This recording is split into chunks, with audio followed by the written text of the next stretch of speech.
3, 2, 1, go.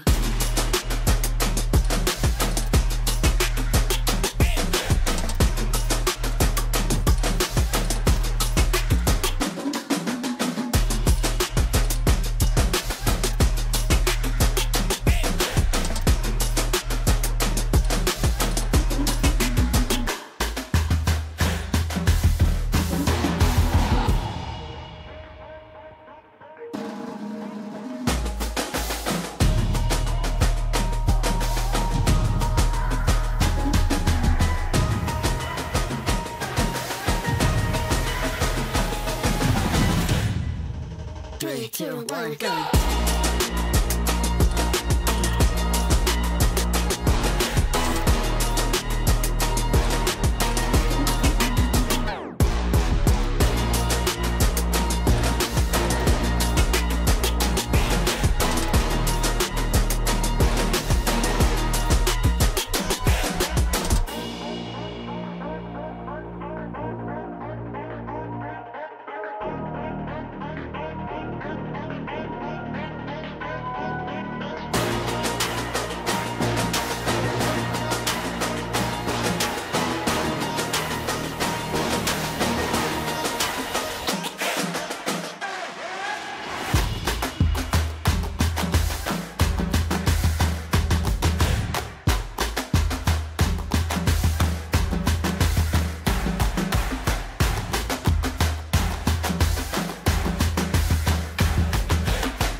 3, 2, 1, go.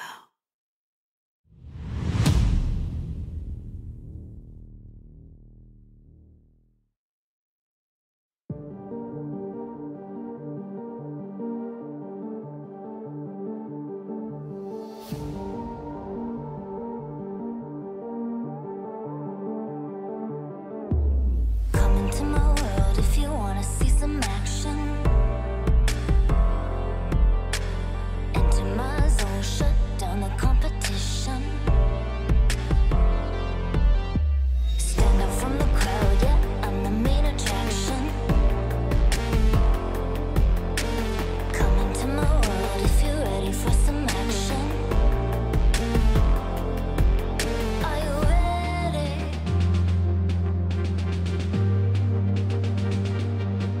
Are you ready?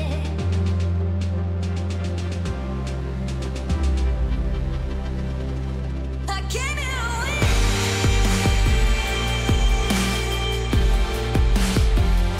I'll never give in.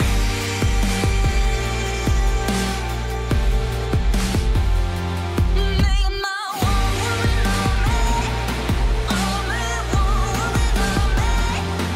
Only one woman on me. Only one woman on me. One woman on me.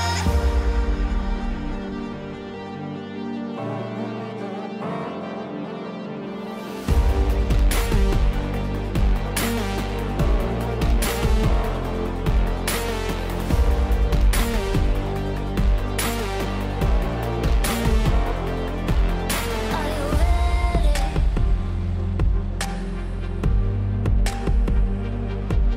Are you ready?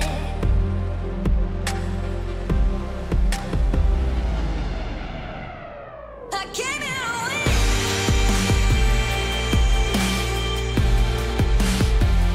I'll never give in.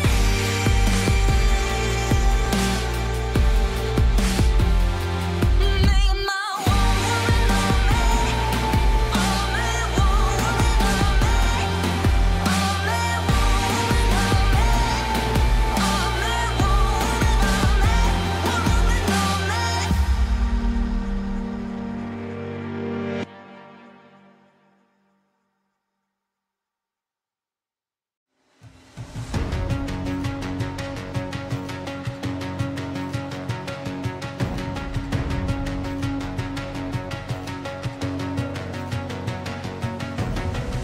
There's something in his eyes. There's a storm thing, but it's written in the skies. Let it break me till it's over.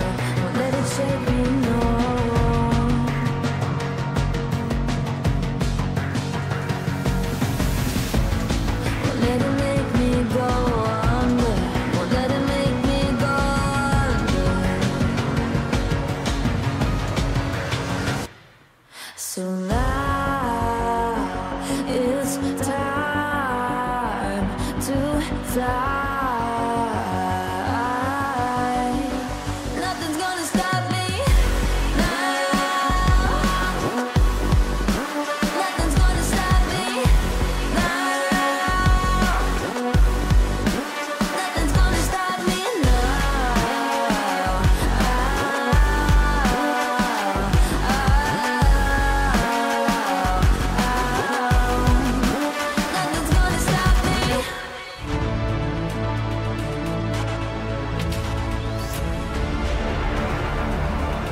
The Esports World Cup is one of the most prestigious events of the year, and these players are all trying to get their final spot. They weren't able to qualify through EPT points, and now they're trying to qualify through the qualifiers. My name's Nomad. I'm here with T-Governor. T-Governor, how are you doing, and how are you enjoying these qualifiers so far? Qualifiers are good. I saw you wearing a beanie. I was like, I was trying to see if I had one myself, but wearing a beanie indoors, it's a bold style choice there, man. But one I respect. I like it. I'm actually jealous. If I'm being completely honest, it's because my hair's still damp from my shower, and if I don't wear like a head covering, then my hair just goes crazy for the day. So it's very much a practicality thing. But if it looks good, then so be it. It's my favorite one, so I'm dressing up for you guys. Yeah, no, it looks nice, and I keep looking around. I just can't find one, so I got stuff. But such is life. But yeah, you're asking about the qualifiers, and so far it's kind of following the script that we expect. We are obviously look at the bracket shortly, but it's the fact that Na'Vi and CyberGoose, they are our upper bracket final teams, and everything else seems to be kind of following the same trajectory, right? I think no one coming into this qualifier expected any other team in the top three other than these two, right? Of course, we'll have another team join them through the lower bracket, but yeah, Na'Vi and CyberGoose, it really feels like it's their qualifier. It's the battle between these two teams. Yes, I would say so as well. But of course, I don't want to focus on the upper bracket. I want to focus on the lower bracket because that's the series we've got coming up now. So looking at these two teams, of course, Esports and Runa team. Then over on the other side, we've got Next Level versus Liga. I actually think over on the other side, I think those two teams could both make a pretty deep run, even though they lost their opening matchup, especially Liga. Like, they took a game of CyberGoose. They are a pretty good team. They were the second seed, so I don't know. Maybe we'll see some action from Liga here in the lower. But yeah, I'm imagining probably one of those to be making that lower bracket run of death. But we've seen some promise from one move from 4 Pirates as well, so who knows. Let's take a look at the matches we've got coming up today on this stream. Of course, if you want to watch Liga, then you'll have to jump over to the other stream. We're going to be covering Esports versus Runa team. Then we are going to be covering over onto the other side, where 4 Pirates are going to place the winner of Liga versus Next Level. And then our final series of the day, T-Governor, Na'Vi versus CyberGoose. Are you excited for that one? Just a little correction there, my dear Nomad. The second match is actually the winner of Esports and Runa. We are following... Oh, we're staying on the same line. That makes We're staying on the same line of the bracket. So exactly. So 4 Pirates, they're going to be watching match 1, anticipating who we're going to play against. They're going to be, analysing everything. And of course, then we get to see them. So that's going to be kind of an interesting one for sure. But critically, we got to focus up first on... 4 Pirates want to, they want to see who they're playing against, but Esports and Runa team, between these two, I'm leaning Runa team. If I say the name Queasy, then that's going to give us hope that this is a Runa favored series, because my guy was... You get me excited. He was the MVP of their previous qualifier run. Sure, they didn't win, but yeah, Queasy was having a really good show. And of course, you're talking about lower bracket runs and doing all this. Of course, it's literally in their name. You can spell run from Runa. So I have high hopes that they're going to be able to win a couple series down here. Let's see how they do. Yeah, absolutely. I mean, Esports, they haven't had the most success in either of these qualifiers. In fact, they've lost every series they've played, both in this and the international qualifiers thus far, which is not a good record. However, they did take a singular game, and do you remember who they took a singular game off, T-Gov? Na'Vi. I was worried. It felt like a trick question.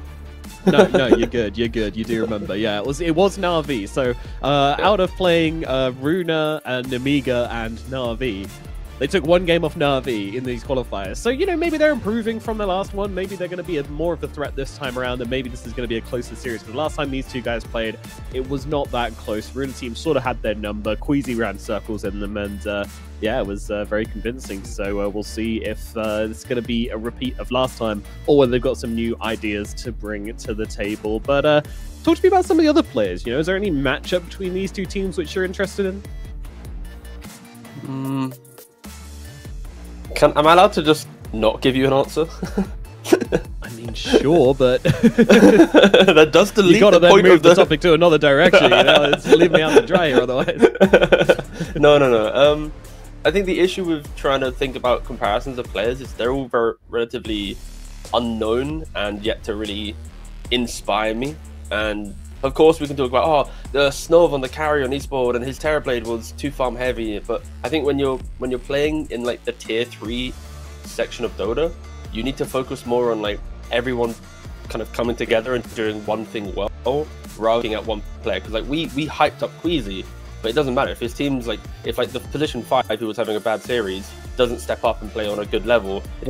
Queasy's popping off, right? And same thing for Espoiled. We had Purple Paradise doing really well on Storm Spirit, but again, who cares? Snob's dying 11 times on a Terrorblade, right? So I feel like once we're talking about these teams, it's not about players and it's about everyone really binding together, like I said. So that's why I don't really want to answer your question, because I think it's like an easy way out. And I think, yeah. Back to you, Nomad. Thank you, T Governor. Well, I've heard that we've got a draft available, so I think we should jump into that rather than looking at our mugs. And here we go for game number 1 of Espoiled versus Runa Team. Both of these guys now down in the lower bracket, having dropped out from the upper, and now it's all about the bans. You know what? I want to ask you what you think the most... What's the sleeper hero? What heroes are we gonna like? If we don't have a patch, are we gonna see at these like big tournaments of the year take over, and everybody's gonna be like, "Oh my god, we have to ban or pick those"? I think Grimstroke's on the rise, but the problem with Grimstroke is the laning isn't very good. But in the game, Soulbind is really, really powerful. In a meta where Pangolier is prevalent, Ember, and ability is annoying and like jump, Soulbind is really strong. So I think Grimstroke is once people know how to like get through the first like 8 minutes of the game with him, we'll probably be seeing him more. So that's my I think sleeper hero. Okay, cool. Do you have a hero yourself that you're looking at and going, I wish it was played more, or? I still think OD's got like a better place than people seem to give him credit for. I think there's a lot of good OD games where he just still doesn't get picked up. But I mean, True. Like I get it, it's niche, but it's also underpicked. I would say. I think it's niche, but then it's more not as niche as people seem to think, and I think it can have like games where it's very, very strong. No, I agree. I think my moral for today is going to be to call for more OD picks when I see them. 10 seconds remaining. And I know no one's going to pick like, it, and I'm going to be wrong every time, but I'm still going to say, no, by the way, again, a TI would have done this at TI on the draft panel, right? No tail. He was calling for Tinker like 4 times, 4 different drafts. Hits the 4th time, chat goes wild. They don't care about the 3 other games that he kept calling for it. So it works. Historically, it works. So if you start now, we potentially have 9 games where you'll eventually get it right. Yay! I still don't think No, though. People hate that era. No, like OD, I think fits into that role of the mentality of mid laners is they want to play kind of into the map, right? They want to contest runes, they want to fight, they want to maybe look for a wisdom shrine engagement, the 20-minute tormentor. Like, they always want to be like the one doing something. So then when you have OD, it's very different. It's you want to punish the mid lane, out CS them, out deny them. You want to farm like a couple items. You might TP to a fight, but you don't really want to. So it's like, do you really like with all the heroes available on mid that are active?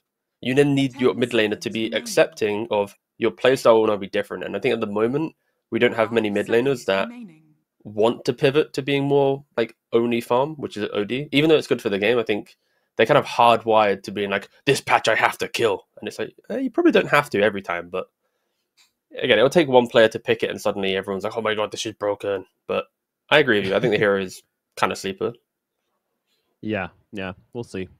Anybody can get it together and pick it up. Anyway, we've got some picks coming out. We've had the Templar Assassin and we've had the Kunkka as well. Not 2 heroes we're particularly surprised about. I mean, TA, we have seen some teams ignoring this hero. Definitely falling out of popularity a little bit. I don't think it should be. I think it's still very, very, very strong. So we'll see what the plan is for Esports to deal with this hero.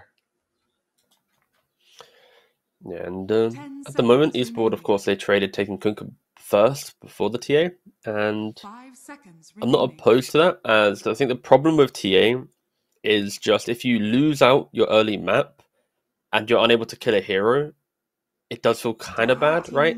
So that always starts from the laning phase. Will TA have a good position 5 to ensure that she can meld strike the Kunkka. Because Kunkka, in theory, with a good 4, you have ways to reset the lane with X. You can just push the wave quickly with Tidebringer, and you buy phase 10 boots. seconds There's ways for remaining. Kunkka to survive. Again, it's not great. A melee hero against TA is always going to feel kind of bad, but 5 seconds if you get the better remaining. support matchup, 4 to 5, Dire team pick. now TA can never kill, Radiant right? team We saw it. I can't remember what series it was, but like the TA was laning with like a 0 pressure support Radiant basically, team pick. Dire which then meant the Kunkka had complete farm.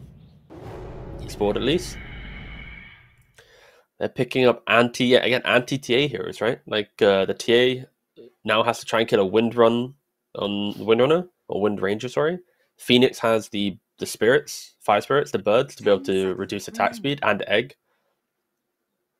Yeah, it's actually very difficult for 5 TA to kill a hero. seconds remaining. It is a little bit, yeah. This is a very nice adjustment. Obviously, you've still got the trap switch silence, which can catch either of these two heroes out, which I think we'll probably see come into play. But overall, very nice adjustment from Esports, making the TA work for it, not giving a free support to just jump on and kill off. I really like this. And also looks like a great Phoenix game. You've got your Kunkka up in the front to just blast with that fire ray of energy. Very nice. And no particularly good egg hitters at the moment. TA, great hero, but doesn't have the most ranger Dire attack team speed pick. compared to some other ranged cores. And a Snapfire coming out. Okay. So We're going old school. Yeah. can I rant about the Snapfire for a little bit, T? Radiant team banned. Do not fear, mate. I'm having a look at some drafts and stuff, so you can monologue all good. I'll be listening. Alrighty. Well, Snapfire, I think, is an incredible support. Well, not an incredible support. Sorry, a decent support. However, suffers from a few problems. One of which being having to kind of 10 be in the front seconds lines remaining. to do too much damage. Now, of course, Full Bore sort of changed that, which was nice to 5 see. And all of a sudden, seconds we remaining. saw a bit of Snapfire action last patch. People were giving it a try. Then they changed the facets, and I cannot get behind these facet changes. I think you had like a really nice path before where you could just go down like the Monomer's Kisses route and just like you had like sorry, not the facets, talents. You had like Mhm. I think you had 3 Monomer's Kisses talents available to you. 10 seconds Now remaining. you don't. And when you get to the late gamers, because Snapfire was always fun for me, 5 either being like seconds the remaining. Monomer's Kiss, melt everybody's late game hero, or you get attack damage and you just blow everybody up with your little shredder. These days, you kind of can't do either. I mean, the little shredder attack damage is okay. It's so much worse than it used to be, though. Dire team And the kisses, banned. you don't have the damage talent. They took away the damage talent at level 20 now, so you don't get Monomer's Kisses Mhm. damage at 20.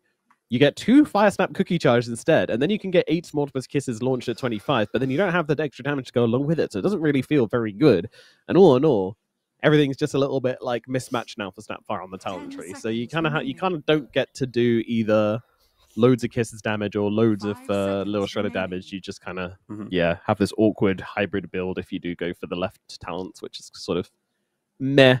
So that's my gripe about late game Snapfire, but early game, I think the hero is still decent. Always gonna suffer just because it doesn't like buff your heroes up too much. Cookie's a little bit of an extremely mid saving spell. Like it usually doesn't really save anybody. It's an okay initiation, but there's a lot of heroes which do what Snapfire does better. But of course, Little Shadow for Phoenix, which is why they picked it. You are also describing a hero that has been patched into not having an identity, right? Because Yeah. like when Snapfire was really good because of the Little Shred attack, again, Noob from back then PSG Quest. Of course, he now plays on 10 Nigma and seconds Offlane, but still, remaining. it's like he kind of pioneered this idea of like right click Snapfire, and then since 5 then, every seconds patch has kind of remaining. moved Snapfire to trying to be more of a you're just a support, stop trying to be a core, right? Even though they introduced Ricochet, the fact that the talents just didn't really enable it too much. So it's again the hero's lost, and then also my only concern with the hero is you don't have a nice item build compared to like other supports. On Snap, you can kind of buy anything, but also nothing feels great. Like you can buy a 4 stuff, but like it's just more kiting where you have Cookie and Force, and then you can buy Glimmer, but there's no like big ticket item that goes, wow, Snapfire got that. Wow, that's crazy. Like maybe a bad example, but like Tusk can get an Ags and kick someone. Maybe the same logic as Snapfire's Ags just isn't very good for most games. Maybe that could be an easier way of describing it. Her shard is okay for early game, but it's not as like crazy as other people's shards. Radiant team So Yeah. again, the hero's Yeah. a bit lost. Dire team That aside, I do agree with you that the laning can be quite good in the early game, can be quite disruptive. It's just kind of the mid to late game, which is a question mark for Snapfire. But Runa team don't really mind about that because they are quite early game centric, mid game centric, choose your with their hero. Bristle, the Timber, the TA, the Tusk. Like these are heroes that will sweep across the map, right? Like we didn't really talk about the last two picks, but it's fine. But for Runa team, with Tag Team and Lil Shredder, paired with a Goo on Bristleback and the TA, like heroes, if they step up too far by themselves, will get deleted due to the minus armor. So Runa team, it's a fun skirmishing lineup that isn't locked into pretty much any cooldown. But for Esports, they closed out their draft with, you could argue, a bit of greed, right? In the sense that the Abaddon needs to farm a Radiance. The Beastmaster should have a good lane. I always think that a Tusk TA has the damage potential to threaten any of the summon-based heroes. So I think it's going to be very like kind of just lane diff, basically. Can the Beastmaster find a way to kind of get the early levels and then just get home or dom and be fine? But yeah, I'm a little worried for the greed of Esports into what is a very aggressive team with Runa. But yeah, fun drafts. I think both teams should be pretty happy with what they got there.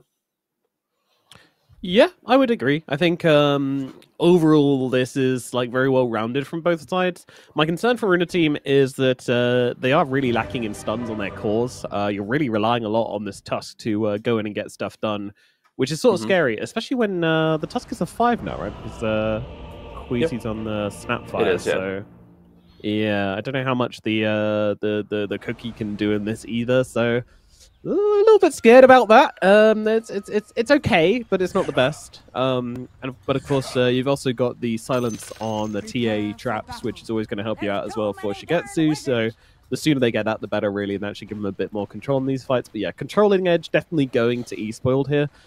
And honestly, I think I might favor them. They've got a little bit of greed, but I think they've got good ways to kill heroes, which I'm not really seeing so much for on the side of Runa. It's fun. First game of the day, and we have a disagreement. That's great.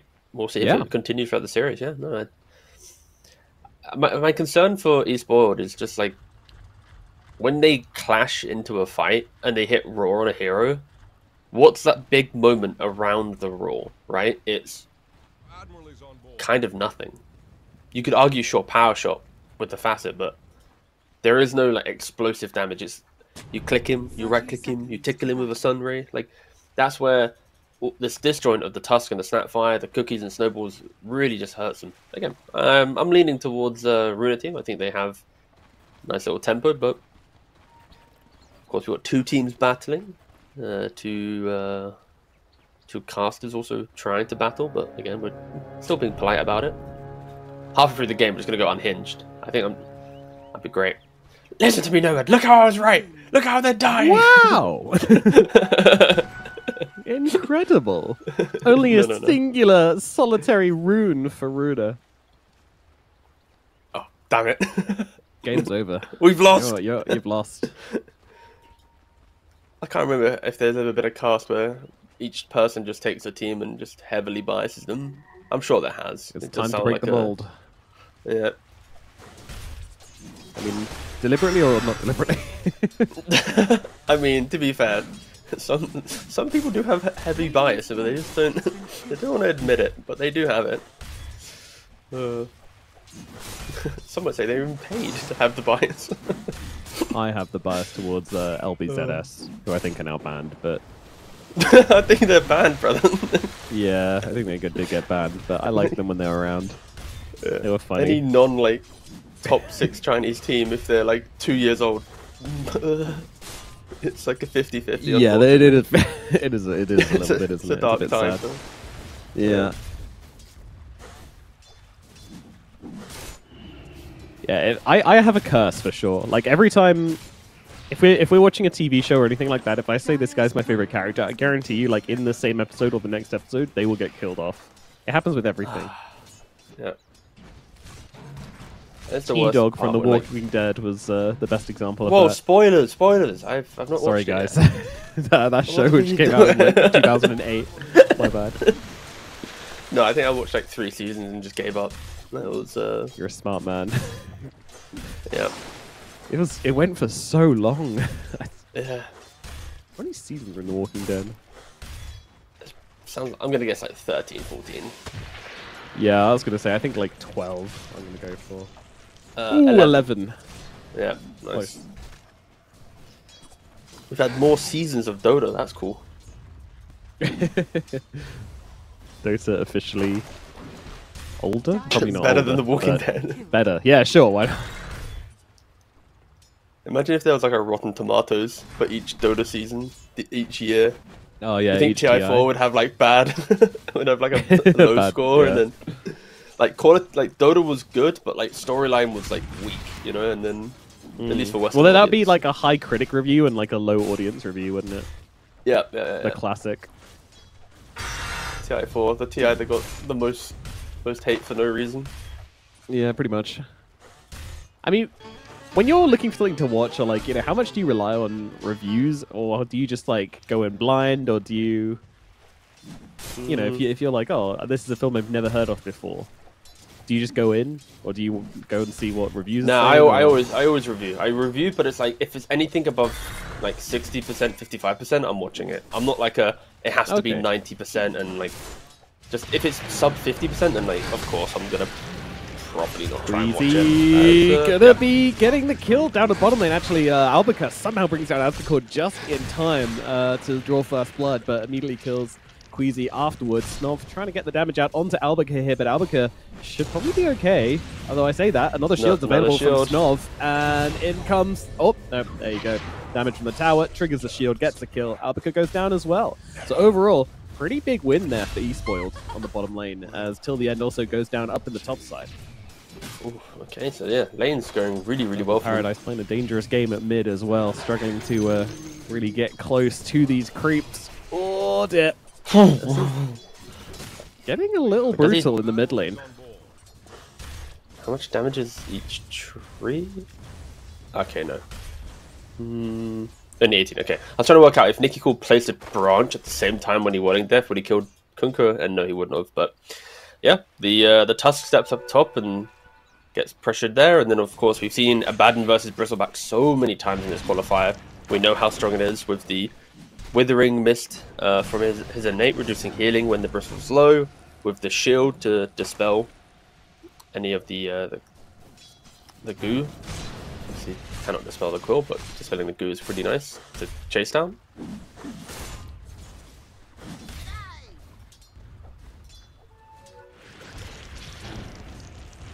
Snov going to be very happy with those deaths that happened in the lane earlier on. Going to help them really catapult into this game.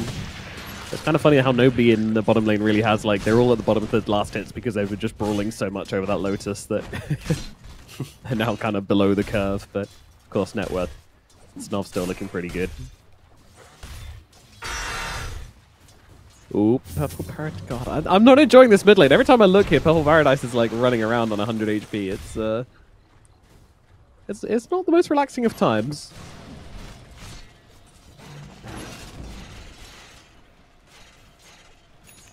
I'm just staring at bot lane. I'm just expecting more aggression. Good man, Glem. See, I'm staring at mid, you're staring at bottom, and Glem's staring at top. Yeah. Oh, Yeah, dear. exactly. Yeah, that's... I probably should have said something, Glem. My bad.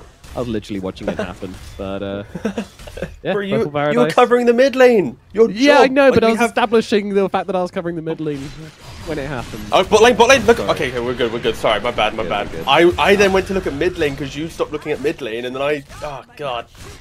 It's not We're just not going to very get good. We another have to double work kill on it. here. It's looking like that might be, or at least kill them Yeah, it both. is, yeah. Oh my god. Abaddon's a very cool hero when you get to Truly. get that like phase plus any levels in shield, and you are freely running them down. And Radiant are scared. Can I just point out how carry built that was as well, where he had the Lotus the whole time, could have given it over to the Phoenix, helped the Phoenix survive and share the kills. Nope. Astakor dies. Snov gets both kills, and, well, gets solo experience for one of the kills. He's feeling great about that. In fact, he got solo experience for both kills. Yeah, that was crazy.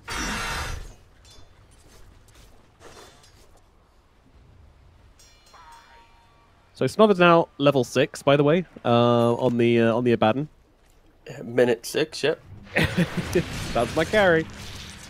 He is crushing it. I did not factor in the Snov pop-off into my prediction. Not trying to backpedal. Yes. I still believe in Runa team. We have to have this conflict the entire cast now. But I didn't factor her in just to You put it need out to. there. I mean, you know, you've heard me talk about Snov before, Tiga. You know where I stand on this guy. As long as he's not playing Terrorblade, he's going to have a good game. Great argument. But did you factor in the double Wisdom Shrine? Oh For the no! Runa team? What are you There doing, it is. Spoiled? Is under attack. They did kind of just back away from the Wisdom. Like, they didn't even try to contest it. I think this Timbersaw is just too strong at the moment.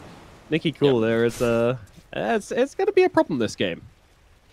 There is an aura of fear around him, right? Because they don't want to contest him top, but also if Abaddon dives to tier 1 tower, he will 100% TP in. And then you just bring in Snapfire with Cookie to stop the stun, and Abaddon's dead. And Abaddon that is having an incredible lane. So I feel like Snov doesn't want to overplay his hand. And that is simply because Nicky Core on the Timbersaw is... Anywhere he goes, the side lanes can die. They just don't want to bait him to rotate. Of course, net worth. Bristle's not doing too good, but he's also able to barely keep up with the Kunkka. But the TA and the Timbersaw equally farming to how dominant this Abaddon's been. Again, don't forget the Abaddon's been part of 4 of the 5 kills on Espoiled. Purple Paradise Coming out onto Purple Yeah. Paradise here. Yeah, Haste Rune for the Tusk, but in comes the Phoenix as well, looking to help out with this one. The support rotations have come through from Espoiled, and they will keep Purple Paradise alive for now. Forcing the Kunkka to use boat early is really, really good. It just means that if you are to try and dive a side lane tower, he can't TP in, throw out that boat, keep them, the hero alive. It may even open up for some tower aggression here.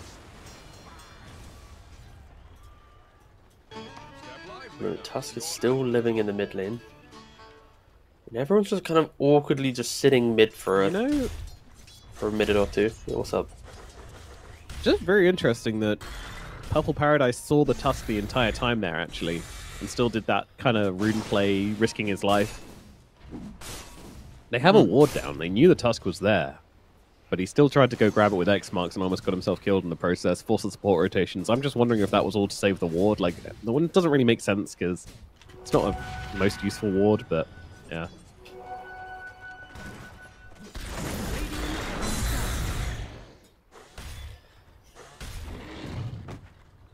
Strange. Anyway, the top lane is now filled with traps as the TA hits level 7 and just gets into the jungle and starts farming, so... Radiant's bottom tower is under attack. They're pinging up top. The Timber is TPing. look at that, double The TP, Snap's Snapfire TPing. coming in as well. Everybody jumping onto Purple Paradise right now. The boat is not available. 2 seconds, it's not coming down. Snov in trouble here as he can level the ulti whenever he feels like he needs it. Nicky Cool though, and Shigetsu just bouncing around the fight, just taking down everybody. No ult from the Abaddon. He was full as well. In fact, he didn't have the levels for it. He put his points on already. Aztecor gonna die.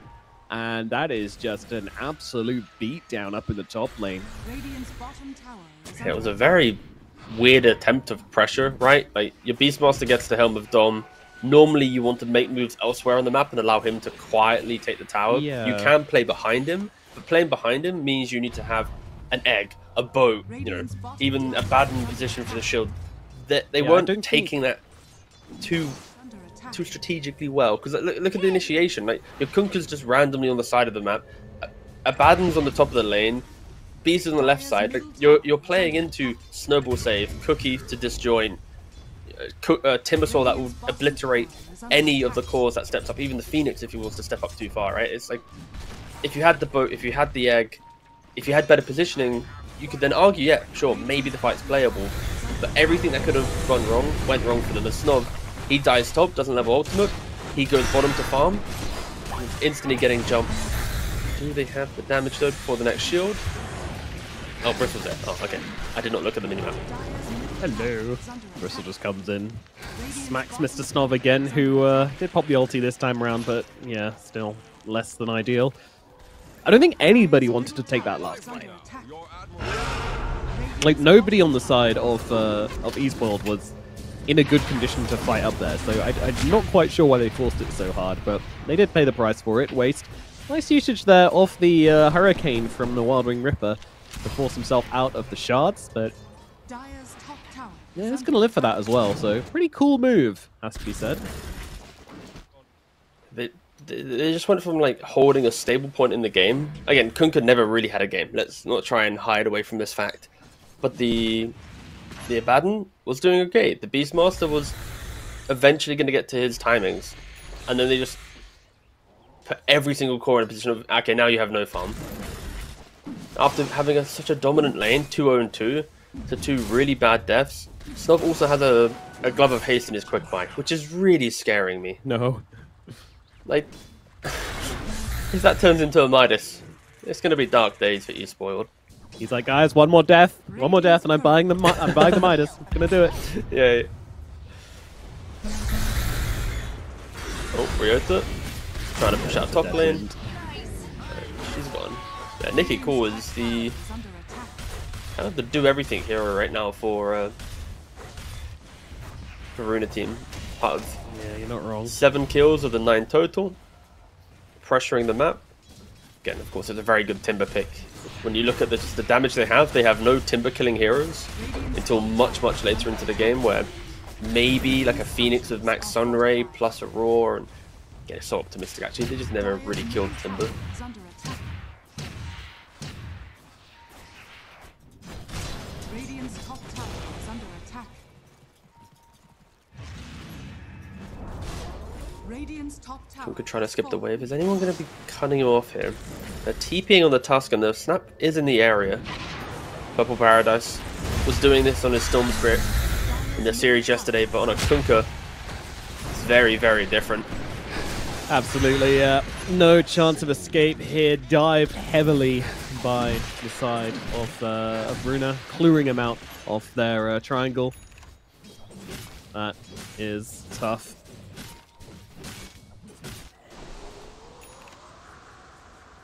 Punch up till the end, just backing away, revealing Snov going for a farm.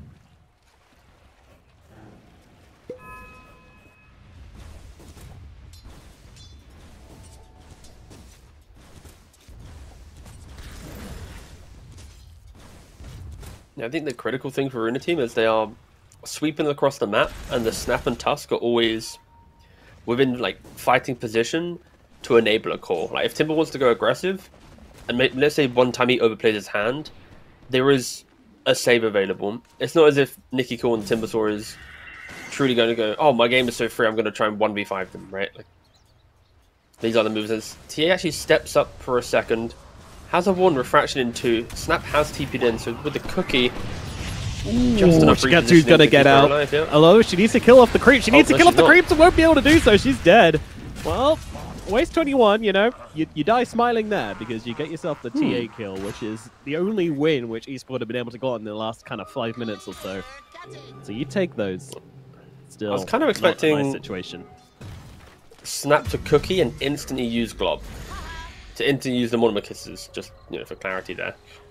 But Yeah. The fact that I don't think like, we've kill off seen the the kisses creep, come out. pressure the... Yeah, no. So I was surprised there that the TA kind of just got left for dead. But either way, Shigetsu respawns, TP's to mid. The pressure must continue. Bye-bye. See ya.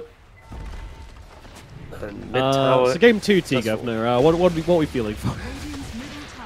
Radiant's middle tower has No. We must see the ancient explode before I talk about the second game. We must bask in the glory of my correct prediction. Yes. God, I'll never do that voice again. I'm so sorry for anyone who had to listen to that. Yeah. You Just to be clear, if you're just tuning into the stream, Nomad and I, we sided on different teams. So our pride, our ego, everything was on the line for this very critical Indeed, game 1. indeed. Well, actually, nothing's on the line for me. I'm not. My job's not to be correct. So really, Oh, damn it. Oh, that is... zero risk What the hell? gaming for me. Is up in top side. Can they kill Queasy? Well, can the Pinecone kill Queasy and Aztecor? Yes, they Yep. can. All right. Queasy is dead, and maybe they go for the Bristleback as well. Boat coming down, the egg's gonna be there. Bye-bye, Albuquerque. pride! 2 kills! Esports are doing it! I was lying, I do care about winning. Go Esports, go! Damn it, Runa team. We'll be doing some critical analysis in the second game lobby. I'll be typing away furiously. The admin's like, chill man, I'm trying to do the pick side. Doesn't matter. Albica, why were you there? Queasy, use your 14 bottom minutes, kick let's- one time. Need more split push. Dire's top tower is under attack. Ooh. This is a bold TP coming out from Nicky Cool here, but he might just blow up Riyadh in the blink of an eye. But actually, the AD ran out just as he waited for that jump, so a little bit awkward as Snov LT popped. I need some help here. I mean, the Radiance just gets finished up, and well, nice Radiance, bro. Immediately killed off. That's Hey, you're meant to be on their side. Sorry. Whoops. It's all right, boys. We can recover from this. Don't give up. Yeah. Do you think that voice line actually does anything in Dota? Like, I bound it to my will, optimistically thinking that like a player who's angry will read that and go, you know what, let's not give up. But yet to always have that, good like- success. My favorite kind of Dota player is like the quiet person that only ever communicates like a couple of times just to be like smoke or Roche and then they like throw out a don't give up when someone's like when two members of your team are just like Yeah. tearing each other's eyes out and then they just go don't give up and we're just like ah. That's good. So even though Esports did have a moment of life, it was due to the fact that they were kind of disconnected. They weren't playing behind the Timbersaw, they were playing behind the Bristle. As Snov, again, ultimates are going on for 22 seconds. You need to be This careful is with awkward. shots. This though. is very, very. Although the Raw comes out and they kill off Nicky Cool instead. And Snov, he's going to be Where's able the to get team? away. Now they move over towards Albica. The Bristle back in trouble. X-Mark comes out. Purple Paradise trying to get round the front to get to that tummy. And they will be able to kill him off. The Bristle back is dead as well till the end, trying to save the day. Beautiful shots coming out. Cookie's going to be there as well till the end. Might just escape. Yeah, power shot off the mark. He moves to the north, trying to get away. And Purple Paradise will not find him. So the Tusk will live. Although, Riyadh is still looking. The Okay. Snov just ties to the TA. What's happening? That power shot was very hype. I'm not sure which one we caught on stream, whether we caught the TA kill or the power shot kill, but... Anyway, What is Queasy, Runa team doing? dead. I am baffled, Nomad. Truly baffled. They have an Esports, Aegis, you they know, have that draft just everything. really coming together. Anybody could really see that this was inevitable. Oh god. This that is my biggest pet peeve actually in Dota 2, right there. Oh, it's honestly hilarious. But that's enough time for that. What is Esports? What's Runa team doing, Nomad? Are we like? Yeah, I don't know. What, like, they have an Aegis, they have everything, and then they decide to like run two heroes mid. Again, just the reason why this game got difficult is Tusk and Bristle were fighting top by themselves. Team didn't play with Timbersaw. Whatever. They reset. Now middle, the Timbersaw and I think it was the Tusk at the start actually, were fighting. The TA with the Aegis and the Snapfire was bottom. The Bristle wasn't there. Yeah. And then they die again. So two separate instances where Look they're at your just mini-maps, not folks. fighting together. Okay, yeah, so it was actually the Snap and TA weren't there. So Bristle, Tusk and Timber was trying to 3v5. And sure, you know, the Abba ult is on cooldown. If you do blow him up, that's cool.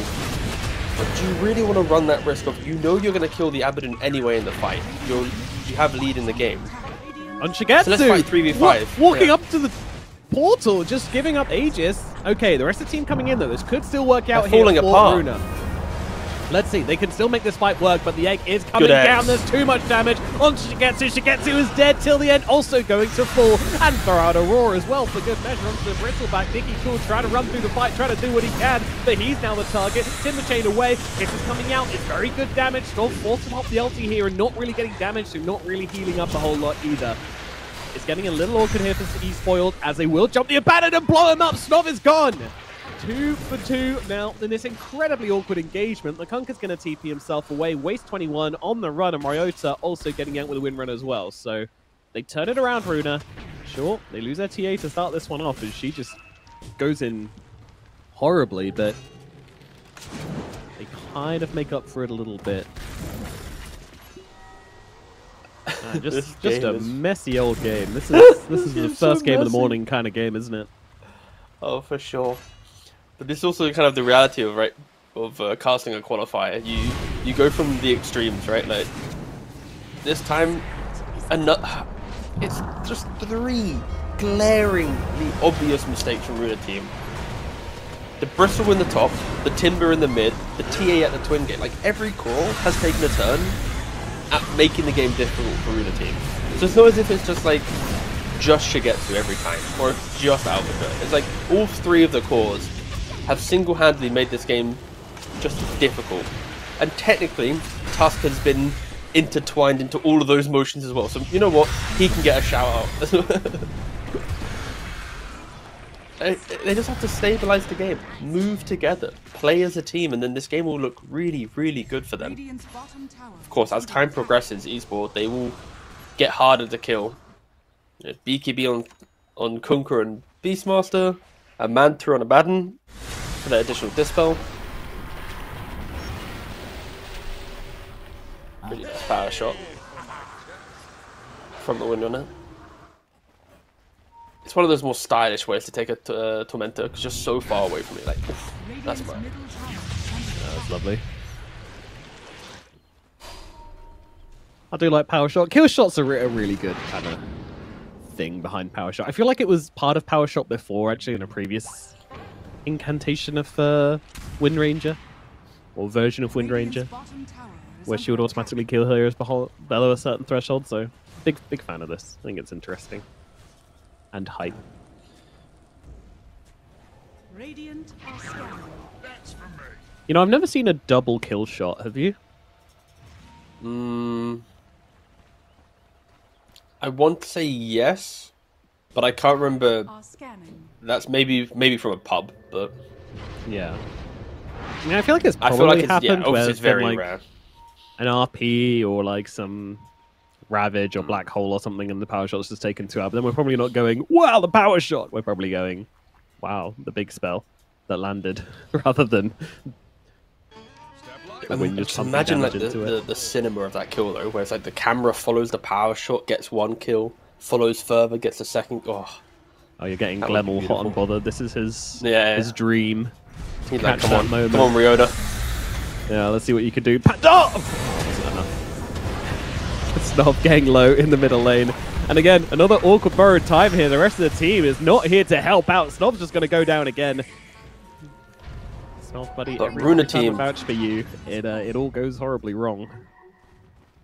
But more Every 40 importantly, seconds. they are together as 5. No, Dire's bottom tower is under attack. Or it seems to be the game. One team stays together as 5, and one team does not. oh And the wait, team no, which I is- take it back. I take it back. Oh, they've split up, they've split up, they've split up, and Queasy is dead. He's not going to be able to survive the jungle here. But, well, Rhoda trying to come in and help out. Ato's coming down. Waste 21, though, cannot escape the chakram and will get blended up by Nikki Cool. Shigetsu to take down the dino. Oh, no, Nikki Cool steals the dinosaur. My kill, my dino. I'm gonna stop speaking. As soon as oh wow, Runa team's 5, expecting them to take mid tower. I'm looking across the map, but oh my god, they're not 5. They've split up. They lost They're at focus. it again, the cheeky chums. And now Till the Tusk end. is diving at tier 3. Okay. Yeah, that's a play. He tried to Yeah, snowball some- onto the Phoenix, yeah, and then he dove and I mean, you just Oopsie. never predict the Icarus dive, can you? oh no. Dire's top Too tower sarcastic? We both have a bit too much sass for our first game cast. I'm sure we're gonna have to, when we get to the Na'Vi series later, I'm sure we'll be calibrated, but the locked sass in for as- game 1, series 1 is whew, it's high. It's a fun game, I'm enjoying it, but man, is it messy.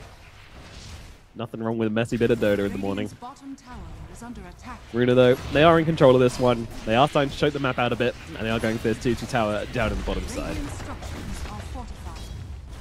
Radiant's bottom tower is under attack.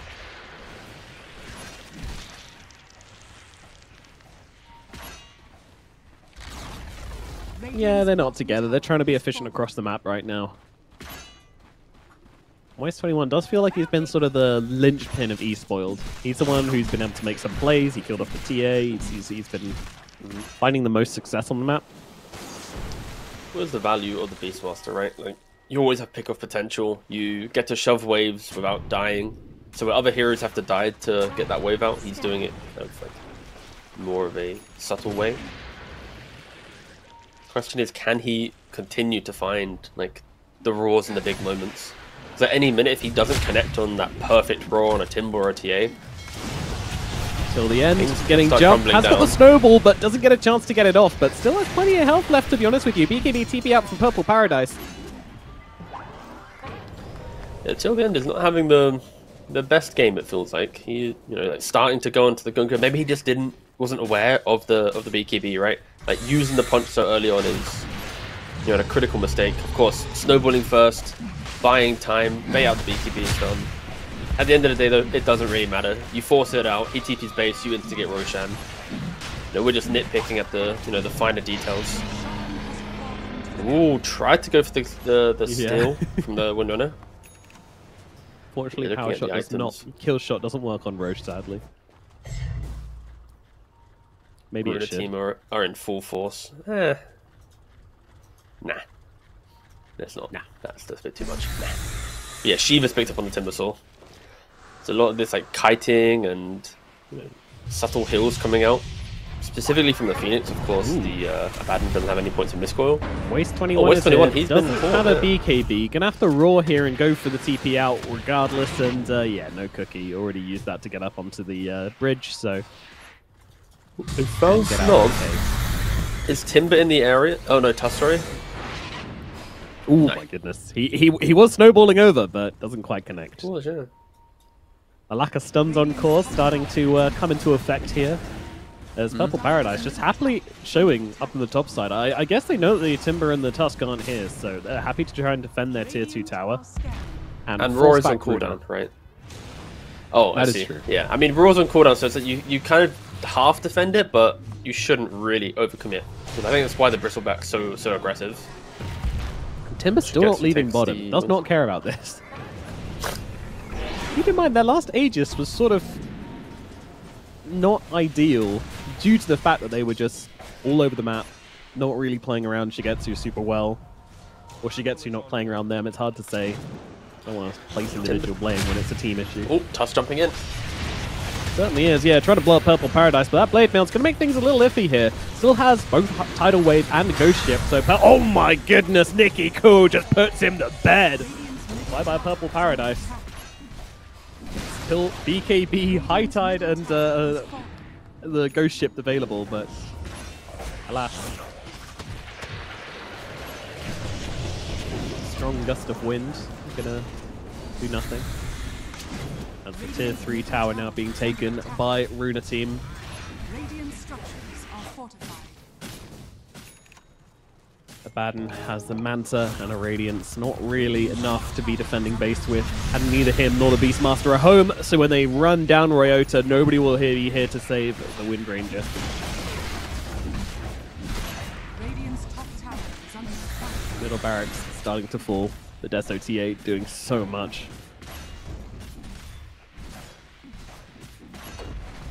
Radiant's middle barracks is fallen. Middle barracks gone. But heavy pressure coming out on the sideways, but there's still a full health tier 2 here, so absolutely zero chance of Esports putting on any counter pressure on any meaningful buildings. Dire structures are fortified. Just wait for the Windrunner and Radiant's wait for the Aegis and hope that they dive. That's pretty much what Esports would have to lean on for the success of this upcoming fight. Abaddon did just get a Blink Dagger. So we'll be able to potentially just jump onto Queasy at the very start, stop the Mortimer Kisses coming off, but how do they kill the cause? Well, you're gonna try. Tusk. Raw comes out onto the Tusk. Yeah, it's a tricky target to bring down here, and he does get off the snowball as Waste 21 just cut down by Shigetsu. Shigetsu pops a shield, immediately taken off though by the Sunray. Shigetsu's first life is at risk here, but the Abaddon, with that borrowed time coming out, gonna buy himself a bit more time. Ryota's already dead. They take the Aegis out on the TA as Snob jumps forwards here, looking to bring down the Tusk, and will not do so. They will high five, and they will lose. GG comes out as game number 1 goes to Runa. It's a 30-minute game, right? But it somehow felt like it was 45, 50 minutes with how awkwardly back and forth the the 20-minute phase of the game was. Critically though, for Runa team, they were able to see their draft through. They had the aggression, Nikki Core on the Timbersaw. Sure, again, there's a couple mistakes that happened, but we're not expecting it to be flawless Dota. We are in the round 1 of the lower bracket, and for Runa team, if they can just clean up those mistakes, where better teams would punish them, then they honestly do have the ability to make a run in the lower bracket, to up teams, but yeah, it's gonna clean up that mid game, and everything else should look pretty good. Their draft was nice, their play was good, just very chaotic is the polite way of wording it. Yep, chaotic, but the individual skill did shine through in the end, especially from Nicky Cool. He got his counter matchup in the middle lane. He goes absolutely crazy in the game. MVP for sure, sitting at a score line of 13-1. You can't ask more from your mid laner. Nicky Cool will take it. Runa will take it, which brings us to a 1-0. We're going to jump to a break, then we'll be back with game number 2 and find out if they can close out the series.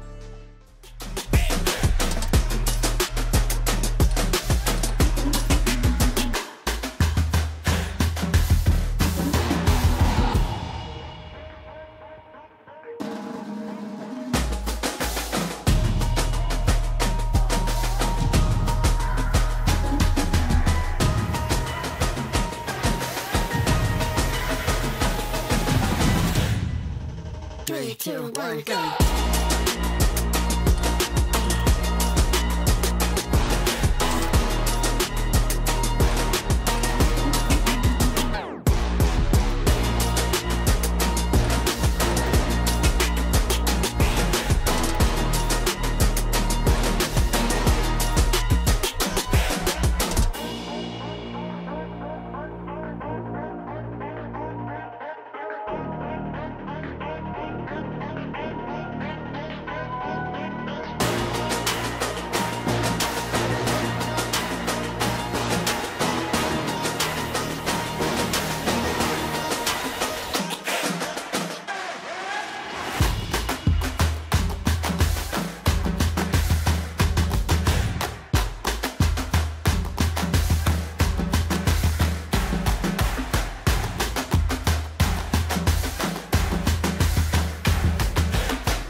Three, two, one, go.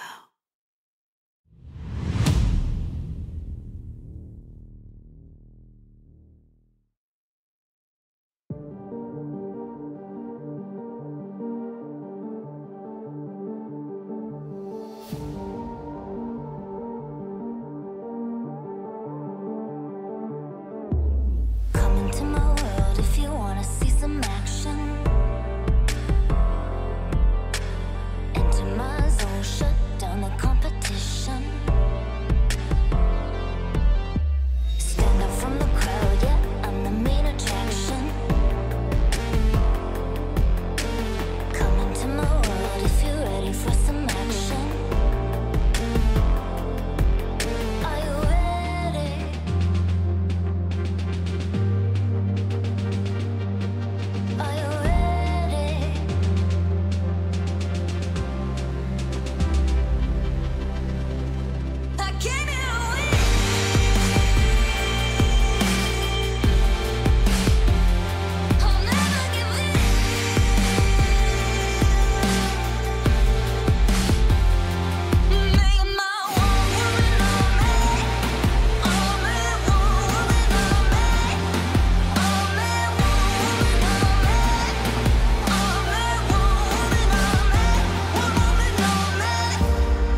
his eyes. There's a storm within, but it's written in the skies. Let it break me till it's over. Won't let it shake me, no.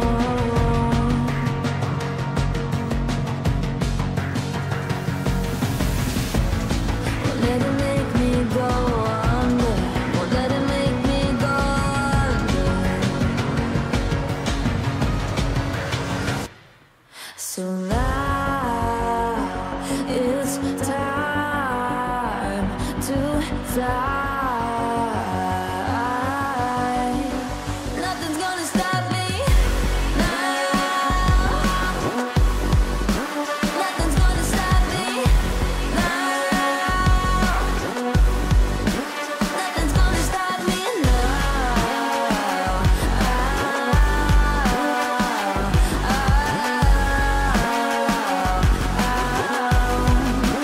Nothing's gonna stop me. No one will ever get left behind. A million more before I've tried. Won't let it break me till it's over. Won't let it shake me, no.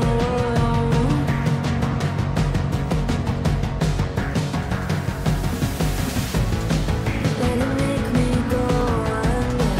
Let it make me go under. So now it's time to fly.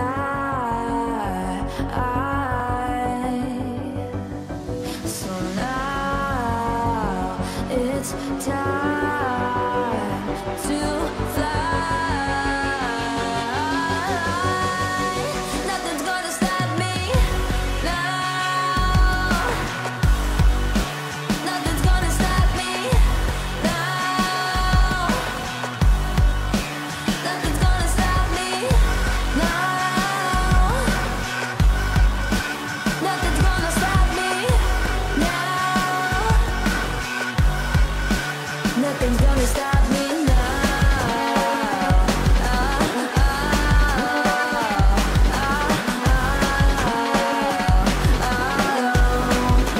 Nothing's gonna stop me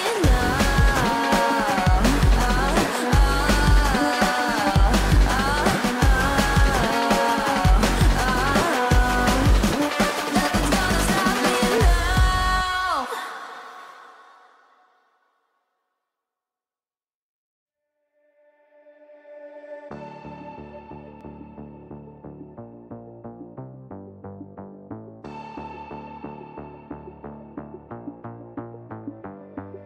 Why, one by one, you always come back like a curse? Lurking in the dark, your soul is blind, you lie. Time and time again, and I am not your fool. Not this time, 'cause I'm the wiser of us two. I'm the one of light, the antithesis of you.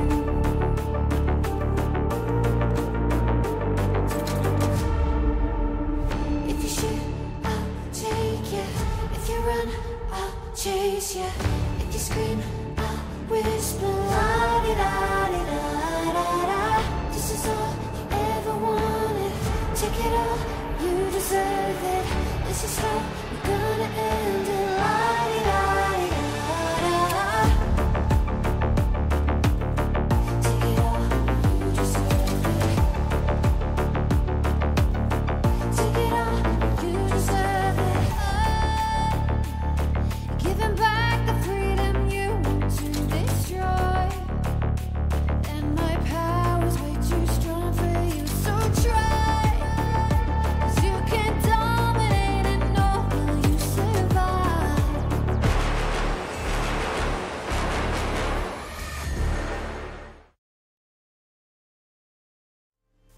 We're back for game number 2 of Esports versus Runa, as Runa take the first game. Relatively convincing. It wasn't without their stumbles, but they still managed to keep a relatively strong stride, end the game in 30 minutes, and secure their first game versus Esports. And Esports perhaps having a little bit of deja vu. This was a matchup they faced in the last qualifiers, and it went the same way. 2-0 in the upper bracket, now we're in the lower bracket, and it's looking like Esports might be headed in the same direction as we have a draft for game number 2 now up. Who is going to take it? Well, 10 let's find out. seconds remaining. 5 seconds remaining. Any particular picks you think they should not let Runa get from last game, T? Radiant team ban. I held back for a second. I was about to go for a brutal one-liner. 10 seconds remaining. But maybe. 5 seconds. Oh, okay. 1 second. Actually, interesting enough, if you go to Liquipedia and press Dota buff for the previous game Radiant played, team ban. it actually doesn't link to the game we just watched. It just shows a random pub that ended in 2014. 2014, wow. 10 seconds. Yeah, Builds. because I was like, I was going to load up the previous game quickly, just to, assess exactly what I wanted to say. And Remaining. I'm looking at a Puck Dagon, a Meepo with Poor Man Shield, and I'm very confused. You're like, imagine if you didn't like factor, you were just like, yeah, so Meepo's a big problem last game, he went 4-11, but still felt like it was pretty strong here with that poor man shield. Dire team ban. Yeah, exactly. No. Let me load up. Okay. I think realistically, the 24 pick Timber was the major problem, right? So trying to keep your draft more well-rounded, that a last pick doesn't punish you. I think a lot of teams nowadays, especially the ones who are competing on land, playing for the trophies, are pretty good at stabilizing their lineup. So, a random Huskar or Timber or whatever isn't actually game breaking because they have like layers of ways to deal with most of these kind of big counters. Dire team pick. Yeah, TA also making it through the bans again. Runa team, though, they're going to grab themselves the Shaman instead. So they've got themselves the Snake Man to come through for them. Eastfield, they have their options here. They could go for the Templar Assassin, or there's a few other things available as well. Kunka still around, 10 Tiny still up for seconds grabs. remaining. Pango? 5 Bristle. seconds remaining. It's still in the pool also. Yep. Many heroes are available. I just don't really know where I want to go for Esports. Dire team Uh, ban. Okay, they go Darkseer. Which then means their one ban they have probably needs to be Ursa. But then there's Sven and Gyro, which are the big three. So Ursa kills the Darkseer on lane. Sven 10 utilizes the seconds free remaining. farm on lane to ensure he always has a good game, which is very scary. And then 5 Gyrocopter seconds remaining. can kill and farm against the Darkseer. Dire So they are team like the ban. big three. And then I think maybe even like a newer carry that's kind of come into the mix is the Lina to play against Darkseer. I think that's mainly why we don't see Darkseer picked up too early in drafts. Is because if I can list 4, maybe even 5 heroes if I wanted to, that can freely play a good lane 10 because of Darkseer, seconds remaining. it does put a lot of pressure on the other heroes to utilize 5 what seconds Darkseer can bring. I think a remaining. good example of that was maybe even the Na'Vi series, right? Where you've got Boom playing a Darkseer off lane. It's trying to enable an Ember Spirit and a Tusk, but it doesn't really have any value in the game outside No, of exactly. your own team. Yeah, you want that impact, don't you? hmm I want to see some specialities coming out from Esports. Like, I don't know, I feel like you're now into your 4th series of just trying to play like down the straight and narrow meta. Like, yeah, you have to have enough respect for yourself to be like, okay, we can play up. They have taken a couple of games here and there, but also get your own identity in. I want to see what you can play. I feel like Snob's being forced into playing like heroes which he's not super comfortable on. Maybe I kind of just want to see them back in. Radiant team Go fight. I think go brawl. That's when they've looked strongest is when they're always online and ready to go. Yeah, there we go. Sven Oh. comes up for Esports. That's I'm into this pick. Yeah, I mean, I listed the 3 big heroes, right? The Ursa's banned. They take the Sven, and on paper, Sven does well against Gyrocopter because you blink initiate on the Gyro. 10 You seconds like to buy remaining. MKB when he goes Butterfly. So in regards to entering the second 5 phase, seconds they did remaining. draft one of the better ways of doing it, right? Because they've pretty much addressed all three of the heroes that can to beat the Darkseer. It does mean that Runa team is looking at a very obvious draft. It's like you see this Dark series, the offlane, you 90% know that Sven is a carry. We don't really see Sven supports, but Dire maybe team pick. maybe that's in the Radiant team as pick. an option if the draft really goes that way, but it's very unlikely. Sven is way too reliable as a carry. And for Runa Yeah. team, they pick up the Oracle and the Tiny. Of course, against Sven, buying time is really good. So disarming him with your second spell, even ulting an ally that's jumped, it's going to eat through the BKB, eat through God Strength, and of course, 5 dispelling seconds Iron Shell remaining. and Surge. A classic counter to the Darkseer. Absolutely, yeah. So going to be super annoying in lane with trying to get these iron shells out. Oracle's just going to take them off. Always a problem there. And yeah, Tiny. I think Tiny's always shone pretty brightly in these qualifiers. It's a very nice repositioning tool. The ability to just take somebody out straight off the bat always going to be valuable and relatively consistent in the lane as well. Like I don't think we've really seen many Tinys get absolutely wiped off the face of the earth in any sort of matchup. So always a reliable mid pick, and that is what it is here as well. Could potentially be flex to carry if they really want, but we've seen it like 90% in the mid lane.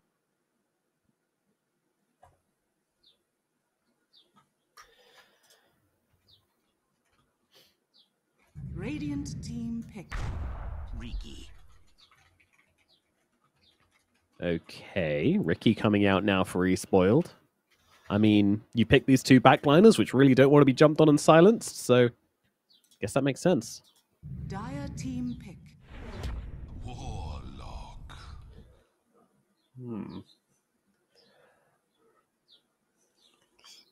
Ricky, Shard, Screen, can't press any spells. On allies, makes sense. Prevents them from being saved. I'm just so hesitant to be hyped from Esports draft, you know? They've let us down so many times, 5 Nomad, that I'm seconds remaining. I know. not going to shy away from the fact that I need to see some gameplay before I get hyped. But on a less about the team, more about the draft. And again, their lineup does look really good, right? You got the Ricky to prevent Oracle saving allies. You got the Warlock to ensure that Sven can get through the lane. Warlock kind of protects you from some of the zoo heroes that can annoy a Sven. Not the best, again, like Enigma and Beastmasters will still farm really cleanly against a Sven. They just have to micro a bit against the bonds. It doesn't actually do damage to kill off Eidolons, but it's kind of an okay hero to prevent it somewhat, just to sustain, sorry. So it's like the overall draft from Esports does look very well-rounded, very aggressive, Dire team stable back. lanes. And Runa team just want to run it back with the Bristle. And Warlock is good at shoving wave and healing, but he's not good at stopping heroes from chasing you down. Like, if you can do more damage in the hill, Radiant team your entire logic for your pick is gone, right? And with Goo and any control from Shaman, I would argue you easily out-damage the level 1, the level 2 hill of a Warlock. So Esports are going to have to be very careful in the top lane. I kind of feel like they can, or the bot lane, sorry, they are Radiant. They can very easily 10 seconds give away remaining. some early kills and give good tempo to Runa team. Yeah, 5 yeah, seconds for sure. remaining. And Runa team, you can see what they do when they get in the lead. And this draft, very similar to the last when it comes to being able to pressure, when it comes to running at you. Team ban. They got the Bristle back. They've got the Tiny. It's going to be hard if you fall behind in this one. Esports, though, we'll see what they can do in these lanes. Final picks now for both of these teams. Runa team batting out the Ember. So I think this Ricky's going to be support. 10 Which would make sense with the seconds remaining. Darkseer. 5 seconds remaining. Meanwhile, Esports, they're getting rid of the Alchemist. That's a really interesting ban. Have not seen that hero around. Yeah, that's probably just a respect towards Shigetsu, but Yeah. that's weird. Dire team Alk's had a very It's not weird used to it. year, hasn't he? Where at the start of the year, he was just like first banned every single time. We never saw it because it was always banned. And then for the Yeah. second half of the year, it's just completely disappeared and never see him at all. So, weird hero. But luckily, his Grievous Greed facet did get the nerf of the 5 less GPM, because that was broken. 5 seconds. Went from 75 GPM to 70 GPM per consumed ags, a facet that was never taken, ever. Get it out of here. Making sure it never will be. So it's carry tiny. Okay. Off lane Yeah. Bristle, they're mid Cottle. They want to be They want to be fast. so aggressive. Yeah. And for Esports, it's like you know what's 10 running at seconds you. You know that like you outscale them based on the heroes that you have. 5 seconds. As long as you can just weather the storm, survive the lanes, the 20-minute fight, the 25-minute Roshan, the everything. Like, if you survive this, get to like half an hour in the game, you can execute and actually be in a really good position in this game. You may now select your heroes. They take the Storm Spirit. I'm not opposed to it. It is a fun matchup, right, between the two, because Storm is very good at jumping onto the Cottle, especially when you have Iron Shell on you, or Ricky jumping in, or Sven jumping in. Like, you are able to kill off a very high move speed hero with good control. The only problem is if Keeper of Light goes for, let's say, Urn into Orchid, there's that weird window of the game where Storm can never start the fight for his team, while Sven's farming, Darks is farming. So now Storm's scared to fight, Sven, Darks are playing farm. You don't really have anyone to make moves, you need BKBs. So if Cottle can get a good game, doesn't die early to Storm, and gets to Orchid, then it can be very, very problematic for them. But no, on paper, Esports lineup is very good with farm. Yeah. No, they do need their timings, but you know, with the Ricky and the Storm, I feel like the Storm's never going to be jumping in alone. He's always going to have his buddy with him. That silence is always going to be there. Could be really hard for heroes to stay alive if Esports do get an edge. So I feel like this should be a pretty convincing game one way or the other, depending on which team can get ahead in that early mid. I think it's just going to be very hard for the other. I would actually say it kind of feels like Esports have more ways back into the game just because they have like the Sven, Warlock, Darkseer. They have very good team fight. They have good scaling in the Sven. We're in a team like, you know, Tiny's not quite as reliable as the Sven when it comes to the carry role. They don't have those big team fight ultimates, so they will suffer more if they fall behind, I think. However, judging from last game and these teams' history against each other, you would imagine Runa won't really be falling behind too easily in this series. But let's see. Everything's going to come down to the lanes. To be that, we say it, and then teams decide to go crazy. It does tend to happen. Yeah. If there ever was a time, though, that I would have hope for Esports to win a game, it would be the Purple Paradise Storm Spirit. Oh yeah, it's looked good. It has looked very good. Very reliable on this Storm. The Storm and the Puck definitely been the two shining picks from Purple Paradise. 30 seconds to battle. Unlikely to see much happening here in these rune meetings. Yeah, Oracle, we see it coming out occasionally. I think the hero's reasonably good. Kind of suffers if the game gets too fast, if there's too much jump, you know, if the fights get too messy. But if you have like a very standard 5-on-5 where, you know, you're smoked, you get the full kind of expected initiation, things can get really good. There's a massive fight taking place here, but they've managed to catch out the Storm Spirit. Purple Paradise easily going to be the first kill here, despite the Fatal Bonds coming down, where they've just got more heroes. And Aztekor also going to fall, tries to go for Roshan, doesn't even make it halfway, and also going to die. So, Runa team starting this game off with 2 big kills, and first blood going to Queasy on the Shaman. I think the really nice thing for Oracle in this game is you have a really clear front line, right? That's what Oracle thrives on. You're talking about like, let's say quieter games, but having the Tine to go in, the Bristle to go in, even the Cottle naturally playing quite annoyingly with the Solar Bind. It means Oracle should always be kind of last point of contact if Storm isn't having a good game, because it's always going to be hard to find him because they're getting jumped, right? They're playing defensive.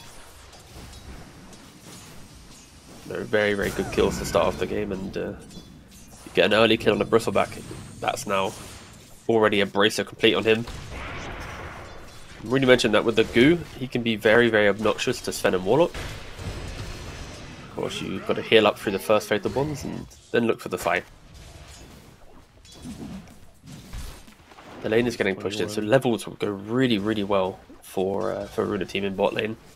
That's one of the trade-offs when you pick Warlock. Like, you bring them to low, but if they have good resource management, like Salves and Tangos, and they don't ever get threatened to base based off the Fatal Bonds, you know, fundamentally just giving them constant XP. And with the level 2 advantage on the Bristleback, we'll see if they are to try and pressure the Warlock here. Doesn't seem to be the case. Very close, and these two creeps should hit the level 2, and their life will be good as they have the Shadow Word. Top lane will, in theory, just be a lot of farm. Because of Oracles in the game, you'd be surprised if Ricky and Darkseer played too close to the lane, right? They want to be able to hide away. Lord. He just killed like 4 things of regen there. They're gonna have to use the haste to get the Ricky out of here, but won't be able to do so. Stun out with the Avalanche. Shigetsu will kill off Ryota, and yeah, Tip coming out here till the end. Gonna be very happy with that one. You know how I said should? Because I saw the Ricky and I'm like, he's probably not going to do this, so I want to say should as a... Yeah. Yeah. That was rough. He was trying to annoy the two of them whilst Waste 21 went for the wave cut, but yeah, it didn't really work out that way.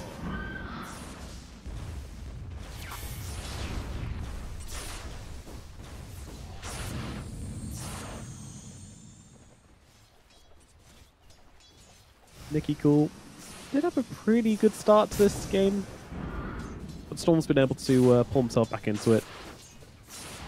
Got the bottle, and now just trading up in the mid lane. Miss on the range creep there from Nicky Cool as well. Not going to feel so great. The one thing about Coddle is that very good, very annoying at shoving waves like crazy. Terrible at denying heroes that are denying last hits, though. Just never seems to have enough damage to get denies, so... Again, you don't really want to level Blinding Light, which, you know, could be an argument to doing it, because you want to get your Chakra and your Illuminate max as quick as possible to be able to farm. And yeah, Nicky Cool is looking for the urn into the Orchid, so that is a build that will apply pressure to Storm Spirit, and also just keep the Coddle alive. You know, Storm Spirit, if you ever jump, like I said, you jump the Coddle, you're going to have enough damage to put him to low HP. Maybe even kill him off if this team's able to enable you. Fortify there, very nice from Nicky Cool, because now this wave's going to go under tower, whilst Purple Paradise is getting the rune. Is it going to make a difference? Oh, yeah, Darkseer. It's alright. He's going to be fine. He got brought low, but they didn't commit. Yeah, had the Fairy Fire to, and the pretty big stick to get himself back up to full. Well, not full, but decent enough. So Aztecor's kind of getting run out down on the bottom side, but Sven's going to throw out the war cry, make sure that Aztecor's going to be alright. We do that thing where we keep going, they're kind of getting jumped, but not dying, but... Well, this is looking pretty serious down to the bottom side here. There's a lot of quills, a lot of goo, a lot of damage, and a lot of dead spends down here in the bottom side. Snov will fall. Albecker still standing his ground, has the wand, so sort of baiting Aztecor to come forward a little bit, but the tower damage is going to hurt. Won't kill him off. Queasy still looking to finish the job here, but doesn't quite have enough damage, especially with the Shadow Word coming out, so Queasy just having to back away in the end. It's going to have to be a full reset here for Runa, as Albecker can't step up any longer, does not have any heals left in the tank, so at the very least, even though he did die, Sven's going to get a bit of uncontested farm. But it's only 2 creeps, because the Ring of Health and Salve is already coming out in the courier, so Albecker has, you know, mid-fight ensured that his resources were coming back out. That's smart. Yeah. And now Bristleback is 100% HP, 80% mana, and with 2 men goes straight back into the lane. Queasy looks to try and rotate on mid. He doesn't have a smoke for this, but it is pre-level 6 on the Storm Spirit. He's 1 creep away. This could get awkward. He's so close. Single creep could be what keeps him alive. Should know this. Let's see. Can they bring him down? In we go. Everything being used, but a 6 is found. Till the end, we'll see him, but can't really do a whole lot. As Purple Paradise should be escaping this one. Aztecor's here as well with the Shadow Word. A fraction too late on the rotation there from Runa team, but they do at least secure the shield rune for Nicky Cool. That's one of those moments where, like, They've got who Aztec used here? it? They Oh, certainly oh are. no. That's a really good catch, actually. I mean, it's going to take a long time to bring him down just due to the fact that he's got the Shadow Word going and they don't do quick burst damage. It's awkward, but they will kill him. Yeah, whoever used the glyph on Die, I can't remember the context of the previous glyph. I know we spoke about it, but yeah. Using that glyph then prevented them using it there to stop the Storm getting 6, and killing Storm there would have felt great. Sure, getting Warlock after is it's okay, but to bring that many heroes to mid lane and not get a kill will feel bad. Snov though, he steps up to farm, 2 goos on him, tries to walk her away. Keeper Light doesn't have ultimate, so no solar bind. Doesn't matter though, Queezy's under the tower. Yeah, Queasy from out of nowhere just jumps out of the bushes. Surprise. Wasn't ready for that, and I don't blame him. Ooh. Starting to take over the game a little bit on his Kotl, just like he did on his Timbersaw. 4,000 we're gold always with looking that. for fresh talent, for new names. Nicky Cool, at least in this series, starting to stand out a little bit. We'll see if he can continue the success here on the Kotl, but sort of unconventional mids on the Timber and the Coddle, but having incredible game 1 and setting himself up for a pretty good game 2 so far as well.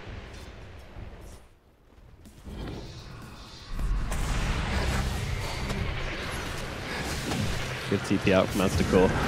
Oh, never mind. Bad TP out from Aztecor. Didn't make it.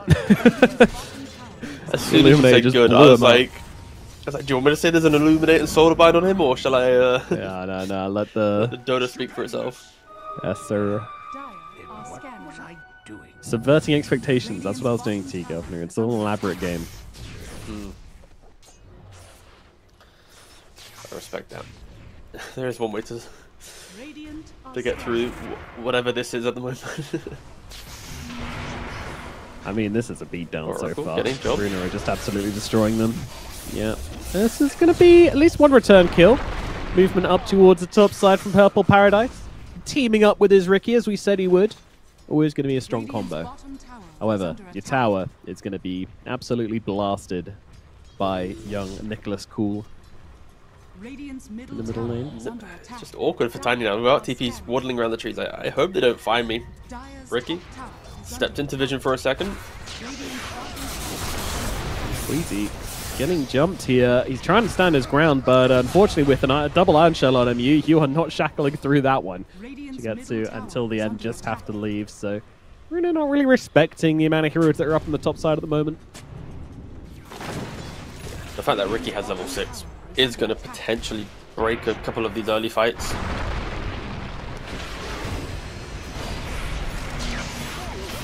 Well, Purple Paradise getting low here, trying to stand his ground, but no, zips down to the low ground. Solar Bind will not pick him off, so until the end, trying to get away. Turns around though with the Purifying Flames, keeps himself alive by killing the Ricky. Shigetsu does actually get the kill there as well, so they do not get their target. The Oracle survives and taunts his way Dire's through it middle as well. tower is under attack.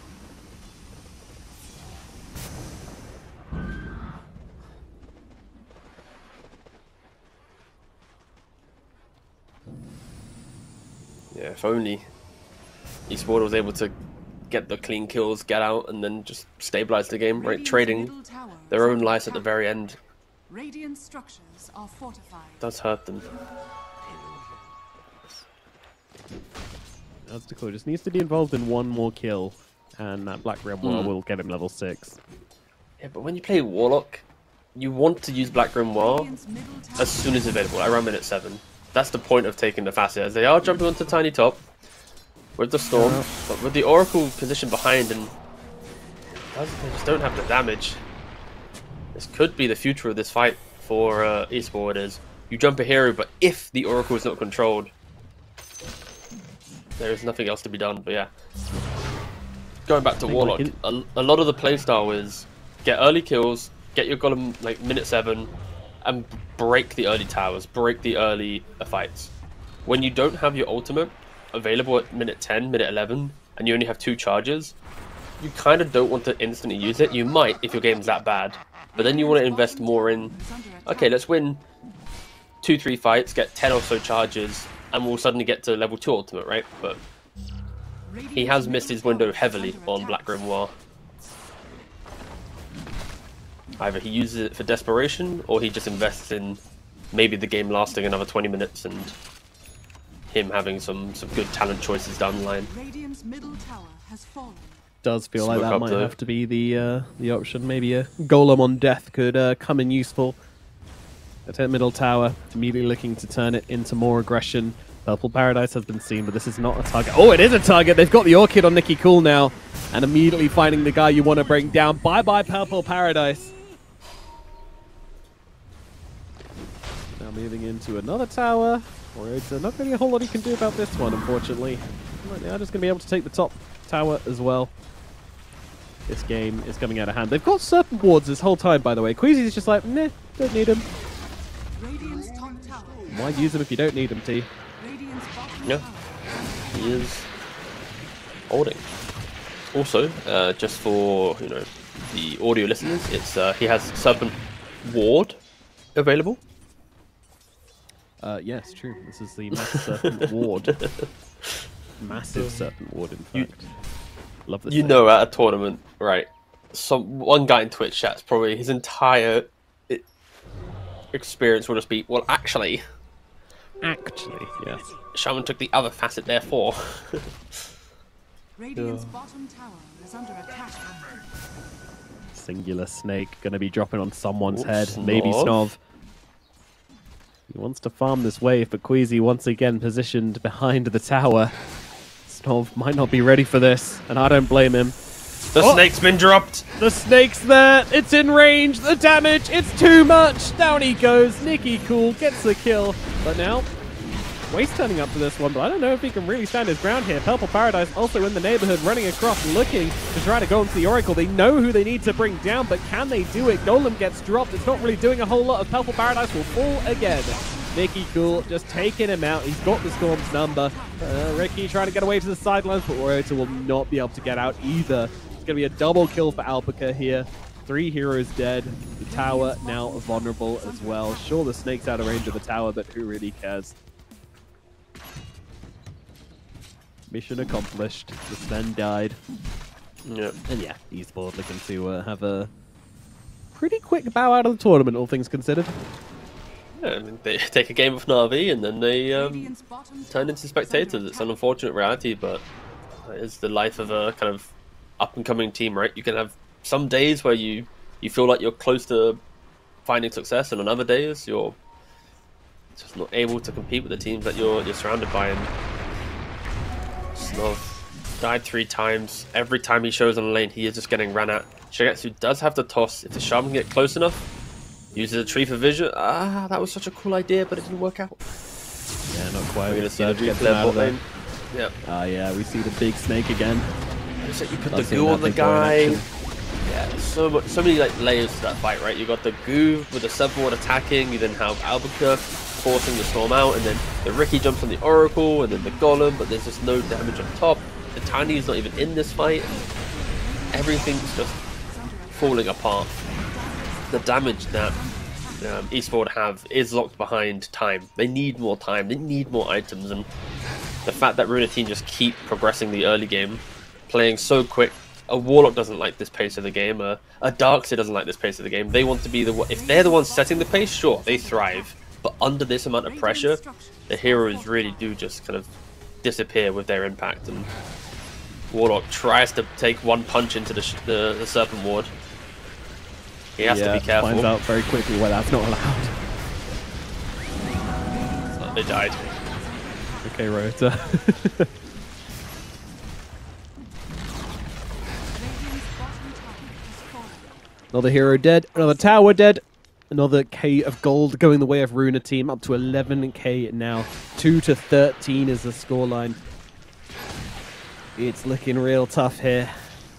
And Runa team showing no signs of slowing down. They're just going from lane to lane to lane. They've got so much damage. When these Silver Wards come up, towers will die. The Tiny, he's going to get himself a Shadow Blade, then a Shard, so his own pushing power is going to be absolutely massive. Like, there's not a whole lot left in this one. They need to find some plays to make on the map on Esports, but they're so far behind. It's pretty much the timer of when can Snov get to Blink Dagger, right? Like, he needs Mask, he needs Echo Saber to farm, to have like skirmishing impact. But once he gets the Blink Dagger, you can at least argue, okay, the Oracle can die. When Oracle dies, that's like the first dominant to fall. Is under attack. But the fact that Snov has been picked off 3 times, good TP this time around. He sensed that they were kind of closing in on him. Dire are scanning. Yeah, for Esports, there is no game to play until your Sven is ready to fight. That's the call. Warlock shows Getting himself jumped. again. Jesus, Nice. he's died so fast. Okay, there was an AD on the Keeper of the Light, which kind of explains that one. He gets absolutely beaten down. Nobody gets to show in this game at the moment. Yeah, Nicky Cool taking names, making this Coddle hero look overpowered.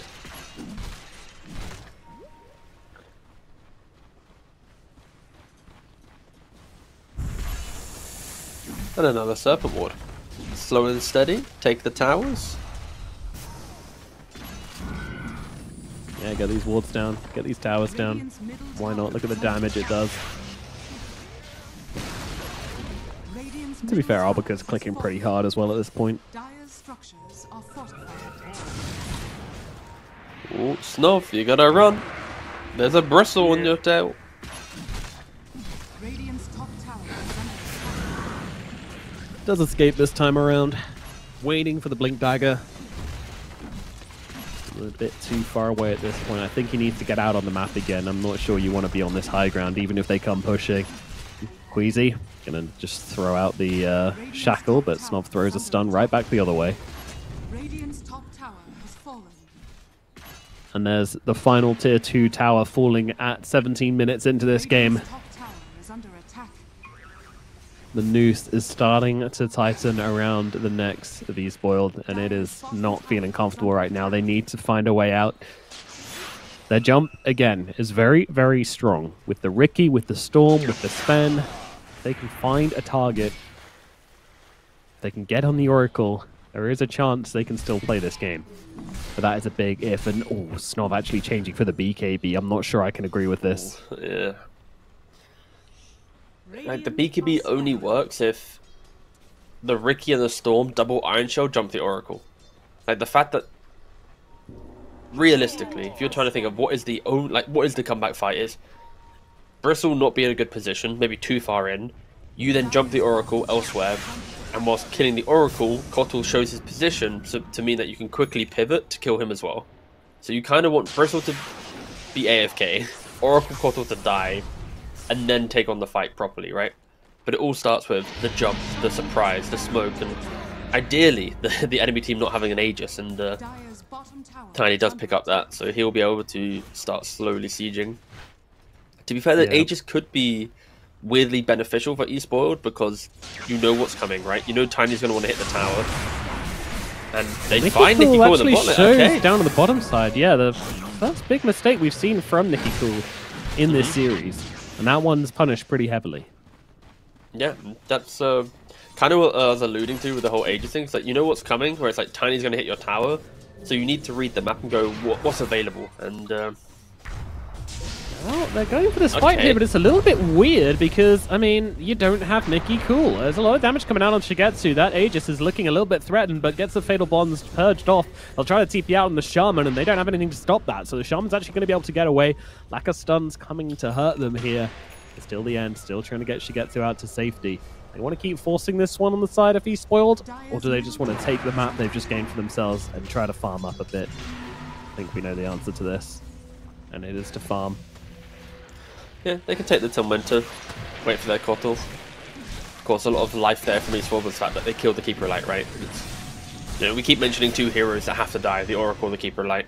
As soon as one dies, then you know that there's a lot more life in the fight. Storm Spirit specifically, he cannot play Dota when Kotl's just chilling. An Orchid out of nowhere, the cast range from your Spirit form is very, very easy to prevent Purple Paradise from zipping freely throughout the engagements. They are 14,000 gold down. It is very optimistic to think that they can create a comeback, but the fact that we saw a couple bits of greed, this is often the window where Runa team struggles, right? God strength down on the bottom Saying that, side. yeah. Snov, He's found till the end. He is kind of alone here, but he's going to go for it anyway. And Ghost Scepter just delivered for the Oracle. Oh, the timing, it could not have been worse. Sven is going to die cold and alone. As till the end will live.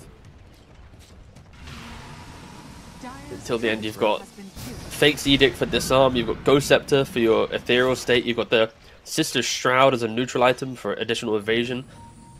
It's a really, really hard Oracle to kill. Again, the only way to kill him is by the element of surprise. Sven being dead for 24 seconds, Bristle on the high ground with the Serpent Ward. It's been a good 3-4 minutes since we've seen an objective get pressured by Runa team. But they're back.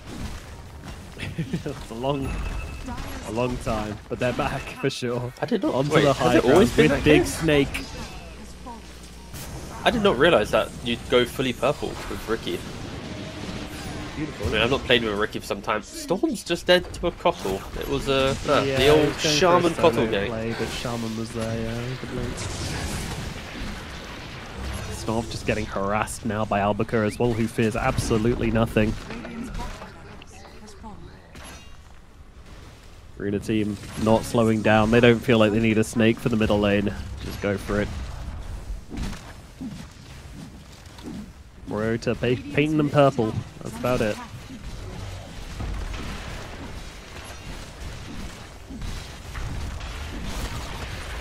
Radiant's middle tower has fallen. Radiant's middle barracks are under attack.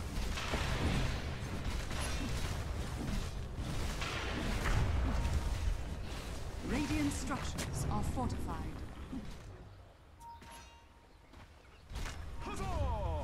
Radiant's middle barracks are under attack. Radiant's middle barracks has fallen. Middle Smoked tower up then. folding here. Hoping for something. 18k gold advantage. Purple Paradise jumping into the backlines, trying to find the Oracle. Once again, the Ghost Scepter comes down. It's a nice back wall with the Golem coming out. Until the end will die. Buyback comes out as Purple Paradise caught by Queasy. He's going to fall. Snob under the cover of BKB, trying to get on top of this Shaman. Stuns coming down. Damage coming in. Doesn't have enough. Controlled up by Albaker and going down as well. And there it is. GG comes out 23 minutes in. Once again, Runa team just getting the better of eSpoiled. GG's, good luck to come out. What a one-sided series. That was, waking up, trying to get into the qualifier, and that was just a beatdown. And of course, Runa, they are going to have to play again. Yeah, might get a couple hours of kipping. Yeah, we've got 2.5 hours until the next series, but yeah, that will be Runa team versus 4 Pirates. As this just unfortunately was so one-sided, but it is the round 1 of a lower bracket, right? I don't think we were meant to have crazy expectations. It was an invited team, a Rune team, versus the open qualifier of Esports. Esports also showed us in the previous TI qualifiers that they weren't really that strong for the region. Sure, they made it through opens, but as soon as they got to closed, they got eliminated, right? So yeah, it was just, I guess, the way the cookie crumbles. But yeah, Runa team, I feel like they're in good form. That the 4 Pirates series, it should be close. I don't think 4 Pirates was crazily too powerful in Cyber Goose. I feel like they got beaten in half an hour, 32 minutes. So Runa team versus 4 Pirates that we're going to see later today on this stream, it really is anyone's game. I think so. Yeah, I think so. It's going to be an entertaining one at the very least, because the Runa team, they come to fight, which is always nice to see. They'll either win in 30 minutes or they'll lose in 30 minutes, which is, a bit all or nothing, but it's been fun to watch them play so far. Esports, their journey ends here, not their season, not their time, not their qualifiers, unfortunately, and I don't want to be too mean, but not really showing much hope. They had one game versus Navi. They'll always have that one game versus Navi, but other than that, things just not coming together for them. But hopefully we see them next season, but their journey for this Dota season is pretty much done. So yeah, we're going to throw it to a break, and then we shall be back afterwards in about 2.5 hours time. It's a long old break, so go and entertain yourselves, as we'll be back with Runa team versus 4 Pirates. We'll see you in a bit.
scanning.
Dire's middle tower is under attack.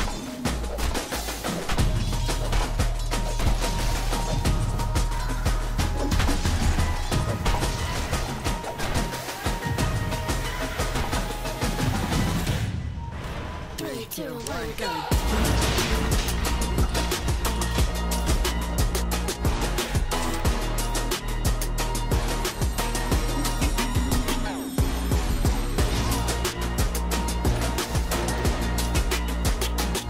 Dire's top tower is under attack.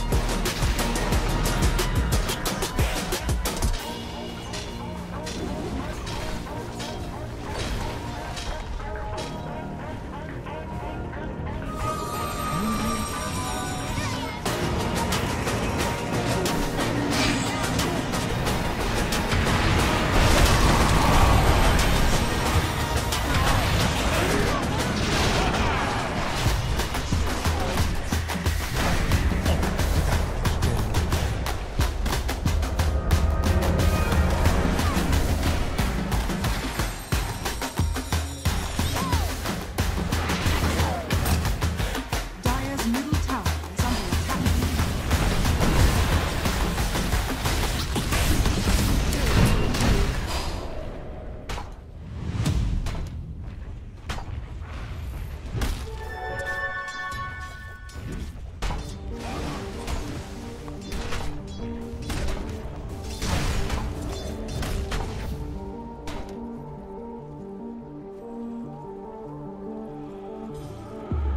Come into my world if you wanna see some action.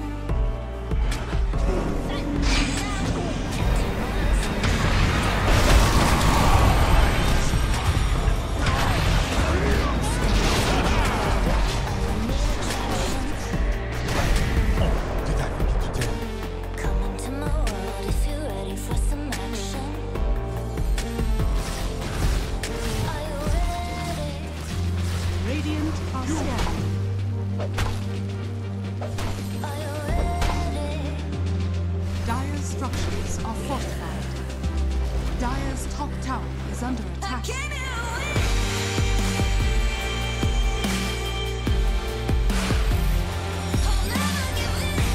Dire's top tower is falling.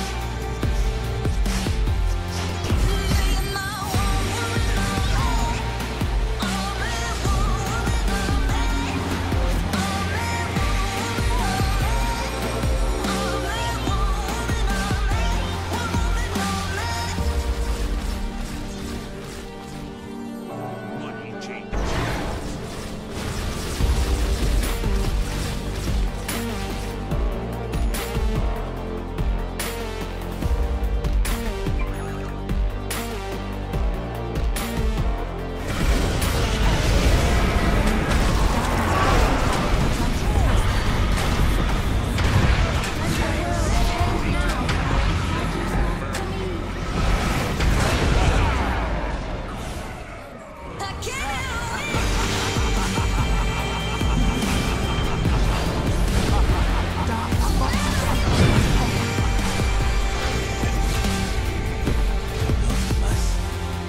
Dire are scanning.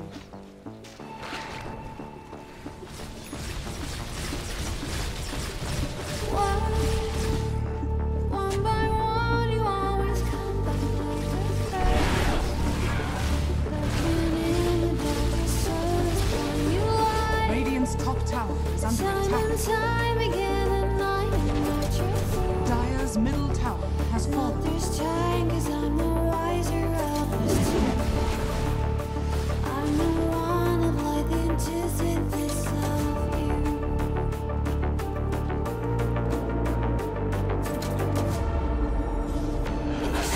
Radiant are scanning. If you run, I'll chase you. If you scream, I'll whisper. La-di-da-di-da-da-da. This is all you ever wanted. Take it all, you deserve it. This is how we're gonna end it. La-di-da-di-da-da-da. Take it all, you deserve it. Take it all, you deserve it. Giving back the freedom you want to destroy. And my power's way too strong for you, so try. You can dominate and know you survive. And not this time, 'cause I'm the wiser of us two. I'm the one of life antithesis.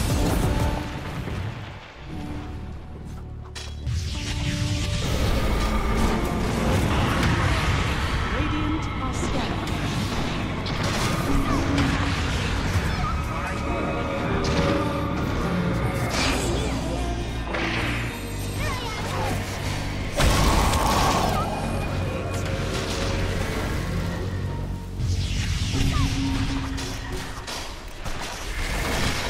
Dire's bottom tower is under attack.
Radiant's middle tower is under attack.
are scanning.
is under attack.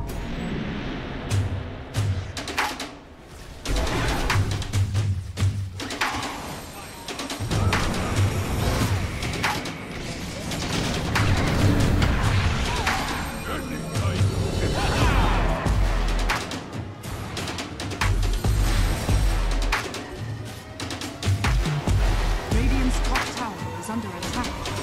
Radiant's top tower is falling.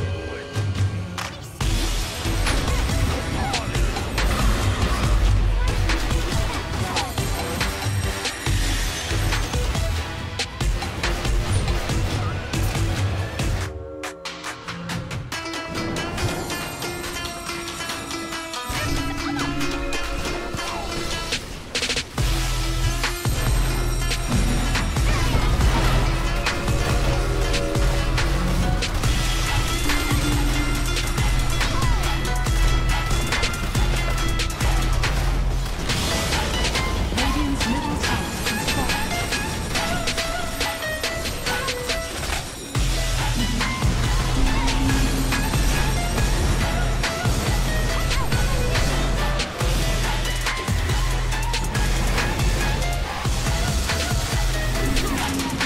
Radiant structures are fortified. Radiant's top tower is under attack.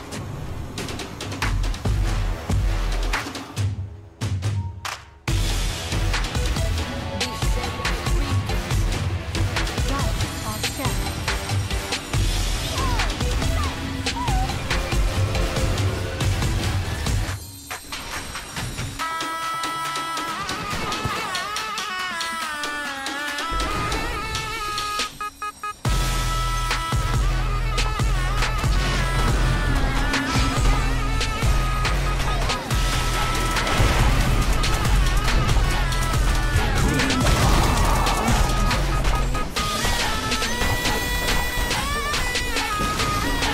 Radiant's top tower is falling. Radiant's top tower is under attack. Dire's bottom barracks are under attack. Radiant's top tower is falling. Radiant's top barracks are under attack. Radiant's top barracks has fallen. Radiant's middle barracks has fallen. Dire's bottom barracks are under Radiant's middle barracks has fallen.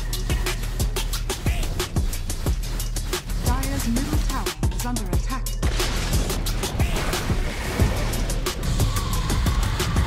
Dire's middle tower has fallen.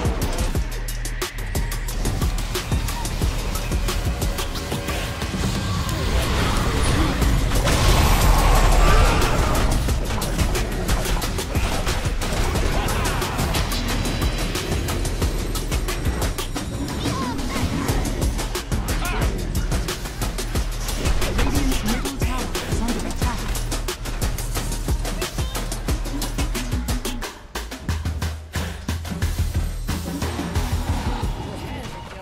Radiant's courier has been killed.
Radiant's middle tower is under attack.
something in his eyes.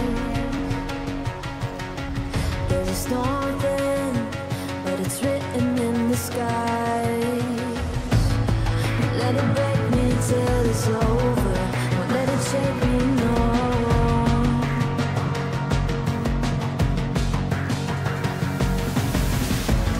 Won't let it make me go under.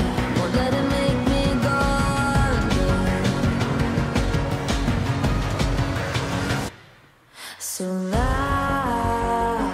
it's time to fly.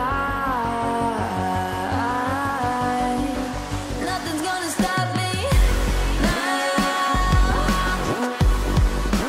Nothing's gonna stop me now.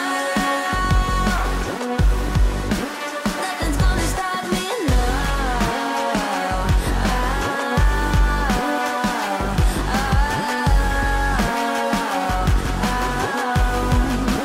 Nothing's gonna stop me.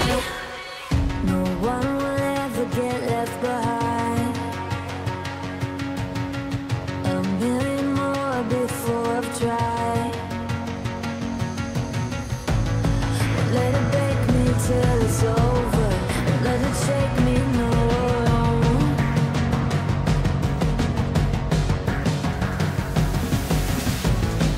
Let it make me go under. Let it make me go under. So now it's time to fly. So now it's time to fly.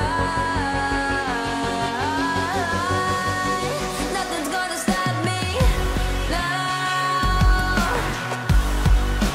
Nothing's gonna stop me now.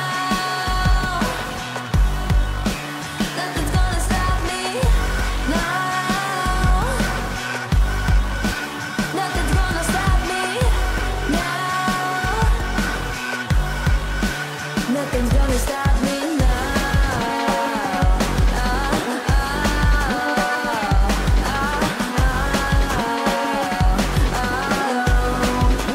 Nothing's gonna stop me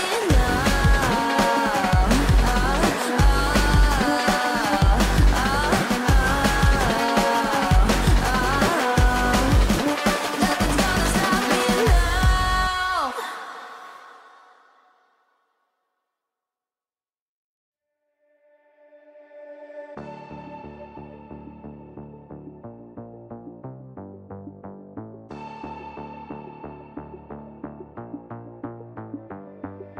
Why, one by one, you always come back like a curse? Lurking in the dark, your soul is blind, you lie. Time and time again, and I am not your fool. Not this time, 'cause I'm the wiser of us two. I'm the one of light, the antithesis of you.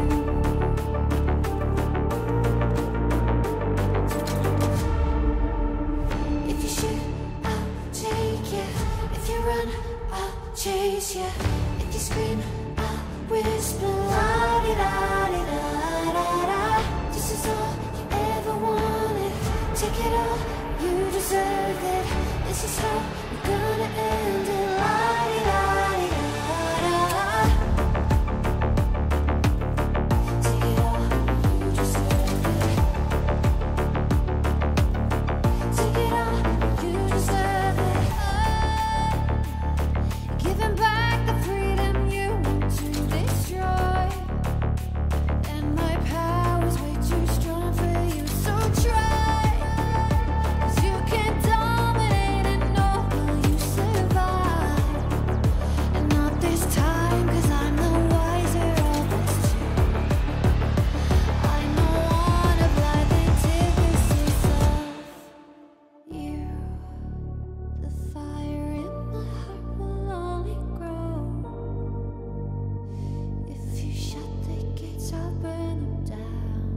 30 seconds to battle.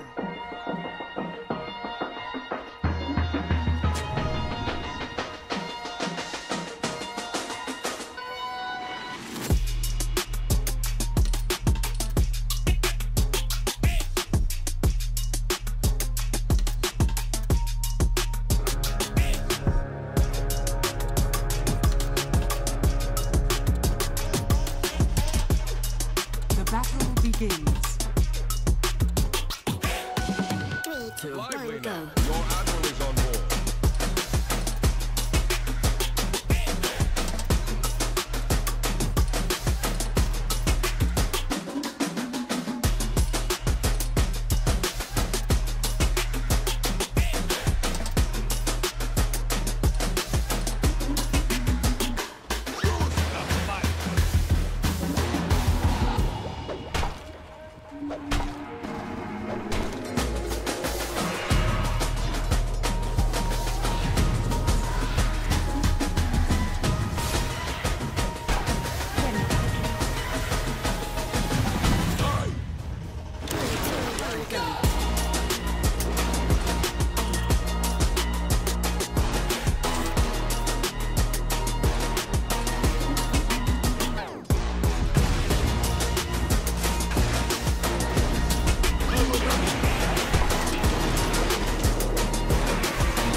Three, two, one, go.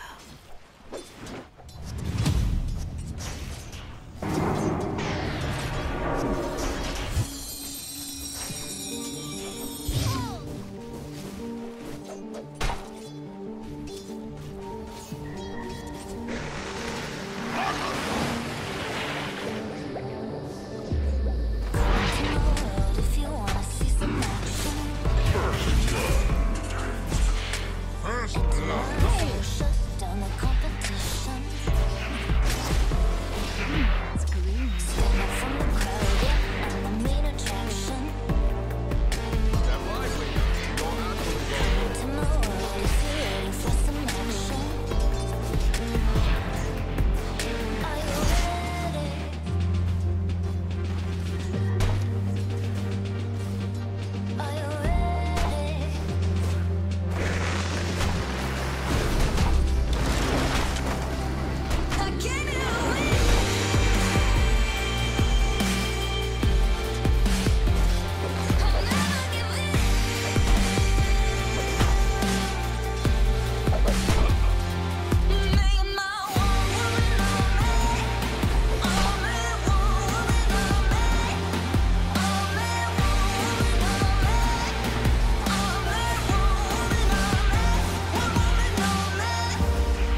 structures are fortified.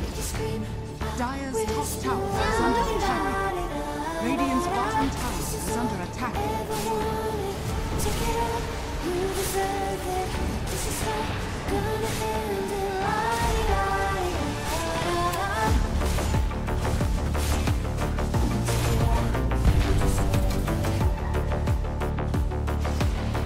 Take it out, you deserve it. Giving back the freedom you destroyed. What? You thought you would I win? was way too strong for you, so try. 'Cause you can dominate and know you survive. And not this time, 'cause I'm no wiser. I know one of life antithesis of.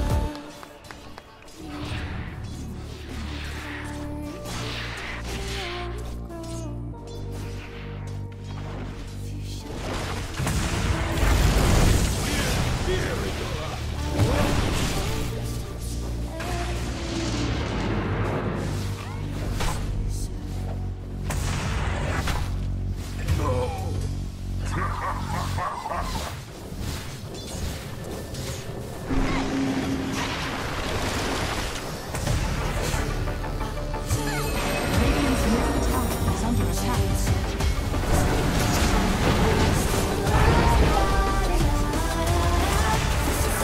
Radiant's top tower is under attack.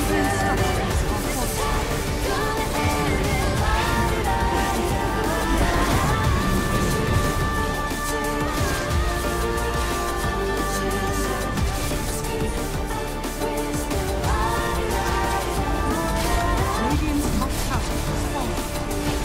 Radiant's structures are falling. Radiant's middle tower is under attack.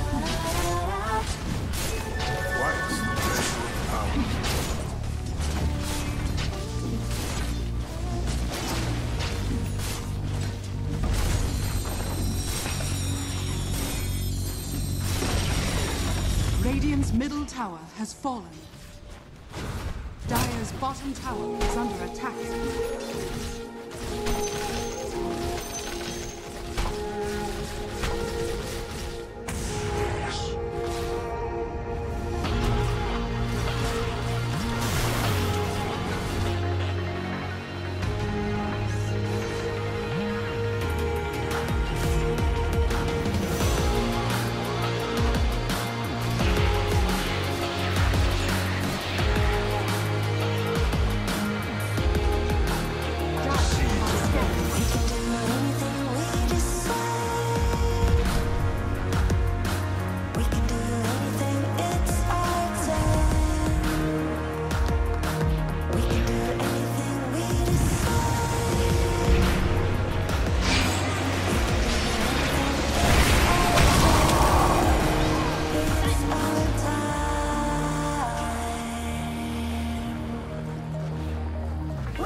Radiant's middle tower is under attack.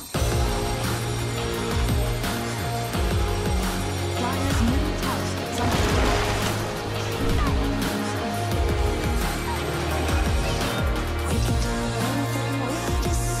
Radiant's courier has been killed. Radiant's bottom tower is fortified.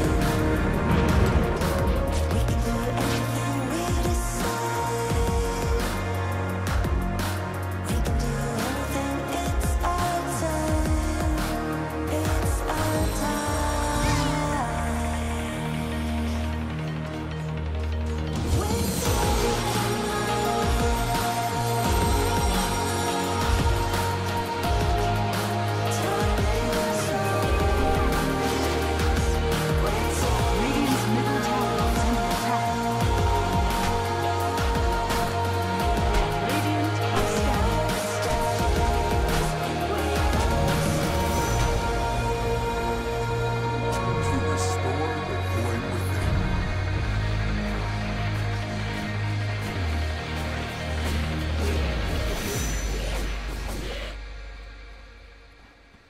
Dire are scanning.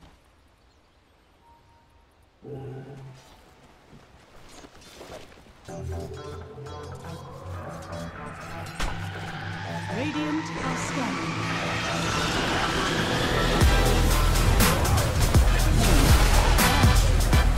You thought you were winning?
bottom tower is under attack.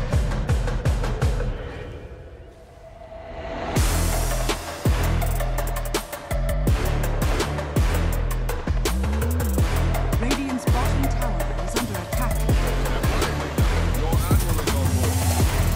Dire's top tower is under attack.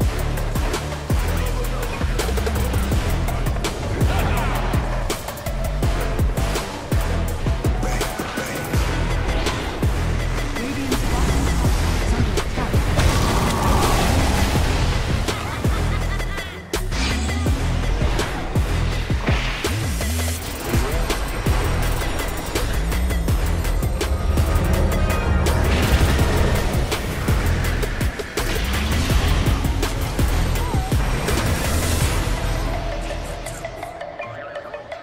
Dire are scanning.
Radiant's bottom tower is under attack.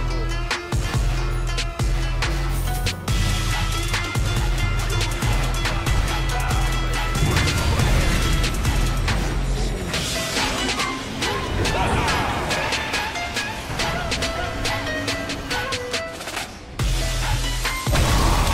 tower is under attack.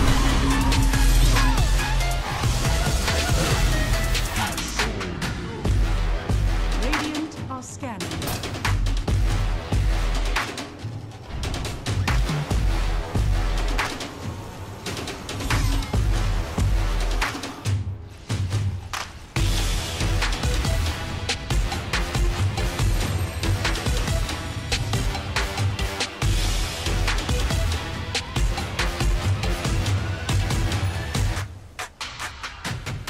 Radiant's top tower is under attack.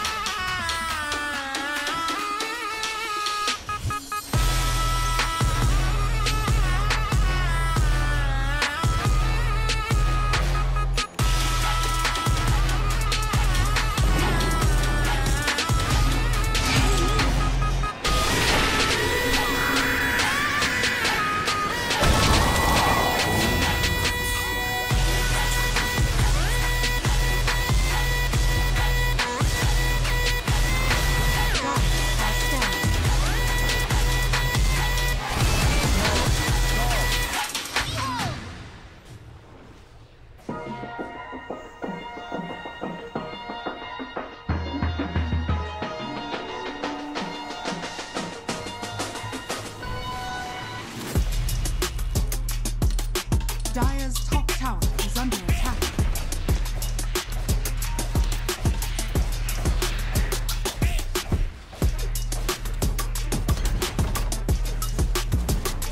Dire structures are fortified.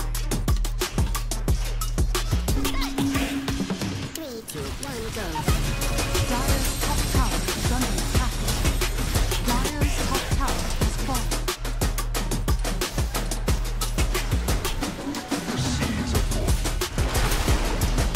Radiant are scanning.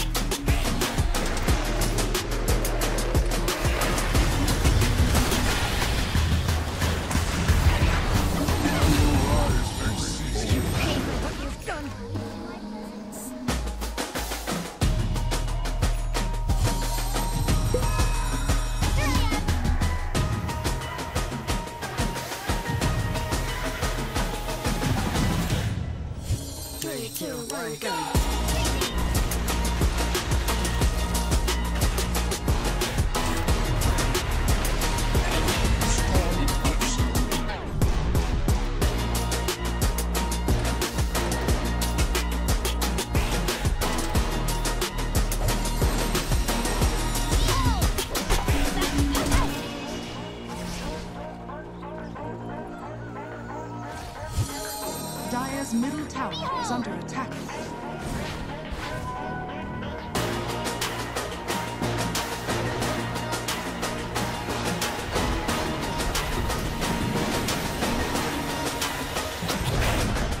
Radiant's courier has been killed.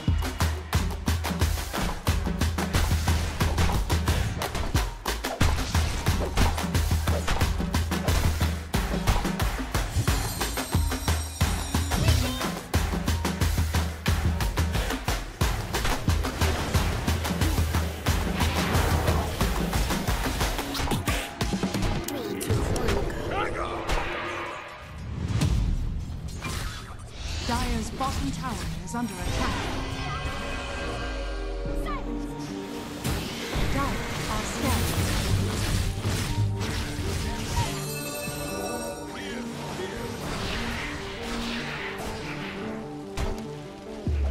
Come into my world if you wanna see some action.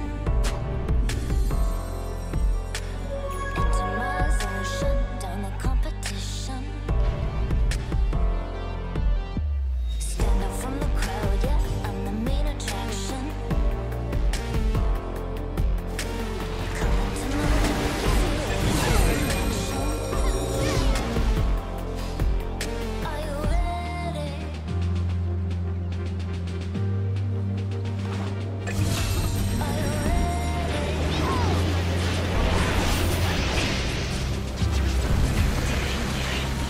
I came here to win.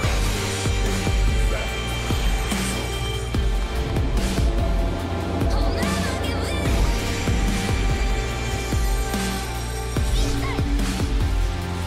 Making my own woman on me. Only one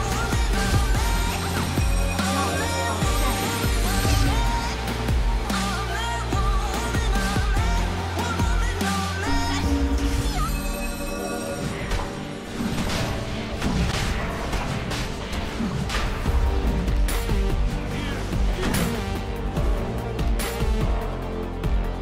Radiant are scanning.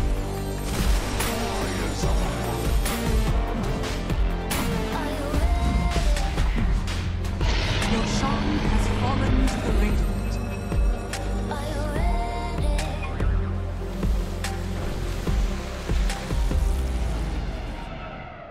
I came here to win.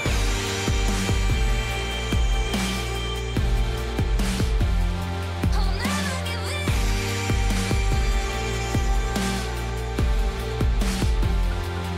Making my own woman on me.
Deeds of fortune.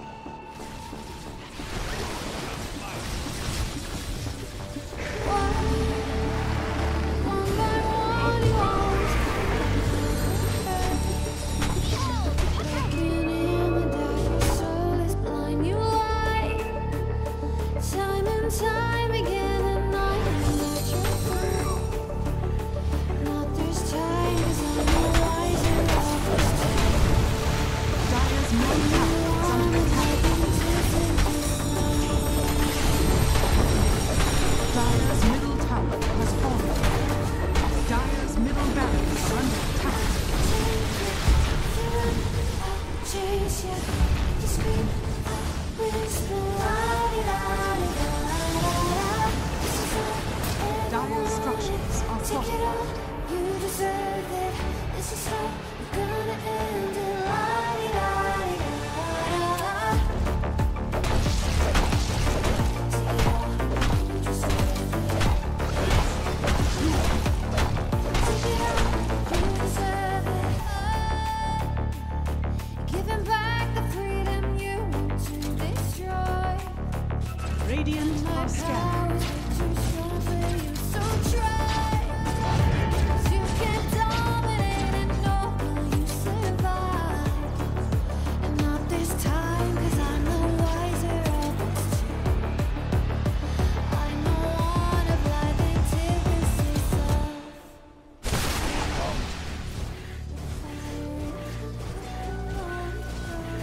Illusion!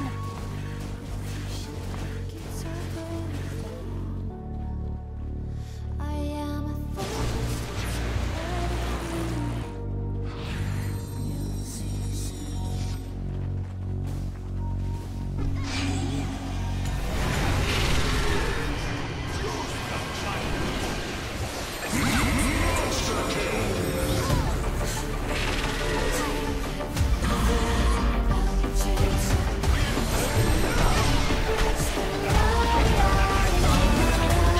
This is all I ever wanted.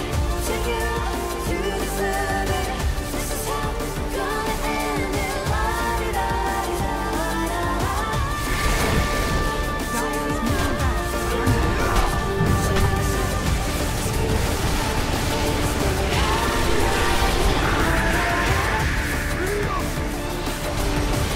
Dyer's middle barracks are under attack. Dyer's middle barracks has fallen.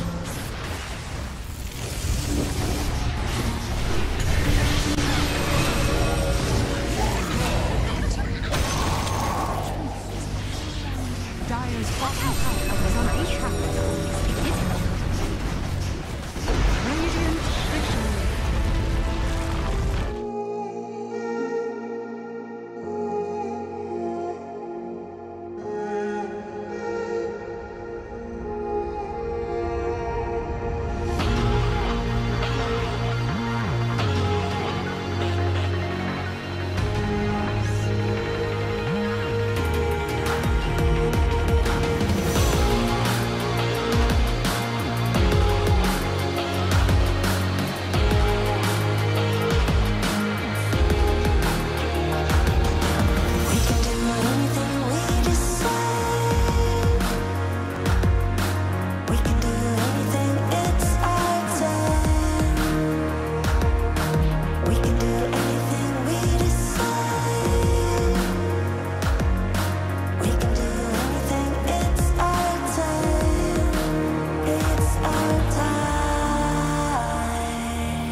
go.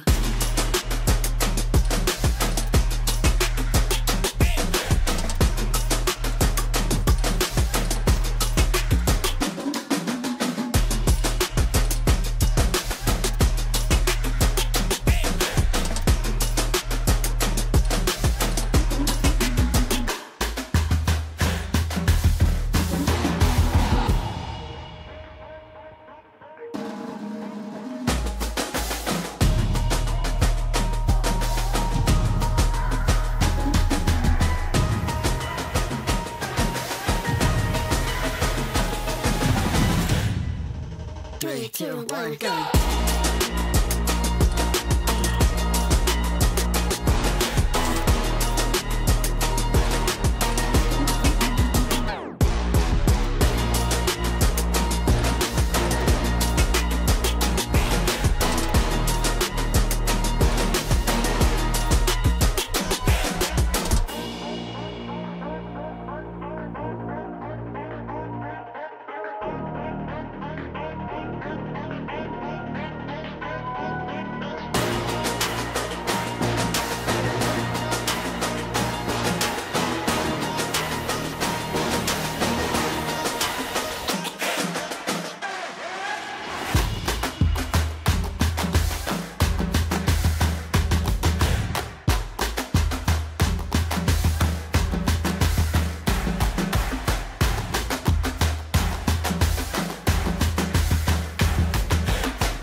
Three, two, one, go.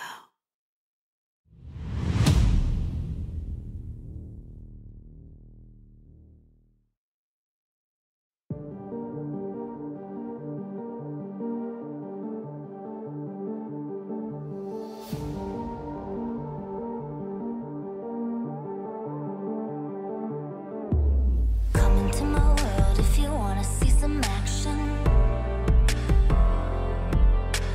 Enter my zone, shut down the competition. Stand out from the crowd, yeah, I'm the main attraction.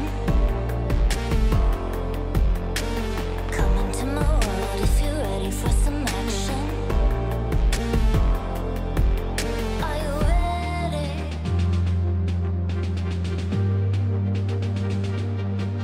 Are you ready?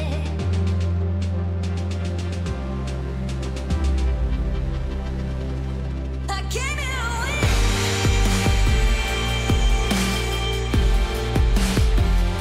I'll never give in.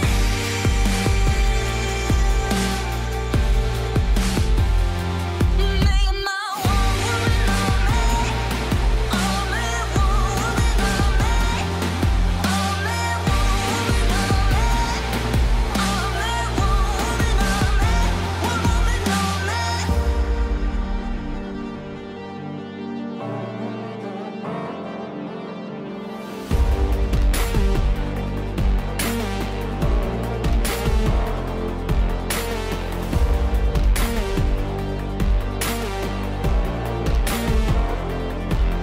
Are you ready?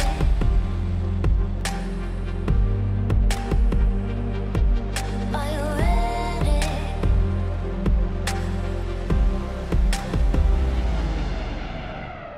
I came here to win.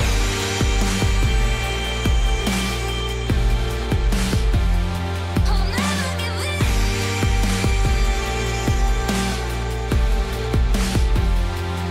Make my one woman on me.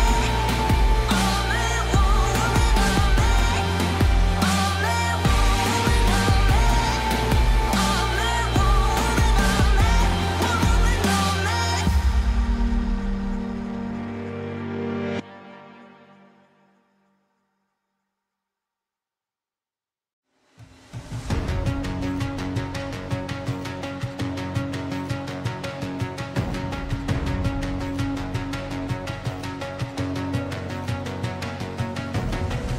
There's something in his eyes. There's a storm within, but it's written in the skies. Let it break me till it's over. Don't let it shake me, no.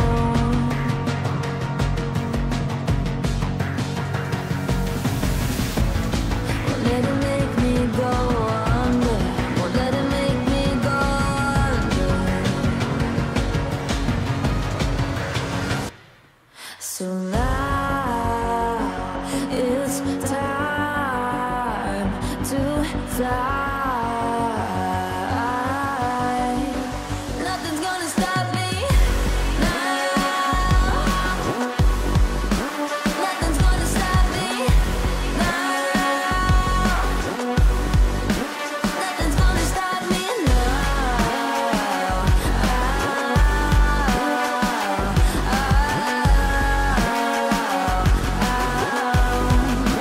Nothing's gonna stop me.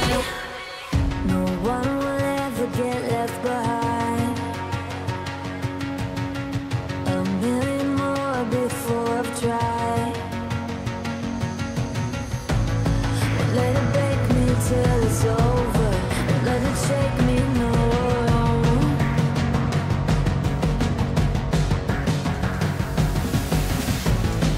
Let it make me go under. Let it make me go under. So now it's time to fly.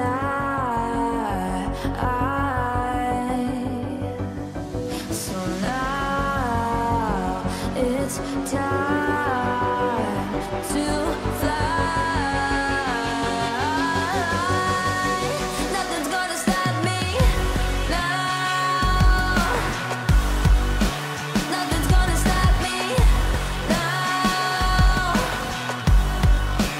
Nothing's gonna stop me now. Nothing's gonna stop me now. Nothing's gonna stop me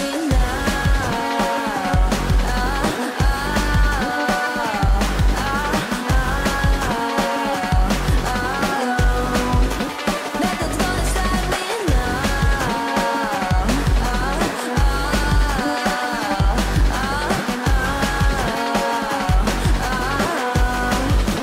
Nothing's gonna stop me now.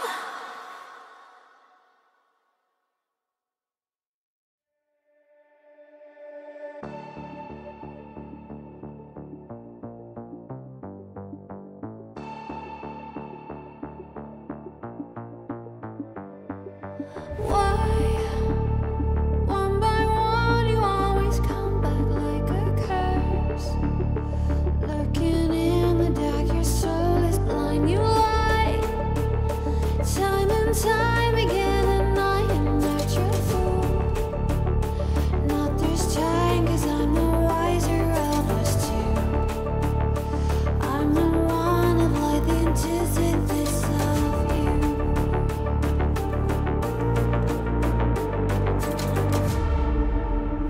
If you shoot, I'll take you. If you run, I'll chase you. If you scream, I'll whisper. La-di-da-di-da-da-da.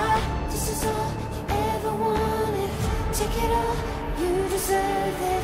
This is how we're gonna end it. La-di-da-di-da-da.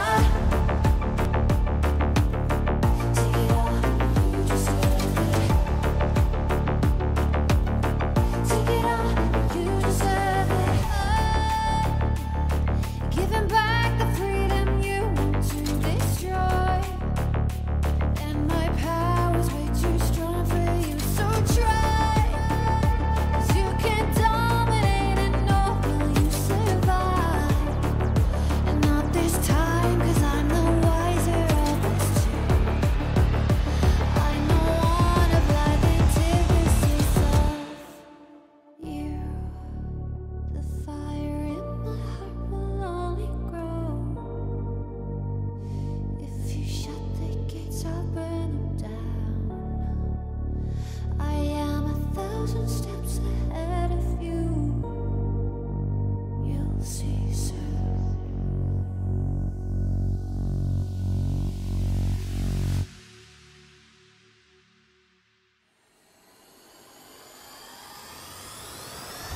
If you shoot, I'll take you. If you run, I'll chase you. If you scream, I'll whisper. La-di-da-di-da-da-da. This is all you ever wanted. Take it all, you deserve it. This is how we're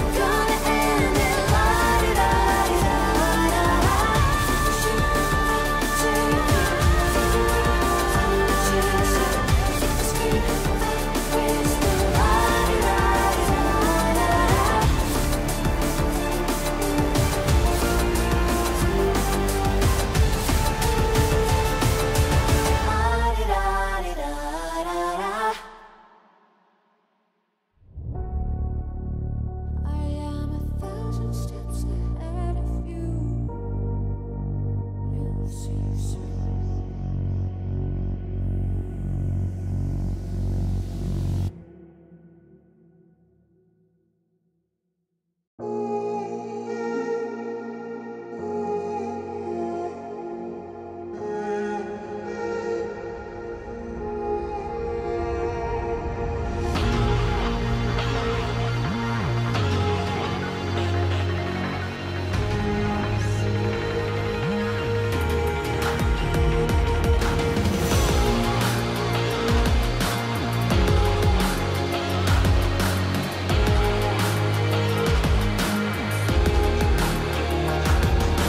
We can do anything we decide.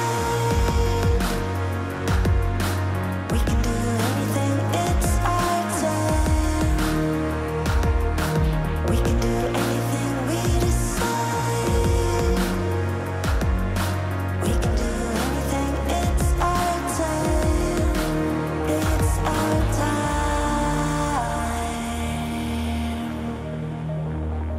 We're taking over. Time is ours. We're taking over.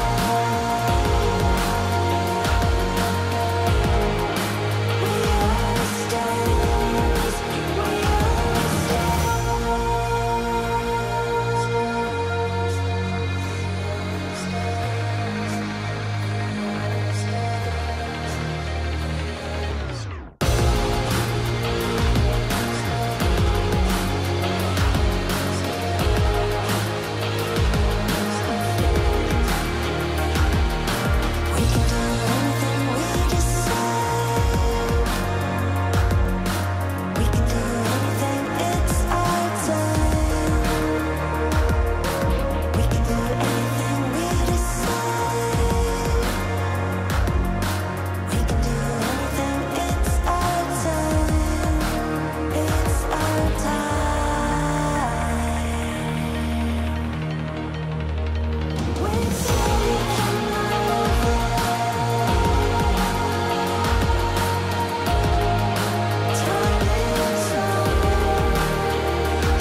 Welcome back to the EWC qualifiers here in the Eastern European region, down in the lower bracket, in the back streets, fighting it out as these teams have their backs against the wall. It's elimination time for these two teams. And T Governor, which two teams do we have in front of us right here?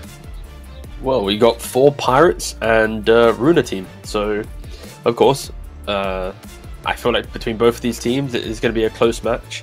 And of course, this was the series that we saw earlier today. Was Esports versus Runa team. That is not the team one that we're looking at right now. But either way, 4 Pirates. No worries, mate. I know it's been some time. That first series was so quick that the day just feels so weird. But here it is: 4 Pirates versus Runa team. 4 Pirates, of course, are the team that got sent to the lower bracket via the upper bracket semi-finals, and Runa team we saw earlier today absolutely demolish Esports in a 30-minute game and a 23-minute game.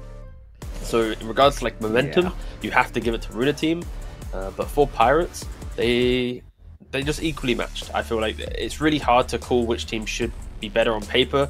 You know, the carry potential of a taker was exceptional for 4 Pirates in the series that we saw before they lost their upper bracket series. You know, Natinawa as well from the mid lane looked pretty dominant, and then the series we just watched, we had Nikki Cool pop off on a Timber or a Kotal mid, right? And you know, Albuquerque a couple Bristol games in a row, and they were just cruising their way through. So, yeah, it's such a close series. I kind of feel like it should be a 3-game series, but you never know in the lower bracket. You know, the pressure can get to anyone, and yeah.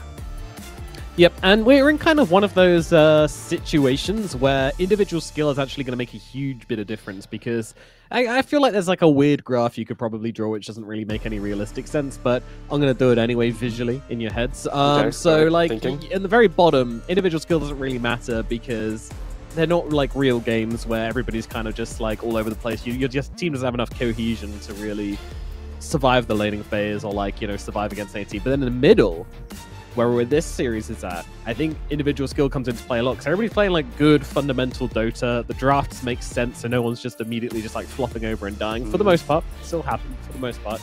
The drafts tend to make sense. Therefore, individual skill can actually come into play quite a lot. And then you get higher, and then everybody else is really, really good, and therefore you kind of get shut down, and like you kind of have to play within your flow chart, the dynamics, the team stuff, blah blah blah. Individual skills sort of doesn't matter less, but everybody's just so good that you're going to struggle to stand out. But then you get to the very top where once again individual skill comes into play. Once again, the very top. You know, we're talking like grand finals, top 3, that kind of stuff. Games actually tend to devolve a bit and get a bit more messy as the pressure comes into play, and teams sort of like break each other down, which is the fun part of Dota. But anyway, back to this. Basically, what I'm saying is Nikki Cool or Otakar, the two standouts on this series for me. Who's going to step up? Who's going to be the bigger boss? That's what we're going to find out. See.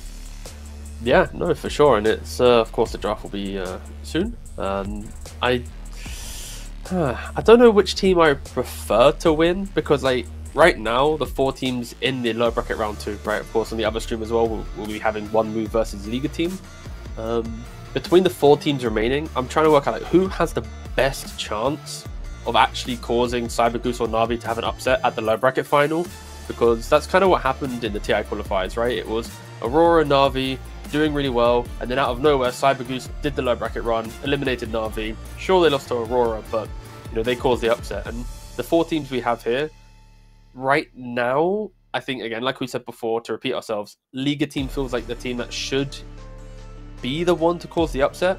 But I actually think 4 Pirates or Runa team, the series that we're covering, whoever wins it should be the team to progress to the low bracket final, because I'm seeing improvements as they play.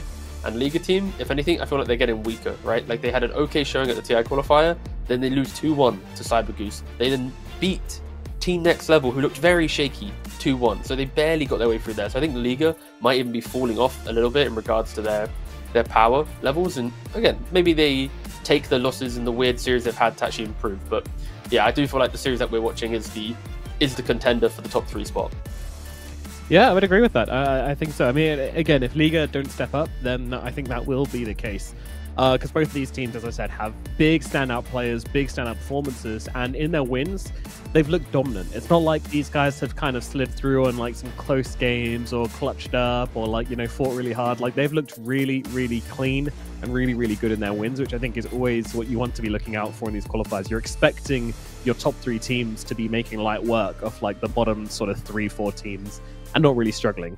So I think these 2 teams are a good example of that. Let's have a look and watch them play as we get into the draft for game number 1 between 4 Pirates and Runa.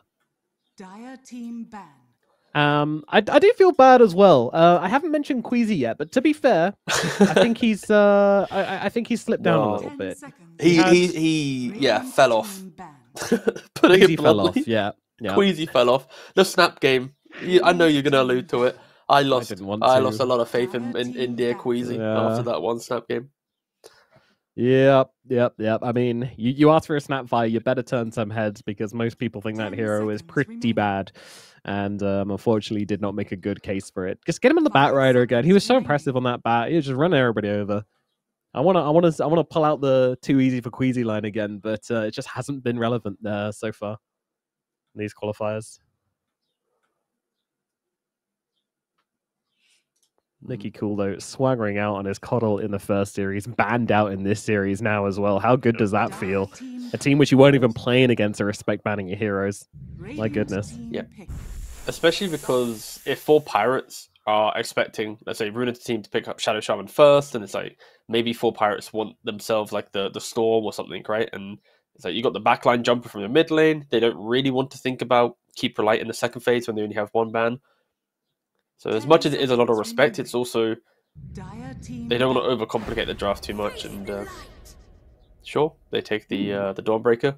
Again, Dawnbreaker is rising a lot in value. I think people didn't really respect the Aghanims, but now they're back to realizing that it's pretty good, right? You still have the effect, but around you. And again, I don't think it does. It's no evasion, right, anymore. Can't remember off the top of my head. The Aghanims? Maybe- No, it's not. 5 No, Evasion. it's just healing, Right right? now. Yeah. Yeah.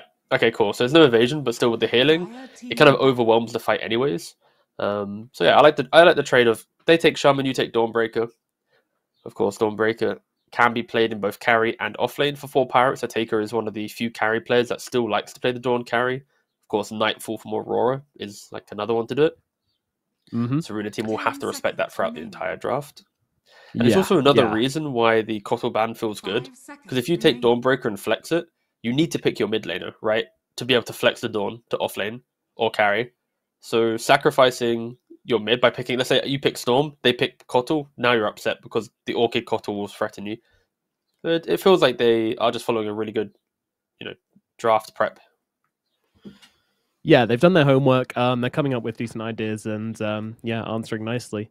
And yeah, Dawnbreaker, if they do play it carry, is just such a tempo hero. It's really nice to just have that carry who wants to be in every single fight, who wants to always turn up. And obviously, it's like a Spectre in some ways, where you can just go farm up, you can just go hit creeps, and anytime you're needed, you come down from the heavens and join your team. Radiant Also team very good. ban. Also, if you're a really Dire bad team carry player, that's really nice as well, because it means that you don't have to worry about positioning. And talking about someone who doesn't need to worry about map positioning, Nature's Prophet coming out as well. So yeah, doubling down on these global strats. I don't want to call them global strats anymore because you just kind of Yeah. do it and it just kind of works. The heroes are just good in their own right as well. Radiant Yeah, team just ban. shoving waves as quickly as possible and capitalizing on that positioning. And Runa team, at least, the Timber and the Undying. As much as you want to shove waves and play the map and 4 Pirates, you got to get through the lanes. And Dawnbreaker, if you're laning into Undying in the, again, you know how I said it's like they're flexing it. Runa team have picked 2 heroes that can deal with it, right? So 5 Timber to seconds offlane, remaining. Dawnbreaker carry, not too happy. Dawn to offlane, Undying's there, right? Just bullying you with decay with a potential like Gyrocopter or some type of hero like this in the carry role to utilize the melee body of the Undying. And Yeah. they can still put the Timber mid for Nicky Cool if they suddenly pick up a really strong carry to try and deal with the offlane Timber. So I actually like this, the Undying plus Timber pickup. It does complicate stuff for Pirates quite a lot. They need to find a way to pretty much get through the lanes to enable their heroes now. Come out the other side and survive and thrive. That's the idea. Undying actually making it through to after being like first phase banned for most of the series we've had over the past few weeks. Undying coming out as a second phase pick is sort of surprising. I don't know if 4 Pirates forgot about it or just don't care about it. I don't know. Then they go for that the is- AA Ember. I really hope for Runa team's sake that they can flex the Timber to offlane, because the fact that you pick Ember so boldly here, and there's still Monkey available, Huskar available, Slardar, like 5 seconds there's remaining. so many options on the mid lane. Yeah. There's Necrophos, which is okay. There's AA. I rescind that one, but still, and technically with the Huskar as well because of the AA. Technically, the AA does protect a lot of the heroes that punish Ember, but still, you need to think about the idea that you put the Timber to offlane, you pick up a hero that maybe isn't punished by the AA, but still threatens the Ember's laning, and then Runa Team's draft should be able to play itself out. And stuns are not really Runa Team's friend. They have only a Hex and a Shackle from a Shaman. Everything else is just trying to overwhelm the enemy with just really aggressive positioning and tombstone slows and stuff. Yeah, it's all about kind of positioning. It's about zoning. It's about fighting up. But then again, Full Pirates also don't really care about that because again they have Dawnbreaker, Prophet, AA. Like this Ember Spirit can just do flips around the map wherever he is, and he's going to get global support coming out from his other 3 heroes. So just give me an Underlord last pick for Full Pirates. Why not? Just Giga commit. Funny. More. Yeah. Runa Team, they really are scratching their head in this one. Because like as much as they want to counter the Ember in lane, they realize like is our draft like the structure just falling apart? And for now they pick up the Ursa.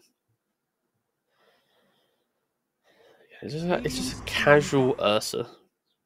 It really is. doesn't Yeah, really he's just like hanging it- out. It's just there. Yeah, like I'm not like, oh my god, wow, Ursa. Like sure, into Dawnbreaker lane, Ursa's going to farm quite nicely. You can always jump away from the Starbreaker and the spell combination of an offlane Dawn. But with 4 Pirates having last pick, and the fact that Runa Team are banning out the Enigma, I'm expecting 4 Pirates to be able to find a hero that can lane into it and just put the Dawn carry. I guess that's where Runa Yeah. Team don't really care if Dawn goes carry, because in their mind it's like, sure, you take Dawn carry, we have Ursa. As long as like you can never kill out Ursa, you can kill other heroes on the map, but can a Dawn carry kill a Timber? With an AA, yes, but by herself, no. If 4 Pirates want to be spicy, It's a big then ask. their last pick can be Beast. It could be Viper. I don't often call for Viper, but Yeah. you break a Timber, you I break could an see it. Ursa, you win lane. Radiant team ban. Yeah, it depends on how much they want to win lane compared to if they see something needed for the game. And how little they care about stuns. Yeah, the stuns on 4 Pirates. It's like an eventual Cold Feet, a Chains, and then maybe Dawnbreaker. Yeah, like stuns aren't really the friend of 4 Pirates. That's why it's like, do you really think that your last pick can fix all the stun issues, or 5 seconds obliterate a remaining. lane?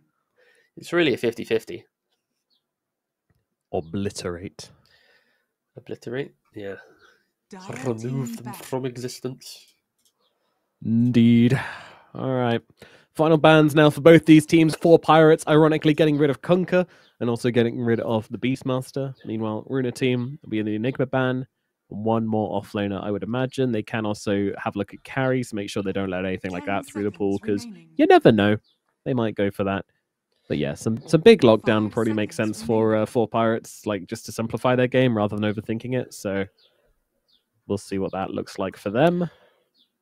Yeah, it looks like Dire team pick. from the bans, at least 4 Okay. Pirates, they only respect the Timber going to mid. It's like, Albuquerque, what do you want to play? That's at least the logic they're giving. In regards to offlane, Centaur's available? I mean, Centaur doesn't look too bad. Stampede away from Solar Guardian. There's a couple routes, but that's about it. Radiant team pick. And they pick up the Underlord themselves. Yoink! As if Phil Pirates were over it. Wow, we see your global strategy and we pull out our own global strategy. What now? Truly a master of minds, a battle of minds between these 10 two teams at the seconds moment. remaining. Goodness. 5 seconds remaining. I kind of wish 4 Final. Pirates went hella toxic. Like, Necrophos seems pretty good here. Viper seems really good. Just like, if they dominate one lane, it then gives life to the rest of their draft to play through that hero. So at the moment, I'm not seeing a hero that's like dominating the lane, to enable the Solar Guardians, to enable the Prophet and AA to TP and globally pro spells out, right? It's like, I need that one bit of aggression. And sure, I'm listing heroes that if they lose their lane, your draft does kind of come crumbling down because you have like a liability in one lane, right? But if you execute on it, then it can be great. But they go for an Omni Knight. Okay. Goodness, the Omni Knight Dawnbreaker draft is certainly an Yeah. interesting one. Very tanky. Yeah. But what are I the mean, lanes? Well, I'm just thinking, like, are you going to run a Shivas? Are you going to run a Skadi? Like, Skadi always feels kind of bad, but, like, Shiva's Underlord, I guess, is okay. Shiva's Timbersaw okay. Again, these are Yeah, just, there'll like, be an eventual Shivas from the Yeah. Timber, but like these are items like Vessel. Don't really think about it Vessel, on the Ruiner yeah. team heroes. You don't want to really buy Skadi on anyone. Kind of a very niche item for certain heroes. So there'll be a casual Shivas down the line, but I think critically for 4 Pirates, their top lane, Omni Knight should farm really well into Underlord. But that's basically it. It's like Omni needs to farm well, get Radiance, and then rally his team to fight with him. Or Ember, that you picked Ember knowing that's Timber. Ember needs to do well mid lane and also create moments. Because if Ember or Omni have a bad game and they're not able to like lift their team up, I am worried that Ruiner team is just going to like eventually get quite tanky and scale. They'll have pick-off potential. Sure, there's Solar Guardian and all the spells of Omni to be survivable. But if you don't hit an Ice Blast, you're probably not killing the hero in the mid game. Whilst Ruiner teams, like they're running Undying at you with Tombstone and Nikki Cool's blinking on the back line and being obnoxious. Like, yeah, Ruiner team's very scary. For Pirates, must win lane, must create tempo. That's kind of the short version of what I think this draft looks like at the moment. Yeah, absolutely. I mean, it's both teams really want to play at pace here, which is sort of the meta we've had evolving through these qualifiers. Anybody that wants to kind of sit back and farm with like a TB or a Medusa just tends to get outpaced. Maybe Navi and Cybergoose have been doing that a bit more than the others, but everybody else, they just want to brawl, they want to fight, they want to play quick, and that's what we've been seen being a little bit more successful. So yeah, Ruiner team, going to be interesting to see how they play this one out. I think the Underlord pick sort of answers a lot of the globalness coming out from their opponents. Just because he's like kind of like a mobile wall which you can put up. At least that's what he wants to be if he has a lane for it. Always going to be a threat there. And talking about lanes, does the Arsenal just have a really good lane like against Dawn? Or does the Dawn survive it? Dawn, it's not as easy as Ursa should win because Dawnbreaker is so aggressive against melee heroes with all her spells that depending on the supports, the matchup can change, right? And in this game, you've got a Ancient Apparition. No, sorry, you have the Nature's Prophet, sorry. So Nature's Prophet with Sprout to disengage slightly compared to Undying on the other team. Yeah, the Undying does kind of break that lane. Yep, all right, cool. Ursa should Yeah. be farming well this lane. Okay. Again, in a 1v1, if you ignore supports, it's like, each to their own. You throw in a good support, and then very much changes it. For some reason, I convinced myself it was a Dawn AA lane. I was like, that sounds awful. And then I was like, oh, wait a second. Yeah, Ariel, the position 4 players playing the Nature's Prophet. Yeah, they'll have that going at least. But we'll see as Albuquerque expressing his love for Shadow Shaman for the world to see. Okay. Beautiful stuff. Beautiful stuff. Yeah, I'll pause up at the start of this one. Not too sure why, but hopefully we'll be underway as quickly as possible and get started into this this game number 1. Nikki Cool, of course, popping off in the last series, basically just single-handedly removing E-Spoiled from these qualifiers. And in the first game, he did play that Timbersaw. It was very, very good. And that was versus a Kunkka. This time, it's versus an Ember Spirit. So I think that's a very different matchup. Yeah. Again, I don't really see Timber mid too often, so I'm not too up to date on what the matchup should feel like. But I'd argue Ember probably fares better than other heroes, right? First of all, you're an Agi hero, so you're not really getting too battered by the Whirling Death. But I think down the line, when Ember gets Mage Slayer and you start hitting Mage Slayer procs onto the Timber, reducing his spell damage, and even though he's got big pure damage on Timber, it kind of slowly hurts him over the course of an entire fight. The matchup can for sure change, but I'm expecting Nikki Cool to to get some good early levels, to feel relatively good, get to his like Kaya blink timing, and to create opportunities. Should just be a farm fest, if anything. Yeah, I'd imagine so. And then it comes down to the runes, then it comes down to the supports, and well, all the supports can come in for the runes, but maybe the Runa team heroes are a little bit better at securing those, so we'll see. Queasy, step it up, buddy. Let's see what you can do. You've had a little bit of a questionable few series, despite it really impressing us in the last qualifiers, but in these qualifiers, you just kind of gone to sleep. I want Queasy to wake up. I want Queasy to show up. And I want to see him popping off on the Shaman. What's this As he very... blocks till the end. And the minimap as well. AA draw a very big line. They are going bottom. They are not. What is happening? Oh. So they could ward here. Just the here, map or drawing here. from AA is very, very cryptic. He drew the line bottom, then he drew 3 circles top. Got to be careful about what you draw on the map as well. Enemies can watch your VODs, can see what you're drawing, and then read into your see. gameplay. No, I'm kidding. No one's ever done that. I was like, where are you going with this one? Every team making a has a mini-map drawing analyst who will go through Yeah. every single one of your games. That's actually just to stop players from being Psychoanalyze silly. you. Till the end. Mussing it Yeah, up yeah. against 2 heroes and doesn't care. Yoink! That's my bounty rune. And what? Come at me. Still 2 for 2 though. Very scary. Yeah.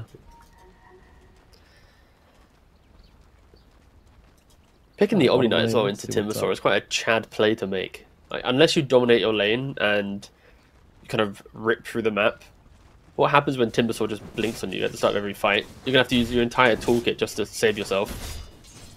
It sounds bad. It's not that bad. Repel is actually going to mean that you benefit from being Whirling Death because you take off the Whirling Death and get a buff based on the taking away the Yeah. debuff. So as long as you're holding Repel, that's fine. But also if you hold Repel against Shadow Shaman, you could just get shackled and then That's the 100 point, right? So. What happens when Queasy and Nicky Cool play together? It's like, yeah, it could complicate things, but I'm getting carried away. I'm thinking way too down the line. We need to see how the lanes go, of course. Lanes do dictate a lot in Dota. At the moment, everyone's just content. No one's really pulling ahead, of course, in the first couple of waves. I think, if anything, I lie. Omni Knight is getting slightly pressured, but the wave's coming into him, so he should be able to pick up 2 or 3 CS here. As I say that, he misses one. Come on. But hits There the you go, second. Oscar. He's Hit, back. hit. It's a tough one, but he gets it. Good job. Odika last hitting fantastically under the tower. What a god. Tried to go for the D ward, they don't get it. There's a couple nice little tree spots to put the sentry on the Radiant side, and they cut the wrong one. Nutty And then Narwhal. this time they get the D ward. Not having a nice time to start off this lane against the Timber. Getting out CS, getting blasted by some whirling deaths as well. It's a little bit of a rocky start. Early levels, Timber should be able to threaten, but I think Ember, as soon as he gets to like 2 points Flame Guard, maybe even when he hits at level 5 and has 3 points, it will just be I shove wave, you shove wave, and everyone's really happy, just equally farming up. I think critically, top lane is the lane that has to go well, I think, for Runa team to feel very good in this game. Of course, at the moment, the small camp was blocked for the first 2 minutes. Undying just dewards it now. And Yeah, it ideally, should free up some pulls to be able to happen for Yeah. Mr. Undyne. not having a stun in the Right, lane, they definitely. have to make sure Dawn or Prophet's like deep down the lane. They want to chase them down the length of the entire lane. It's kind of the story, I think, for both safe lanes. The Omni AA, to threaten a kill on Underlord, sorry, you need him to be kind of close to the Radiant Tower to use the length of the lane to right-click him over time. If he's parked up underneath his tower, you're not going to be killing him off. Queasy going aggressive, losing half of his HP. And the Lotus goes the way of AA. And Prophet gets the Lotus top, so double Lotus advantage for 4 pirates. Yeah, that one can be annoying, especially area with the global teleport as well. Can just come in and be aggressive with that Lotus. Can be very annoying. Or might just give it to Mr. Moral, who's Or Prophet's DPing looking- somewhere. Yeah, going down to the bottom side, looking for Albaga here, and will be able to find him. And Queasy just trying to stand his ground with the shackles. That's not going to work out. Turns into a chicken, killed off. Ariel gets himself that kill. Magnificent rotation down to the bottom side of the map from this Nature's Prophet. And now they're all going to sit here inside of those beautiful trees as well and have a lovely time. Yeah, top lane just wasn't going that well for Runa team. They hadn't applied much pressure, but as soon as the Prophet TP's out, gets the kill, they get the hard camp pull, they apply the pressure to Dawnbreaker. So as much as it's really good that Prophet got those 2 kills bottom, it did give a little bit of life to Runa team safe lane. Oh my, Dawnbreaker just face checked the Undying. That is ambitious. Yeah. He has a decay in a second. Kill off some zombies real quick, but with the decay coming down, they will get the kill. Ariel, nothing he can do about that one. Just soloing 2 heroes. That's insane. Yeah, that's why Undying is very good, especially when you pick it somewhat knowing your matchup, right? They saw the Dawnbreaker, kind of assumed it would be there. They also banned out the Enigma, which could have, you know, given life to the carry Dawn. But yeah, Undying good. Who knew? The discovering thing. I mean, the lane was a little shaky. I think the 4 pirate support did kind of outplay the early spawn camps and how to, you know, set up the lane. But again, that 1 TP, as much as it looks really good, it did somewhat break top. It was already a very delicate lane for the Dawn and the Prophet. Yeah, we always knew it was going to be a struggle, but yeah, that just made it much, much worse. Mr. Moral, see what he can do to cut some waves and try to not play into the Ursa too much. It's tricky though, you got to cut waves whilst also not being caught out.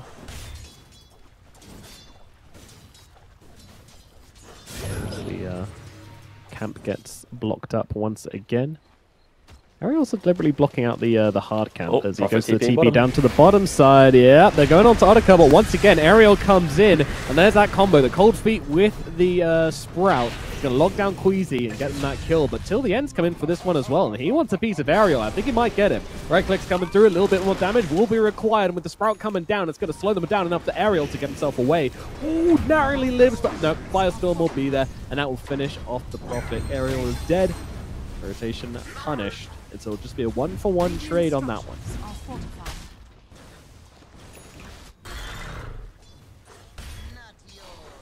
As the Undying continues to sit around here in the bottom side, doesn't take the portal just yet, and they see the Prophet TPing in, but they also see them, so it's about to get awkward here. In comes the Sprout, immediately taken by the Quelling Blade, which the Undying has. Now the Tombstone coming down. That might be time for the 4 pirates to get themselves away, killing each of the zombies to get themselves to safety.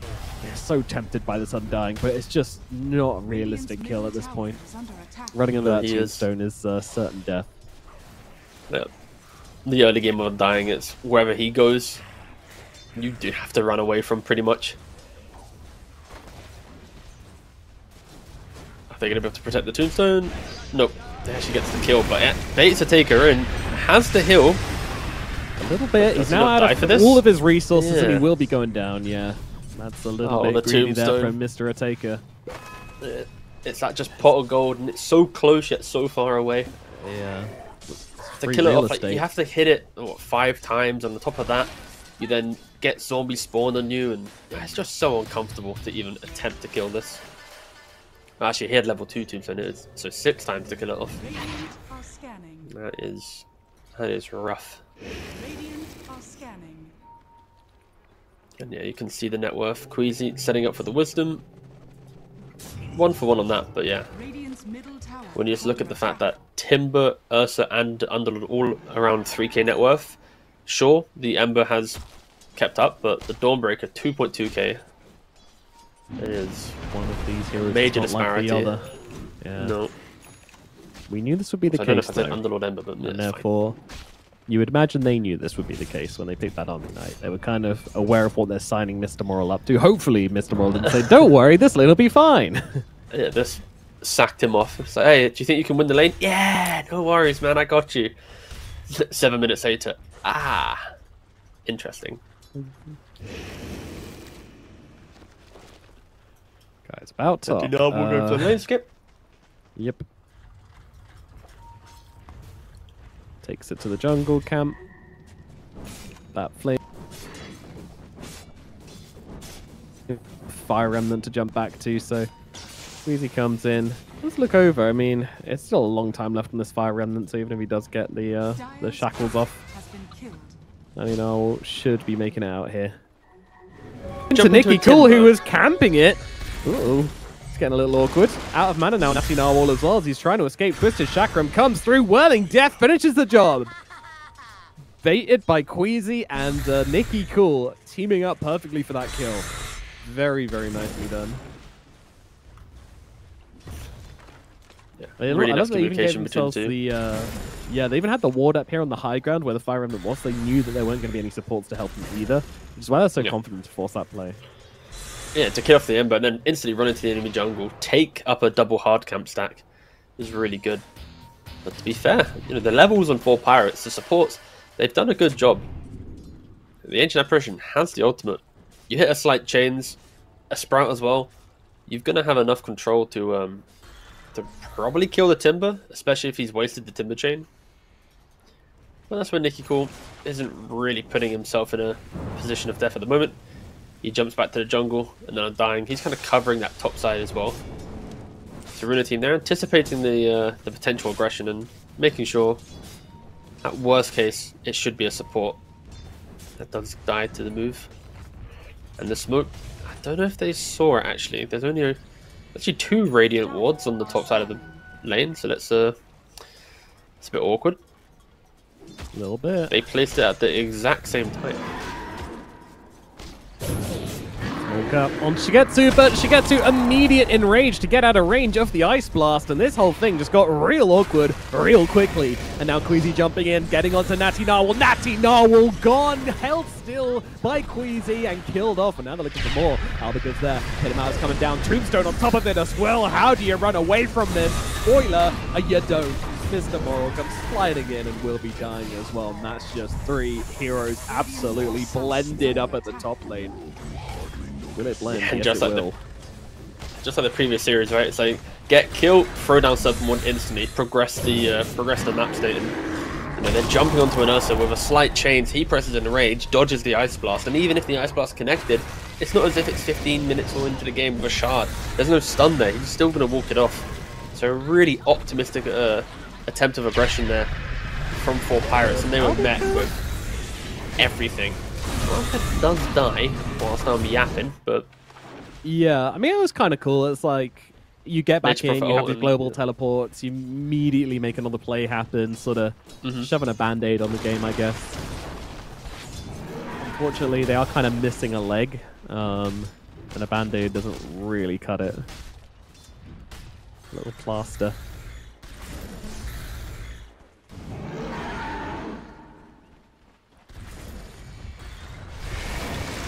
Shigetsu dares to come in and immediately chased off, unsurprisingly.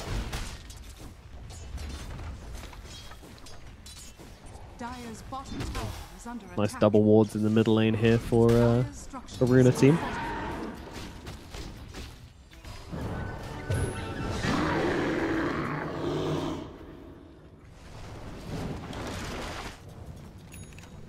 Radiant's middle tower is clicking under around, attack. seeing if Runa Dire's teams bottom tower itemizing in a way of being too aggressive, but it does feel like they're going to sit back bottom tower has fallen. just for a minute, right? You've got Kaya on the Timbersaw, Battle Fury is still yet to be completed on Ursa, Underlord is looking for his pipe. I think the aggression comes from if the if 4 Pirates put themselves in a really killable position, and maybe the Rune could be it. Shackle on the Ember. He's just well, dead again. Ooh, that's a little bit awkward. Oh, the Ice Blast actually connects on till the end. Till the end coming in, though, getting himself some more decays off and killing off Mr. Moral as well.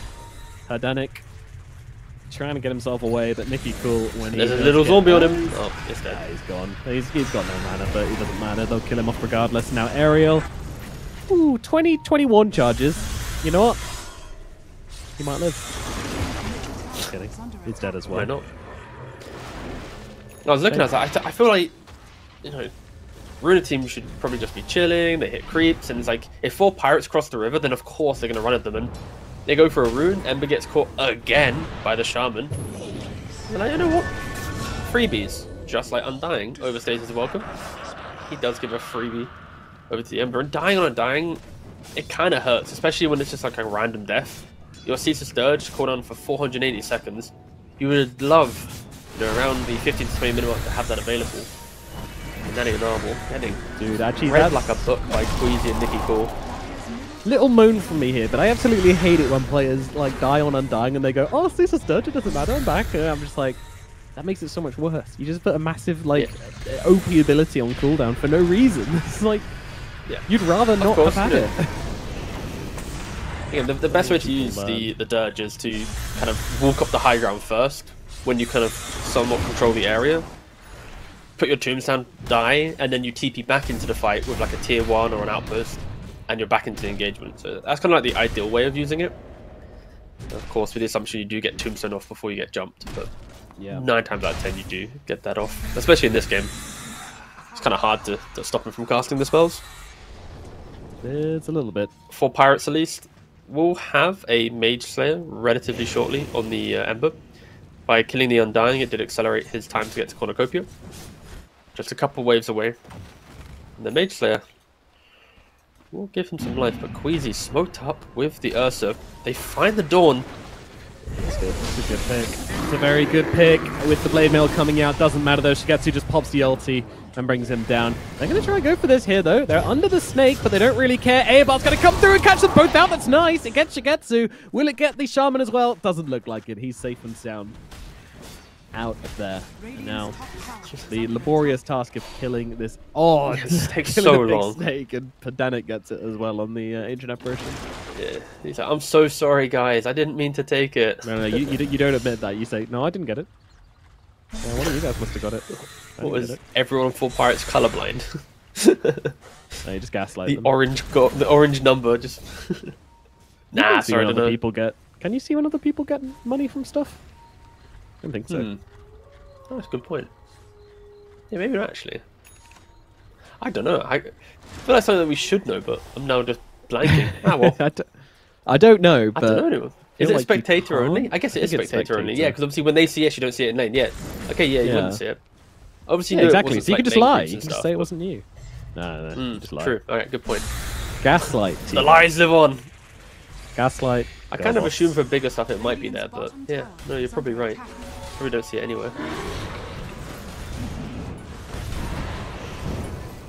Alika gonna get changed up here, turns around with the pit. The Ice Blast's going to connect though, with Arrow coming in from behind. It should bring him down. Although saying that, he actually manages to get himself across to the sidelines, forced off by the Undying, and he's going to get out of there. And instead, it is Natty Narwhal and Mr. Moral who fall down instead.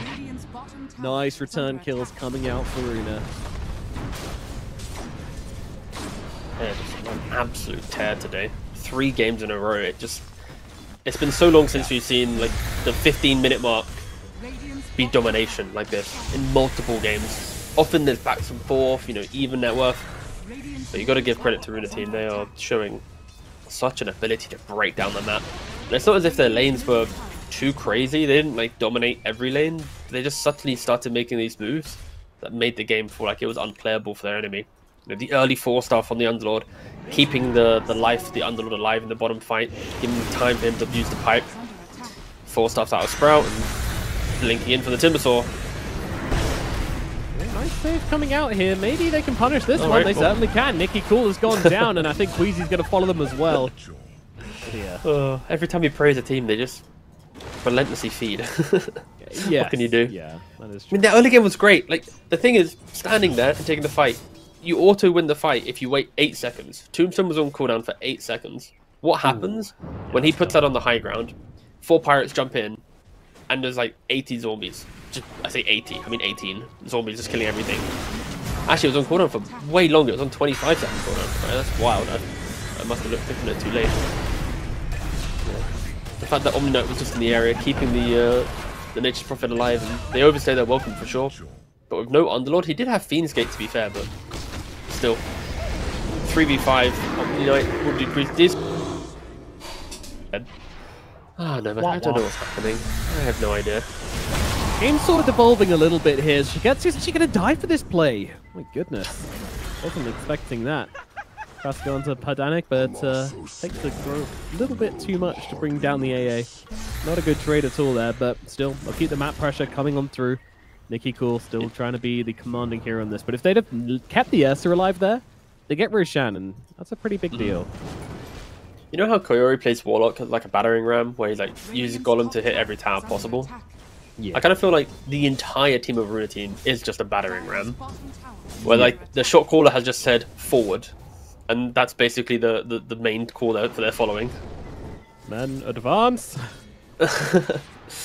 You can walk forward or to the side, but to go back is illegal on the Runa team.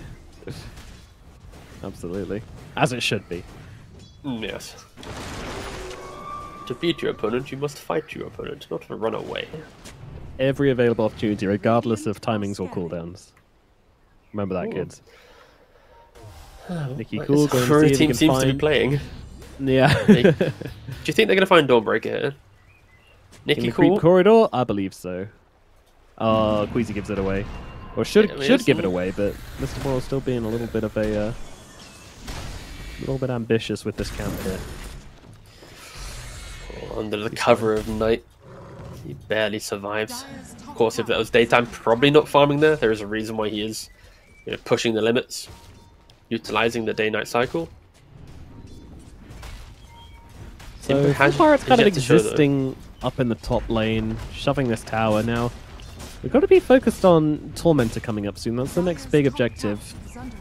And it feels like the 4 Pirates are sort of positioning to maybe not take it, but definitely, if they can find a fight round here, then they can look to maybe take it off them.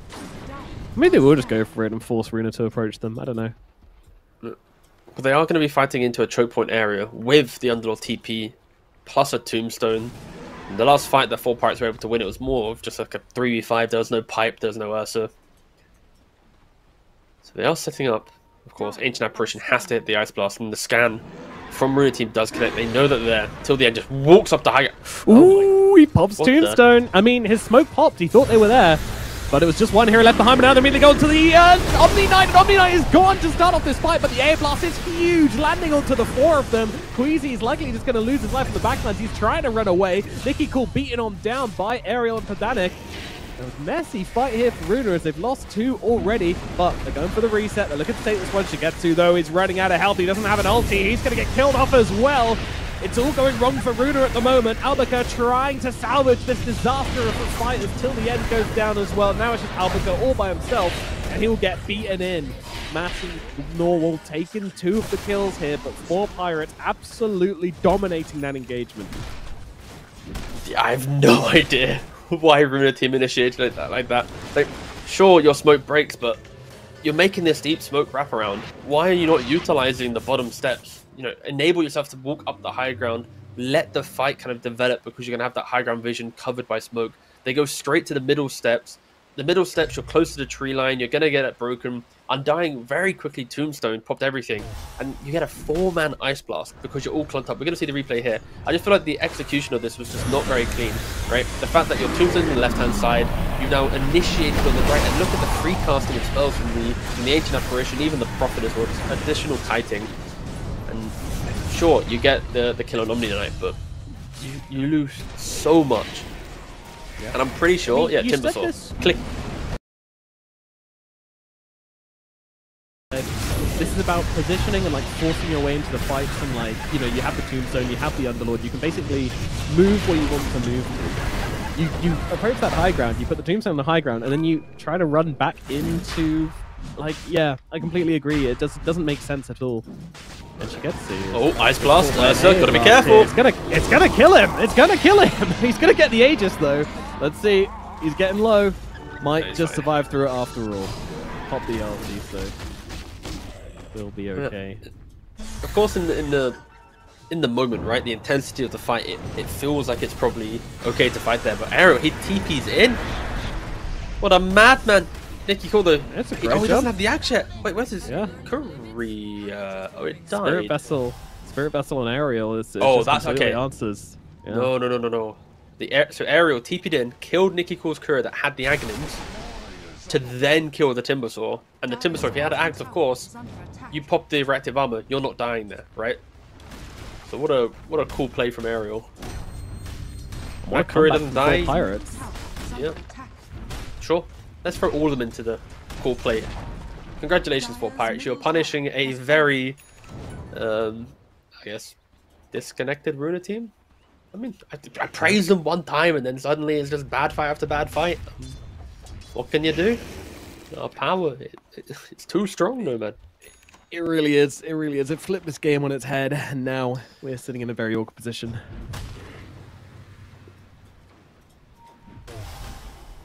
And Harpoon now complete on Omni Knight. Omni Knight, he has been found multiple times at the start of the engagement, but with the Harpoon, he might be able to just start a little bit later to the engagement.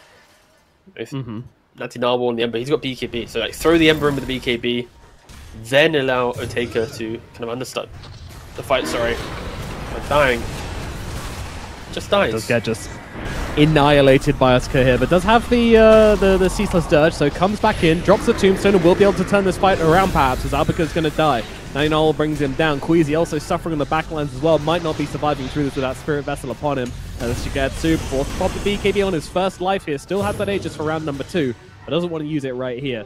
But they do give up the ground for Pirates, continue to take parts of the map away from Runa.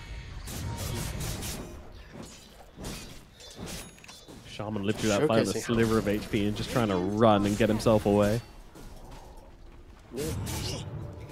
Getting baited in, right, by the Undying. Undying gets jumped, he doesn't press Wand, he doesn't press Soul Rip or Decay. Instead he presses Flesh Golem and tries to kind of walk away, and you could argue if he was able to get like a couple more of the defensive hivels off on himself, sure, you could maybe take the fight, but also trying to fight into an Omni Knight that now has all this economy.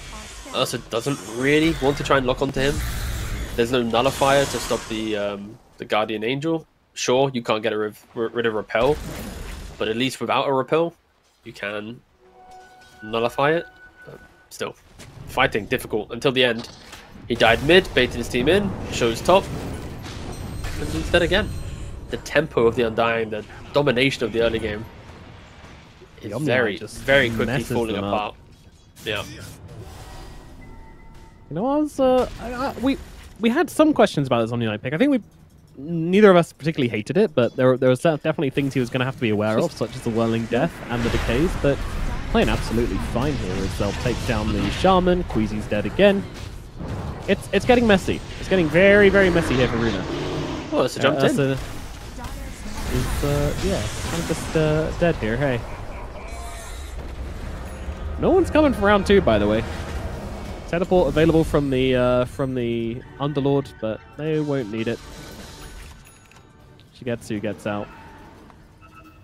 Yeah, a lot of the positives for the Dire lineup was taking that early lead with Undying and Timbersaw with that map play, ensuring that you don't give away some bad deaths, and just keep bringing items to the fight, but they're not. They're just getting chain picked off. The Yules on the Nature's Prophet, sure he dies, but it is really just thwarting the aggressive nature of both Ursa and Timbersaw, dispelling the Ags of the Timber, eating through the enrage of the Ursa. Yeah, it's a super. Queasy just blinks into everyone. What the? And it's not the only one as well. Panatic has the Yules as well, but that said, you're not going to get to use it if you're dead. And it's another kill for them, and they're going to keep on chasing. Otka, really big ticket kill here, and I don't think there's anybody coming to save him. He's going to fall as well. 50 seconds without your Omni Knight. That's going to hurt. Finally, Runa get a fight going in their direction. And Queasy already looking for more with the Blink Dagger, but probably won't be finding it. Natty Noel's pretty far away at this point. Yeah, everything about Runa team's mid game is about the jump. Have the vision, use the jump. You've got Tombstone for vision, you've got Shaman and Ursa and multiple heroes that can just get into the middle of the fight. They need to make sure that they control the pace of it. And with a pick-off and not having to use too many big spells, this could be a good window for Runa team to regain some footing in the game. Ursa just completed the basher. A clutch bash on an Ember or an Omni Knight could be enough for a killing blow. Shaman throwing out the Big ward, snake. which is very large. Does it grow in size based on its level? I know the damage and the HP changes stays the same, right? But sorry, the damage multiplier, the damage scales, of course. Yeah. Does it visibly Natty get Noel bigger? didn't get the last hit. That's pretty sad, actually. It is.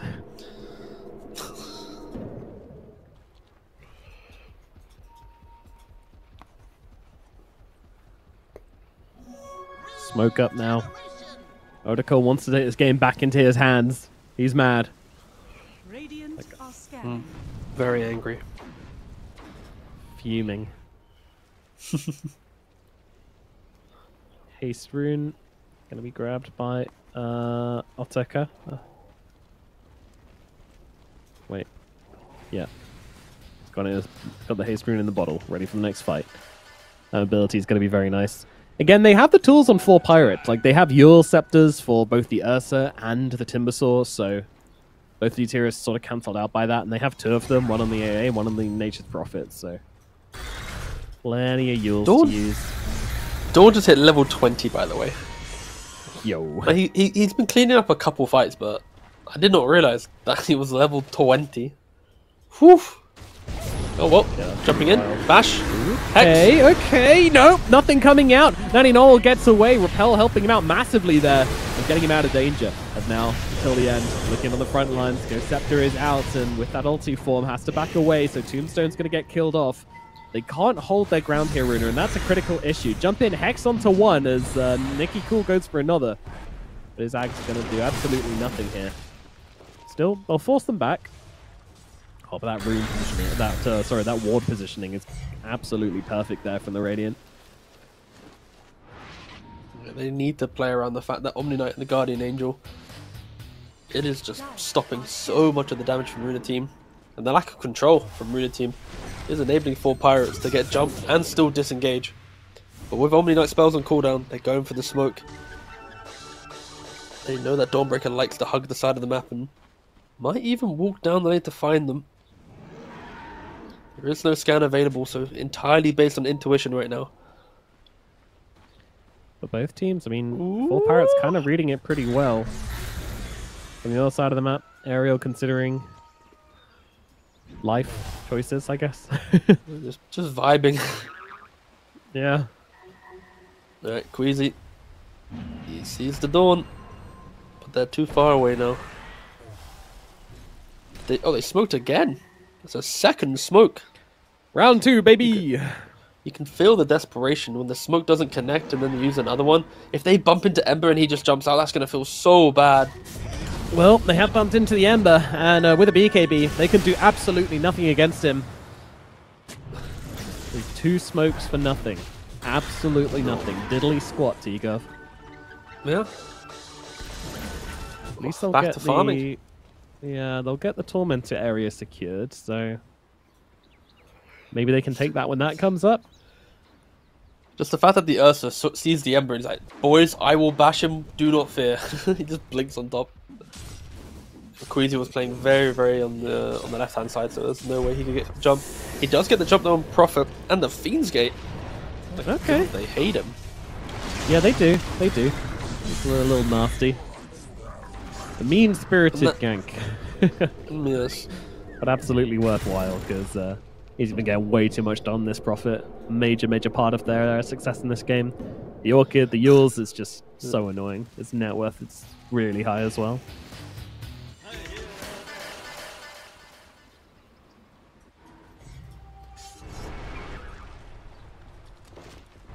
Dire are scanning. Well, Roshan is going to be up pretty damn shortly, in fact. Scanning. As, Pump faking it there.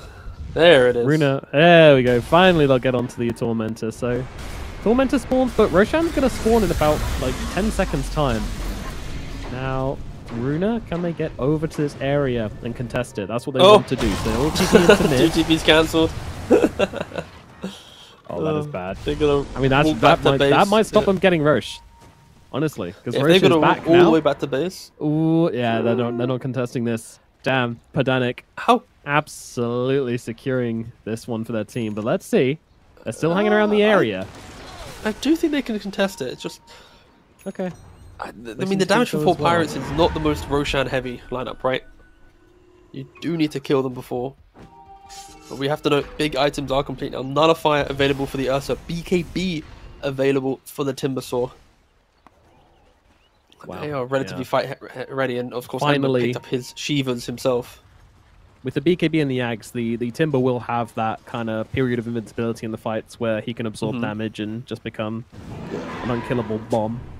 Look at this smoke wrap around. They need to find someone. They got the Omni. It's a great target to go on straight off the bat. It takes a lot to bring him down though, and the A-Blast is going to land through onto the two of them, critically landing on Shigetsu, but Shigetsu turning Mr. Moral inside out, but has to back himself away. When that BKB ends, he is vulnerable, and they will not let him survive. Natty Noel chases it down and gets a kill onto the Ursa. Wheezy and Shigetsu both already dead, but till the end doing loads of work onto Natty Narwhal here, trying to take him down with the Rotten Mitts. Natty Narwhal trying to get away, 4-star Finn till the end. Can he do it? I don't think he can. Oh, he can! Okay, he's got the damage. Until the end, just runs down the Ember Spirit to finish off that fight, but now needs to leave because he's out of teammates. They're already dead.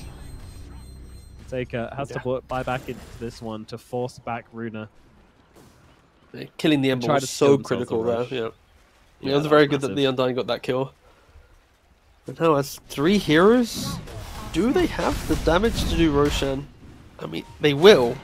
It's just a matter of... Oh, wow. Oh, my Undying. You see on the off-screen, he's just running in. Yeah, this is not the play. Till the end. He has the Dirge available, so it doesn't really matter. But Yeah. So we're watching the replay, but also a really high fight's happening. They got to take it down to really low HP, and he just fought back on this Not Omni, enough, and if he though. dies here, that's absolutely massive, but I Oh, don't they're getting think he baited. will. They're just feeding at this point. Heroes Getting just so baited. running, Yeah. conga lining into 4 Pirates, trying to get the die back onto a Taker. And now Till the end, Undying's back coming in again. once again. Round 3, baby, let's go! Woo! And it's not really, I mean, he's got a lot of strength. this but time there's it's no working. vessel upon him. Yeah. Imagine if they just waited for the like. They just gotta wait for the Undying, wait for the Jesus! Tombstone. Ursa, he's in. Takes 1, looking for 2. There comes the, well, Guardian Angel, but he's already got the Nullifier on him. But Shigetsu a little bit stuck here, has to back away. Annika jumps in on Shigetsu. Is that the hero you want, though? Shigetsu's still got the BKB. He's going to get the die back. Omni Knight is dead. Runa, somehow this is working. I'll get onto Natty Narwhal as well. All the bash lands. Natty Narwhal cannot get away. Shigetsu pops the enrage, keeps on chasing. Another Nullifier coming down onto the Dawnbreaker this time, but she's covered by the BKB. And it's such an intense game of in and out Dota 2. And now they move on to Shigetsu. The Dawnbreaker ult's there as well. Shigetsu's dead again. Both the carries dead in their graves. Albica getting beaten down next. I think if he dies here, we will say it's a pretty big win in the end for the 4 Pirates. But can they take Roshan? I don't think so. Runa team, they're just not playing on the same page. Like the fact they want to contest Roshan, I think they panicked. Someone on the team just made the call that you have to get to Roshan, you need to stop it, but they don't. Like, it's going to take 15-20 seconds of Omni Knight clicking and everyone clicking for it to truly get to actual death point. And because of that, this entire fight just feels like a slippery slope for Runa team. They just throw the heroes on it, and it's like, oh, we hope at the end of this fight that we've won it, because the initiations, the start of it was so sloppy. Look at the Shaman, the Timbersaw, they're going in, but the Undying, he's still TPing to the outpost. He, of course, had the Dirge respawn instantly. He has Tombstone available, but rather than waiting for him and then fighting around the Tombstone and the pit as 3 heroes, they just die one by one. And then Ursa jumps in from the backline, gets a key kill. Sure, he kills Omni Knight, but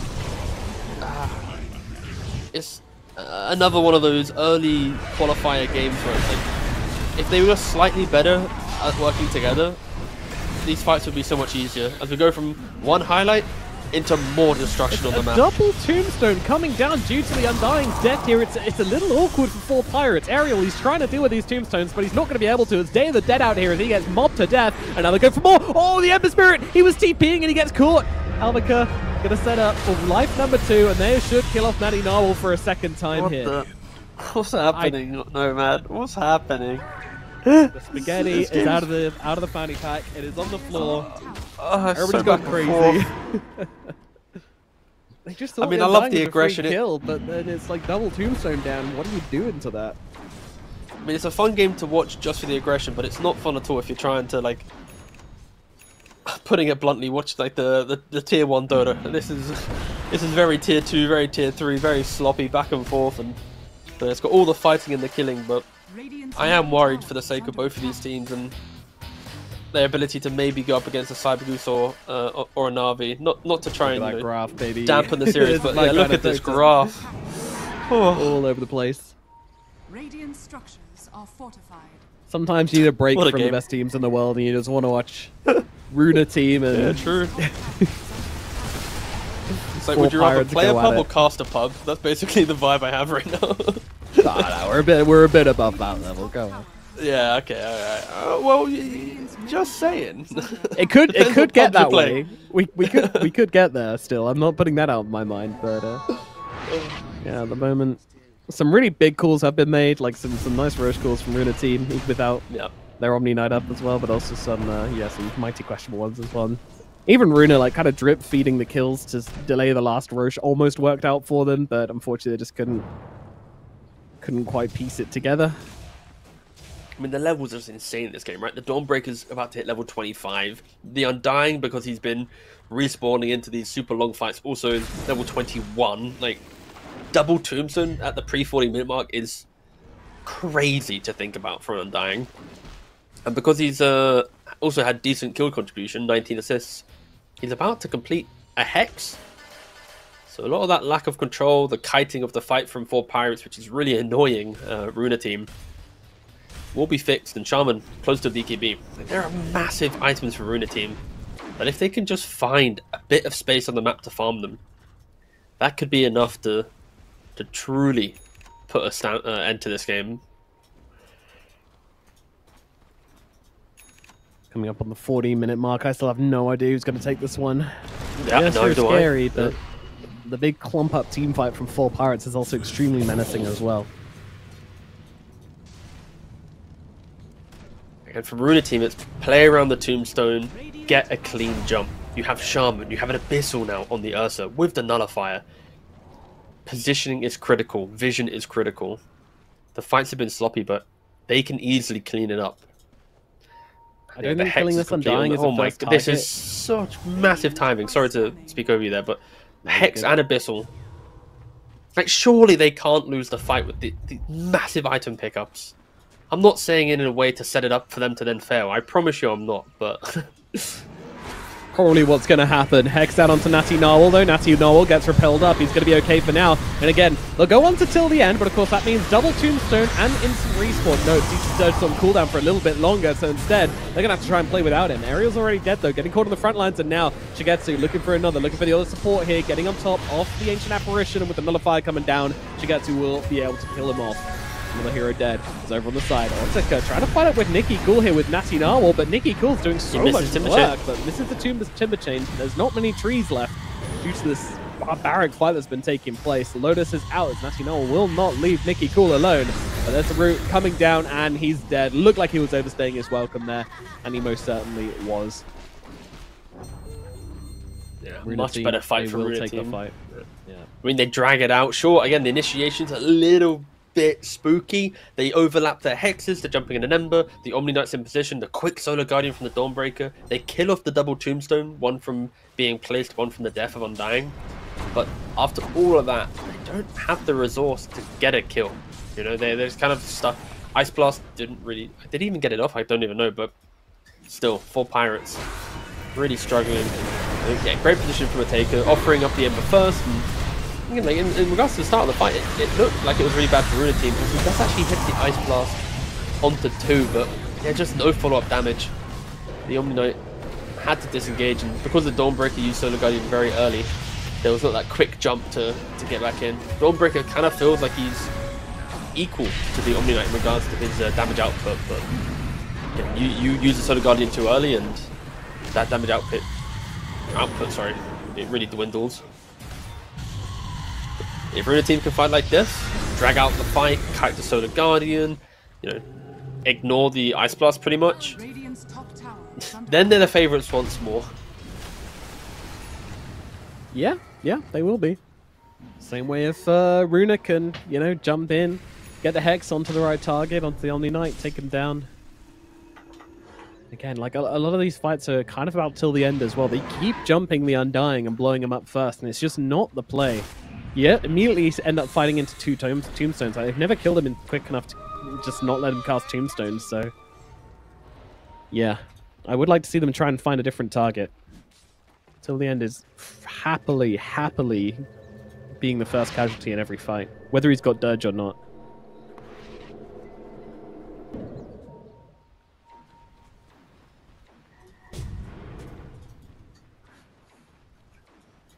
Smoke up. 4 pirates. Will they find Shigetsu? He's waiting on the high ground here.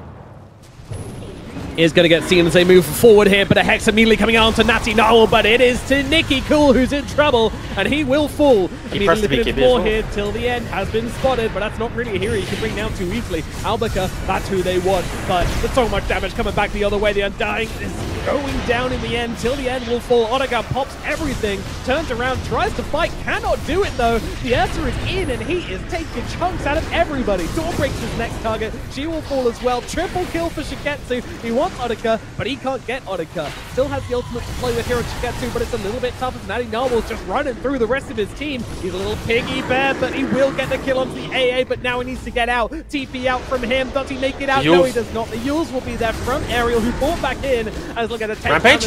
Rampage! Shigetsu, though, shreds Onika, gets the Rampage, and immediately goes down afterwards. Credit where credit is due. That was pretty sick, but in the end, will fall. But big buybacks have been committed here from 4 Pirates. He will still kill off till the end for the second time here, although I say that, 4 staff down to the low ground, but he doesn't have the TP to get out of this one, so death number 2 will be certain. The start of that fight. Sure, Ember and Blazepro have the buyback. Timbersaw, he sees the jump, the Ember coming in. He then gets caught by a Hex from the Nature's Prophet. That is the Hex that breaks the entire fight. He doesn't get the BKB off. He then gets Orchid and Ice Blast and everything sent to the face. And if Nicky Cool had pressed BKB, seeing the Ember jump in, he was trying to hold it as long as possible. But yeah, like I said, the fact that Ariel was able to get this Hex off, really nice TP from the side of the tree line. You know, I'm talking about milliseconds. Like, he had less than half a second to decide, do I BKB, do I not? And in that thought, he gets jumped. The Runa team, they are so great that Shigetsu was able to just keep applying pressure throughout the fight. He locked onto his targets, he got the kills, and you know, he gets a Rampage. If he doesn't step up in this moment, you know, the Timbersaw, he didn't step up, and Ursa, he did. At some point, if Runa team, if they all do it together at the same fight, it is going to be a disaster for 4 Pirates. But 4 Pirates, they keep finding ways to exploit the aggressive positioning, of the cores on Runa team, you know, keeping themselves in this game. Can they continue this level of execution though? Finding this quick pickup on a critical hero. Don't think Shigetsu can do it all by himself. You can't ask that of him again, to be honest with you. Like, you can't keep putting that's Shigetsu like a in one this per game position. moment. Yeah. Yeah, you get your salvaged fight token. Oh. Roshan, it was taken by the Dire last time, so Radiant should be able to get in here. It doesn't roar, but Runa team. Oh no, did they? Oh, they took it last time. My bad. You silly sausage. This game's so aggressive. I'm forgetting all the timings. I'll be honest. Hell yeah, get into Roshan, drop a tombstone on his face. That's one way to start the fight. Padana just gets annihilated. But again, Nicky Cool, he's in trouble. They need to get him out of here. But the BKB comes out of the Timber Chain up to the high ground. He's going to live for now. As Natty Narwhal goes jumping back here, utilizing the BKB defensively to run away. There's a lot of resources that have been used here. And now they'll jump onto the Omni Knight. Onika getting beaten down here. In comes the Solar Guardian, though. It's enough to keep him alive. Get him on the BKB, get him on the Repel and the Guardian Angel. The whole kitchen sink. Thrown over Onika's head by himself, and now the Hex out onto the Ursa. The Ursa is gone. Buyback available if he wants to get this agency. He's going to have to use it, and he will. Coming back in on this one until the end, trying to start this fight, trying to find a target. He doesn't have TP. But they themselves will back themselves away. They need to wait for their Ursa, yeah, as he's running back towards the fight. Another fight. Nicky Cool gets jumped. Sure, the A blows up, but the fact that the Timbersaw BKB is very defensively to get to the high ground, pretty much putting Shigetsu in this like 1v5 situation once again. Like the Underlord, the Timbersaw, they're kind of like throwing spells out, but not in the middle of the engagement. Whilst Ursa, he's there right up in the face of his enemy, and when the BKB's down, he's getting used or Orchid or Hexed and Kited. And the 4 Pirates, they are doing a really good job, at least in that fight, at stopping the Timbersaw from you know, popping off. Even shutting down the Ursa, to be fair, did have to, you know, bring out a buyback to stop the fight. But really, Roshan, if Ursa can get Roshan, his buyback won't really matter. This isn't just Roshan, this could be the game. So many buybacks at stake here. Ursa, Ember. the key cores who don't have them, and then also both the supports on the side of the I was waiting for that to be a Ravens, really obviously long pretty big list. as well. I did kind of set it up like that, and I was like, Yeah, you did, yeah. I was like, Ursula, Right, Ember, right. It's yeah, just too go on. close. Prof. Oh, okay, that's it. I mean, to be fair, again, like you said, the supports. I mean, this Prophet isn't really a support. Like, No, Orchid, he's playing Spirit like a Vessel, core, Scythe the Vice, was Refresher Orb on Ariel. Double Hex alone gonna give you so much value. Isn't that what happened though in the Batrider game? Was it Aerial Batrider and then the Flame went like utility happened? It doesn't matter. Team Yeah. smoke on smoke action. This is the Roshan. Ember jumping in.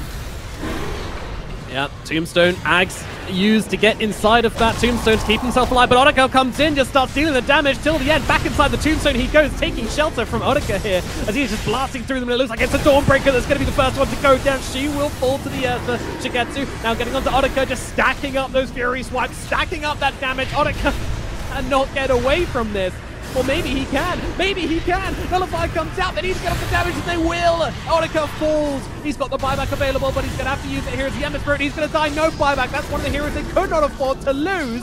And everybody's dead on the side of the Radiant.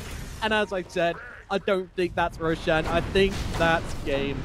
Too much expended for that one. They could not control the Ursa. They could not control the saves coming out from till the end either.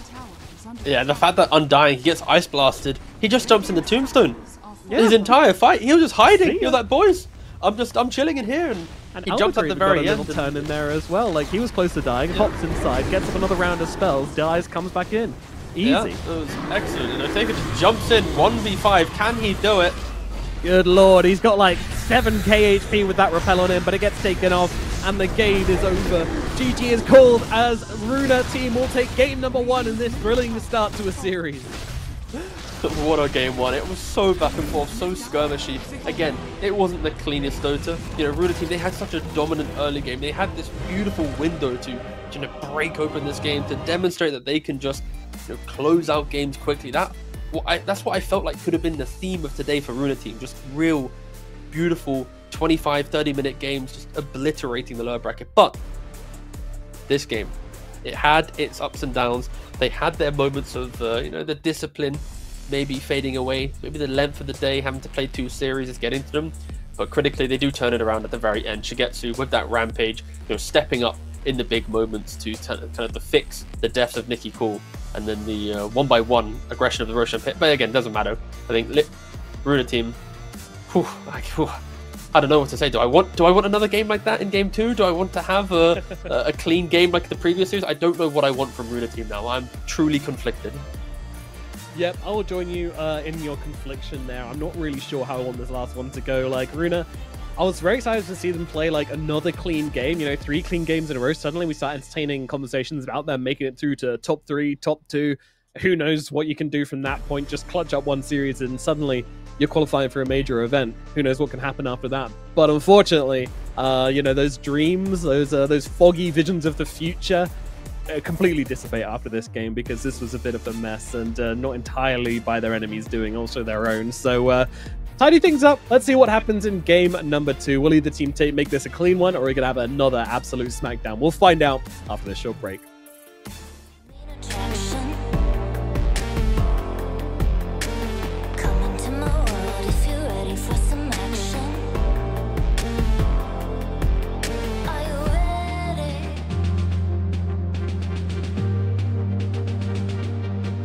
Are you ready?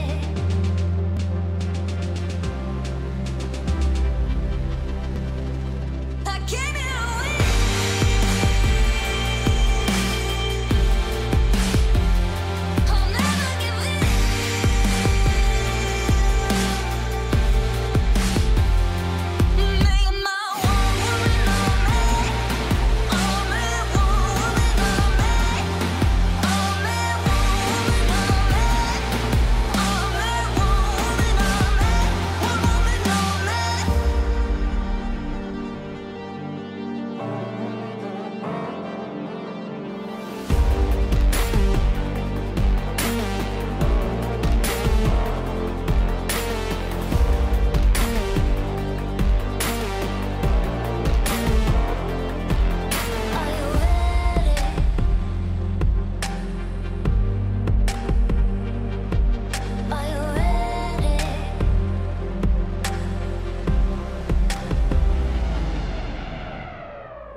something in his eyes. There's a storm thing, but it's written in the skies. Let it break me till it's over. Don't let it shake me, no.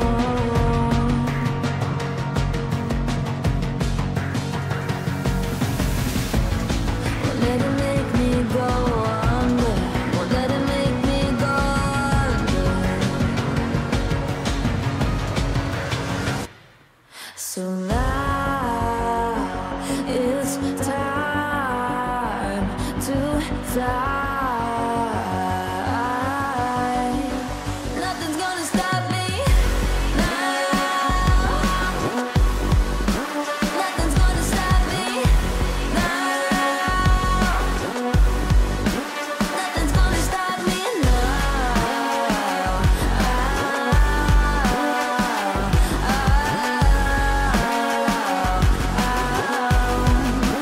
Nothing's gonna stop me.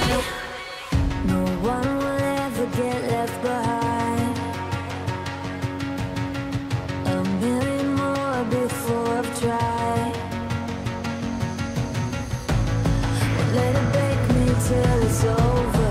Won't let it shake me, no.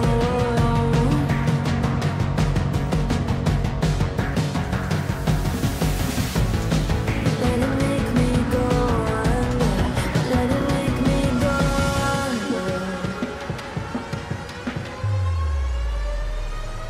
So now it's time to fly. So now it's time to fly. Nothing's gonna stop me now. Nothing's gonna stop me now. Nothing's gonna stop me now.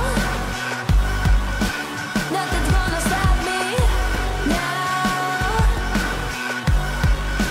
Nothing's gonna stop me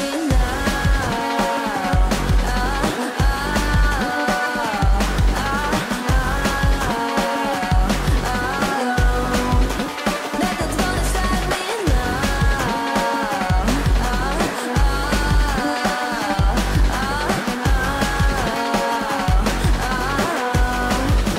Nothing's gonna stop me now.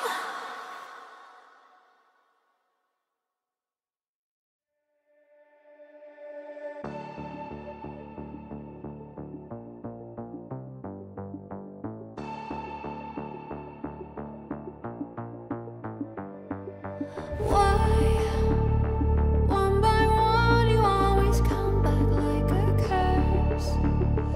Lurking in the dark, your soul is blind. You lie, time and time again, and I am not your fool.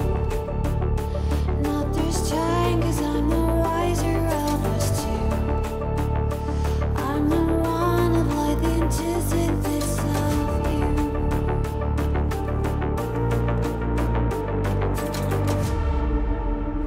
If you shoot, I'll take you. If you run, I'll chase you. If you scream, I'll whisper. La-di-da-di-da-da-da. This is all you ever wanted. Take it all, you deserve it. This is how we're gonna end it. La-di-da-di-da-da. Take it all, you deserve it. Take it all, you deserve it. Giving back the freedom you want to destroy. And my power's way too strong for you, so try. 'Cause you can't dominate and nor will you survive. And not this time, 'cause I'm the wiser of us two. I'm the one of light, the antithesis of you. The fire in my heart will only grow. If you shut the gates, I'll burn them down. I am 1,000 steps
Hello and welcome back. It is Runa team, which are taking game number 1 here in the EWC qualifiers for the Eastern European region. For Pirates, they showed a bit of fight, looked like they were going to come back, but in the end, Runa team, through some very messy, very brawly engagements, they pulled out the bag. Shigetsu pulled a shift on the Ursa, and together they came back and secured game 1 for themselves. In game number 2, we don't really know what's going to happen. It could go either way, but it has certainly been a messy game 1 to start this one off.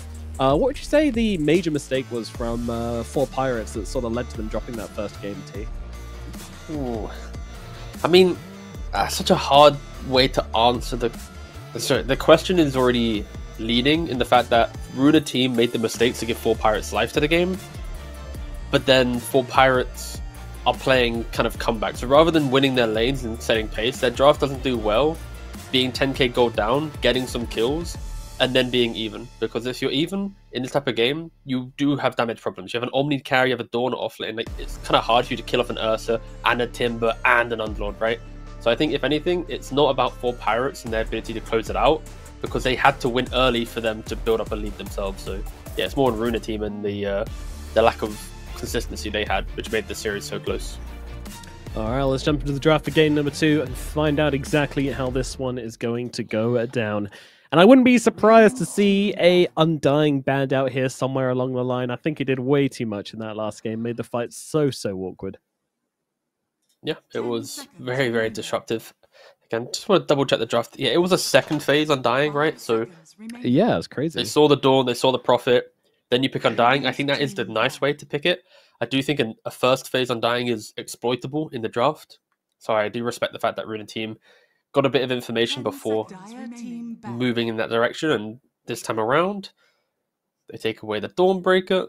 Even though 4 Pirates will be second pick again, they don't want to have to play on this, the reliance of the Undying. I feel like if they don't have access to Undying in the second phase, they won't punish the Dawnbreaker, and the game's probably very different. So yeah, I think Runa team change up their bans with the expectation that their heroes will be respected more going throughout the second phase of the draft.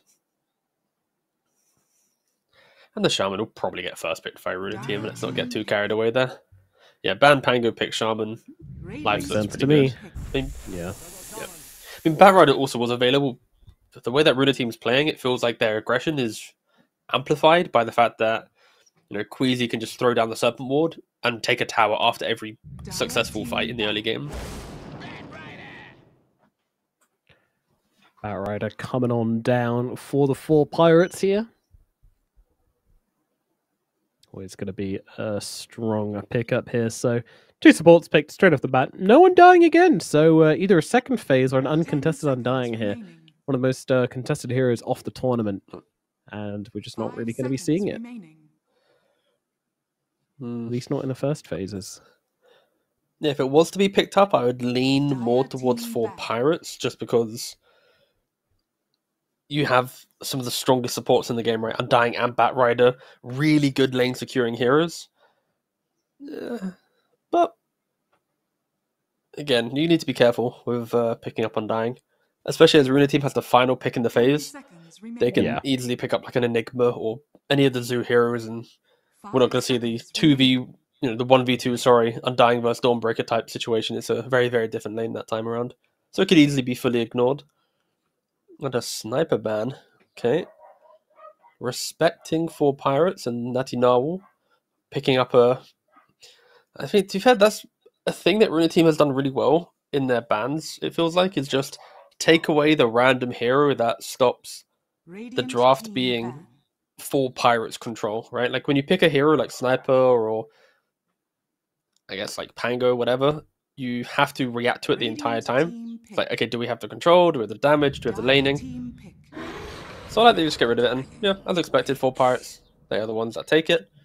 But if Albica plays Enigma, then it does feel like Runa team could easily pick up like Tusk plus mid lane here. See what happens. Pick Enigma last, and their draft looks really strong. Yeah, it does.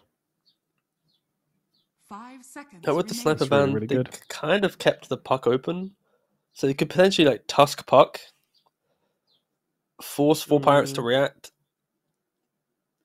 they overreact to the puck, and then suddenly you get good. Again, if I was drafting, this is kind of the logic I'd be going down. Okay, they don't go for puck, they go for tiny. And generic mid laner, that's fine.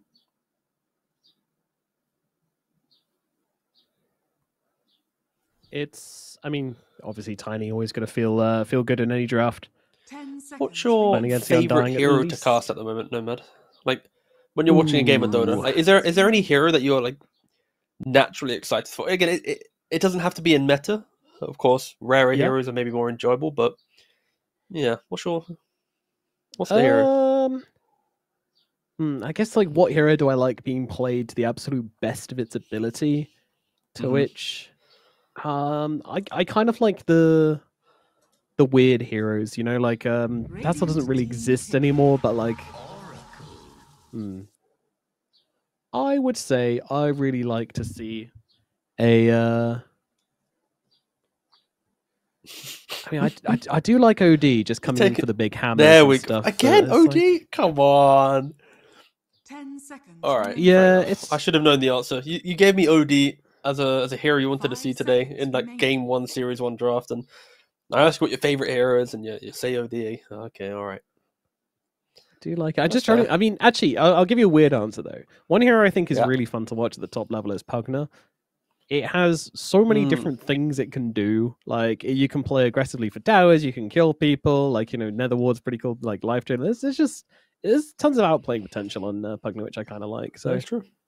there's a weird one. Also, Coddle as a support as well with the recall facet. That's probably my number one actually. Is Coddle with recall. I just think the way like the top teams play around recall Coddle is so insane and so good.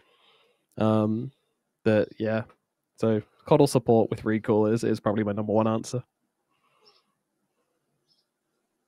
What about 10 you, seconds Tiga? remaining. What's your favorite hero to cast? Favorite hero to cast? 5 seconds. I like how remaining. you're saying that. It's just like entirely. No, out I of have the an blue, answer. just like, No, I have an answer. I'm just holding. I want, Okay. I want the audience to be on the edge of their seat. Like, ooh, Suspense. what's he gonna say? Yeah, exactly. I think I would say at the moment it'd be like Disruptor, based on we don't see it that much, but we see it a couple times, and a good Disruptor player really feels like they control the entire pace of the game. Second to that would actually be Winter Wyvern, a hero that we see pretty much never, but conceptually very fun. If you hit like the flow state on those heroes and you start hitting your spells Yeah. every fight, you really feel like you are like the main character from the support role. But that aside, we're in a team. They opt to go just for 10 the Shigetsu seconds Ursa. remaining. I felt like a more laning dominant approach was potentially 5 available for Una seconds team, but remaining. they don't want to go down that avenue. Instead, they are holding the offlane to a later pick in the draft and 4 pirates. It very much is the everything to save our drow. Like once drow gets out of lane, you've got Centaur with Stampede. You have the Aghanims for the cart to pick her up. You've got Undying for Tombstone and Vision and Blink combo breaks, plus the Soul Rip. Batrider to hold down a hero to find the Oracle. It is a really, really, strong draft to make sure drow can right click. But it all comes crumbling down if the drow gets jumped. And the Centaur cannot Stampede to help her because she's already controlled, or the cart is not available yet. So as much as it looks like a good drow 10 draft, seconds remaining. the target is very clearly on her back the entire game. 5 seconds Mm. remaining. So last time around, we saw Mhm. Ursa, Centaur perhaps, and one other like melee hero to dive the drow. Do you remember what the solution was in the middle lane for Copy when they ran the drow and they needed a bodyguard to protect her? I actually don't remember, mate, I'll be honest. Was the Monkey King at mid? Of course. Yeah, true. So potential Wasn't here. that If also when they we're in were a team- flexing Slardar as well, though, right? Somebody was flexing a Slardar. I don't know. Radiant I think, Yeah, they were getting all someone was doing something flexible. silly with a Slardar. anyway. some shenanigans. That's all I remember. So yeah, I mean, just to say, that there's always like this last bit can make or break the drow from both teams. You can also enable another hero by 10 overcommitting to the seconds drow. remaining. You got to be really aware of that on the side of Runa, and I do hope they ban out Monkey King or 5 something seconds similar. remaining. I just think Monkey's like the best partner for a drow at the moment. There's the Enigma ban. I kind of feel like Enigma would have been a better pick than Ursa because there's a lot of carries that you can pick into a Drow, especially when you see the Centaur lane. Like it could have been an Enigma off lane, you pick up Lifestealer, and then you casually just play lane, you don't care, you jump into Tiny. There's so many avenues for Runa team to take it, but again, they opt to go for the Ursa route. And for off lane pick, I think Brewmaster could be okay. You get the split, you can lift the hero up. You need to be careful as well because the Batrider could easily still go mid. It is very viable in the mid lane at the moment. Taking the Sticky Napalm facet. So if your Tiny's mid, there's a Bat mid. Now suddenly you're getting a new 4 position to play with the Centaur. Sure, Runa team are banning out the Natty Normal classics, right? He's a lot of Eastern European players hold true to being the spirit playmakers. I'm struggling to see the big game-winning offlane for Runa team. Axe could be a bit spicy, but volatile. Brewmaster for some more control. I also refuse to load up my hero grid. I am just going fully sometimes off it's the, fun to just kind of sit here in the dark, try to remember, using the torchlight of That your is true. mind to think of heroes. Axe. There we go. That's why they pay me the medium bucks. Yeah. Thoughts on this axe? Killed Drow, but volatile. It's very volatile, isn't it? Because lane into Undying can be scary, right? Undying just chasing Very. you down. But if you don't get chased down, if there's like a small camp gets blocked and you get your good farm, and now suddenly you get to blink Blade Mail, the Taker has to be very careful with positioning.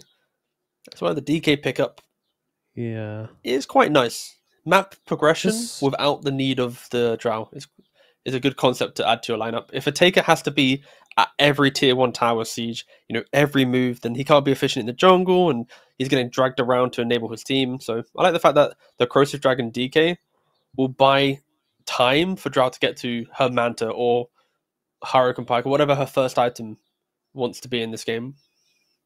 And this Drow's got a very interesting kind of power curve in this game in terms of how she can survive these fights. At the start of the game, she can't really survive the fights very easily, but hopefully heroes don't have blinks. But those blinks come online and oh no, 3 blink daggers, Drow suddenly really scared. But then you get the shard on Undying and suddenly things aren't so bad. And then later on into the game, you'll have an Aghanim Scepter on the Centaur as well. And that's just another thing to try to get the Drow out of there. So then you've kind of got really good options for saving the Drow if your team are good enough. So yeah, I think there's an option for late game here for 4 Pirates. I don't feel like they're on a massive timer simply because of those extra abilities they have to help the Drow out later on in the game. Yeah, I mean, Ateka has had a very good tournament so far in regards to not having multiple pointless deaths, right? Like in his Weaver game, his Abaddon game, he ensured that his presence in the fight was needed and he never joined the unnecessary moves. And that feels like exactly what he has to do this game. Play a strong laning phase, be really efficient in his map play, and not give away 2 to 3 deaths. Like a couple deaths in the early game on Drow, suddenly, rather than entering the fight at the 20-minute mark with like Hurricane Pike plus Yasha, maybe Manta, you're looking at just one of those items and desperately looking for the other one, right? So I think, yeah, Ateka, his playstyle so far in the qualifier does match exactly what is required of this Drow game. It's on his team to set up the map in a correct way that he's not having to do more than he needs. Very interesting stuff here coming out from both teams. Not the draft we were expecting, but definitely one we're going to be interesting to see as we load up into game number 2 between Runa and the 4 Pirates. Game number 1, of course, went to Runa. It wasn't a clean win, but it really fell too far behind and were able to close it out in the end. So we'll see how they do this time around. The Undying is, of course, on the other side, picked up by the 4 Pirates, so we'll see how they can play with it. And again, if you initiate on this Drow, and you don't cleanly kill her off, the fights are going to get very awkward very quickly. You've got the Stampede to reposition her, you've got the Tombstone to throw down, to not only save her, but also to make your initiation a little bit scuffed. They've got so many tools to punish this. I actually really like this draft from 4 Pirates, and I think they should be taking this game too.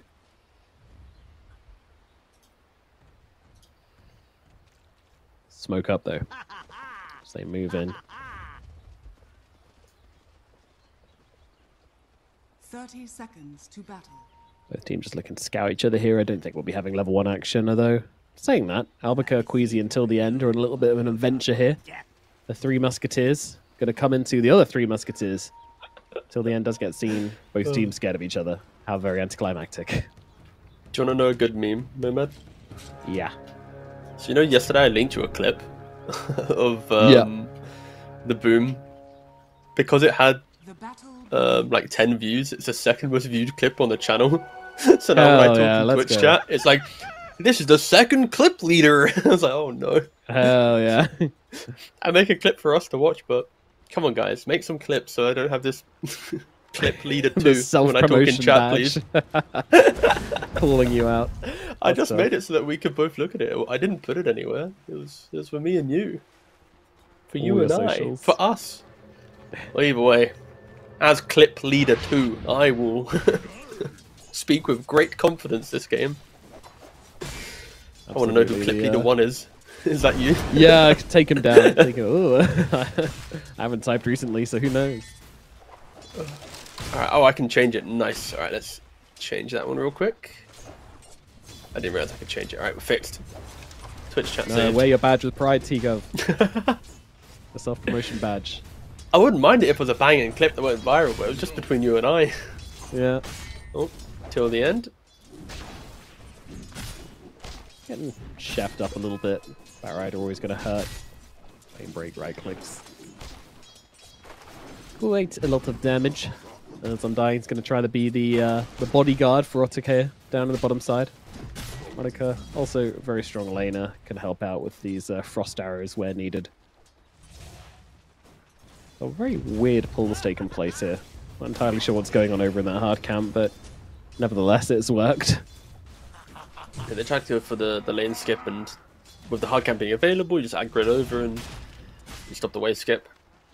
A lot of the laning from Axe into Drow will be just pretty much don't get clicked if possible, as he shows on the lane for a millisecond and loses Jeez. 400 of his fine hit points, and killed. a Tango and a Sentry was on Queasy's career, and runs it down the lane and dies, and Albuquerque gets blood grenaded. Ooh, it's a little Close to scary. dying. They're walking Oh, back. wait. Dude, chill. A take actually. Oh, that looked so Yeah, ripped. no, he level really, 2. he really wanted to die there. Yeah, no. Because like, Taker went to go right click Queasy, but Axe actually got in range of a right click, so Taker, Yeah, he of course, did. had committed his right click, and then Undying with a very unconventional level 2 soul rip. I love it when you actually get a kill from it. You don't just casually level it, you level it as soon as you hit 2. If that's a soul rippable kill, why not level it? And already that pressure from the 4 pirate safe lane is getting applied to Albuquerque. Maybe some stacks could be pretty useful as catch up as he returns to the lane. And already just tanking so much damage. Yeah, my boy ain't getting a whole lot from this lane, is he? It's a hard counter matchup he's picked into. This is one of those times where I'm looking at the Undying and go, yeah, boss, you've already got 1 point in soul rip. How about we put 2 points? Let's just keep applying the pressure. Why not? We'll see what happens. Of course, you know? Decay's good. Yeah. Ah, there's that soul rip damage. And with a multi-shot, Albuquerque forced to use his magic stick. Albuquerque does take a lot of damage in response here, but also feeling absolutely zero threat from this lane. Going to be able to grab this Lotus, juggling the stats to make sure they get maximum heal. Yeah, I think Taker's going to be absolutely fine. This Dying continuing to pressure here. Maybe a little bit overambitious, but also who really cares? I mean, there's no threat from this lane. Yeah, he's got the boots. Should be able to... I say should be able to walk it off. If he can get to the lane and soul rip, he's fine. Instead, he throws out level 1 decay. Playing with fire. Okay, he puts the second point in decay. And that is half of the reason why people pick Undying is to max decay.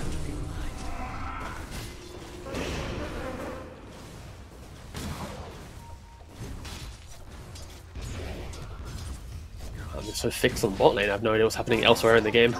Yeah, Wow, I mean, that's I don't guessing really very have an all well. lane to watch as Queasy's going down again here. Oh, is that decay? Where's that soul rip? Is either going to land? Yes, it is. The decay gets in, and Queasy dies as well. Such a good lane. Undying Drow. You don't live against this. comes a point where it's time to just make some stacks and try to survive that way. Yeah. Of course, the matchup will always change. If Albuquerque can chill on the die and get some XP, maybe even get to phase boots, the jungle then opens up for him. Good damage out onto till the end here. They'll be able to bring down the Oracle. Shigetsu can't do anything about that. Mr. Moral looking to skip the wave, but realizing that's probably not going to happen, and getting a fair few furry swipes.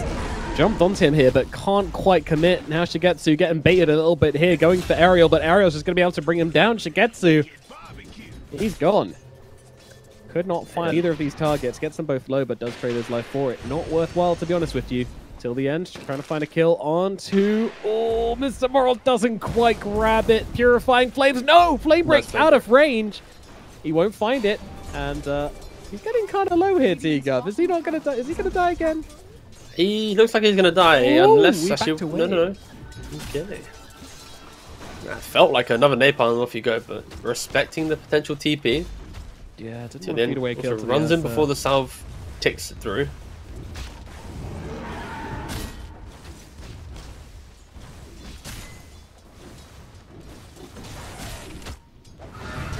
It's hard to think of it in the grand scheme of things in that moment, but making sure that Ursa doesn't have a game is like the only point of this lane. They don't care about a little kill onto a little Oracle. Radiant's top tower is under attack. They're top 3,000 gold lead at 6-minute mark. You couldn't ask for a better start for Yeah, four Pirates. this is this is a difficult one to get out of. Will be dying in top. Yeah, not sure why he tried to come and fight for this. Till the end, throws out a Fortune's End, and doesn't really achieve a Wow. whole lot. And It's a lot of tips. Dire's middle tower certainly is, yeah, trying to rub Shigetsu the wrong way, I guess. I mean, he did get the Rampage last game on the Ursa, so you know the whole team's got some beef with him now. Apparently, as Queasy does get called out by Padanic and Natty Narwhal as he went to take the power in. And they did pick the Ursa on 18 into this. Like, they saw 4 heroes on the side of 4 pirates and went, yes, I'm picking Ursa, right? And not often in that position, your carrier is meant to pick the carrier that makes the lane hard. You see the Centaur, you see the Batrider, and picking Ursa into the Batrider, already you're kind of conceding a bit of your laning dominance, as Batrider is very, very good against him. No way. They're going to steal the stacks. The Axe's recovery farm is just being taken right now, but maybe not actually. It's a They're little not scary. I killing mean, the Tombstone's creep. still got a bit of time left. They're not really doing enough for this creep wave, so I think they're just going to weaken it for the Axe. So, Ooh, Albuquerque says, Albuquerque! thank you very much. Oh, that's a little scary. That's a little scary. And Otaka's going to get so many of those. Radiant's bottom tower Nicky is Cool under grabs a attack. few as well. Albuquerque gets pretty much nothing. So back to the base you go. Yeah, he really didn't just did not get a thing from that camp. My God. And all that time, DK's just tickling the mid tower, bringing it to already 500 HP. Slowly but surely corroding it down. Dire's middle tower is under attack. Gonna be okay. Stampede actually He did being get used the to shield allow him to rune. go aggressively onto Nicky Cool, but with the shield rune on him, I don't think there's too much chance of a kill happening here. Danik didn't seem to get that memo though. He's coming in and taking a few punches at this rock, but it does very much look like he's just punching a rock. Oh, that's Okay. just solo died to drown. Dares to come to the bottom lane again, yeah, and does just get chased down by Otaka. Tower to drop. They'll try to stop Nicky Cool from getting the deny, but I don't think they can. The Tiny will at least to deny his middle tower out. Something.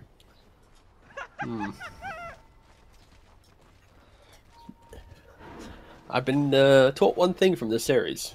It's not to be too convinced that a team has a 4,000 gold lead. Even though it's 9 minutes in, I'm like, when will it go wrong, Nomad? When will the pieces crumble? Yeah, it's not feeling like it's far off from... Yeah, I want to be wrong though, of course. I would love a team to play a clean game of Dota. Listen, out of all of the players who aren't in like Okay. Cybergoose or Navi, I think Ataka's probably been the most stable, so Yeah, I can agree with that.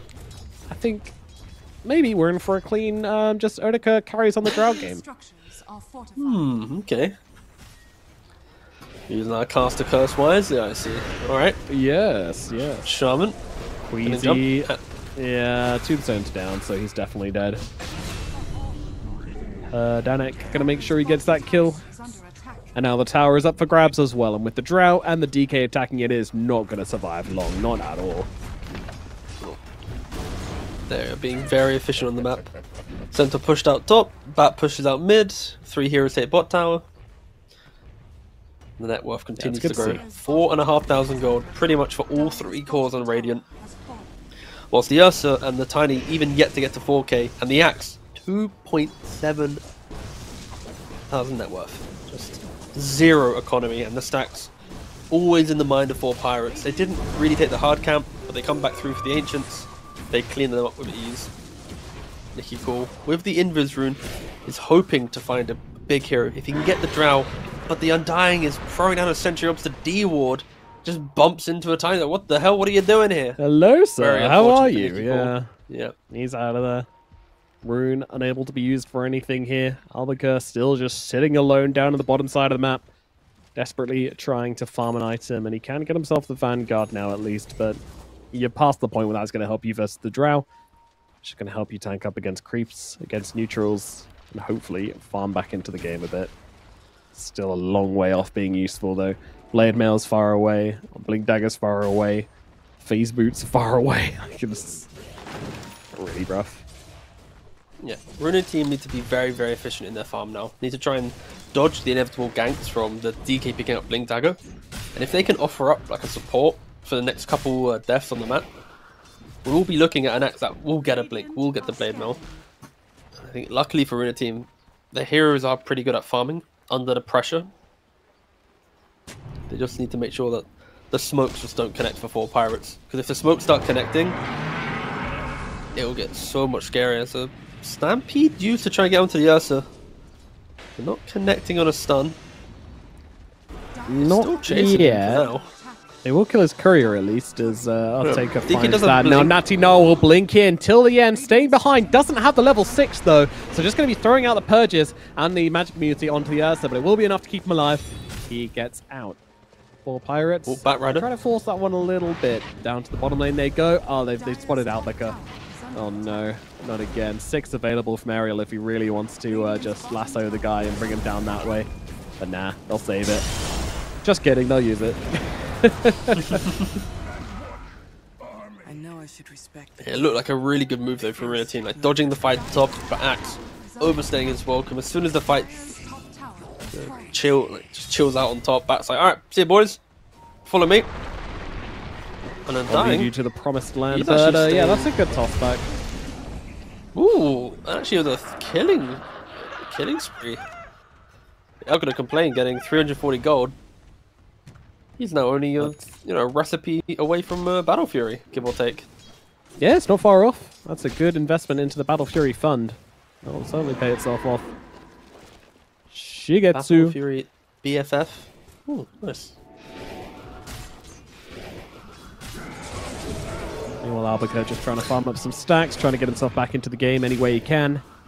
And get that Blink Dagger online. Looking like he wants to blink over the phase. In fact, he's skipping phase. Blink Dagger is needed. Yeah. That is what he will get. Yeah, the idea of buying phase boots for pretty much an additional 900 gold, it's like, do you really want to delay your half a Blink Dagger? Smoke up though, the Tiny, the Oracle, the Shadow Shaman, can they find a Taker? Taker has had such a good series, and qualified so far kind of dodging these ganks. Not this time. But with the toss, plenty of damage. Get down. Big Snake here to help out as well. Is there any save coming through? I mean, Oracle's kind Yeah, of she messed isn't this dead. one up. There's too much heals Yeah. coming through. Taker, he lives, and they will lose till the end instead. What? Team come in, save Yeah, the day. Not a big enough commitment there onto the Drow. And now she also gets the Snake as well, so that's an extra 250 gold in the bank. Does he die if Oracle just doesn't press Purifying Flames? It kind of felt like at think some he point the does. damage just fully stopped and the heals were just kicking in. She gets think- jumped up in range. Surely, oh no. If possible, a Shigetsu dies replay, here, but then. no stress. I'm really intrigued to know how Drow lives there. Like, perhaps Because, the again, the silence damage was- caught the Oracle and stopped the follow-up. Let's Wait, see. hold. So 14th end. no, he actually just mistimes Oh, it. Yeah. He just mistimes it. Because look at that, like He the was- damage just fully stops. Yeah. As soon as that yeah. purifying doesn't get dispelled, she's like, "Thank you, heal, heal, heal," and off she walks. So just a misplay there from the Oracle. Can't be doing that if you're till No. the end. It's yeah, that's a big problem. Down 7,000 gold. Blink on the DK, blink on the Batrider, blink on the Centaur. Whew! Initiation is truly unlocked for 4 pirates. Protect your drow? No worries. The front line, we'll place it anywhere you want. But Blink Dagger now complete on the axe. So maybe if 4 pirates just fully initiate, leaving their drow isolated, and they can find a way to then jump on the drow, there is a world for the fight to feel good. They need their perfect jump, and Nicky Cool gets found. At Yeah, least Lasso comes Silver out. Lining completes the Blink Dagger. So when he respawns in 30 seconds, it will be a Yeah, blink. they'll have a tool to play with. They will have one. Oh, they're looking and for they the have Centaur. a blink on the axe as well. Yeah. They see him, but they just don't have the jump. Axe. Goes Blink, for the blind. call. Gets him. The damage, it's a good catch. It's a very good catch. They'll need a little bit more. The Cutting Blade comes down. Almaca, he gets a blink and he gets a core kill with it. You couldn't ask for more. We're now Ursa moving just on to runs the in. Ursa, but there's a save coming out from the Oracle. Very nicely done there, but unfortunately kind of getting left behind, and the Drow still just going to town on the Ursa. Shigetsu will be falling here. Oracle does get the TP away, a blink away from Albaca, but Ariel will not leave him alone. Keeps it going here, gets in those right clicks, stacking up that extra damage. Sister Shroud down to nothing as well. Albaca is gonna die. Oh, return kill though. Nicky Oh, Cool wow. just getting a nice little toss with the crash Yeah. landing there. Lovely jubbly. Mid tower also getting hit by the Serpent Ward. DK comes to ruin the fun. If DK doesn't blink in there, the tower at least does go down, but Yeah. yeah, Ursa getting heavily kited, and Axe though, kind of showing some signs of life for Runa team. Goes for the blind jump, gets the Centaur. Sure, it takes a bit longer to kill him off, but I think at this stage of the game, any kill feels decent, right? You're Yeah. only having 3 kills to your name at the 17-minute mark for the entire team.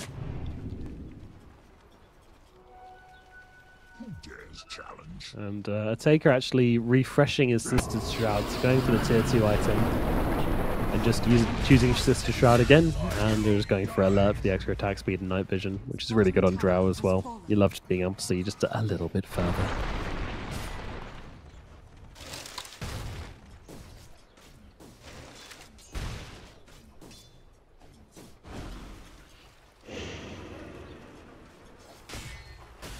Shaman, 200 got away from his Blink Dagger.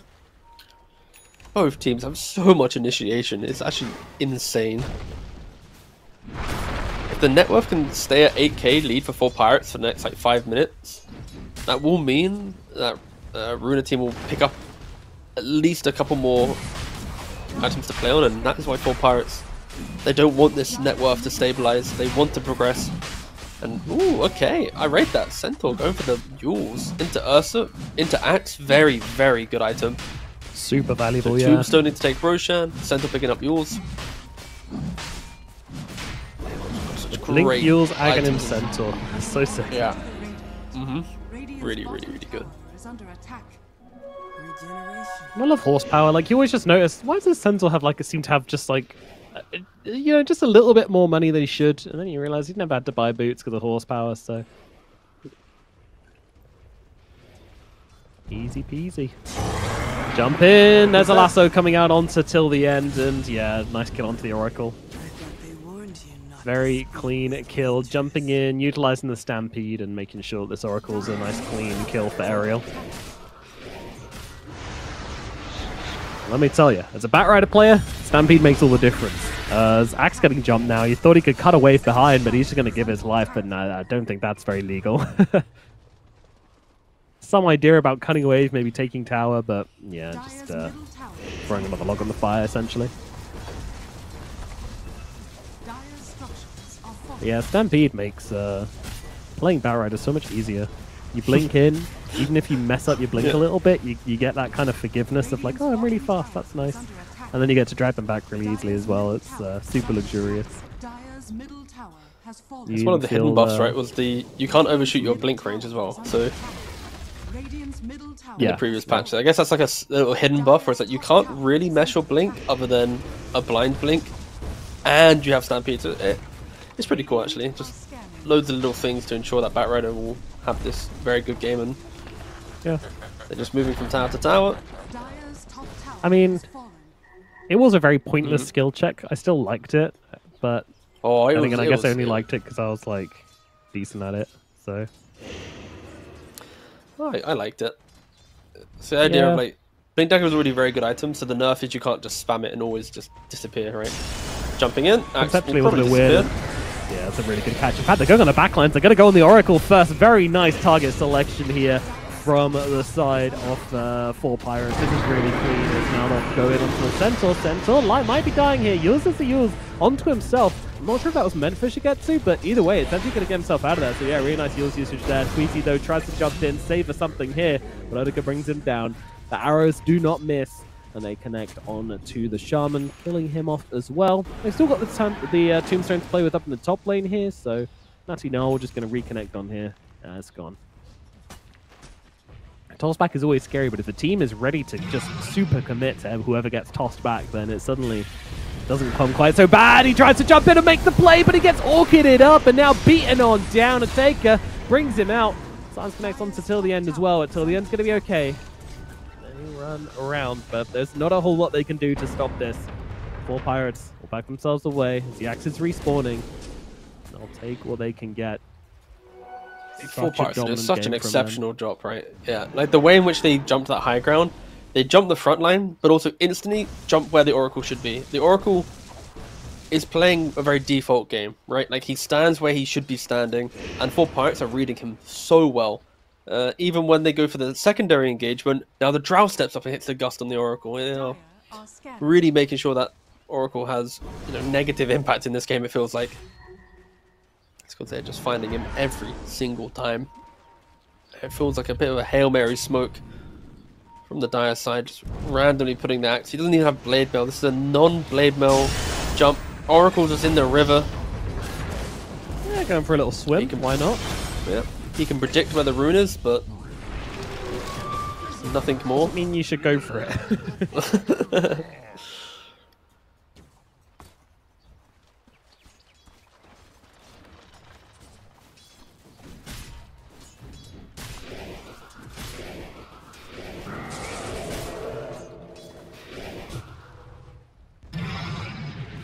Dire's middle tower is under attack. Just shoving in all waves at the moment. The Illusions dealing with the middle lane. Taker on the high ground. Look at how aggressive his positioning is here. Just doesn't care at all. This is a frontline drow. What are you going to do about it, Runa? Answer, not a whole lot. Dire's structures.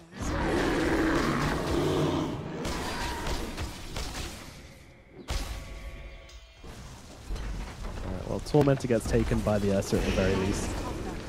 The 4 Pirates are kind of like, yeah, you know, good job, whatever. Don't really care. Your top barracks are gone. Tiny, gonna look for an opportunity here. Toss back into Queasy, into Shackle. Like, there's an idea of a play here, but the reality is they're just not gonna come that close, not with their Aegis on cooldown. Smoke up from 4 Pirates. So this is interesting. They think that Runa are gonna want to make a play whilst the Aegis is dropped and see if they can just like immediately go on the Drow. They're wrong. It's probably the correct move. But whether this is like a double read from Runa or whether they just didn't feel like doing it, I don't know. Radiant are scanning. Cool idea from 4 Pirates though, like being ready, like reading like what the comeback play is for Runa, and then preparing for it is exactly what you need to do. But Runa, they stagger it here, so this is probably even better than just immediately smoking when the Aegis drops. Waiting a bit, recalibrating, getting your next timings up. Let's see what they can do. Axe, find the jump. This is what the smoke's for. You got one smoke, one jump. Otherwise, your captain's probably typing GG. And the smoke is not connecting as of yet. Well, Pirates skipping the mid wave. And DK, he is blinking in. He's offering himself up, but forcing the axe to I blink away. volunteer as tribute. Manny Noel getting jumped. No BKB on this guy, by the way, so he's just taking like raw damage at the moment as the lasso comes out on the sidelines onto the Ursa. It's a good catch. Ursa is gone. They have killed off the... Well, actually, no, they haven't yet. He's still alive at the moment as Albuquerque finally falls. The axe is gone, and GG is called. Game number 2. Clean, efficient, and very nicely done from the 4 Pirates. Taker once again impressing on the carry. Yeah, it's such a strong draft, right? You've got the Centaur, the Bat Rider, and then Runa team, they pick up an Ursa. Again, on paper into Drow, you jump him, you're going to kill him, but you have to get through the lane. Then you have an Axe pick. Again, on paper, you jump the Drow, you're going to kill it. It's good for the game, but you need to get through the lane, and the lanes just went so horribly wrong. Rider killing off the Ursa, the Drow multiple times killing off the Axe.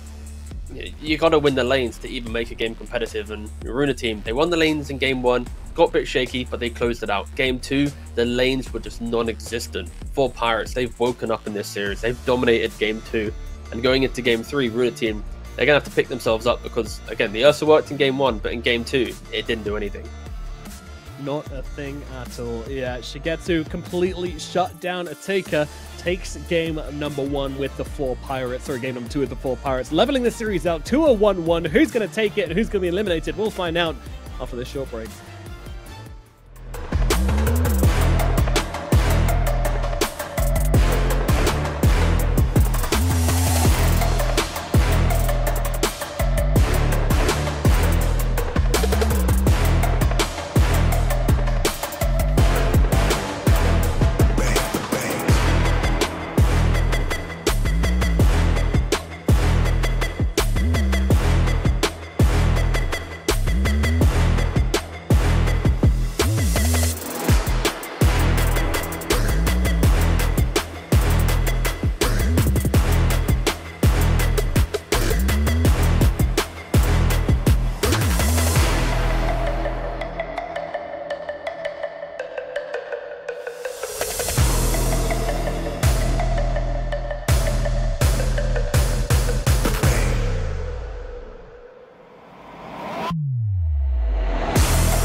3, 2, 1, go.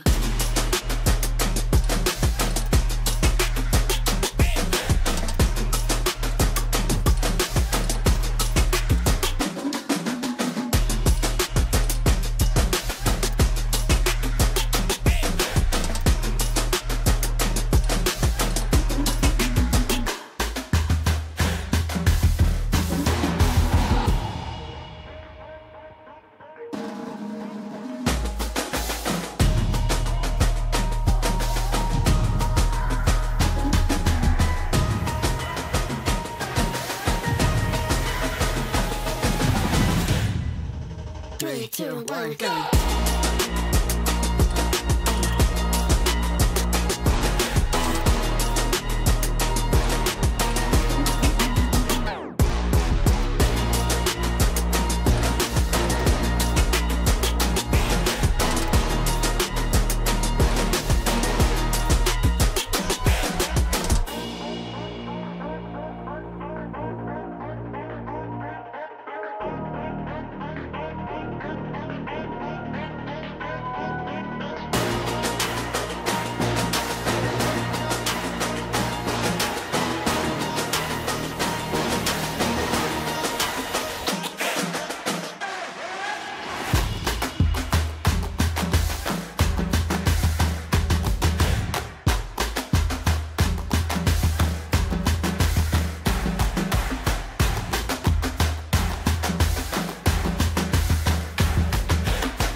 Three, two, one, go.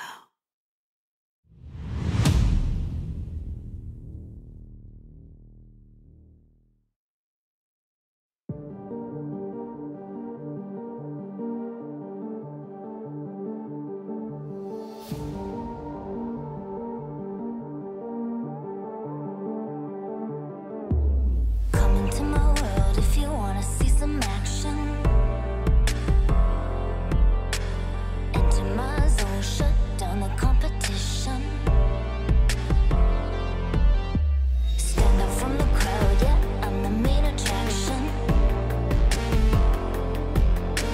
Come into my world if you're ready for some action. Are you ready?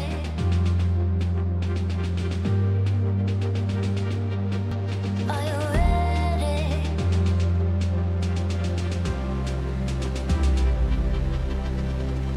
I came here to win.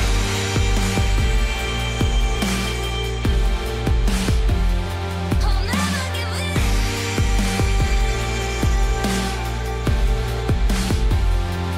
Make my one woman on me. Only one woman on me. Only one woman on me. Only one woman on me. One woman on me.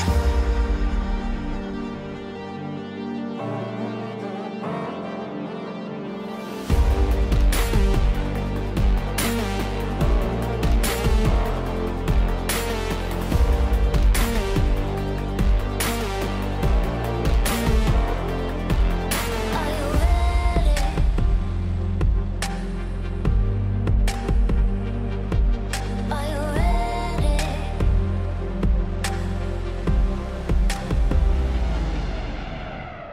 I came here to win.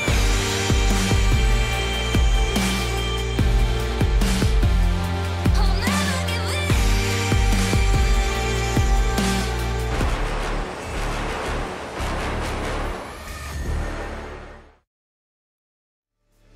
Hello, and welcome back to game number 3 of 4 Pirates versus Runa here at the road to the Esports World Cup.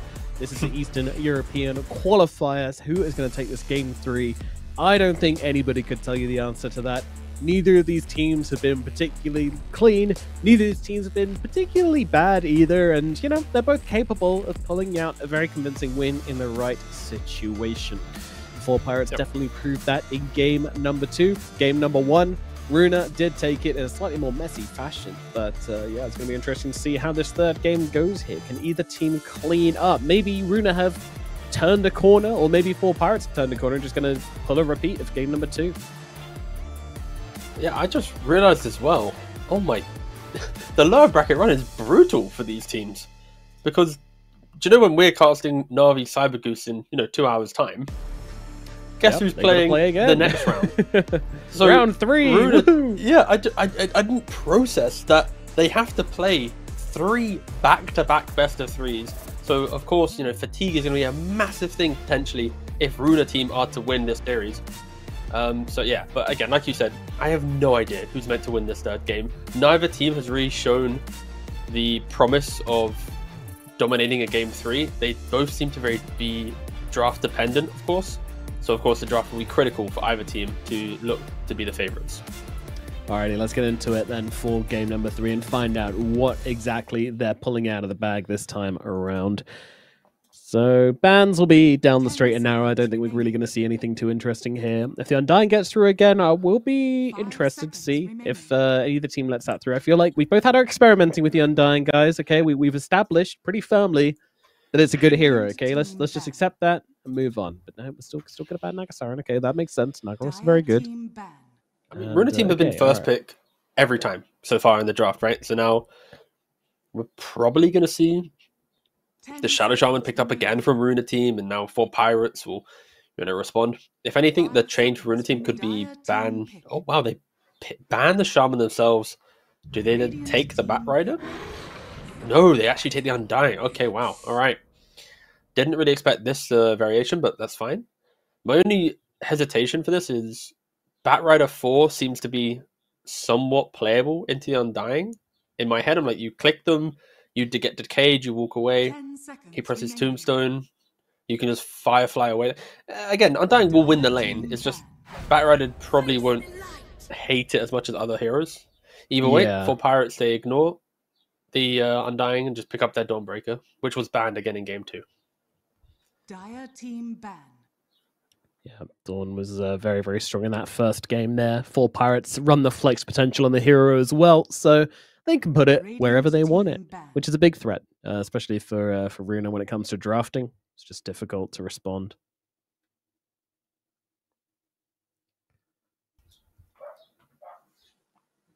Okay, and there's the Batrider ban. Yeah, that one had to come through, really. Batrider, too much of a threat. 5 seconds remaining. Pick. Okay, and the Nikki Cool respect Timber. Right, you can see how there's some slight nod to the previous games, of course. Both teams have won a game in the series so far. So it's quite easy to ban in that scenario. It's like, we lost to the Timber, ban it. Oh, we lost to the Bat. Okay, ban it. Dire team pick. It's not really complicating the draft for Pirates and get the Dark Willow. Mm-hmm. Of course, it's another hero to control the fight. You've got Solar Guardian from the Dawnbreaker. You have Terrorize from the Dark Willow. Bramble Maze as well to help kind of reposition the choke points, even control enemies in said choke points. 10 So when seconds Undying puts the Tombstone down, as long as you're not overcommitting with everything, like Solar Guardian jumping in on Dawnbreaker and the fight's just messy, you should be able to pick and choose the fight that you want to take with the opening from 4 Pirates. team pick. But Runa team, they want to lock heroes down. They want to ensure that if you are picked off, you are going to die.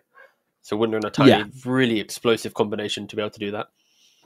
Yeah, definitely. This win here has kind of changed a lot in recent years too. Instead of just being the maybe boring, like run around, be annoying, now it's kind of like an execution hero, which is quite fun to 5 watch. seconds You just remaining. find yourself getting absolutely blasted by that kill shot. Any burst hero is just going to feel so much better with a Wind Ranger on their team. Really secures your plays, allows you to jump in deep and then just have like a long range execution ability to give you that final little push you need. Now, for Pirates, they've got to do a bit of thinking here. 2 picks to come from them. They have their flex between their 1 and their 3. They could reveal that now, though, should they want to last pick their mid. I feel like you just grab your mid here. Probably grab a... Yeah, run it. okay. Yeah. DK. Run it back with the door. DK, sorry. Yeah, I don't mind it. We just saw how DK threatened the Tiny immensely in the previous game. Tiny goes to make move, you lose tower. Tiny never really kills the Dragon Knight in the combination. Often to kill a DK, you want like the Ancient Apparition, but by showing the Undying and the Windrunner, you don't have that ability. There is a world where Undying goes to offlane for Runa team, and then you still get your Ancient Apparition in the 5 role. that could be an option. Of course, 4 Pirates probably aware of that. Hence why picking up a support here, keeping the Dawnbreaker flex alive, like you were mentioning, prevents the creativity of Runa Team from truly shining. What would be the 5? Pre-patch, it would have been like Ringmaster, having the escape act, the saves. Hero kind of just fell off. No one really wants to go for it anymore. Of course, Impalement Arts did get, some nerfs. Yeah, needed. I think they needed to choose a way to Very take needed. the hero, which Yeah. wasn't just doing everything. So reducing his laning harassment was definitely a good kind of approach to that. And that still means he gets to keep the cool whip and the cool Wheel of Wonder abilities at their full strength. But yeah, no longer getting able to poke heroes into oblivion with Impalement Arts is kind of nice. I still think the hero is good, though. I think it's probably underpicked at the moment. As usual, like stuff tends to get overreacted to, especially when it's new. So we won't be seeing him for a little while, but the Bane's got to come out. That's going to be a nice little addition to this draft. There's additional control. 10 seconds. Again, remaining. critically, you want to know what fight you're taking against Undying. You don't want it to be so messy. Like, he puts Tombstone down, you're worrying, like, oh, we can't kill the hero, we can't lock anyone. But now it's like, you've got Bramble and Terrorize, DK Stun, Solar Guardian, Nightmare, and Fiend's Grip, and so many options to get a hero locked down in place. And Runa Team, they don't really have the saves at all. Sure, you have a couple okay stuns to cancel Grip early on, with like Avalanche and Shackle, but yeah, going aggressive on Runa Team will be met with a lot of counterplay and a lot of control. Certainly will, yeah. And they have lost really like in this the draft. Sorry, go on. I was just going to say, I really like the adjustment into the Undying as well to grab the Bane and DK. Like, these are two heroes which can kind of just stun him and just walk past him. Just leave him there. You don't need to kill off this Undying 100-0, and that's kind of what he wants. He wants to have no other option than to like just bring him down straight off the bat. So just put him to sleep, put him on the sidelines, even grip the guy. I don't care. Go do other stuff. Grip's even going to allow you to kill him before he gets off Tombstone if you really want, or just leave him and go for other stuff, which I think is sort of the idea did the thing. on how you do it. And yeah, there it is. AA 10 comes out. seconds remaining. Radiant team ban. So, Undying now promoted to a Coral, which instantly means, oh no, ban the carries that can threaten him. Of course, I'm trying to think what bans that would be. Lifestealer probably 10 loses lane. I'm trying to seconds think if there's any heroes that you don't think you should ban, but probably need to get banned. 5 seconds But remaining. Tier, of course, Yeah. is very simple. Ranged hero dominates most lanes. Radiant team ban. Maybe even the Drow, especially after how Taker played it. Drow could be pretty good. Yeah, I wouldn't hate it for Bane sure. Drow, you That would keep make a lot of right-clicking. sense. Could be... Yeah. I'm kind of conflicted. I think Undying's very good at pressuring some of the carries that you think are good on paper, especially when you throw down the 10 Tombstone. seconds You get hit by a Shackle Shot or a Power Shot, and the heroes that can 5 threaten Undying seconds with just remaining. range right clicks will instantly brought quite low, especially if they've got a couple decays on them. Yeah. So I think the last ban for Dire team ban. Runa Team, you could argue is difficult because in hindsight, whatever they leave through, it could be picked up and still dominate the lane, depending on how 4 Pirates execute it.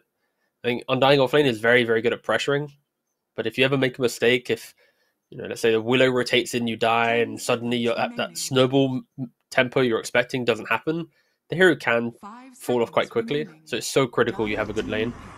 It is. And they Yeah. actually ban out the Enigma because they still respect the fact that Dawnbreaker could just go into the carry. And what will Runa Team go for? What is the Shigetsu hero this time around? Just a casual Terrorblade. Yep. Yep, Terrorblade coming out. A lot of damage, good laning. When you get that Metamorphosis up, obviously it's abusable by a good amount of magic damage, but they do not have much of that on 4 Pirates at the moment. So 10 I seconds feel like remaining. you kind of want to get something which is going to threaten this Terrorblade right 5 now, seconds which is remaining. always a little bit awkward when you have other stuff to do in your draft. Ooh. But All right. If PL was playable, and I have seen Tomato play it, this would be the best Phantom Lancer game ever. And carry players are trying it in top pubs. I don't know if you're aware of it, but it's not getting picked. But if they're like, if you know a hero is bad when in this game, in a core Undying with Tombstone, a Terrorblade on the enemy team, a mid tiny, like this was screaming for it. But alas, a Taker yet to explore the Phantom Lancer like Tomato has done. And they do just go for the Dawnbreaker carry, picking up the Tidehunter. Which draft do I prefer? I think I prefer 4 Pirates, as it just screams stability. And I think the series has been so volatile that stability helps when you go into a game 3, a deciding game, an elimination game, and for Runa team, if the Undying doesn't have a good lane, if Shigetsu doesn't stabilize his farm and isn't threatened by early aggression, their map can just feel lost as a hope to find pickoffs, right? So I'm really looking at Runa team to make sure that their laning phase, they're not down 2, 3, 4 kills like they were in game 2. Because if they're down kills this time around, they'll get outscaled so quickly, and Terrorblade just won't bring the damage to the fights. Yeah, it'll go wrong quick. You got to be ready. All right, well, let's see how this third game goes down then. I think I'm favoring... Yeah, I gotta say, like, I don't see enough to stop Terrorblade, and Shigetsu's been reasonably good on the carry, so I feel like this TB can have a pretty good time. I'm not sure we're going to see enough coming out, but then again, the tempo of Dawnbreaker might be enough to break him. How are these lanes going to look as well? That's also a really important part. Yeah, I really don't know how Undying Windrunner is going to do against a Dawnbreaker Bane, because when Undying steps up to go aggressive, you put a Nightmare on him, and now suddenly you can just run away from the tomb, or at least kill the zombies and run away. And on the flip side, if, let's say you sleep a hero and you eat through the Windrun, Dawnbreaker gets a kill, I think that lane is going to be so explosive from either side. It really feels like you think the Undying should dominate, but what happens if the Dawnbreaker gets the odd kill because of the Bane? I'm really excited to see how both of the teams will be able to navigate that lane.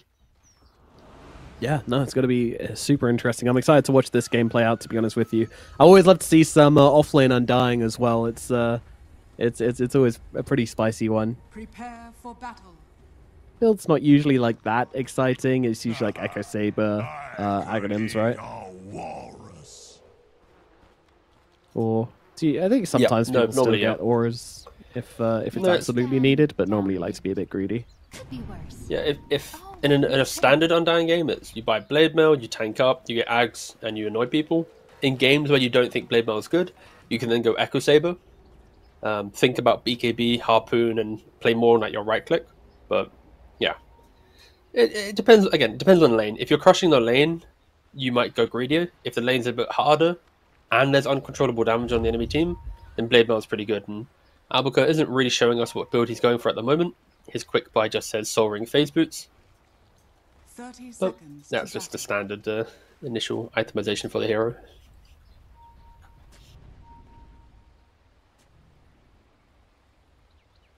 I'm going. Smoke up and we'll see what there is to see. Tidehunter plonked on the high ground. So you going to try and go for this rune? I mean, if he does, I think he's okay there. Level 1 isn't really spectacular, but let's see. Yeah, no catch, no stuns, no damage. He'll just be able to back out.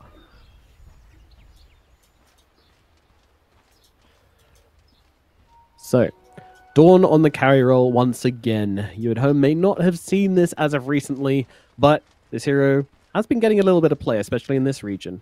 We've been seeing it on Aurora. Nightfall was playing it, and now Ataka also happy to pick it up as well. It's very aggressive. It always wants to be in fights. It's the kind of hero similar to Spectre, where you will get loads of farm and you also get loads of XP, because hopefully you'll be in every successful engagement your team takes. So. Yeah, I think the difference between an offlane to a carry Dawn is carry Dawns will think, I jump knowing I want to get the kill.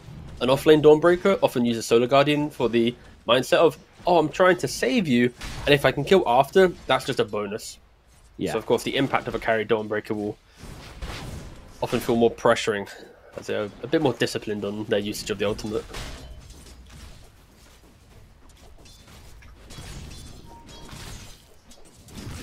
Conceptually, I do love Dawnbreaker. It's a really interesting hero.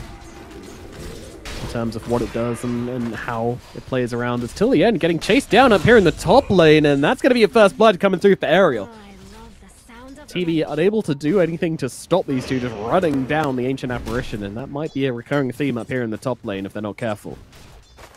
Surprise Very long level 1 cooldown gush. reflection. Yeah, very good.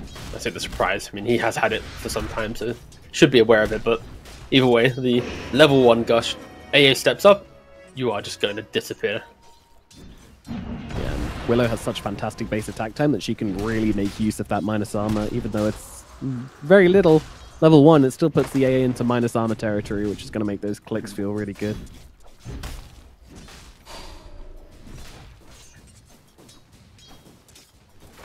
Meanwhile, in the mid lane, it is Nikki Cool versus the Natty Narwhal. Battling it up. We And saw again- this matchup in the last game. And Nikki Cool did eventually lose the matchup. So after this game, knowing that you have the same matchup again, you'd like to think that maybe Runa team will approach this slightly differently, bringing heroes to the mid lane to kill off the aggressive nature of a DK. As soon as he hits 6 and gets that ultimate, wants to pressure the tower, ideally you want to kill him. Eat through that 100-second cooldown on the Dragon Form and really pressure him as you get to. Using the meta in the top lane, Tide does get hit by the cold feet. Is it going to matter though? Trade-off No, it is TV not. dying. Yeah, Aerial comes in, uses Throwing Shade and the Shadow Realm, and again, this just feels like a really well put together off lane from Aerial and Mr. Morale. Slowing them down with the Gush just allows Aerial to stay on them with Shadow Realm, build up that Throwing Shade, and then execute them with a massive, massive damage blast from that Shadow Realm. Very, very nicely cooked. Yeah, this top lane needs to be playing on the pool camp. I think trying to go for the fight, especially after AA gives away the first blood, kind of catapulting the Tide and Willow into the lane, to then go for an aggressive move. It's just very ambitious from the safe lane of Runa team.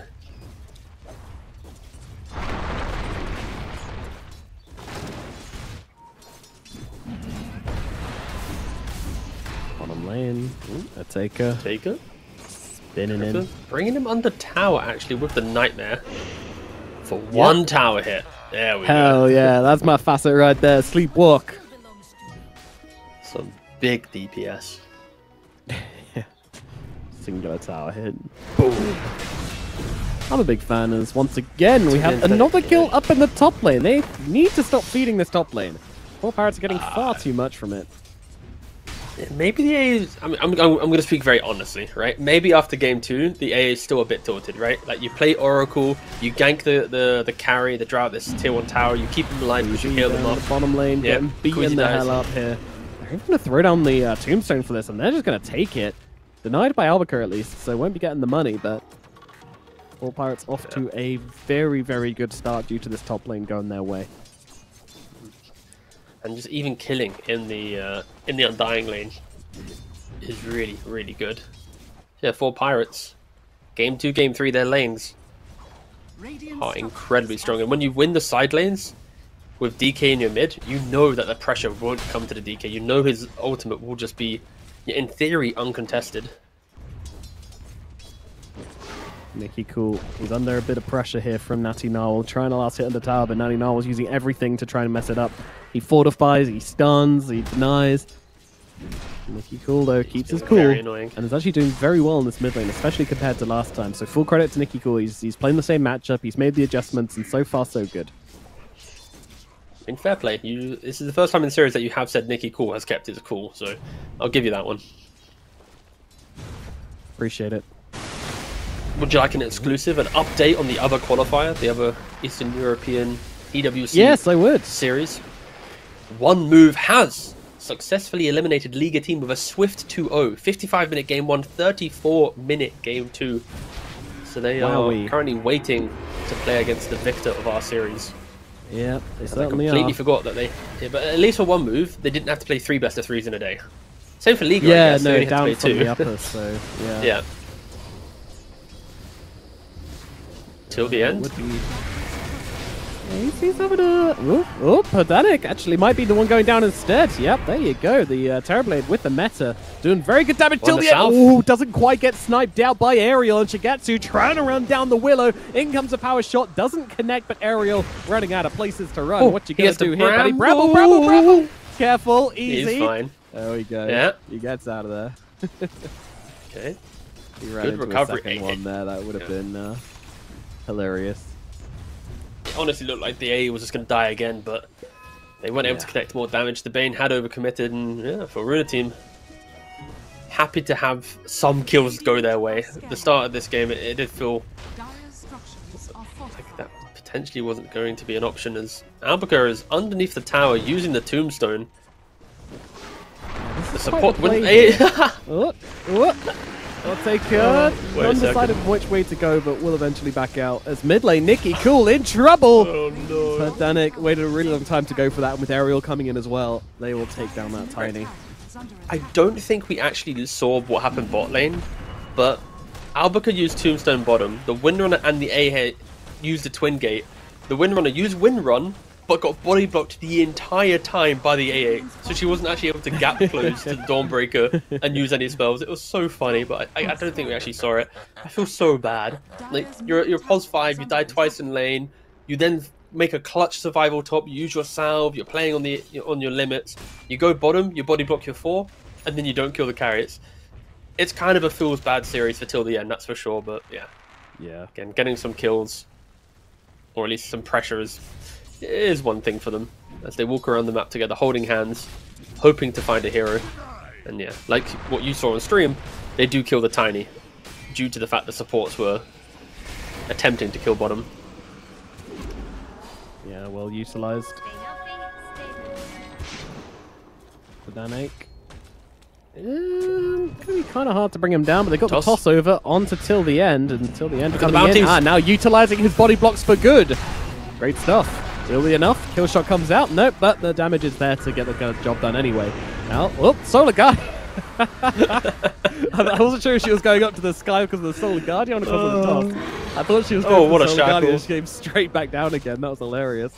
Natty Narwhal now getting beaten now. Toss back, damage in. There's the kill onto the DK. Nikki in some trouble, but maybe not actually, as this tide's already used everything and doesn't have a whole lot left in the tank. So Runa team back on top here after these plays. If the Dawnbreaker just used the Solar Guardian to jump in, rather than starting with the Celestial Hammer, then the Nightmare from the Bane, eating a couple of hits of the Starbreaker, and it was just messy from 4 Pirates there. The Bane looks to survive, they think they're getting another AA kill, and to be fair, the way that Till the End's playing, it feels like you're going to get a freebie every time he shows up, but they're using his baiting quite nicely here. Look at that Nightmare, and Dawnbreaker started the fight with all his spells, so now didn't have any mana for his ultimate. What if, rather than going for the kill initially, you play on the tree line, you see what happens with the Bane, if they overcommit, then you Solar Guardian, bait them in deeper, putting them all quite low, but alas, not to be the case, and yeah. A very nice recovery from Runa team. Getting some really critical kills, and all because the Ancient Apparition is kind of offering himself up as a bait multiple times and just not dying every single time. Yeah. Very good recovery again. Laning phase, awkward.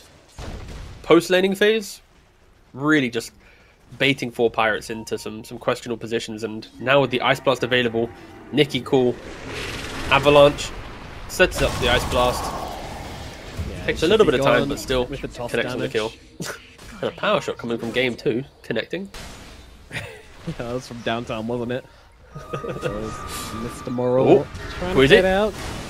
Yeah, they're going to go for this here, but Queasy, I mean, still has Windrun available here, so just trying to bait out whatever they can, but maybe baiting a little bit too far, as Queasy is going to fall here until the end, also getting beaten up, will be falling, but the tide is low. Grip, though, coming out from Pedanic. That's a problem for Shigetsu. Can they get him in time? Yes, they can. The Terrorblade gets killed off. That's a big deal. Now the move towards Nikki Cool as well. Runa, they need to get themselves out, but Albuquerque's here. He drops the tombstone, but they'll immediately turn around. Focus down that tombstone. Nikki Cool, toss back from him, but the right click connects. Triple kill for Natty Narwhal. He's getting onto Albuquerque as well, but I don't think they can fight this Undying. Who wins? Yeah, definitely the Undying. He's like, you want some? You want some? turns around, mean, picks up the Dragon Knight. You can't fight it. Oh, and now Ortega's back in. What's Yeah, happening? guys, leave the Undying alone. He's a horrifying flesh golem. I love the fact that you could see just Albuquerque just thinking, right? Every time he's like, can I kill him? Walks to the right. Can I kill him? Walks back to the left. Oh yeah, I can. He just runs back in, of course, the Windrunner helping out with the power shot. But I mean, I think the logic was like, I can't chase him down, but if he wants to come and fight me, then I'll kill him. You know. start the fight really good for the Rune team. Killing instantly the Dark Willow, a lot of the control. And the fight was relatively split for the side of 4 pirates, right? You've got the Solar Guardian, doesn't connect on anything. AA dies, but on the right hand side of the screen, the Windrunner really bought some valuable seconds. And Nanny Narwhal, what a beautiful just turn of a stun there. Like if he doesn't hit Nikki Call that stun, the Arcane Rune, I think it was like a second left on Avalanche. So he would have been able to maybe clutch it up, get a Terrorblade Thunder off. And of course, I feel like Albuquerque kind of baited them with just some like Hail Mary spell usage, right? Like you throw a tombstone down in front of them, it instantly dies. He walks to the right, walks left, walks back right. Like he looks uncomfortable, but that discomfort actually is some insane bait. Where it's like they just keep dying to him at the very end of it. Again, 2,000 gold lead for Rune team. If you said to me 4 minutes ago that Rune team would have a 2,000 gold lead, I would have probably laughed at you. It just didn't feel like it was possible with how poorly the lanes went. They adjusted, playing together, and ensuring that they can enter the game with confidence. And Undying, he did go for the Blade Mill, which will annoy a lot of the heroes in the early game. Don't really want to go near him. About to hit level 10, getting the Decay talent. DK's TPing into them. Terrorize, only hitting the Tiny. Can he get the tomb off? Yes, he can. In the Grambles, and yeah, there's a Ravage coming through as well, completely breaking this fight apart as there comes a grip out onto Nikki Cool as well. He's stuck, and he's dead. Just whacked down by the Tide Hunter. Onika, though, a little bit low here. Has to back away as the Focus Fire comes in from the sidelines from Queasy. Wind Ranger trying to get off the damage here. The Power Shot comes through, doesn't kill him, but the damage from Albuquerque will. So Otika is gone as Runa once again defend and keep on fighting. You'd think they'd back away after all those spells get used and their Tiny dies, but they just hold their ground. Yeah, 4 pirates are showing that they have sustainability, but not the damage to kill. Like, look how many spells they used in the fight, and just kind of an underwhelming amount of damage. And for Runa team, you play around the tombstone, Ortega gets baited in by it. Do I have permission to nitpick one thing about that fight, Nomad, or would you like me to BPMA? No, nitpick away, my friend. We're in the lower bracket of the qualifiers here. Hold, 1 second. Took it in. He's dead. I know it was kind of a desperation tombstone from the Undying, but he was in cast range to place it on the high ground to the right-hand side. If he places it there, it won't die, and it will probably dominate the fight. But again, small nitpick. Realistically, the tombstone also baited Dawnbreaker to right-clicking it, which then also killed him off. So potentially, I'm probably in the wrong there. But either way, 4 pirates, they want to try and offer up this try and kill a hero, we turn it around, right? They have Terrorize and Ravage and Solar Guardian. And then for Runa team, they need to make sure that the next upcoming pickoffs from them are cleaner. Because if they don't get these kills and build up a lead, eventually they won't be able to eat through all of the survivability as they do find a Taker. And he is very, very dead. Yep. I said 2 verys just in case, but he was very dead. I like the Ice Blast from till the end as well, just to really make sure, you know. Yeah. I'm helping. Yeah, be 100%. Pipe No, to be fair, that's an Ice Blast where I'll say if anyone TP's in, they get hit by it and they also die, right? But yeah, that's true. Nanny Narwhal shows himself for a second and gets jumped. He does have Avatos in 1 second. So bad. Oh, Roshan. Roshan getting involved. Oh, and you get out of here. Away and breaking the Fiend's Grip. Doing a ton of damage to poor old Pedanik as well. What a guy. Queasy running down Aerial. Shadow Realm available in 2, 1. Will get it off here. Might just get him out. Let's see. And no TP. Side. Yeah, that might be an issue actually. All right, power shots there. Queasy will get the kill. Roshan vying for the MVP of the series. Providing incredible a lot of plays. control. Yeah.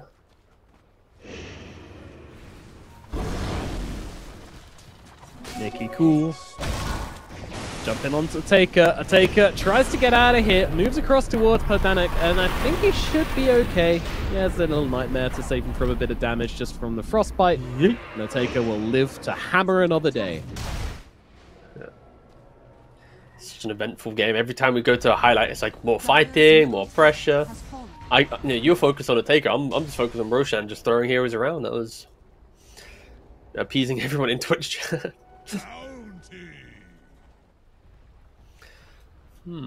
Okay, so Undying understands the skirmish nature of the game and is opting to go for a second item Lotus. Right, you Lotus yourself, you cannot get Fiend script anymore. Get rid of the Gush, you can dispel the Bramble, the Root. Turn a Dragon Tail back towards the DK. There's a lot of value in the Lotus Orb, of course. He is going to have to pick and choose who he puts it on. Bottom tower is under attack. But if he does get the correct target, reflect some critical spells, then it could potentially break some of the upcoming fights. Ice Blast onto the main. Yeah. Sleeps himself for a second. And Ooh, it'll be enough. Albacore will take it. Standing game what? with Undying. I didn't realize Alba could die. Okay. Yep, that was ouch. Like, he was dead just from the AA right click, and Undying was like, "I'm helping." Yeah. My kill.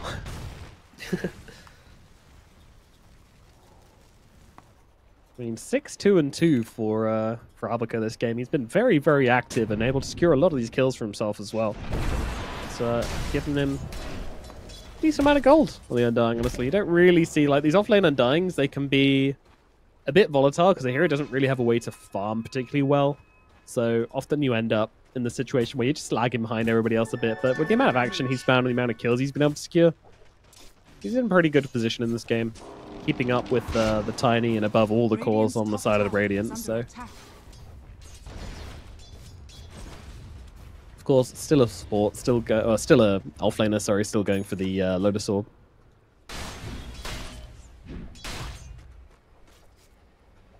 Man, I might take that back. Decay damage actually makes this decay damage talent at 10 makes Decay a pretty incredible farming ability. Dire are scanning. Yeah, it's really good. You might think that with Tombstone being so like integral to the hero that you would take the left talent, but the right talent, it unlocks your farm so much that you actually get to having items. That was one of the main reasons why we didn't see Undying, was his inability to farm, but once people start taking the 10 decay talent for support and core, very, very strong. For Pirates running away from the top area, but they do see now Nikki Corsa reinitiating, baiting him quite deep. In comes the Dawnbreaker as well. A Taker takes over and kills off Nikki Cool. It was a bit awkward here. So basically 4 pirates were up on the top side. They were trying to hunt Shigetsu. They didn't quite land on him, and he was able to catch them out with an illusion. And then with the information they had, 4 pirates were kind of like, well, we still want to stick around. And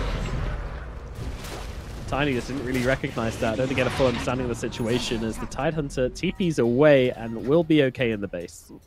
So close to the Atos connecting. Like about 0.2 seconds away. But baiting out the Flesh Golem, baiting out the Tombstone, and getting the kill on the Tiny. 4 Pirates will be very, very happy with that. Because I don't think we really spoke about Dawnbreaker's optimization, but going for the straight Harpoon, he wants to be present in the fight, but not trying to scale with like a Desolate or anything like that. He just kind of staying true to the tank up, be part of the fight, but you don't need to be the literal carry of the team, buying every single damage item. Yeah. Runa team start to go for the Tormentor, but putting Queasy very low and having to disengage. Dire's bottom tower A little is awkward. under attack. Very, very awkward. Easy power shot, we'll see. Mr. Morale. The rest of Runa team are kind of going on a bit of venture. I think till the end wants to utilize the standoff to get down some wards, maybe? I'm not too sure. Till the end is going on a complete cross-the-world adventure here, and that's just going to leave the Tormentor for 4 Pirates. So I guess they made the call, they just couldn't take them. Maybe they'll look for a kill in mid with Nikki Cool as well, but his Blink's on cooldown. That's a Dragon Knight, you can't kill him. Yeah, Brain Sap upgraded for the Bane.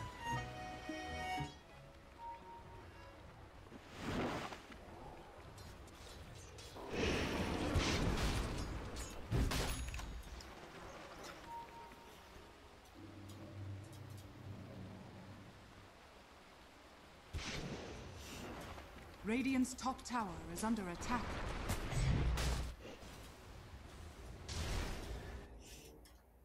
Okay, nice pause. I feel like we're moving towards a pause. Everything got real quiet.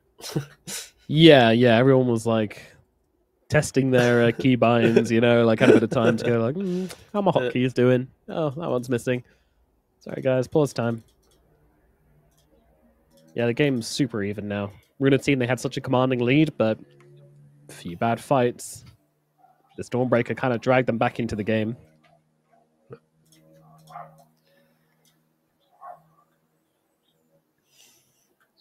It's a matter of, for Runa team to take a good fight, their heroes are somewhat locked into the position where they initiate, right? Like, Terrorblade presses meta, he kind of wants to stand his ground and A-click, ideally, right? Undying puts Tombstone, you want to play around with the Tombstone. Tiny has to blink into the fight. So when you have these moments that, oh yeah, 12 seconds. Oh yeah, get Stop out of the here. point. And One you. for you, one for Bah. you. Ah, Get out of my way, I'm going there you home. go. It's That's like a, me on my you know, way home after a long shift. From my office. Epic Roshan contributions aside, it is very difficult for a team to get a kill unless it is a perfect initiation with Tiny AA together. The rest of their logic of fight is somewhat dismantled. You throw down a Ravage, you can kill Tombstone, you put down a Solar Guardian underneath the cover of it, you can, you know, cushion the initiation of a Tiny, right? It really feels like AA has to hit every ultimate. If he ever misses one, they probably get ran over. Not to try and put Yeah. pressure on him, but at least does feel that way.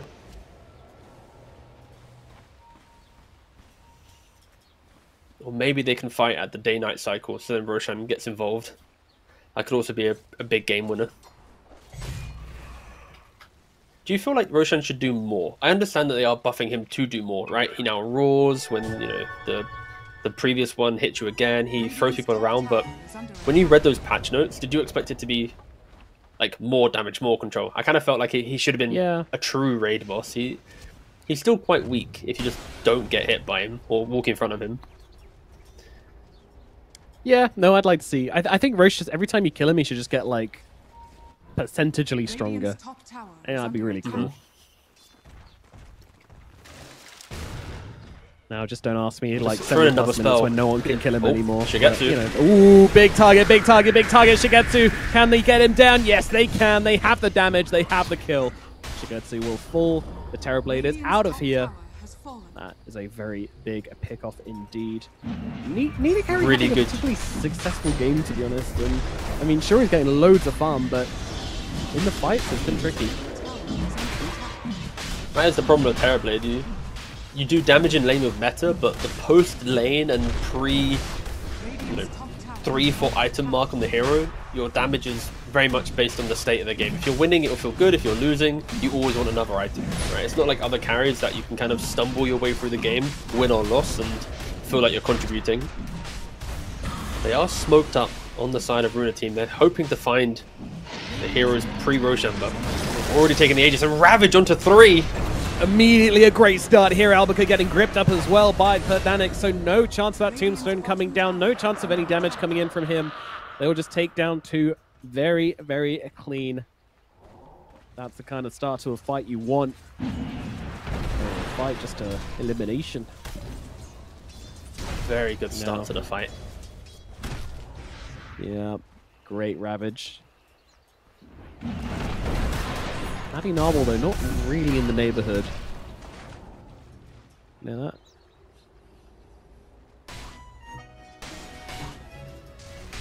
BKB finished up from him, so he's just happy to kind of be anywhere on the map at the moment. Kind of also being like the Dawnbreaker. The Taker plays one corner, DK plays the other. Such a tanky tri-core. Yeah, right? You want to kill a hero? Say, okay, let's kill a DK. Okay, what do you need to kill him? Avalanche, Ice Blast, maybe a Flesh Golem for the damage percentage. Okay, we killed him. Right, now how do we kill the Dawnbreaker? How do we kill that? You know, it's like everything inside the Runa team lineup is kill one hero, look to take the secondary fight. And for Pirates, if they lose one aspect of team fight, another hero steps up to fill that void. So Runa team losing out the early game, losing that tempo. really means that they have to find some like excellent pick-off and to try and keep that pacing.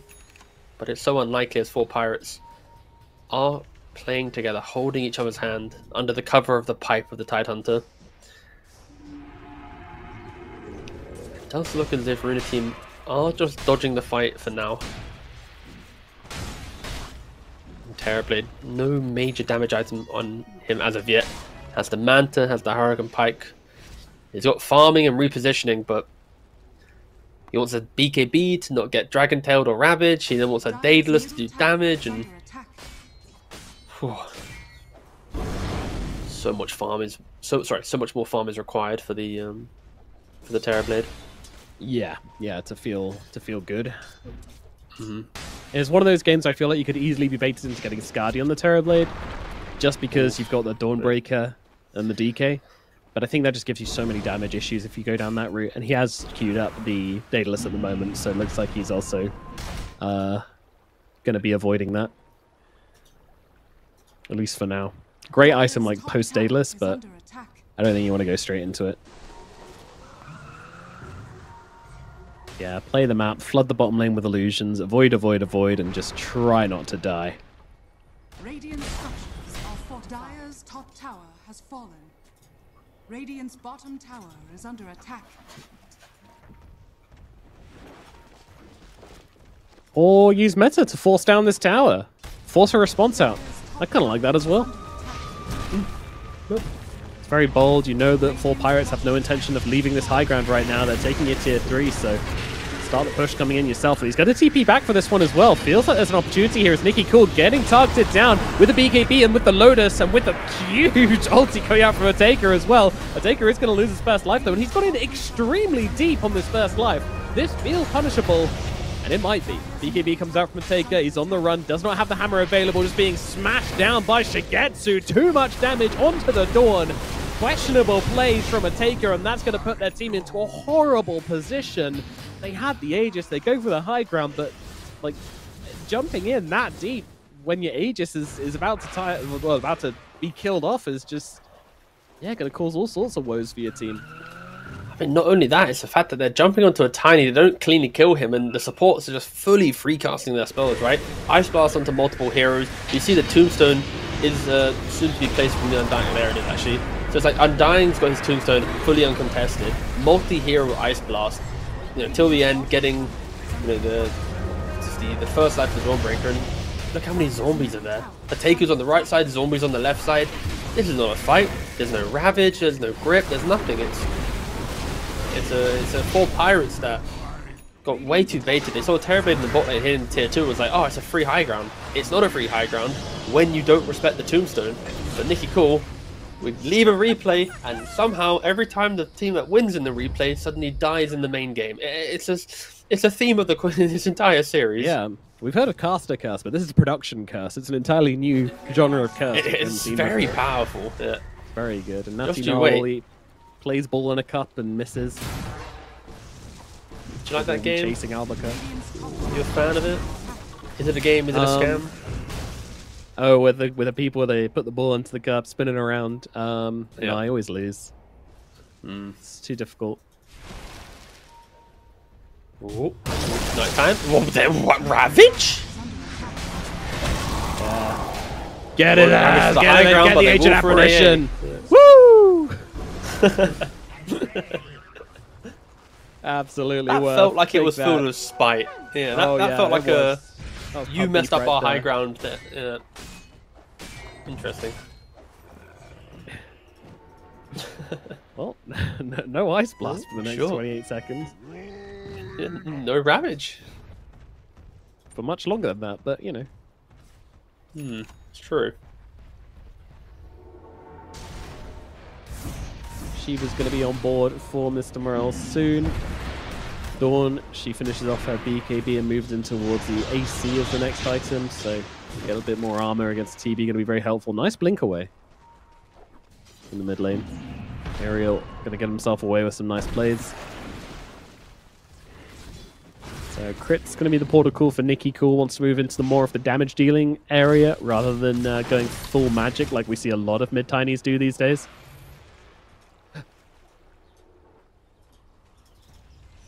Yeah, he understands that the game isn't as like controlled by it. I think Tinys that go for hyper utility is often when you know that someone else is doing the damage for you. But he sees his Terrorblade struggling. Sometimes Undying gets a good tombstone, sometimes it doesn't.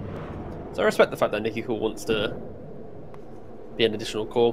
One build that is actually I saw once from Malrine yesterday in a pub was he went for the Dagon. It was a very snowbally game that they were winning, but it was kind of fun to watch the Tiny Avatos and Dagon someone. Yeah, that'll get him. That's the one-shot build right there. It's the one-shot build. Dare I say it? Dagon underbuilt item. Don't say it. Wait, sorry, what did I didn't hear you because I said don't say it. Dagon underbuilt item. Ooh. You know what? I hard disagree with you. Listen, I'm on my AA, right? I rock up on somebody, Ice Vortex, Oh. 25 Yo, magic okay. damage, Dagon to the face. Yep. What now? That's Like a toddler with a Glock, you know? toddler with a Glock. Just AA sentence waddling is up so to you, you're not really expecting it to do anything. Bam! Bam! Yeah, Not no, ready for I it. rate that. It's the element of That's good, surprise. yeah. Can't wait to be at an event and have to try and explain to the panel about the toddler with the Glock better.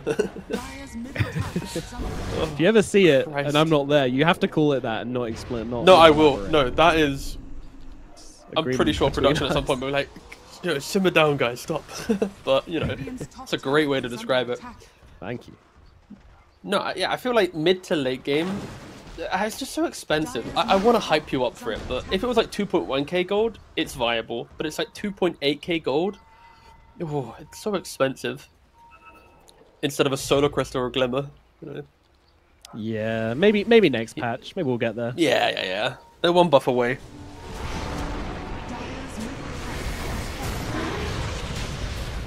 We have a bit of a brawl taking place here as Pedanic just getting absolutely beaten up. Crit coming out from Nicky Cool with the Revenant's Brooch.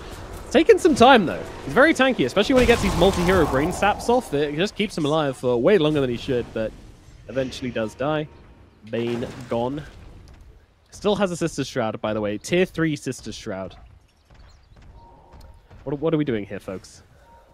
You want evasion, especially when Tiny jumps on you with the Echo Saber. If you can eat through a couple of those hits, every little bit of survivability counts against heroes like Tiny or Sven. So I'm not opposed to it. Of course, it depends if zombies and other things are eating through those evasion procs, and it won't feel good. But in an isolated one-on-one, it is very good. But for 4 pirates, they had a pretty good position to break the smoke, but no one came in to save the Bane, to cover anyone else. I don't think they were do want expecting him to to be live that initiators. long, to be fair. Yeah, he was very tanky. It was some really nice movement, right? He nightmares from the high ground to low ground, dodges the cold feet, a lot of stuff. And yeah, I feel like we showed the Undying Pollen Bag for a bit, but I want to hype up the item. It's okay, some 30% HP loss and all this. Oh, health restoration loss. Sorry. But getting into the position to get it off, and I believe it is dispellable. So if you use it at the wrong time, it doesn't really have major effect. And it doesn't say on the tooltip. I also haven't tested it. I would assume it is. I'd be very surprised if it wasn't. Yeah, let's assume it's dispellable. That would be actually insane. You walk into a fight and do that, and the guy BKBs, he's like, "Oh, where's my HP?" Yeah, let's Doesn't blindly matter. assume it is dispellable. That would be front think page of that's Reddit fair. stuff if it wasn't. Smoke around for 4 pirates. Taker on the build actually ended up pivoting, wanted to go for AC, bought the blade mail, and then said, "Nope, actually, I want Sanjin Yasha. I don't want to sit in the middle of a fight being shackled up and beaten down." As that's actually taking place. Dawn hasn't joined yet with that Solar Guardian as the Ice Blast comes cutting through. Mr. Morale looks like he's going to be in some trouble here. The Tide Hunter going to get his life taken from him by the TB. Metamorphosis used. Natty Narwhal, though, might just make it out of this one yet. Has the pipe, so was able to get off the blink, and Ariel, a scary game, sticking around to take the Watcher. Risky, but somehow works out. Ariel gets away. 4 Nice pirates are just not discipline. finding the connections on the fight. They're so afraid. We mentioned that, Shigetsu about 10 minutes ago, where's his survivability, where's his damage? He has the BKB and the Daedalus. That alone is putting so much fear in the side of 4 pirates, where their initiations keep getting blocked by support, right? And they now throw out the Solar Guardian to the mid-tiny. Doesn't Gets get the kill glimmered though. and Nikki Cool runs still away. fine, and they're gonna have to BKB TP out on a taker. That's gonna leave Natty Narwhal absolutely vulnerable here. Pedantic trying to help out, but also gets caught by Queasy on the sidelines, and Natty Narwhal finally falls, and now Pedantic also gonna be eating an Ice Blast to the face. Till the end takes him out. Albuca gets the double. This might be a lot of buildings falling on the side of the Radiant, if not the game itself. There was a pretty strong window for 4 Pirates to try and keep pressuring the Terrorblade to take fights before he had items, but they just kept getting combo broken, kept getting their smokes disconnected. They weren't able to enter any engagements. Solar Guardians were used, of course. Let's not forget about the tier 3 Aegis shenanigans that happened for 4 Pirates. And all of these mistakes just compounded to Runa Team getting their Terrorblade into the game. They're taking the mid-racks, killing off the Willow top, and 4 Pirates, they have all the team fight in the world, but just unable to get it off in the same fight. Queasy dead though. Gem obtained. Mr. Morale, he finds them something. Don't worry guys, we got a gem now. We don't need a base. Shigetsu making short work of these barracks. Oh yeah, you want to leave? Not today, sir. Sleepwalked back in. Deal with the illusions. Taker and Nanny Knoll able to do that. Ooh, aggressive from Shigetsu. That's the Aegis, of course. Doesn't really care as there comes a grip and a pike. But Shigetsu's still fine. He's just chilling mode. Sunder if he wants it. Very tempting course nearby to use it on.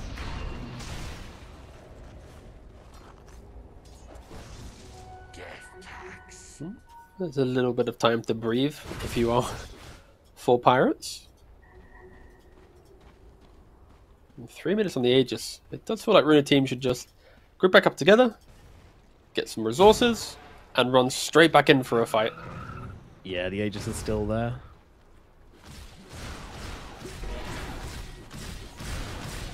Shigetsu doing a good job on this Terrorblade in this game. Radiant are scanning.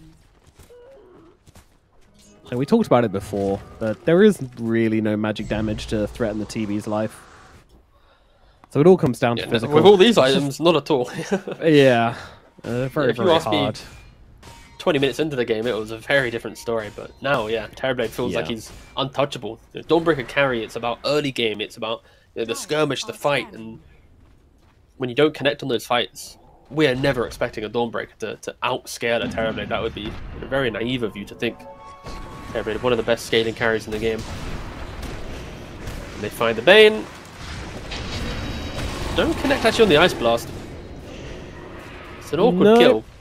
Yeah, Very a little awkward bit. kill. There But you go. Albuca finally gets it. Again, this Bane, he's a pain in the ass to actually bring down. Yeah. Shard, That was a brain good game, tap, to be fair, yeah. crazy. Sister Shroud as well. Makes things awkward. Now gets refreshed because he died. Very good. They just popped the meta with Radiant's no hesitation. bottom barracks are under attack. Yeah, they're close to the base. Why wouldn't you? Radiant's bottom 500 gold from Bottom Satanic. barracks gone. On whom? Tier 2 is protecting the Mega Creeps, though. 4-4 Pirates, so they will be able to have their Bane alive for the next fight. And with meta half used, they'll probably take the Tier 2, reset, wait for another meta, then look to take the fight. Satanic is coming out in the courier. If Runa Team go high ground with meta expiring, then they really are offering 4 Pirates a chance back into the game. And top tower has fallen. okay, they're poking it for now. But as meta does fade, now they back away. Okay. No chaos to follow. 66 seconds until Runa Team look to break the high ground, get the Mega Creeps, and close out Game 3. And they do need to play another best of 3 after this. Their third best of 3 in the day. They started... How many hours ago, actually? What, 7 hours ago? Yeah, wait. That's how time works.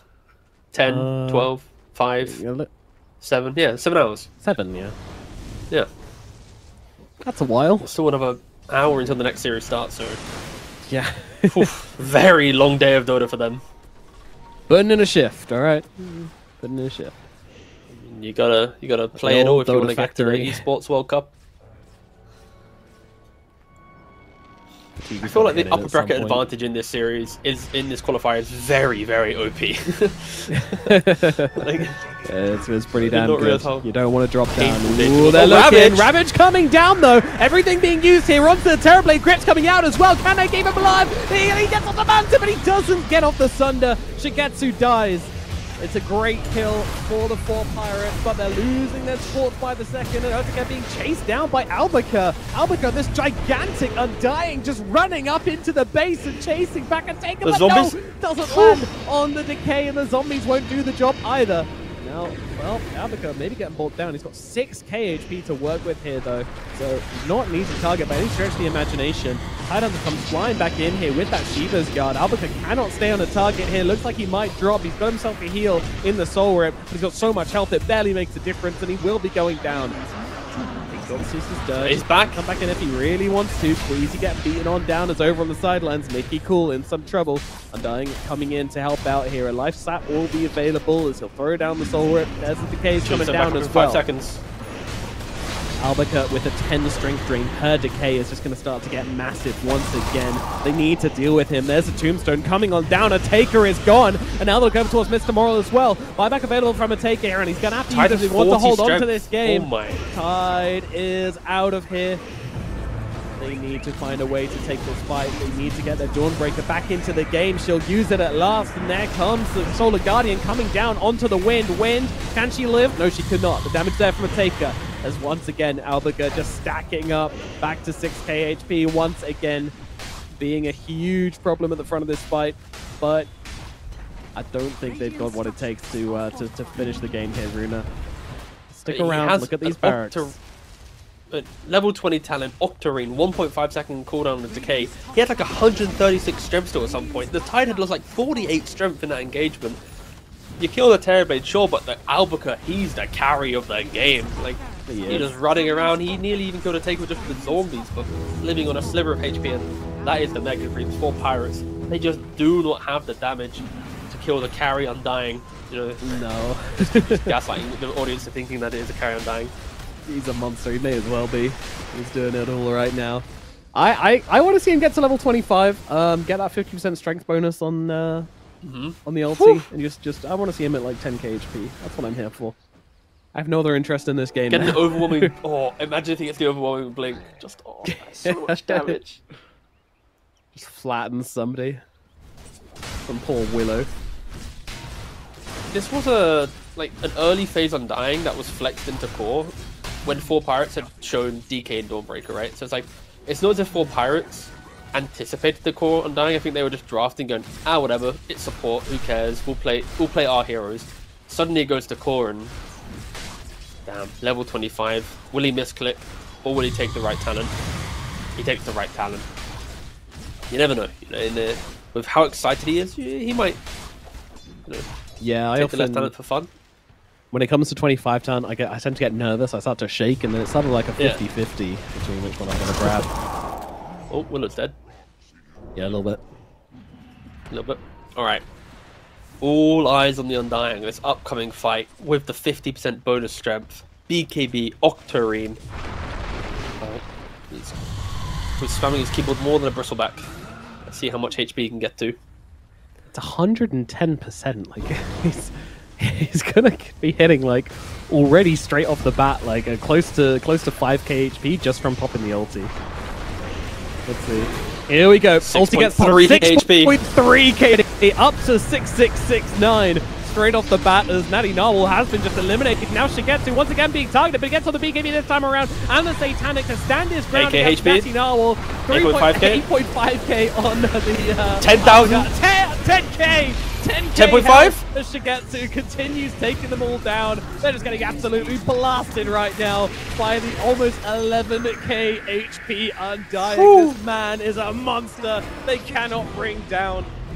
GG, Runa will take game number 3 and go through to play one more series today. 10,959 HP. That's what the Undying had at the very end of that game, and it was a relatively close game, right? The early to mid game for Pirates, they felt like they were out team fighting, utilizing the map pressure of the early blink on the DK, the ultimates from a Taker. Sure, he wasn't getting the kills, but he was assisting his team in baiting the control. wonderful stuff. But at one point, when you go high ground with the Aegis and you don't connect on your spells, you kind of get baited into it, and a beautiful ultimate killing you off. So Runa team, they remained calm under the early game pressure of 4 Pirates, and as they entered the mid to late game, Terrorblade found the farm, got the Daedalus, got the BKB, and Albuquerque 14, 4, and 13 on the Undying. They're just crushing their game. Just Albuquerque, I mean, Series 1, the Bristleback, excellent stuff. And in this game, stepping up when it was required on his Undying to put his team in a really, really strong position. So yeah, great game from Runa team. For Pirates, they will be eliminated. They had some good moments, but at the end of the day, their teamwork just wasn't on the same level as Runa team in this game 3.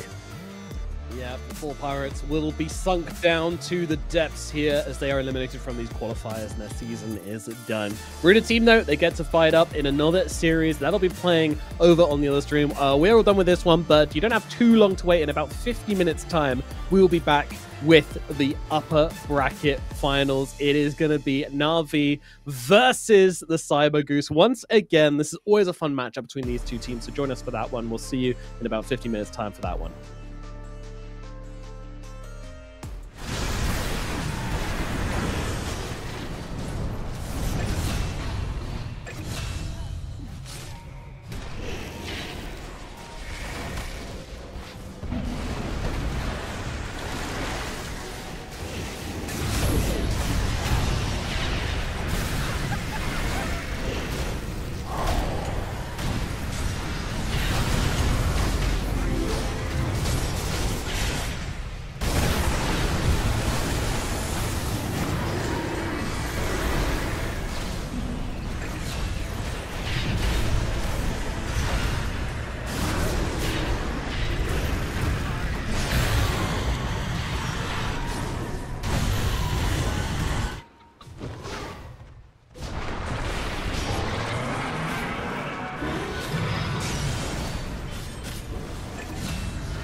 2, 1, go.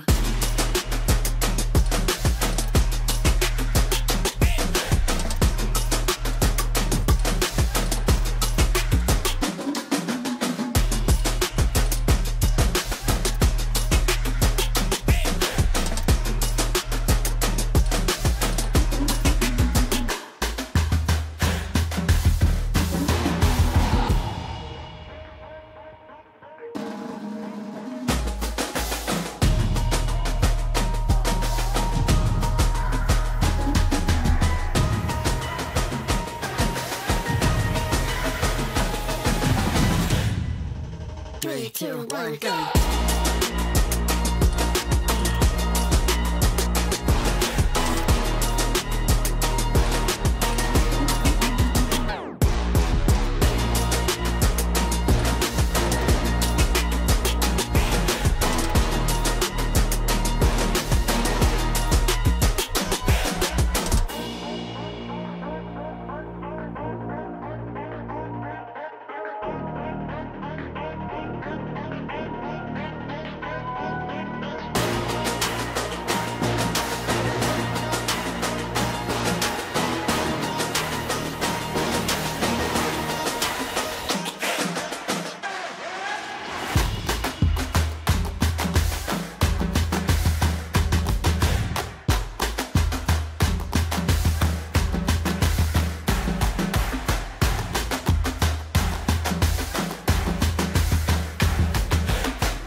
Three, 2, 1, go.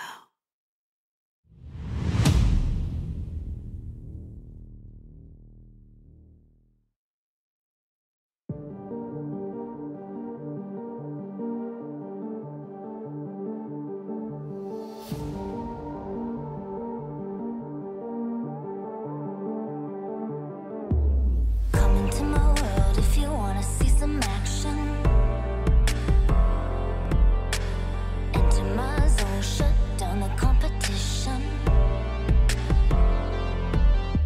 Stand out from the crowd, yeah, I'm the main attraction. Come into my world if you're ready for some action. Are you ready?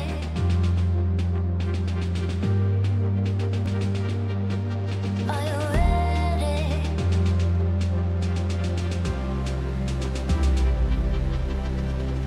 I came here to win.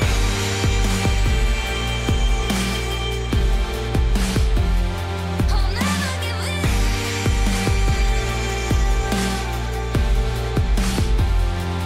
Make my one woman on me. Only one woman on me. Only one woman on me. Only one woman on me. One woman on me.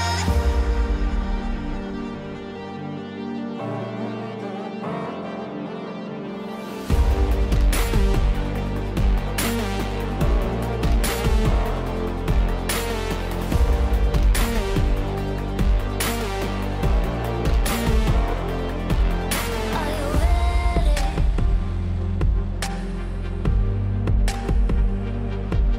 Are you ready?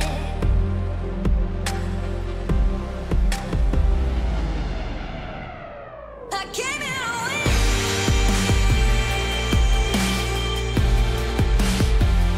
I'll never give in.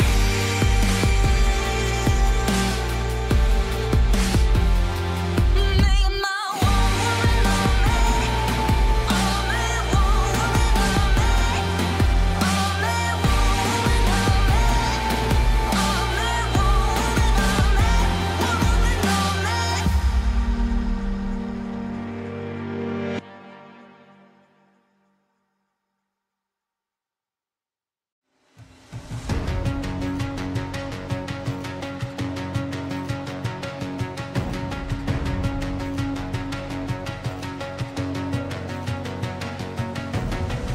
There's something in his eyes.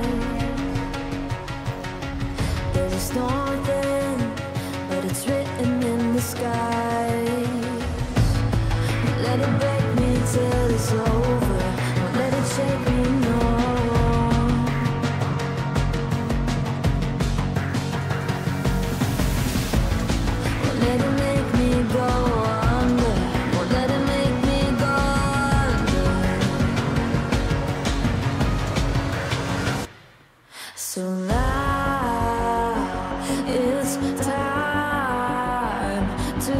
fly.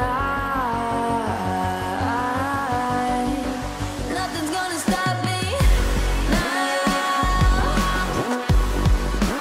Nothing's gonna stop me now. Nothing's gonna stop me now.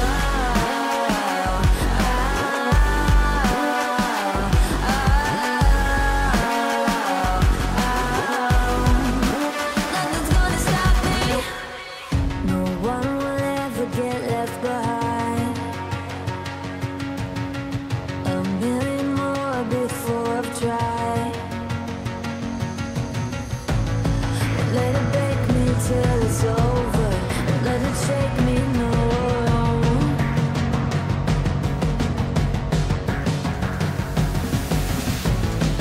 Let it make me go under. Let it make me go under.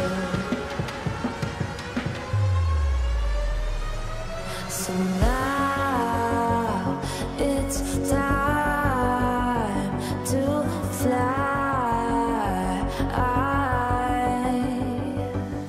So now it's time to fly. Nothing's gonna stop me now. Nothing's gonna stop me now. Nothing's gonna stop me now.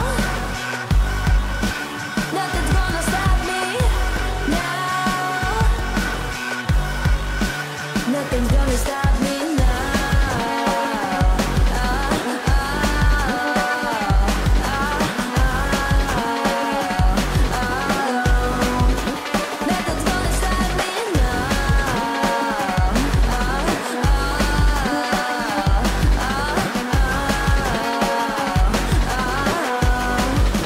Nothing's gonna stop me now.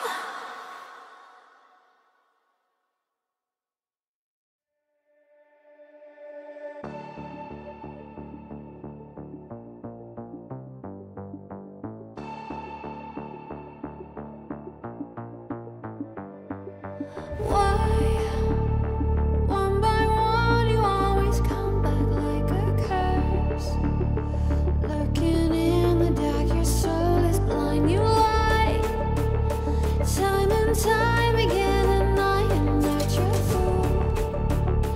Not this time, 'cause I'm the wiser of us two. I'm the one of light, the antithesis of you.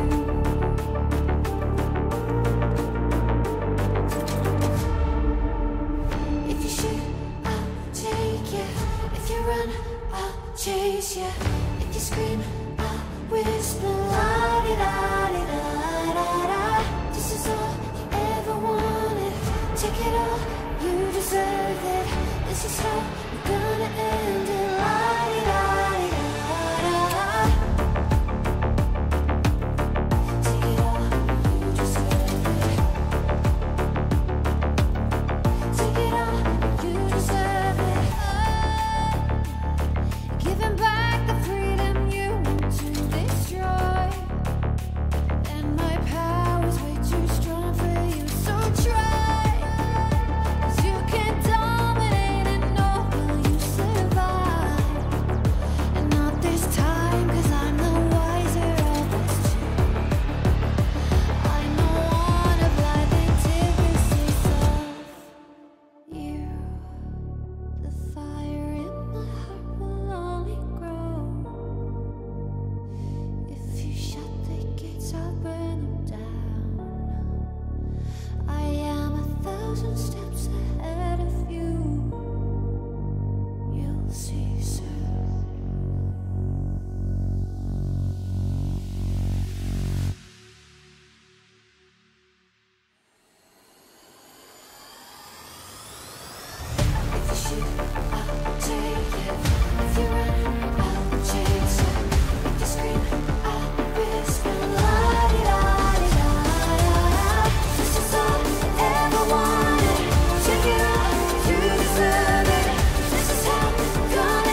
Welcome back to the EWC qualifiers here in the Eastern European region as we are getting through these qualifiers at a rate of noughts. Teams have started to really drop out.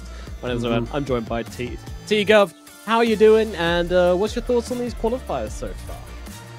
I mean, we got to the series I wanted to watch today. You know, sure, Runa team, they're making this lower bracket run, but when I woke up this morning, I wanted to see Na'Vi play Cyber Goose, and it was a third series of the day, so we've had to watch a lot of Dota to get here. But this is all I care about: Seed 1, Seed 2. You could argue Cyber Goose probably Seed 1, Na'Vi Seed 2, but either way, they are the big teams in this qualifier, and we finally get to see them clash to show us what they have, because they weren't able to qualify for TI recently. Now coming into EWC with Aurora being invited and all the other top Eastern European teams being dominant throughout the EPT year, it does open up the door for Na'Vi or Cyber Goose to make it. So yeah, again, this upper bracket final, it is going to be such a closely fought series. Of course, before we can talk about that, we need to take a look at the teams which haven't made it. So in down the lower bracket, who has been eliminated as Esports and Team Next Level both taken out in the first round. Then we've lost the 4 Pirates and Liga team taken out by Runa and OneMove, which means they will be facing each other in the lower bracket semis. And over on the other side of the coin, up in the upper bracket, here it is. We've been waiting on this one all day long, and it is now here. Na'Vi versus Cyber Goose, the two big teams, the big question marks coming up. We know that both of them can beat the other. One would imagine that Na'Vi should maybe be favored considering the names, but Cyber Goose, they've already taken them down once in the TI qualifiers, and let's see if they can do it here in the EWC qualifiers as well. Honestly, could go either way. Like, what needs to go right for both of these teams for them to take the victory? Like, what do you think is both of these teams sort of like win condition? Win condition for Na'Vi is probably Boom on a stable hero and Copy feeling confident. That's like the simplest answer for Na'Vi. And Cyber Goose, I mean, probably Solo performing well. I feel like a lot of his TI qualifier run was like good SD play, amping his team up. So for supports for Cyber Goose, and then the cause for Na'Vi. Great answer. Let's have a look how this one goes down, of course, and get into the draft for game number 1. So all of these bans are going to be focused on the strongest heroes possible. You know, a couple of pocket picks here and there, but ultimately, I think Na'Vi, especially Ari, is just in a really good place in the meta right now. Like, his Shadow Demon's really good, his Batrider's really good. They're both very strong heroes right now. Sure, he's got some off-meta stuff like Marcy, which doesn't really feel so great at the moment, but yeah, he's definitely a guy you need to make sure you're paying attention to in this draft. They will have first pick on the side of Na'Vi. Yeah, the main thing that Na'Vi has shown us in their multiple series that they've played is they love aggression in the laning phase. Like, I think when Na'Vi looks good, it's because Ari and Boom have constant kill threat. They're being annoying, they're poking down their opponent, they're just slowly whittling down the resources of the safe lane.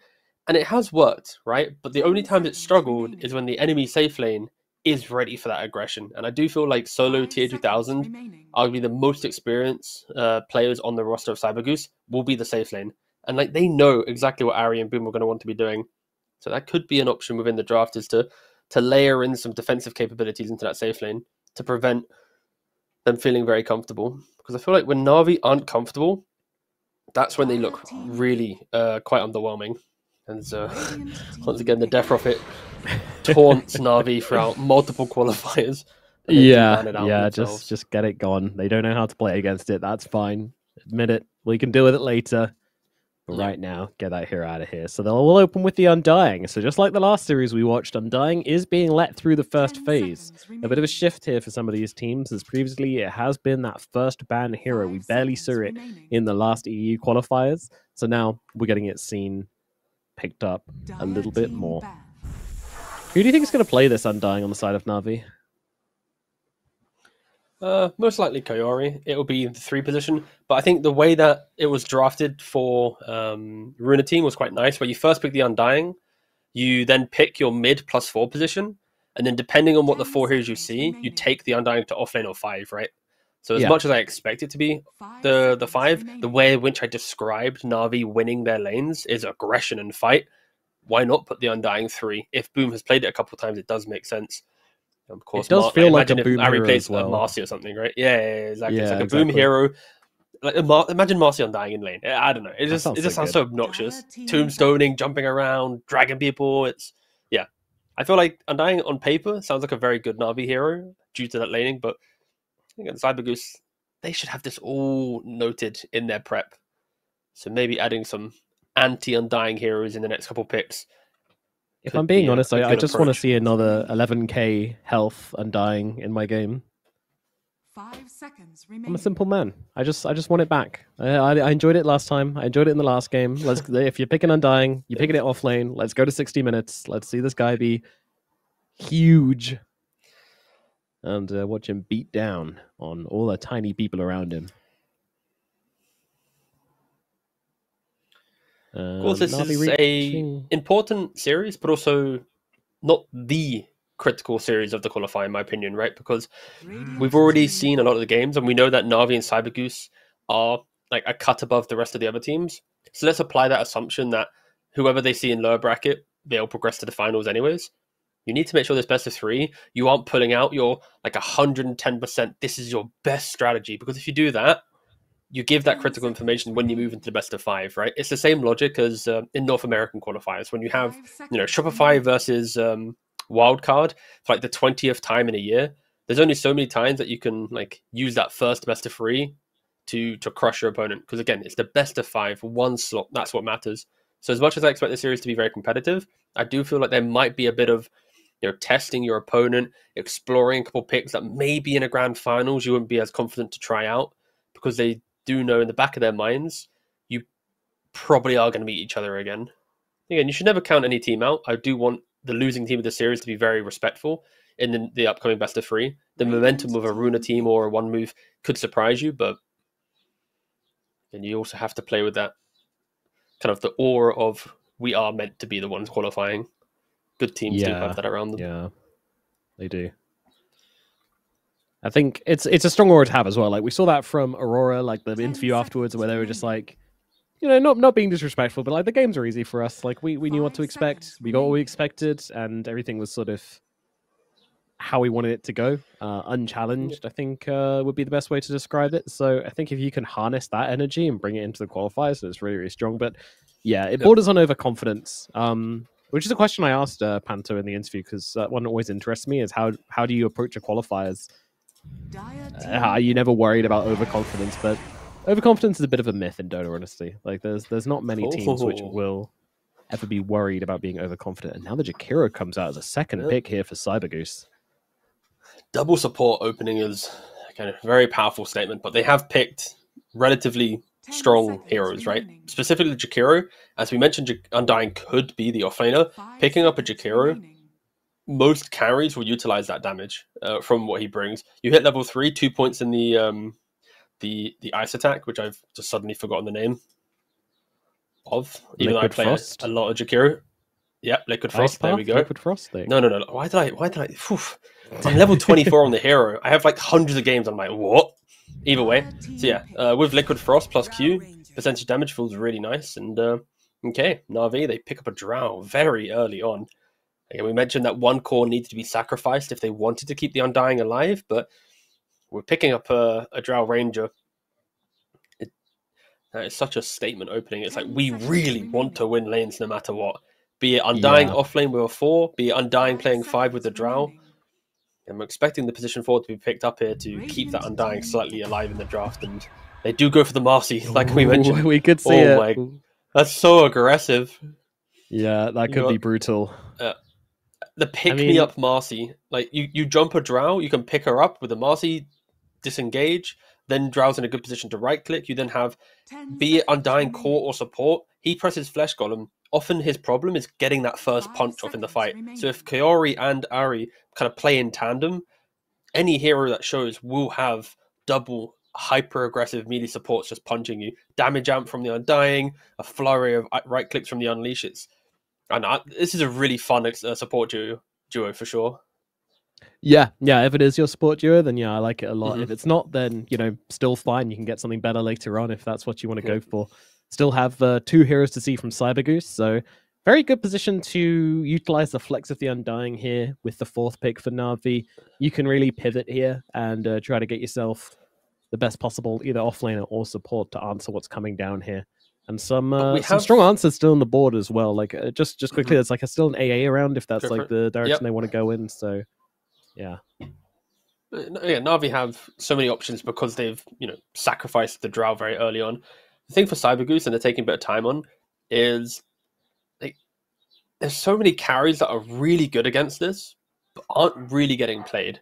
Like there's I'm gonna wait to see what they pick. Okay, they take the Enigma. Okay, the Notice Enigma very powerful. No, again in regards to carries, like there's Faceless Void where you see Drow and Undying, and it's just like it does feel like you throw down one chrono and it's free. But when you pick up the Enigma, maybe they won't go for it. They go for a tiny.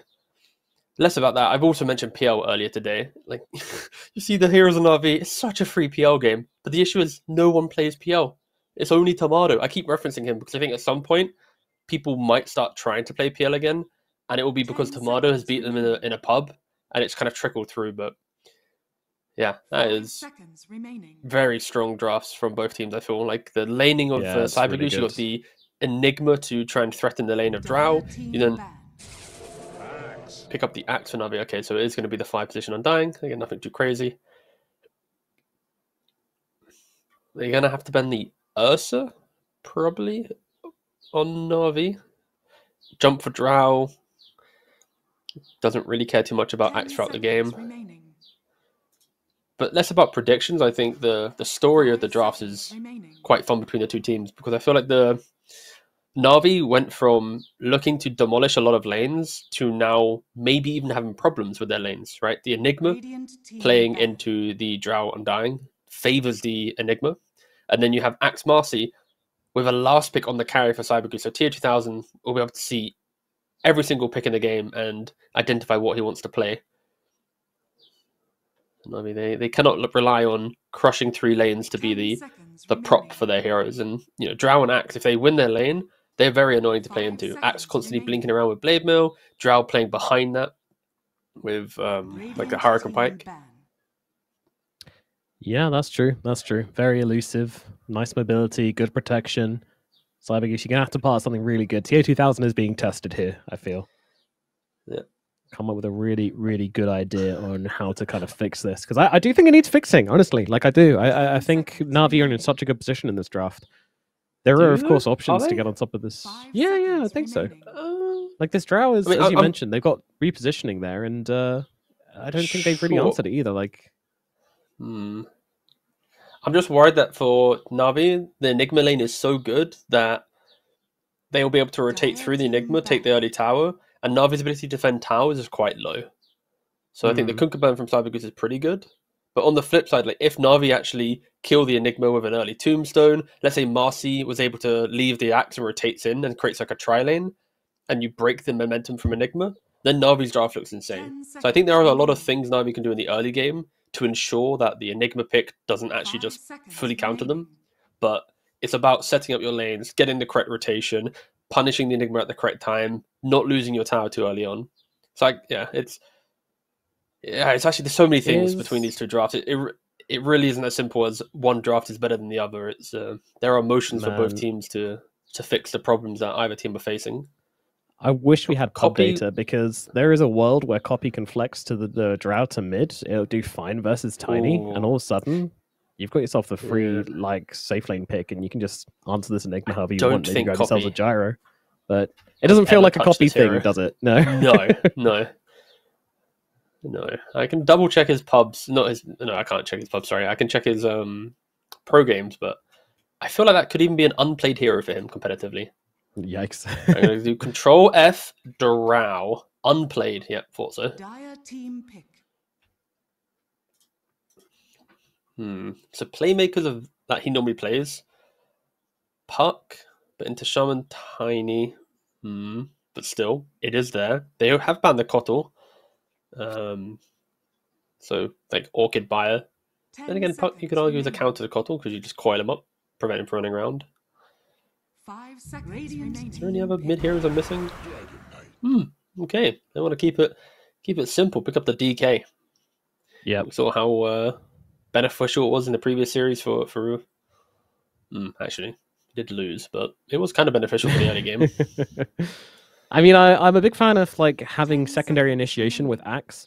I always hate seeing an Axe where his job is just to run in the front of the fight and then blink and get a call, and it's always like, well, yeah, like it's decent initiation, but I'd much rather just a DK just blink, stun, and then the Axe just gets to wait a little bit, get the ideal opening, and then maybe catch a couple of cores. Life feels so much better. You don't waste your blade mail on support, something like that. So it simplifies their fight and their hunt a lot. But Cybergoose, they're going to get Chira Junior Timber. Ooh, Timber versus DK mid. That doesn't sound like a nice matchup for the DK. No, not at all. The Timber will just free farm the lane and annoy the DK. Of course, DK can maybe drag the odd wave or two, but realistically, yeah, Timber is going to have a really nice time there. And in the game, you don't care about Axe, you don't care about Marcy, you don't care about Undying, you don't care about DK. You very might care about Drow if she has really good positioning, maybe like an Aghanims and right-clicks you from a million miles away. But yeah, the tempo from this Timbersaw could be enough to stop Na'Vi ever feeling comfortable. And I want to remind you, I feel like Na'Vi's best success will be all on Ari. Can he set up Axe to be able to farm top lane? Can he then rotate from that lane to pressure Enigma? And then through pressuring Enigma, you then kind of open up the game to think about the Timbersaw. But yeah, if you don't shut down the side lanes, there's no point rotating to mid because you'll lose your side lane towers and your game will feel awful. So there's so much kind of riding on Ari's Marcy. Again, a classic player to hero combination.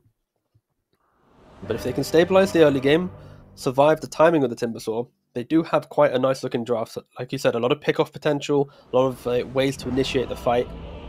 But getting there will be the true test for Na'Vi. And this, you could argue, is the first true test in the qualifier.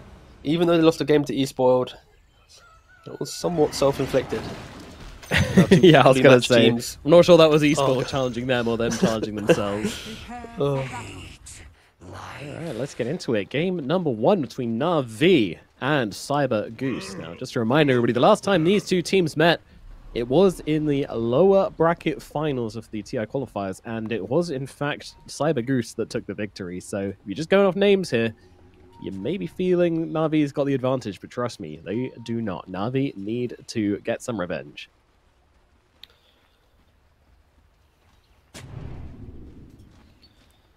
We'll see how they play this one.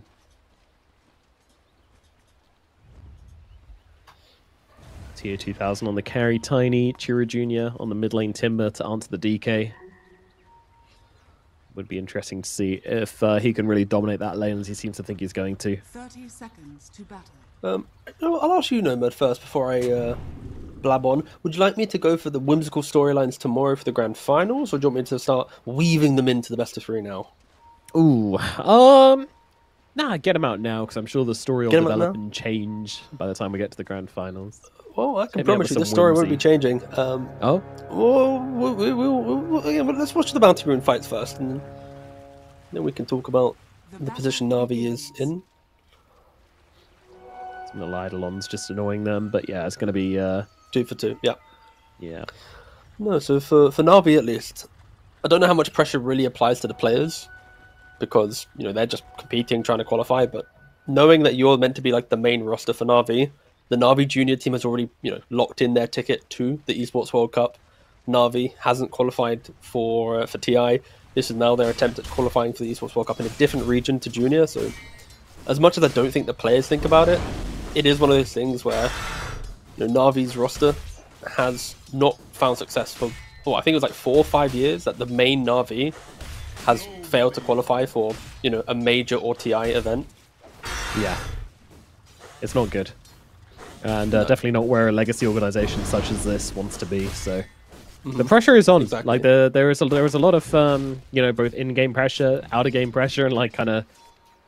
I don't know what the word for it is, but career pressure, I suppose, on a lot of these players. And as I said before, like, you know, I think it's fair to say it about these Na'Vi players. There's a lot of almosts on this team. A lot of players which have just have so much potential, but have not reached that in the teams they've been on. And now they're all together on the same team, where a lot of their teammates have gone on to just do like, you know, win majors to win TIs. I mean, look at Yuragi, right? He used to play on a team with Amar, who's now Falcons, won multiple majors throughout his career now. Technically, well, actually, Kaori also played. we with don't a have team any with majors. Amar, so They won lands. yes, lands indeed. Major I was actually, major LAN events. I was actually thinking I was gonna make like my perspective of Dota tournaments and like because like we don't actually have any official majors, but I feel like there are tournaments in the calendar which very easily, if the community just says they're a major, could become community-based majors. Unless of course Valve steps in and goes, hey, that's a major, that's TI, that's this, you know. But I do think we have some contenders in the calendar for tournaments to grow in prestige. But yeah, alas, we don't really have majors nowadays. Just big money team tournaments. Yeah. Harry jumping in deep here, setting Boom up for a lovely little Berserker's call onto the both of them, of course. No counter Helix as of yet, so despite getting an amazing call onto two heroes and an entire creep wave, doesn't actually do anything. No. That's because they are playing on the fact that they are trying to grab the axe, throw him into the middle of the fight, and of course at level 3, the lane will only get harder, right? When you get that point in the counter Helix, positioning will be critical. Again, I'm just surprised that they put the Jakiro in the 4-roll. I feel like into a double melee lane, having the dual breath, ways to just prevent the right clicks, even just get additional time to disengage, would have been pretty good, but they wanted the Shaman to be in the 5-roll. We'll see what problems can do from this position. I mean, also nice, right? Like, you get a nice quick Yules on the Jakiro, always a good item on that hero. And then you can also Yules up the axe when he jumps in. Yeah, we You take out Didn't Marcy as really- well. She also doesn't like being Yulesed. haven't paid too much attention to the top, but Yuragi is just dominating the lane. Of course, the 22 CS will be inflated by the Eidolons, but I expected with the Eidolons and the Jakiro to be able to actually fight a bit more into the lane. But yeah, the way that Yuragi is playing, as soon as the Eidolons spawn, he walks past the lane, he tries to hit them with a frost arrow, a multi-shot, and yeah, I just didn't expect it to be this good for the Drow Ranger. But yeah, Yuragi showing that if you have this mindset, if you really focus on the Eidolons, the early waves actually can go your way. So yeah, props to Yuragi for a really good start to the lane. Of course, and Koyori. There are 2 players in the lane. Indeed. And he's pulling dutifully, throwing down the decays dutifully. I'm sure he's helped deal with some of these Eidolons with the occasional bit of decay damage. It's not much, but it helps. Yeah, especially with how well this lane's going, it does actually give Ari less of a need to rotate to top that I was talking about in the draft. But if he does which go up allows there them to and they're stay winning with the Boom. lane, yeah, they can delete it. Yeah. Either stay with Boom, help him dominate, or at least like get some kills, or just go stack as well. Also an option. Obviously, melee support stacking is kind of a little bit poo, but still, Axe is going to appreciate that regardless. So freeing up Harry's game is always going to feel good as a first blood comes through. Yuragi just hunting down Notice. Way too much slow, way too much damage, and the tombstone coming through. You cannot get away. Drow and Just a Dying disaster Man is top lane. such a good lane. Yeah, well, Poppy. Ooh, it's a little scary. And he's dead. Tira Jr. solo I kills the middle lane here. I mean, the tip is not that cool. I'll be honest, right? Yeah, That's the the equivalent last of like a pick Monkey King or counts Huskar it. tipping an Ember, right? It's like, congrats, man. You 24 picked me, the counter. Yeah. Yeah. Yeah. But it's also a Weak very tip, tilting but- tip because when someone counterpicks you, like forces your carry to play Tiny, which is maybe not like the best carry hero, and then like tips you afterwards, you're just like, come on, To be dude. fair, Copy was holding his own, right? He had 27 CS, he was matching the Timbersaw. But DK does okay due to his passive, the Wrath. Like he can, hold on a second, TH1000 getting jumped. Nice shackle not to gonna kill stop the, cool. Sorry, the call Spoiler, cooldown. he's but, fine. And Yeah. Harry's being chased, no toss available for Tiny though, so also had a 13-1 by the way, which is why I was so sure that... Uh-oh, Kaori's TH2000 rocked up was- to the top route, and will Chira Jr. tip him too? feel like he should. Maybe after the principal two- this point. Oh, too Kira. easy. Oh, sorry guys. Yeah. I didn't know double trouble. Didn't know Oh that no! did that. Oh, sorry. Yeah, that worked a different way than I My thought. bad. I didn't know I did 2 right clicks. I thought. We've heard it all Got him. before. Problems. We've heard it all before. Oh, bot lane. Yuragi TP'd Yeah, in. That's a great rotation coming out from the Drow. Gonna clean up 2 kills down here. Sure, Ari drops, but absolutely worthwhile. Some more XP, some more gold. Coming out to Na'Vi with the 4 hero rotation onto the bottom lane. Like, when they're up that Yuragi, he far, wants to there's, go just, to there's the- just nothing they can do. They're not getting out of that. I mean, you know he wants to get to the Esports World Cup, right? Like, he's crushing top lane, he's making rotations. If he doesn't rotate there, they're going to have major problems. But Chira Jr., he now rotates. He sees Yuragi being aggressive. He's jealous. Ooh, Timber Chain miss. Not going to make a difference, though. Boom's still dead regardless. Kaori can't really do a whole lot. No points in Soul Rip, of course, so... No heal's going to come through. Yuragi will return to top to continue dominating Noticed. Yeah, this is now the important window of the game for me for Na'Vi. How do they deal with the Helmet Dominator timing on Enigma? He's a couple hundred gold away, and it does feel like if you rotate in the correct support, maybe even the Timber Saw, Tiny uses a Twin Gate, you lose your safe lane tower for Drow. That hurts us so much. He wants his tower alive as long as possible. But the trajectory of the aggression from Cybergoose is tier 1s will be threatened. And already, to be fair, Kaori and Ari, they did TP up here. So anticipating this aggression from the Enigma, they're preemptively setting themselves up here. So Na'Vi are respecting probably kind of the secondary way that they can enter this game. Even though the Enigma had a very poor start to the laning phase. You get the right jungle creep and you're right back into the game. Kaori walking behind the tower. He's holding his 5th level, yet to put it into Decay or Tombstone. Bumps into the Enigma. Oh, let me just walk away from here. My apologies, boss.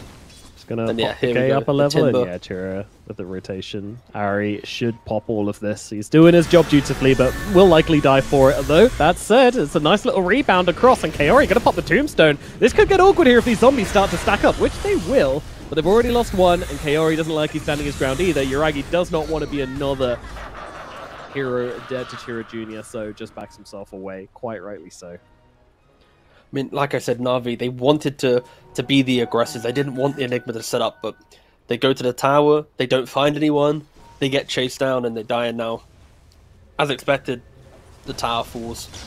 This was my concern within the draft for Na'Vi. Unless they truly, dominate the lanes, how do they defend towers? And Copy tries to hit the mid tower, gets picked me up, but Yeah, I think he's going to nice live stun. through this one. Chira Jr. does have the Timber Chain and a Shrek Ram available, but instead going to go on to Ari. Ari, though, he's tanky enough to survive at least so through low. the initial burst, and Solo coming through, throws out the Ether Shock, Kaori jumping in, just trying to get us some decays here. Chira Jr. on the run, but problems, being hunted by Yuragi, slowed down by the Dual Breath, gets himself up to the high ground. Nobody's dead yet, and Kaori cannot find a target. Na'Vi bring everybody to the middle lane, and they don't find a singular kill. Neither do Cybergoose. yeah, they were just saving Copy. He saw this aggression elsewhere on the map, was like, you know what, I'm a DK, I got green facet, I want to at least help out the team in some way. He hits the tower, but as soon as he hits the tower, Cybergoose, they swarm all over him. You need to be careful on Na'Vi. A couple deaths here, it doesn't matter how well your lanes were. You can already feel the momentum shifting in the game. And Chira Jr. opting to go for a Kaya. You know, notice he's also going for second item drum. Like, he wants to keep just running down lanes. Bringing the troll summoner to the mid lane, spawning the skeletons, bonus damage. Not Taking defending this this, tower. although Ari seems to think they can. Fortification. Both supports are in the middle lane here. They don't have a core. Another snake's down Goodness. as well, so the entire zoo is in the middle lane right now. Nothing really be done about this one. It is falling. It Oh, is very polite of Cybergeese. It is, you know, free admission to the zoo if you want to go look at it. not a petting zoo though. No. You don't would want to. You don't want to get involved. Not at all. Stay behind the barrier at all costs. Although if I you guess go if you to a do want to petting go into and the there's zoo, yeah, it's your own risk. You go to a petting zoo and there's like a tiny skeleton in there though. Are you petting it? no. No. I Would you? Yeah. I trust the side if it says. Also, wait, hold on. Sorry. What zoo are you going into where there's skeletons? I feel like the zoo has maybe really let down the animals. If Look, there's the just funding up skeletons in north, the it ain't zoo. so good. Okay, it's Just be a second to click, because I was thinking you were in some like fantasy zoo, and then I realized, wait a second, no, we in reality. that world. Uh-oh. Well, maybe if we're in the Dota world, yeah. Cybergoose certainly not getting petted anytime soon, as they are taking over this map at the moment. Kind of foresaw this coming. You know, notice he did get shut down a little bit in the lane, but you get that Helm of the Dominator. Ain't really a whole lot you can do against his army of creeps, but there will eventually be an axe with a blink and a blade mail, so he can clear them out pretty easily at some point. That is a long way coming. Same with the DK. Well, that's pretty cool micro as well from Enigma. Whilst he's moving towards mid, he sent one idle on top to pull the hard camp, to bring and reset the wave, to ensure that there's no safe wave going down towards the drow. So, pretty cool stuff there from the Enigma. If he doesn't want to go Boots of Bearing this game, it's so valuable for Enigma. Like, just getting everybody out of the Tombstone, out of the Frost Arrows, it could be pretty Yeah, that's nice. Honestly, a really good idea. Yeah, more pushing. Timbersaw chaining Gonna in. go here with onto the Silence timber getting though. jumped. Everything being thrown onto him, and they take him down with relative ease here. Now they can go look for some more, but not really respecting the fact that Yuragi can just penetrate that armor and kill him off pretty easily. He was very greedy. There's not really much to say there. I think Cybergoose, their aggression comes from walking down the lane, forcing TPs, reset. If they overstep on Na'Vi, swarm over and kill them. But to have your Timbersaw just like casually timber chaining in between all of them, that was some very greedy farm. And a death like that, Copy, he didn't really have a game. Now he's been just gifted a Blink Dagger. Sure, it isn't as if there's some perfect combination for him to play on, but having that blink ready, any TP now, you know he's going to be able to instantly enter the fight, maybe save the drow, set up for an axe to initiate. And this is also an axe that went for phase earn blade mail, so Boom isn't really close to his own tool of initiation, but the Tiny and the Shaman, they're now smoked up. They see Ari on the wave. Is this a big enough kill though for them? Do they want to look for more? At the moment, they are looking for more, but they're not going to find might anyone. just have to settle for Ari. Sorry, Ari, you're a consolation prize today, mate. They will be fooled. Notice gets that kill. This is a sign that a Tiny is having an incredible game, by the way. The Blitz Knuckles in the inventory. It's because you're farming so fast that you're not even going to be able to get your Aghanim Shard like at a good time because you can't buy it till 50 minutes. We've got a fight breaking out here. They've already lost Black Hole down onto Kaori. Just Kaori, but it allows them to kill off the Tombstone and now deal with the Undying as well, as in the backlines, Copy's dead to Chira Jr. ripping through everybody, doing so much damage. Yuragi on the run, still being chased. It creeps coming through as well. Turns around with the sidestep. He is going to die. So that was the kind of fight which they're looking for on the side of Cybergoose. As you can see there from Notice, like no hesitation to drop the Black Hole even onto a support. It's not really the most valuable spell this game, so more than happy to just throw it down and make Na'Vi sweat. And Boom still not turning up to these fights. He wants that Blade Mail Blink Dagger complete before he joins any engagement. Yeah, when Cybergoose initiate, they are so scary, right? The double supports locking down Copy. They already killed Ari from the smoke gank, and what fight is there from Na'Vi? You have no supports really in play. The Undying's getting black cold. Yuragi's already jumped by the Timbersaw. Cybergoose, if they set themselves up in the engagement, their ability to close the gap and just threaten you with just a plethora of spells. And It's apologies truly to incredible. Boom. He was in the fight, but he had Oh. a haste rune, so he just ran across the other side of the map afterwards. So it looked like it's a bit Oh, confusing. sorry, yeah. No, he was there. Sorry, my apologies. I didn't pick you up on it either. I trusted you, man. That's Even though you were realistic. very wrong, I trusted you. Very wrong. That's very blind trust, actually, when I... So Notice can have his Blink Dagger pretty soon, probably before the axe, to be honest with you. Which is kind of crazy considering the lanes they both had. Boom was absolutely fine in his lane, and Notice certainly was not, but of course Enigma just finds I Farman don't and think nothing. Noticed even wants to go for Blink Dagger in this game. Oh yeah, he had it queued up, The way but in he's which- switched his mind now. Yeah, again, it's a good Blink Dagger game in the fact that the cools... Sorry, the disables to stop you from black holing. You've got DK Stun, Drow Gust, and then maybe Marcy, depending on the position of the black hole. So it's not as if there's like some amazing... Every hero has a way to stop it, but do feel like if Notice just continues amping up his team, Helm of the Overlord, additional aura, we've seen again from his quickfire he's got 4-star, but that has been the meta for some offlaners on Enigma, is you just go for really cheap utility and you just enable your team. Like one force to stop the Drow from right-clicking a teammate is going to be make or break. It's incredibly valuable. Yuragi and Kaori found out here, but still gets off the silence on the Drow. As that still comes down, Kaori probably going to be left for dead here as they'll kill off his tombstone and now look towards the hero. But a lot of response coming out from Na'Vi here. Cybergoose, they don't want to take a fair fight, I don't think. So back themselves away as Tiny going very aggressively onto Boom here. Boom, he doesn't mind though, just continuing to farm on the tower. Blink Dagger is just 150 gold away, but he's got to turn up to this fight right now as they throw everything onto the Timbersaw, but the Timbersaw is going to be fine. Problems is there, helping him out, giving him the heals. So, Timber gets Boom's away, turning up to gets fight. himself back. 100 gold away from Blink Dagger. Na'Vi, they felt like the desperation for the fight kicking in. They TP in and yeah, they get nothing. They have problems to on prioritize a bit of Jakiro. farm on Boom now. Yeah, Let him just get a bit. couple of these camps. There we go. Blink Dagger's up. I think Yeah, Kaori he needs to be didn't steal careful his with his farm. tombstones, right? Like, Yeah, the way in agreed. which you're throwing down these tombstones, Jakiro with the double hits takes him what 3 instances to kill off the tomb compared to the 6 normally, right? It's very, very powerful if Jakiro ever gets close to you.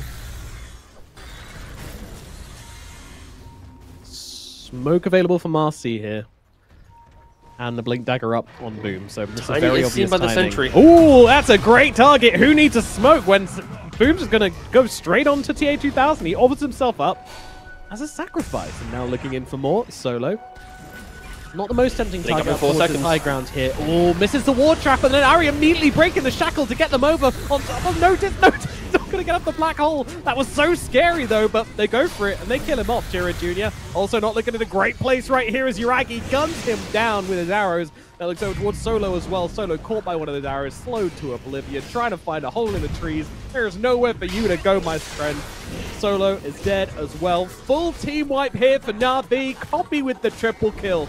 Beautiful fight for them, and has to be said, TA2000 running up there, just feeling super confident with his Shadow Blade, fresh out of the base, and immediately gets killed off. Critically, wards win games, right? Kaori, he walks to the triangle, puts down the sentry in the obs, and within a matter of seconds, TA2000, he just steps up.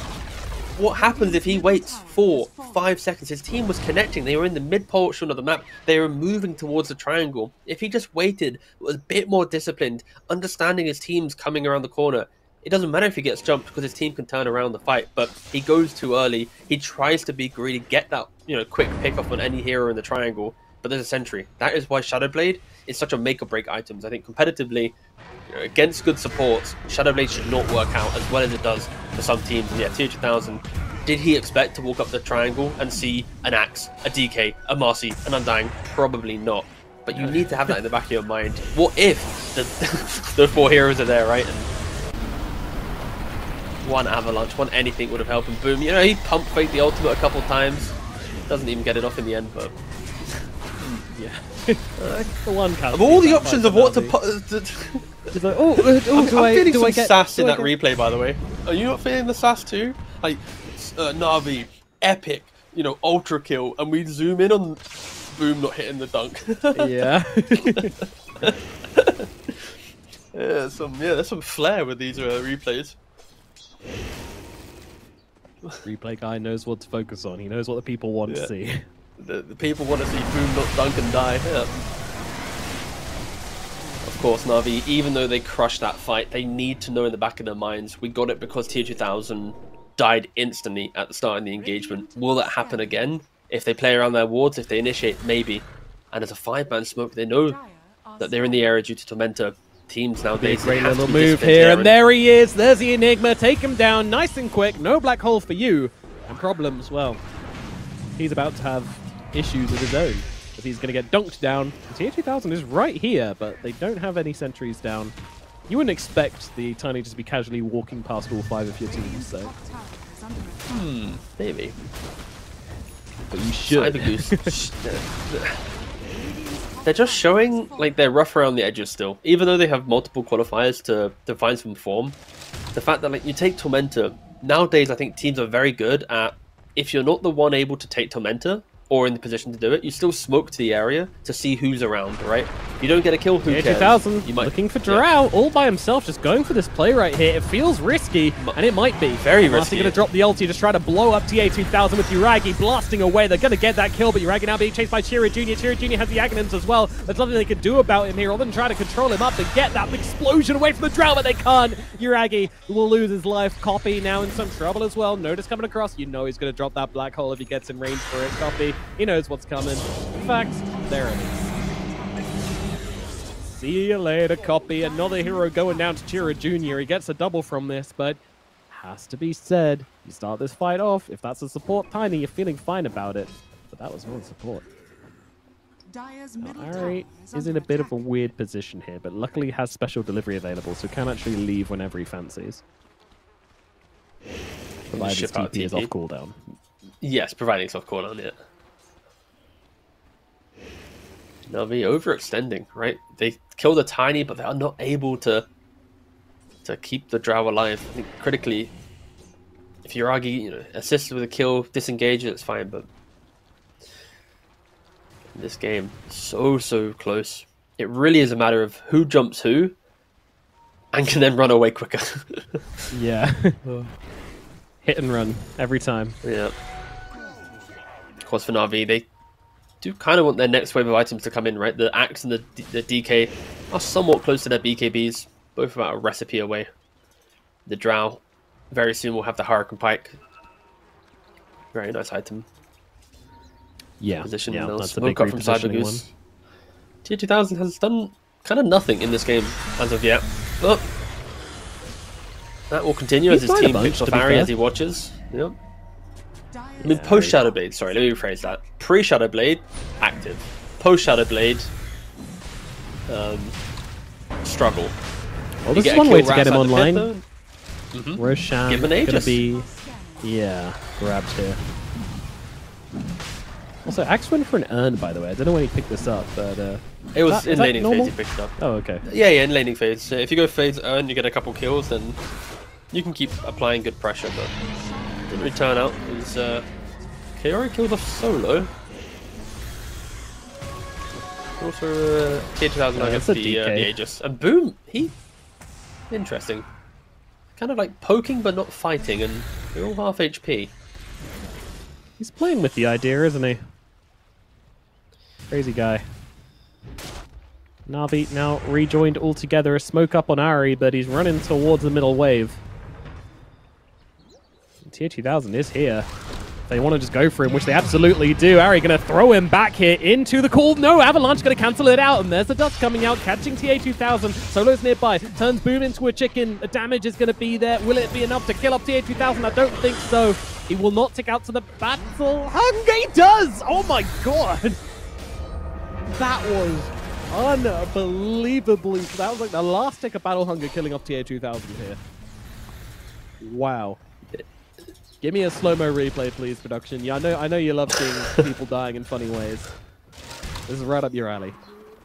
Odds on we get the boom not hit the dunk replay out of nowhere.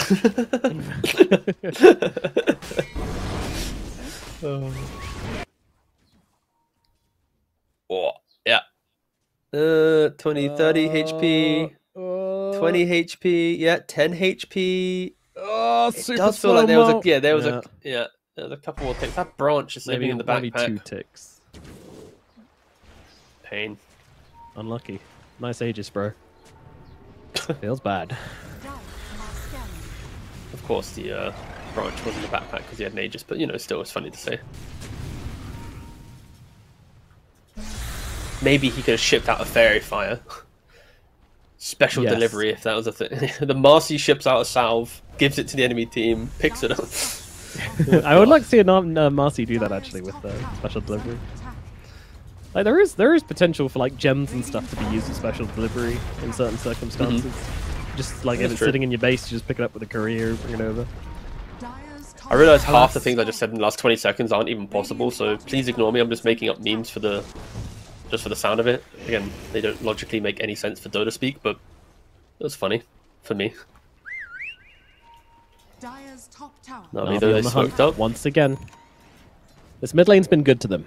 Most of the time when they've come here, they found something decent, and now they're going to see everybody and everything as they move in onto Tira Jr. Oh, the ice path, it cancels out the axe call. Now he's hexed up, turned into a chicken, but he is going to get the BKB off after all. But Tira Jr., he is not your target, Boom. Well, maybe it is actually. They're going to jump up him regardless, just as the Aghanim's ends off, and they won't kill him off. Black hole. Black hole coming down onto copy of Boom. It's nice, but there is absolutely zero follow-up. Kaori down the backlines though as TA2000. He's having a fight. Oh, Yuragi. 2 seconds for that Hurricane Pike to come off cooldown, and it's 2 seconds too long. TA2000, he'll take down 3. Na'Vi, they could not find the engagement they needed. Boom. He has to be landing these calls, but the ice path was perfect from Problem. I just don't really understand the initiation from Na'Vi, right? Like, Copy jumps onto a Timbersaw, then Ari utilizes the rebound, but he does it on the spot because he kind of anticipates the counterplay, so he doesn't really want to dive into the fight, he wants to hold his position, and then Boom doesn't press BKB pre-blink, so he's jumping into an ice path. But yeah, we're going to see the replay here. Like, DK jumps onto the Timbersaw, Boom doesn't press BKB, he then goes in blink. Ari also half initiates, so you've got half initiation from Boom, half an initiation from Ari. No one's jumping the back lines, so the Enigma gets to cast a black hole. It looks like there's no follow-up damage, but critically, you're just creating this divide in the fight as Ari then brings the Undying to the back line, and then both supports die due to Ari's initiation. The Drow, the DK, and Axe all kind of just bodied by the black hole, and it just gives so much time for Cybergeese to take any hero they want, get the kill, reset, get another kill, and it all starts with Na'Vi jumping on a Timbersaw and not having the conviction to either commit to the kill through jumping the back lane or killing the Timber. And I don't think you're killing the Timber. On to Notice, and then we'll kill him. Yeah, I mean, Yeah, that's how the game should feel like for Na'Vi, right? Maybe, but like, oh right, the that Axe play, still yeah, gonna- yeah, yeah. But So like, I you think can still for- BKB on Axe, right? Yeah, well, before you blink, sure. Yeah, yeah, that's what should have happened. Yeah, because realistically, when you jump the DK, sorry, the Timber with the DK, Copy starts to fight. He then disengages. Axe will jump in with BKB, call the Timber, force him to use his Ags and everything defensively. Na'Vi waits for the fight to breathe for a second. When the heroes show themselves, then Marcy can then jump onto the backline, maybe with the Undying with pick me up. You place a good tombstone, the fight now develops, right? But to start the fight with everyone going on the Timbersaw, like, you're never going to win a fight that way. Especially when Ari doesn't have the BKB and solo. He jumps in, finds the Axe. What a catch! What a big pick off. Axe. I mean, how did they even know he was there? I thought Ari was the one being jumped, but they find Yeah, Axe it on was the a sentry sideline. down. Yeah. They had the creep wave and a sentry, so Axe holding the Invis rune, hugging the creep wave, showed his position. Damn, Copy. just in Push range it of up that bot lane. sentry as well, Yeah. and Exactly. Yeah. that's unlucky. So it finds Kaori. Yeah, he's done. Snake's used, but worthwhile kill.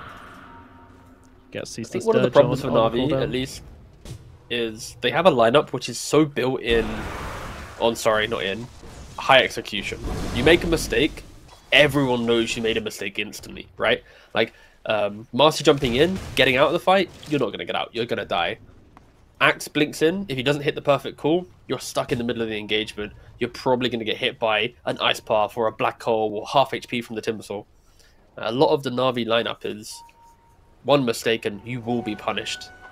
They have to make sure that their jumps are extremely clean. They are currently playing underneath vision though. Cybergoose know that they're clumping up around the top side of the pit. They have all pretty much walked over a Radiant Ward. The smoke should be anticipated. BKB available on the DK, on the Marcy, on the Axe. And an amp damage rune spawns into the river. Copy takes it. Yeah, you don't. Uragi. you don't ignore that one. BKB. Do not A lot of runes like that, you you would just leave. You'd be like, yeah, no, we're not revealing our smoke, but with an AD, you got to pick that up. Na'Vi are incredibly tanky. I just mentioned the BKBs that they've got. Everyone but Undying has one. Of course, Timbersaw picked up his own. The next clash for Na'Vi, they need to find the Enigma pre-Black Hole. Ideally need to stop the supports from free casting their spells, and then inside the Cybergeese, it's just a matter of run head on in, enable at some point for Notice to shine.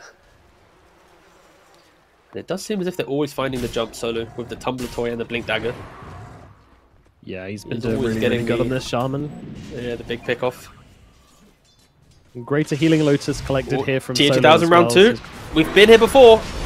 We saw this exact same position again. There is no way we're watching that repeat. Guys, that was not a replay. Production did not gank us with a random replay. That happened live. 31 minutes, the exact same play. Unbelievable. Frankly, unbelievable. It'll work this time. I mean, he's just looking for a drow by herself, but yeah, Na'Vi. They are together in that Surely triangle. you feel the way that Na'Vi are playing in this series, right? They feel like the map is scary. They have to hold each other's hands. Like, why is Tier 2000 walking up this high ground? Like, Timber's farming the Tier 2 jungle bot side of the map. We get to see both replays back to back again. Beautiful production value there. Beautiful, beautiful. It just, I'm baffled. Honestly baffled. I don't think I've seen that before. Like, that exact thing is quite entertaining. But that's where it's like, depending on if you're a support or core, your perspective on that death is probably very different. As a core, it's like, yeah, he's got the Shadow Blade. Like, he's going to find a kill at some point. That kill will open up the game. And if you're a support, it's like, respect the vision, respect this, you know? It's like, it is very hard for core players to truly read the map the same way supports do. Because supports, half of their job is placing good wards, knowing where the sentries are, playing the vision game. Like, they see the map through the vision available. Cores see it through what farm, what kills. And at some point, cores can lose track on that, and clearly Tier 2000 in this entire game has lost track on the sentries and the vision aspect of the game, because the Shadow Blade, if anything, is baiting him into some really terrible choices. Yeah, yeah. Alright, well, Cyber Goose gonna have to take a breather after that one. Have a bit of a reset. Alright, whoa. Tiny needs to take a breather. Let's not bring the team down, alright? Sorry, my bad. No, it's okay, it's okay. Hurricane Pike will be a problem in this game, though, once Tier 2000 has it. It's just that really annoying item where if you can get the blink onto Drow, then it doesn't even matter if she's going to Hurricane Pike herself away from you. You just harpoon her back in. Yeah.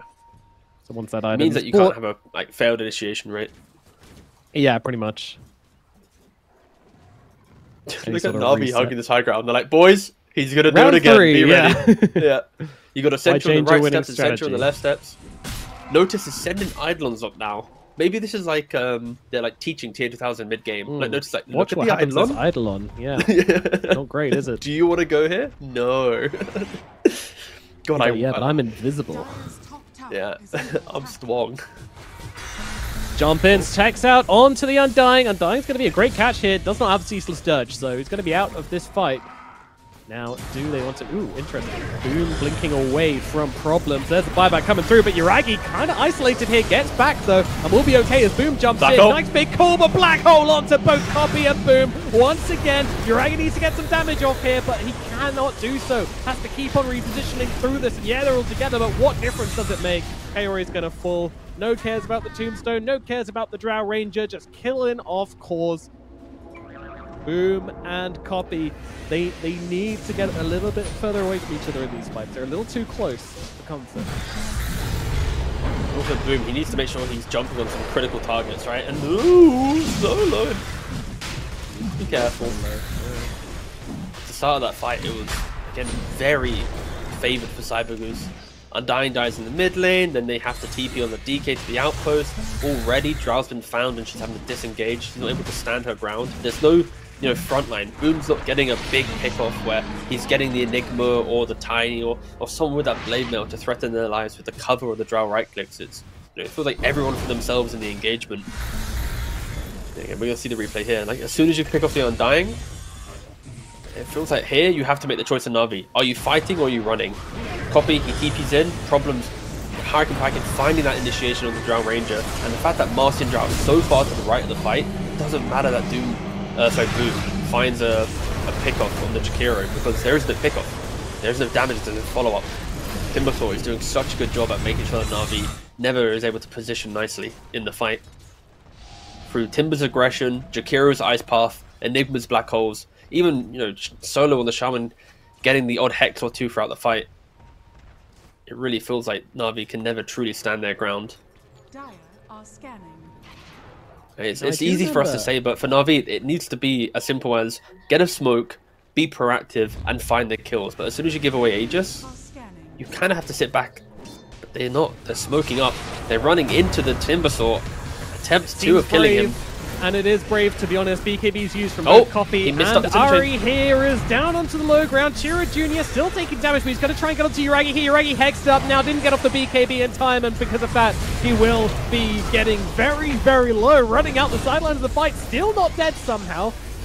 Actually gets away from this somehow, and TH2000, he's hungry, he wants her, and he won't be finding her. In fact, throwback, that's going to be the Aegis gone. Boom's on the backlines, the Coffee's going to follow him though. It will be a effortless respawn here for Chicken fingers? TH2000 as they get the hex out onto Kaori. Kaori also going to fall here, he's going to be dead.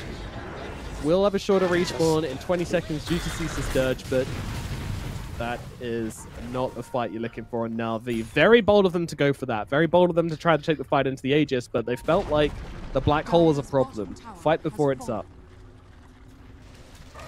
Still cannot fight. They're fighting like high ground to low ground to high ground. They're in like weird choke points and like it feels like maybe they're gonna get the Timbersaw. Timbersaw's like in range of the Drow Ranger, but they don't have enough stuns. He gets the BKB off. He then presses the Agnums and Nuragi. He doesn't get the BKB. Solo clutch initiates. Ooh, boom! It's a 3-man call. They're too farmed. You are just dying at this point. Yeah. Na'Vi losing fight after fight after fight. After a good laning phase, that's all there was to praise them. Everything else, Cybergoose favored the entire time.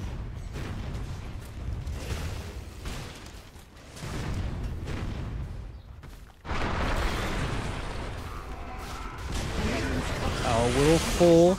Kaori. Gonna be okay. Go for the D wards here. Gets that Hobson Sentry. So it's one lane of barracks for the side of Cybergoose. Na'Vi, they need to find a way back into this game. But to be honest, there is only one way back. And that is to just keep on trying to blink cool stuff. Keep trying to find these kills. Like maybe a Rapier on Uragi changes things. But again, not the best Rapier hero anyway. Gonna go for crits instead.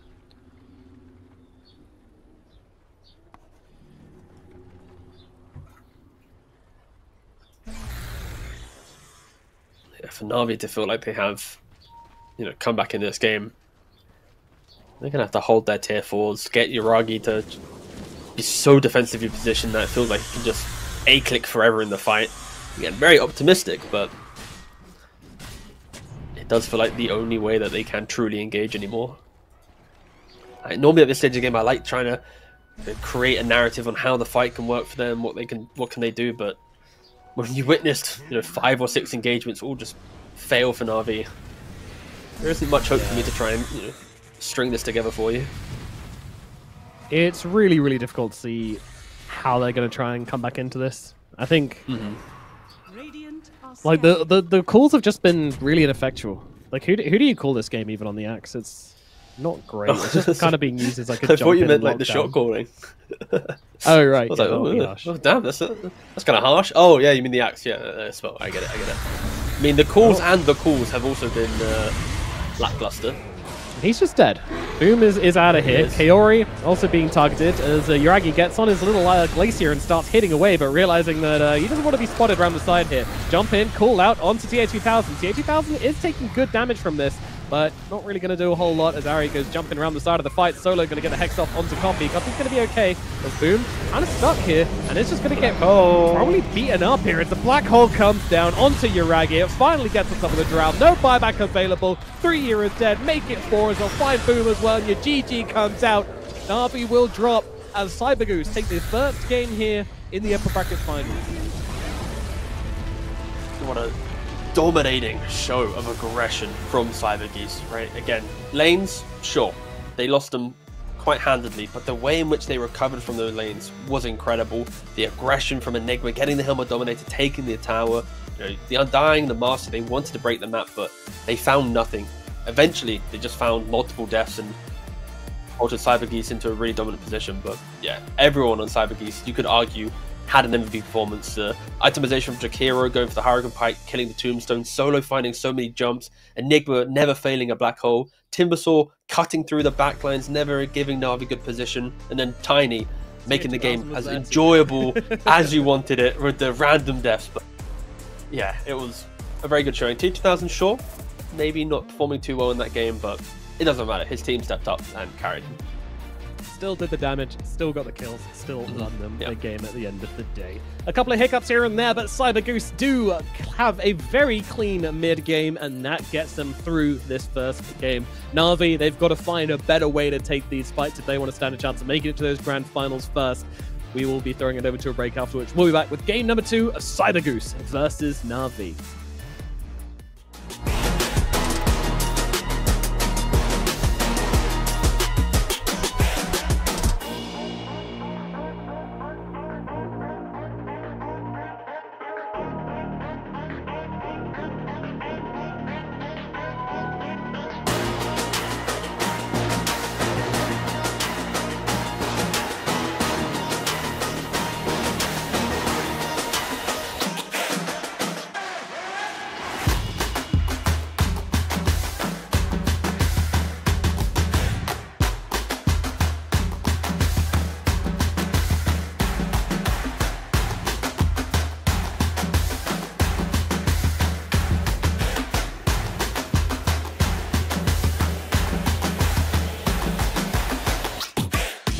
Three, two, one, go.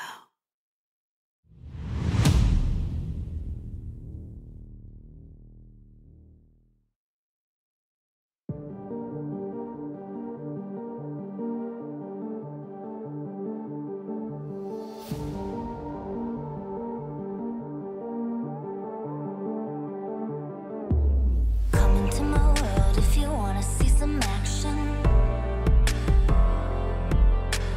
Enter my zone, shut down the competition. Stand out from the crowd, yeah, I'm the main attraction. Come into my world if you're ready for some action. Are you ready?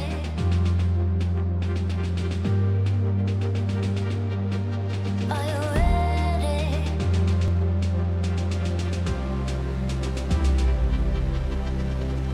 I came here to win.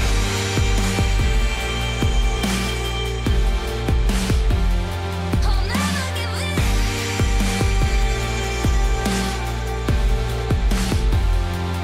Make my one woman on me. Only one woman on me. Only one woman on me. Only one woman on me. One woman on me.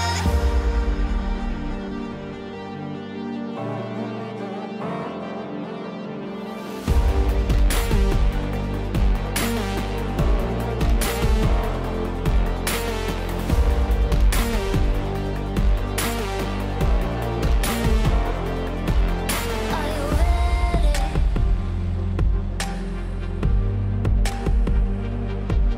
Are you ready?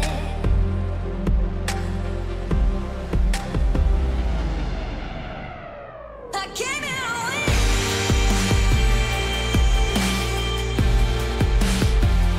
I'll never give in.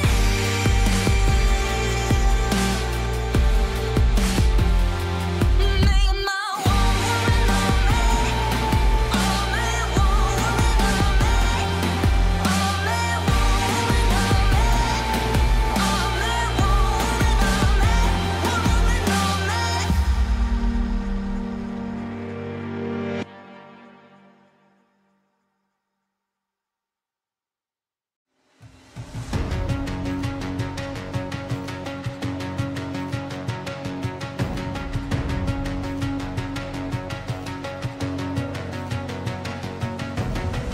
There's something in his eyes. There's a storm within, but it's written in the skies. Let it break me till it's over. Don't let it shake me, no.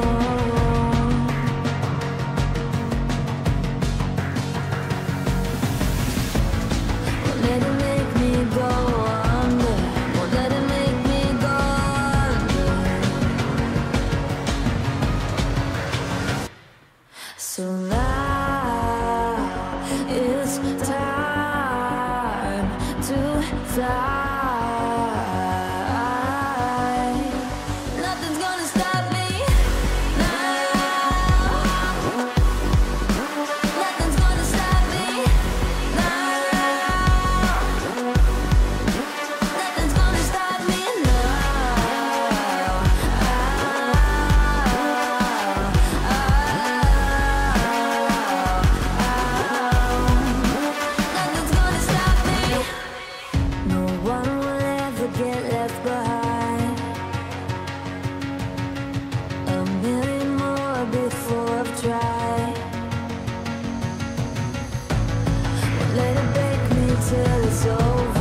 now it's time to fly. So now it's time to fly. Nothing's gonna stop me now. Nothing's gonna stop me now. Nothing's gonna stop me now. Nothing's gonna stop me now. Nothing's gonna stop me now.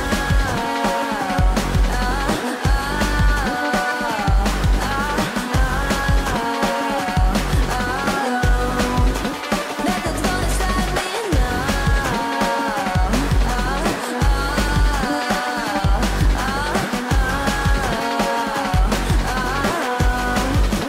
Nothing's gonna stop me now.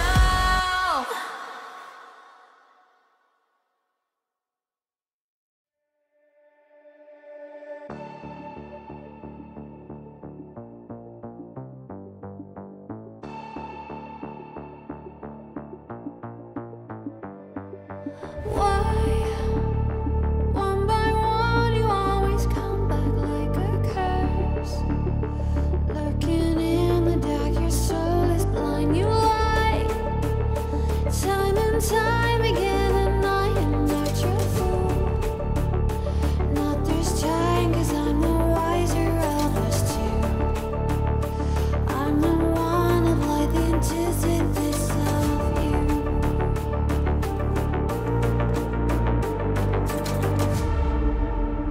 If you shoot, I'll take you. If you run, I'll chase you. If you scream, I'll whisper. La-di-da-di-da-da-da. This is all you ever wanted. Take it all, you deserve it. This is how we're gonna end it. La-di-da-di-da-da-da. Take it all, you deserve it. Take it all, you deserve it. Giving back the freedom you want to destroy. And my power's way too strong for you, so try. 'Cause you can't dominate and know will you survive. And not this time, 'cause I'm the wiser of us two. I'm the one of life, antithesis of you. The fire in my heart will only grow. If you shut the gates, I'll burn them down. I am 1,000 steps ahead of you. You'll see soon.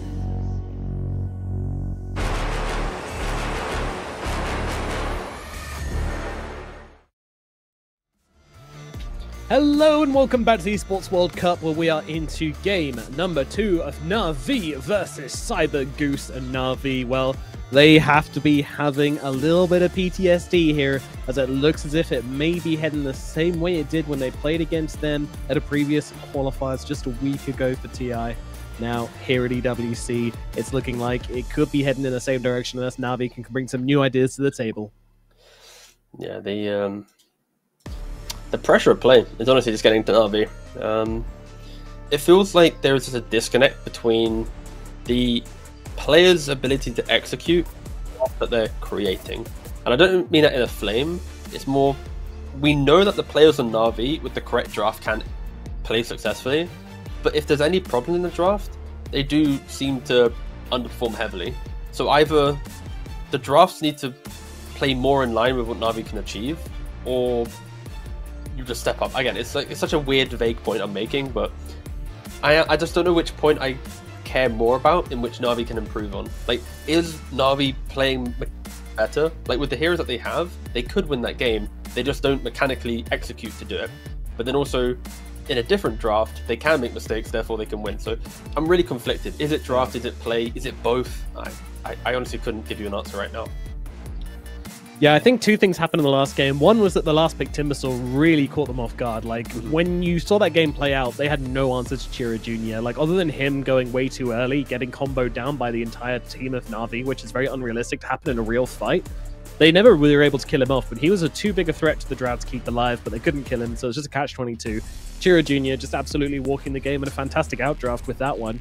And then secondly, we mentioned in that draft about how it was all about the blink initiation from the DK. You pick it so you have another blink initiation. No, we never saw it. Boom was always going first with the blink, the call, everything, so never really made any sense. Let's see if they can switch things up for game number 2 here. New game, new draft, and this time Cybergoose will be first pick. Yeah, so we'll see where they go with it. So they have their choice. Undying is going to get banned now, so no more Undying. We're going to start things off. What is left in the pool even? I feel like we've got some strong heroes still in here. I guess Bristle's still around. Yeah, Bristle's available. Tiny. I'm trying to think. Shaman's Shaman. available. They're the main ones that we're opening with, at least at the moment, but yeah. You take the Bristle back. Yeah, Na'Vi's response to the Bristle has often just been pick a Baden, but I feel like Cybergoose, of course, are going to be aware of that.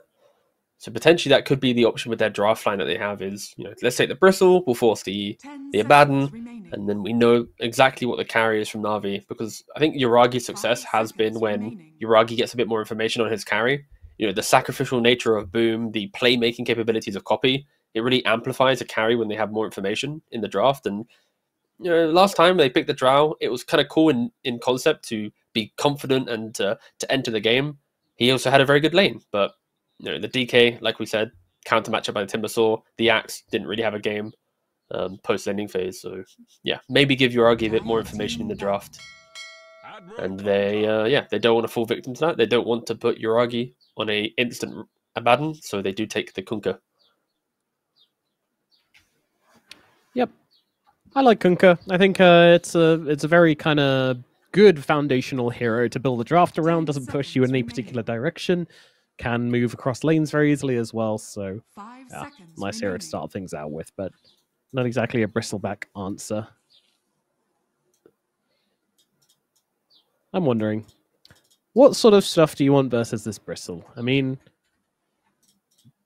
you've got two options with Bristle. You can either turn him around, which there's only a couple of heroes in the game that can actually do that. One of which is the Axe. Another one being the Mars. Technically, there's a few more which can do it, like Coddle, but not really so popular. Or there's Break. Yeah.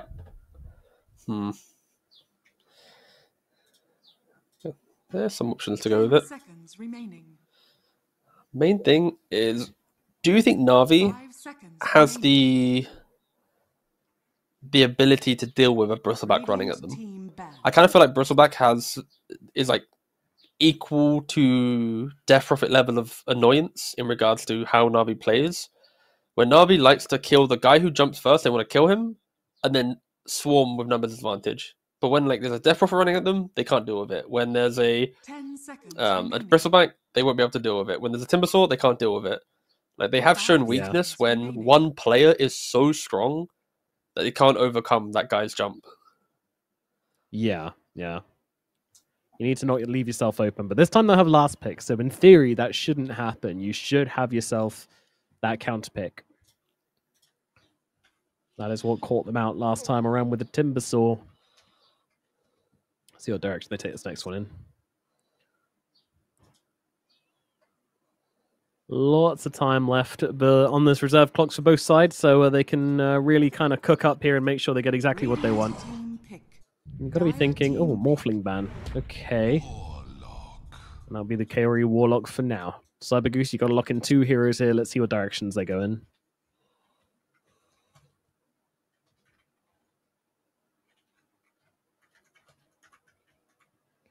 Do you have any particular favorites for Cybergoose to draft here? Seeing that Kunkka's flexed, I mean, Lifesteal is really cool, but to pick it so early is probably a little bit unhinged.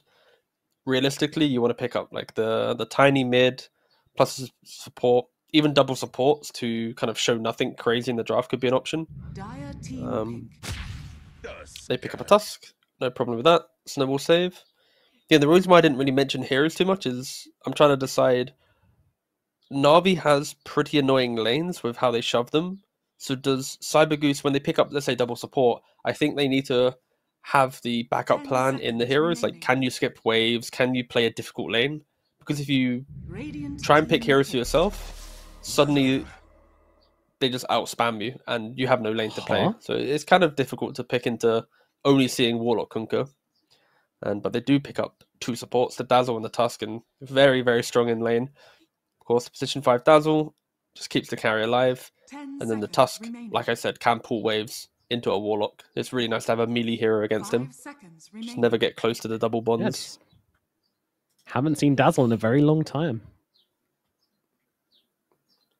Is this hero getting played in the Heimamar pubs?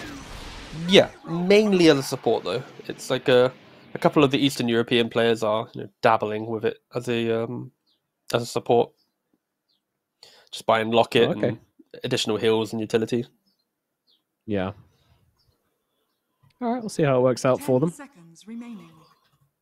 10 seconds remaining here, so 5 time seconds to remaining. enter reserve time. Sorry, as the Jara comes out for Dire Na'Vi team pick.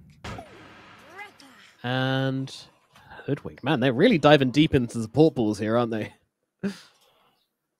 That is Yeah, some again classics, not a yeah. hero we've been seeing a lot of recently. So yeah, Hoodwink gonna come down. Yeah, it is a classic Ari hero, isn't it? 10 seconds remaining. Yeah, I mean he's playing the Marcies. He's now playing the Hoodwinks again. You know, he's going back for the old schools. And you mentioned the break, right? It's like the easy analysis to always give when you see Hoodwink. I think Na'Vi, at least, their lanes are very stable. It feels like it's hard for them to be punished, where Gyrocopter will shove the wave no matter what. Warlock will also assist with that. Hoodwink, if it is the 4 to Kunkka's off lane, you have just annoying spam. You Tidebringer, you Acorn Shot, you Bushwhack. Heroes will be kept low. Sure, the Dazzle with the heal, maybe the Poison Touch and the correct carry can chase them down, but on paper, these are annoying lanes. And I think that helps a lot with Na'Vi, right? And if you have annoying lanes, it makes your move after even easier because you know that you have a slight advantage. And when you have team fight like this, you can make mistakes and not really be punished. You've got bow and golem and cooldown. So much fight within Na'Vi. I still Yeah, they wouldn't can pack a mind punch, seeing the but- Lifestealer for Cyber Goose. But control for them is very lackluster. You've got only a punch Yeah, and I a can snowball from see him Tusk. getting- Yeah. You can see him getting kited into oblivion, so instead they'll move Yeah. in for the TB.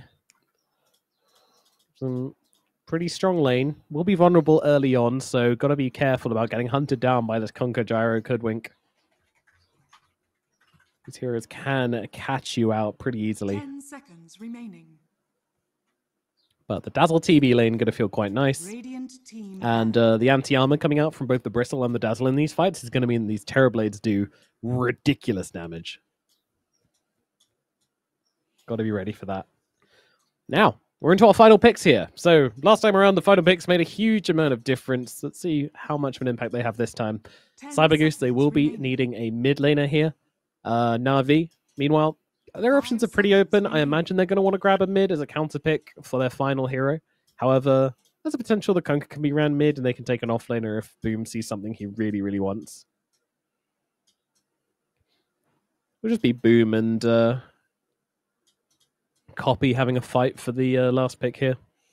Shame we don't have the cams. Let's see it. You're always instigating such drama between the players during the draft. Someone has to. Just doing my job. Yes, it's the content machine that you are. Yes.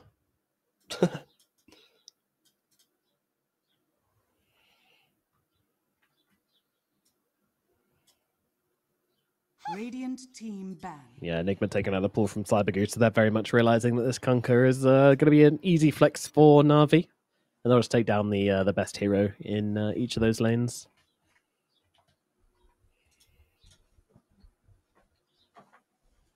With Na'Vi's lineup, 10 it seconds does feel like I would rather have Copy take last pick. think Boom has already played 5 seconds remaining. Kunkka relatively well. Do you think Cybergeese know how egregiously bad Boom's Enigma win rate is? He's played it 7 don't times imagine so. competitively in multiple years. Has like a what, 17% win rate or something? He's like won 2 out of 7 games. It is Yeah. rough statistically, but Cybergeese are respecting the fact that maybe today is the day. Dire team ban. Yeah, well, we'll see. Here comes the Pangolin ban from Na'Vi. I like that a lot. Just get rid of these really versatile heroes that can survive any lane. Try to get at least some sort of pressure. I imagine they'll just go Storm Spirit here on Cybergoose. 10 Seems to seconds fit them pretty remaining. well. Gives them a way to jump on this Warlock and this Hoodwink. So, yeah, it's not 5 the easiest lane seconds versus remaining. Kunkka if they want to run Kunkka mid, and it is a little open to maybe getting countered by some stuff, but yeah, it's not much with Na'Vi can pick to really rattle a Chira Dire team Storm too much. Let's not forget Tiny's still around as well. Mhm. Chira Jr. and Tiny, it's a match made in heaven, and he loves it oh so much.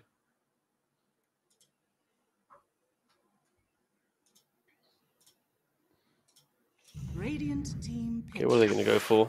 Okay, We'll just do take the Storm Spirit. Easy call. I mean, with the puck ban, Na'Vi kind of set themselves up to giving away the Storms and any of the utility heroes. And Na'Vi, they see the Storm Spirit.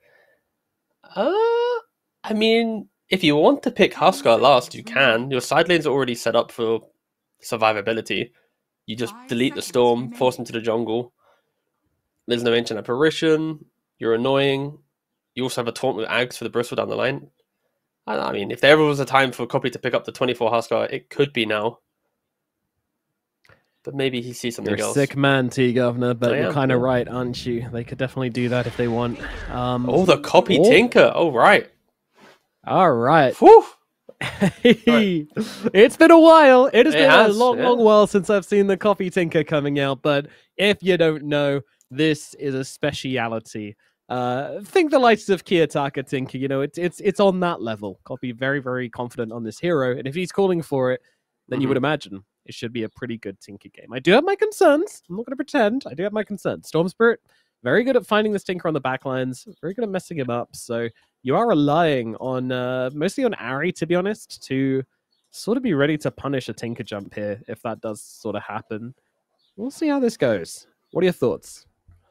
I mean, Tinker often thrives when there's no structural pressure for him, and with Cybergoose's lineup, there is nearly zero structural pressure. It's only the meta from a Terrorblade, and Terrorblade, he doesn't really want to play into laser and spam, and yeah, I think that alone is a big enough indicator that Copy can do really well. Of course, you always need to think about the jump as a secondary layer to that, and Cybergoose, they do have relatively decent jump with the Tusk and the Storm Spirit, but that's it. So I feel on paper, it should be the Tinker game, right? You farm mid, you have uncontested stacks, you've got no map pressure, so you shouldn't really be losing your towers too early on. It should be Copy's game. And that's where Cybergoose... But will it? Yeah, I mean, that's why in Tinker games, you have to ensure that you win the side lanes as quick as possible. As soon as the Tusk and Dazzle can start making moves into the game, suddenly they're now finding a Tinker who's jungling a camp. They block a camp, right? Like, if the supports are locked into the side lanes, Tinker will have everything for free, right? So lanes that are is critical. true. That is true. Yeah. Again, gotta remind myself a little bit on how this Tinker hero is played, because it's been such a long time since I've really seen one. But yeah, you need to make sure he's not farming up a storm, taking control, and get some pressure. They don't have the best heroes for that early on, has to be said. Problems, a lot of pressure onto him to make some magic happen in this game, I would say. And in regards to update on the Tinker build, depending on the Tinker player, it's either Kaya, farm, get Blink, and then you decide what you need, often Ags, or you go Blink first, apply pressure, go back for Kaya and Ags. But the main debate is just, do you Kaya and farm more, or do you buy Blink and TP to side lane and annoy people? Of course, the critical thing for Tinker is, does he see a path to getting to level 2? Level 2, level 12. It's a very different. I hope so. Be 'Cause of worried course if you when didn't. get to- when you get to level 2 ultimate at 12, then you do Tier get 2000, the... my friend. This is. Oh, Where okay, is he? Boom just What's was happening? Like, Okay. oh, he just ran to try and get the bounty rune. Came across 3 heroes, and they kind of just said, "Hey, get out of here." And he was like, oh, okay. It's very, very gentlemanly. No one really cast any spells on him or anything.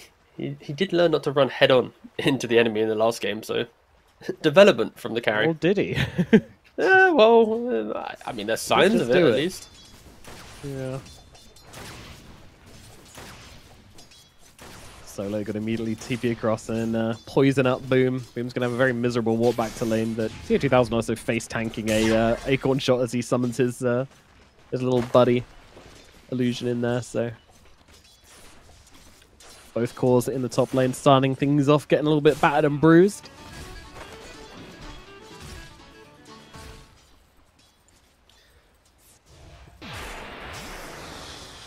It's one of those See, games of where I course kind of it's want to Solo watch the playing POV Dazzle of as the... well. Yeah. I suppose I kind of want to watch the Very old POV school. of Solo, He's gone right? for Like, this. I mean, he has the kill. Harry just First died. blood. There you go.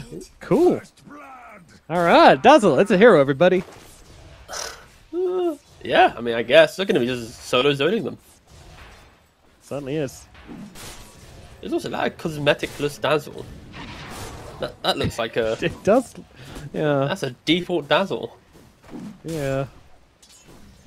Well, we won. Actually, does Solo... Okay, I'm checking the last game. Maybe Solo's just a hipster and just has no cosmetics. He does play... Ooh, maybe he actually played default Shaman as well. Boom. That's a good one-liner.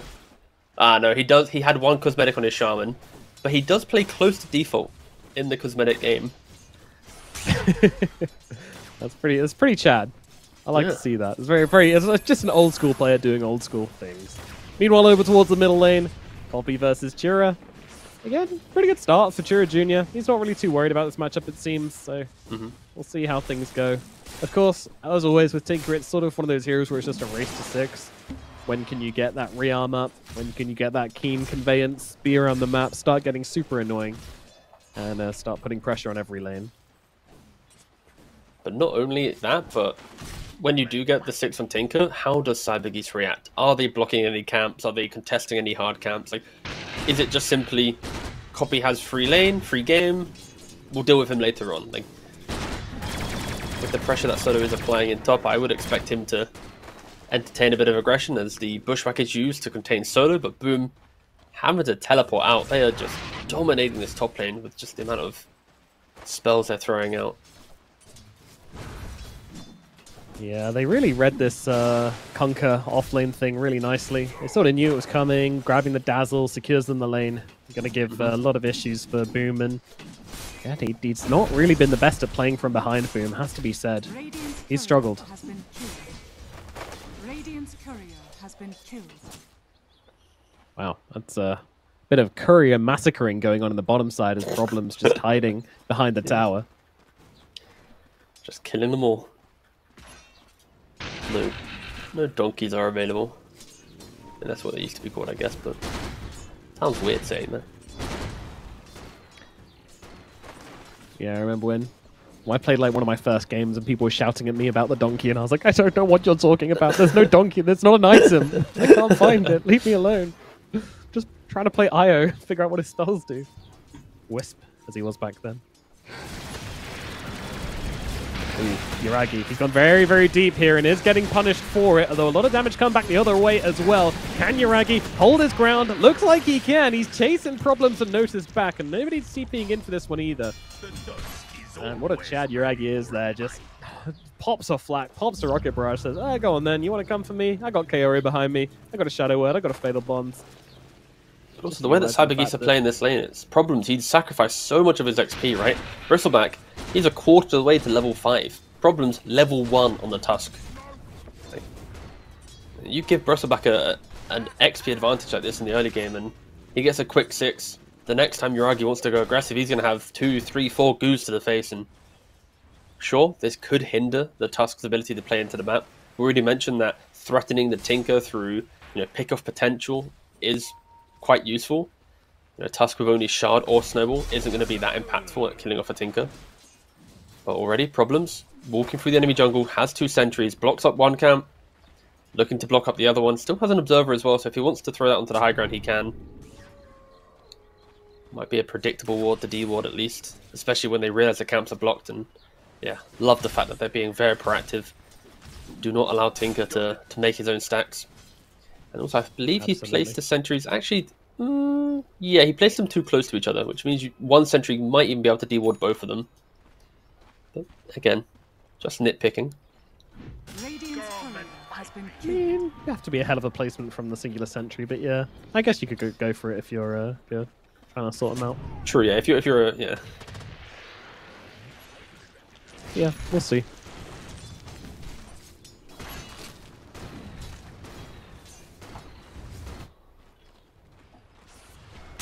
About 6-minute mark, and honestly, very, very quiet on the lanes here. It's just Boom who's been suffering, and he does continue to do so. In fact, TA 2000 actually popping the Metamorphosis and going pretty hard onto the Kunkka here, but they're not going to find him. He just runs himself away and will be okay as the active runes take place. Oh, Chira Jr. managed to beat both Copy and Ari to that rune, and now they're having some issues. Problems in solo coming in from the sidelines. Copy can't hold his ground here. Translocation comes out from the defense matrix, but I don't think it's going to keep him alive as a laser onto solo. It's not going to stop the inevitable here. They're going to kill him off, and oh, hello. What's this over here we see? Some Don't mind if I stacks. do. Big old stacks being taken by Chira Jr. now. Really heads up map play from Cybergeese, and you'd have to argue that it's a really good play killing off the Tinker, but during that aggression, the Bristleback did die in the bot lane. His Vanguard was actually on the courier by the tier 1 tower, but he was so close to the enemy that it didn't really arrive in time, and he did go down. Of course, if he had Vanguard, I don't think he's dying just to the level 4 Gyrocopter and Warlock, but he is going to hit level 6 at the 7-minute mark. The way that they played this lane, it really just gave everything to him. God, he is very leveled. Level Very 6 now, rotating Tinker, and- so Copy Yep. can restart to play the map. And now Can- move across, take these 2 camps. Won't be respawning Fine, though. they're blocked. Yeah. The farmer wants to be like, oh my. Ready? How quickly do you think it takes him to ping it? They farmed it at the 22nd mark. So of course he wasn't stacking it at this time. So in 40 seconds when he TP's back, he will be met with absolute despair. Having to go back to base, get a sentry, probably get 2 sentries. Tinker going back to base. God, that's going to take him all of 20 seconds. Yeah, but okay, ready? Look, he TP's back at 740, rearms. He probably goes back to mid one more time. Then he goes base. You're really committed to this storyline, aren't you? I am Might really just die. committed to this bit. All right. Okay, I'm committed to this story. Okay, we're not backing down until Copy gets slightly disgruntled from a blocked camp. As a support, this is what I live for. Okay. See, Yeah, you just want to see him. You're sad we hold don't the have player TP back counts to here. base Oh, did get cancelled. Yeah, I'm sorry, Glenn. I am is- hard committing to this Tinker bit. yeah. Up in the top lane, though, Ari's getting jumped by Chira Jr. and by Solo, and we'll take out to the poison off Solo. So that's a little pick off there onto the little squirrel. Right. All Now right. we're back to the important narrative. Okay. I'll entertain this. Copy. This has to be a tier He's 2 back. TP. Look at him. Tier 2 TP Copy. Go to the camp, ping it out, get annoyed. Nope, triangle. Oh Where my he's going to Copy. find Solo and Chira Jr. once again, so... I'm sorry, Glem. I'm really ruining this for you. I'm really making your job just difficult. I'm I kind of thought Copy interested was- because... Oh, he's left the camp, like, unfinished. Solo, in the meantime, just going to go in, going to take a look and go, ooh. There's no way he farms these, right? Oh my god, he's going for it. He's going for it. He gets one. Solo the madman quickly. Cobalt Cup out of there. It's too dangerous. It's getting hot. He's out. Into the river he goes, flying away at a rate of noughts. And they have done a very good job of stopping Copy's farm. As much as I'm hyper focused on this camp block, but you know, Copy he's tipping the dust. He respects the fact that the map is closing in on him slightly. The hard camp constantly getting contested. The ancients were not really taken by anyone, to be fair. So Copy should be able to still close them Kind out of at the half end. farmed but- them and left, which is... All right, here it is. Here it is. Here's the TP. Here's Tinker. Okay. He's going in with the Kaya. He turns the corner. He uses March. He doesn't know. It's nighttime. He's gonna probably use another March as well. 2 Marches used. Two Wasted mana. marches. But wait, Oh my there's no God. gold sounds. Huh? Where Huh? where dopamine? Where farm? where Pavlovian response? Hit no Top hit. lane. Anyway. Yeah, we had a massive team fight here. They used loads of cool spells and stuff. It was Doesn't really matter. exciting, but no one died, so who cares? And I think it's a slightly dejected coffee walking around, so... Oh, it was the Kyori pushing golem. Alright, in fairness, we did miss that. That's actually our favourite thing to cast, is the Kyori pushing golem. Yeah, it is. We do like it. The battering ram Kaori mode. Now, one thing I will say, 100 gold to block 2 camps, which in this time he's gone to farm once. Currently not worth, as Chiro Jr. does get You caught took it out out. by Ari here, but Ari's still dancing around the trees. Boom. I'm trying to help him out here. I mean, Ari's just dead in the middle of all of this right now. They'll move across Sakura. My god, he disappeared in the blink of an eye. A lot of damage come back the other way, though, with that Fatal Bonds, linking them all together. And they're running out of a level teammates. 8 Bristle. On the run. TP away. He's gonna make it on about 20 HP.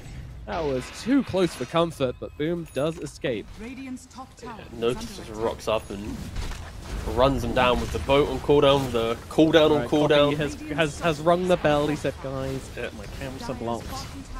Getting dewarded. See, look at It the doesn't sentry, sound like finds that, them both. but yeah, it gets them both. You're right.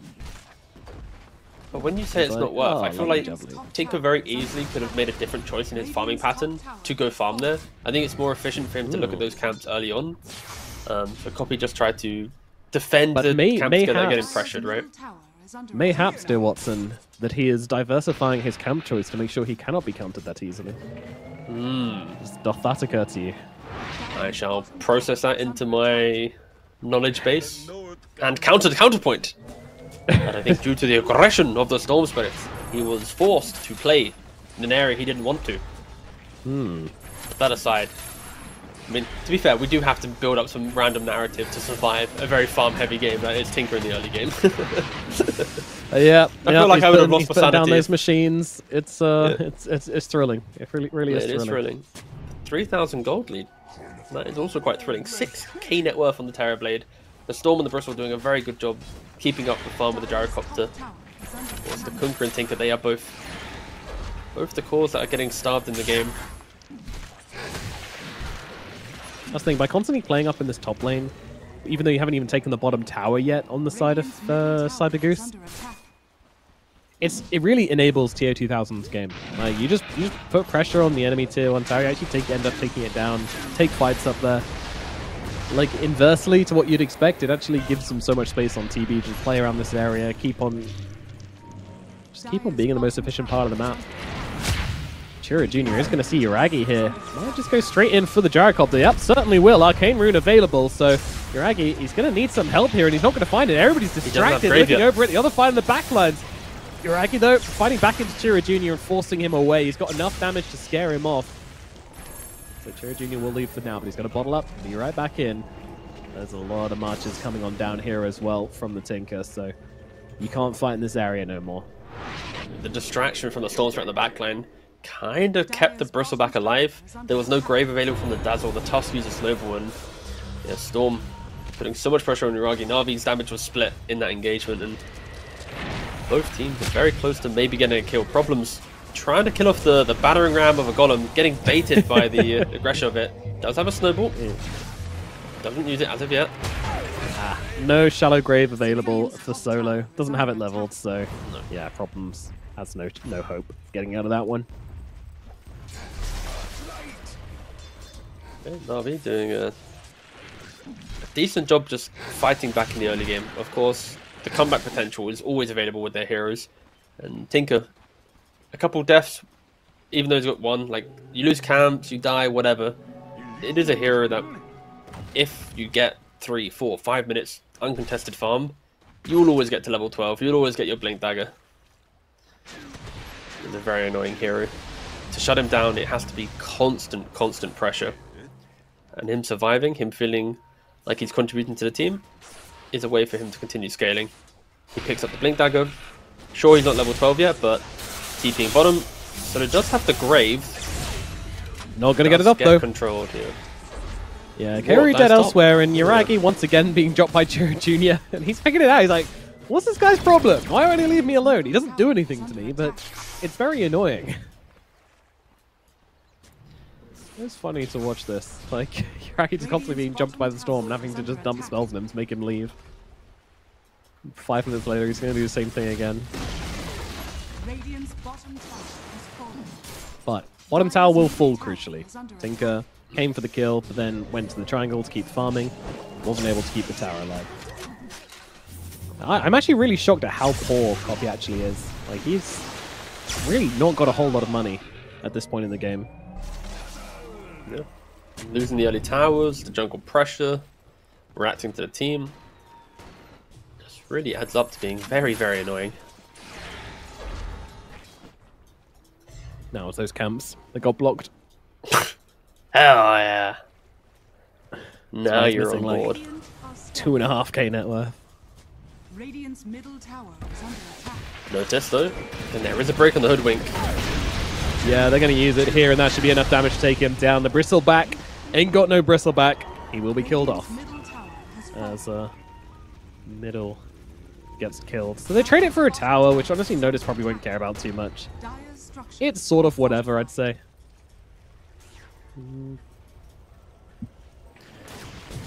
Yeah, I mean, because they take the tower, the supports want to sit behind the mid core, applying that pressure. So now you don't have a support defending the triangle for a smoke. I think critically, tier 2000 being uncontested, about to get the Manta at the 16.5-minute mark. That's like your big timing, your big win condition. Bring him to the Roshan pit, get an Aegis. Of course, later down the line, the Terrorblade will have major problems playing into a Tinker with Aghanims, lasering him, putting that mischance, killing off the illusions. It's really annoying for Terrorblade to play into this matchup. So he's going to have to make sure that his net worth is applied correctly. He cannot have a random death or two like he did in game 1. No, absolutely not. And neutral item for Tinker, Searing Signet, not very interesting. Enchantment though, greedy. Money. It's not super surprising. I mean, he ain't gonna be clicking anybody, but can give you a whole bunch of extra GPM on this Tinker. So Radiant's middle tower expect to see him rising up the ranks in that net worth.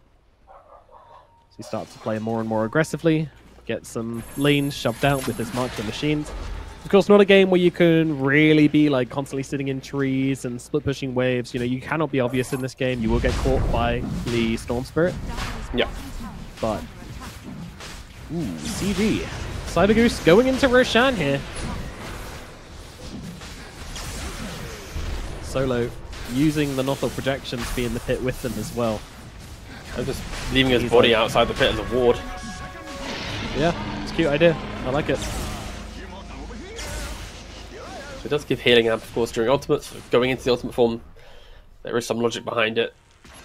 Make sure you're not low whilst doing Roshan. And after claiming the Aegis, putting it on the Storm Spirit, Chiro Jr. already is going relentless on the map. He finds Ari. It's a good target. Ari tries to get away with the sharpshooter, healed up as well, and there comes a shield out from Copy. It keeps him alive and silenced up on the Storm Spirit. He still has himself an Aegis though. Zips himself away. Problems though, he's got no Aegis, but he does have a nice little heal coming out from Solo. Will it keep him alive? Probably not. He's still dead, but still delaying the inevitable. Now they move over towards Solo. Now V, they're turning this fight around. They'll get themselves 2 support kills. It's not much, but it holds the mid lane, and more importantly, it stalls out the game further. Ari doesn't want to play around too much with Chiro Jr. here. He's got an AD, Kaya and Sanj, and an Aegis. Might just turn on you at any moment, so everybody's heading back. Chiro Jr. I mean, specifically, Chiro Jr. is not respecting the survivability from Na'Vi. With the run buff of the boat, plus the matrix of a Tinker, sure, you're going to jump a hoodwink, but are you going to get the kill cleanly? For the miss with Wayfarer getting the redirect chance when he's near trees. Like, every bit of survivability compounded to him living. And of course the boat didn't really play too much of an effect. He was doing the boat himself, but still, it's like, even, yeah, if you, I don't know, it's just such a weird go from Cybergeese. Your Terrorblade had meta, he TP'd bottom, he's showing on the wave as well, so it's not as if Cybergeese are hiding the fact that Terrorblade could be somewhere with a Sunder ready. It was just really forced aggression. And it's attempts to, we leave the highlight of them trying to kill Ari, back to the game, trying to kill Ari. Some things never change. No. Life is cyclical. Damn, 2k gold saved up on Ari, by the way. He's got a nice little acorn saved away. Yeah. Hoodwinks, they can buy Atos if they want more control. They can go Aethelens if they want to hide super far away and just press Bushwhack. And I think Ari's more of a playmaker fighter, so He's opting at the moment for a 4-stuff, just for repositioning and ensuring that he can get the spells off.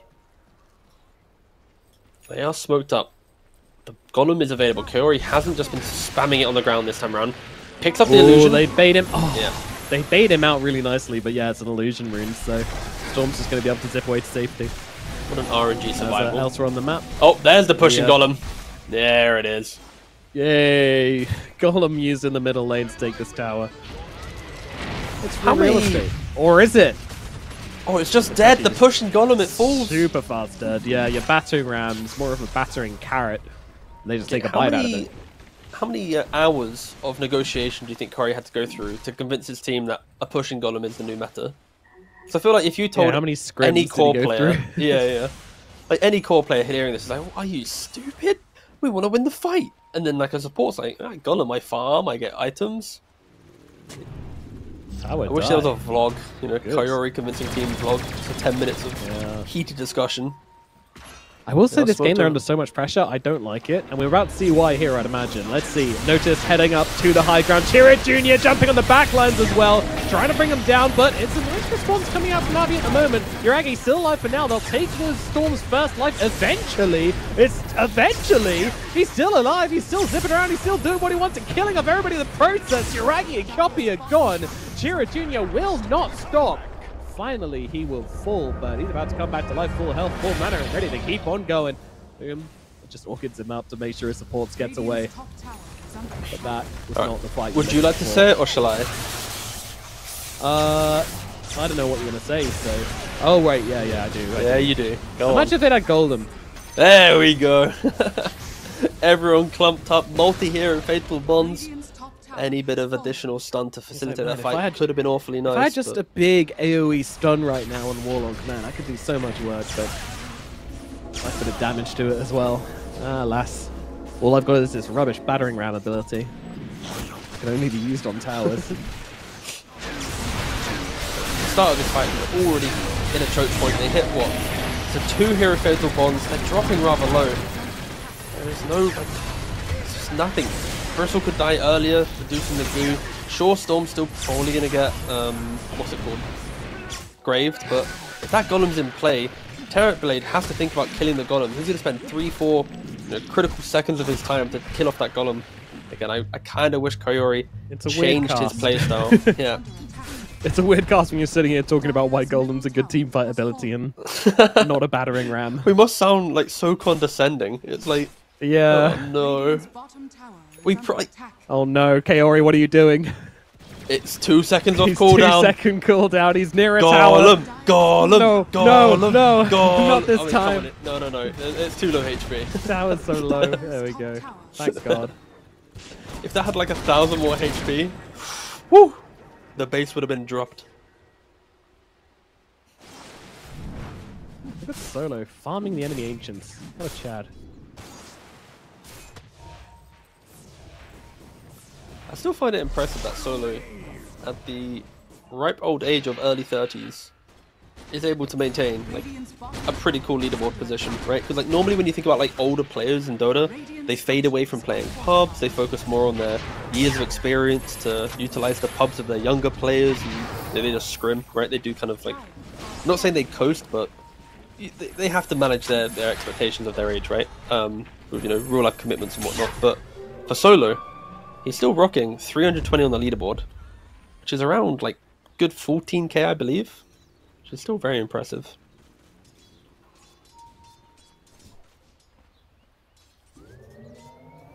That side Navi, they are smoked up. Hero Junior's getting every single rune as well. AD Yep. for the next fight. That's So, really yeah, gonna he's been suck. saying AD on Storm multiple times in this cast so far.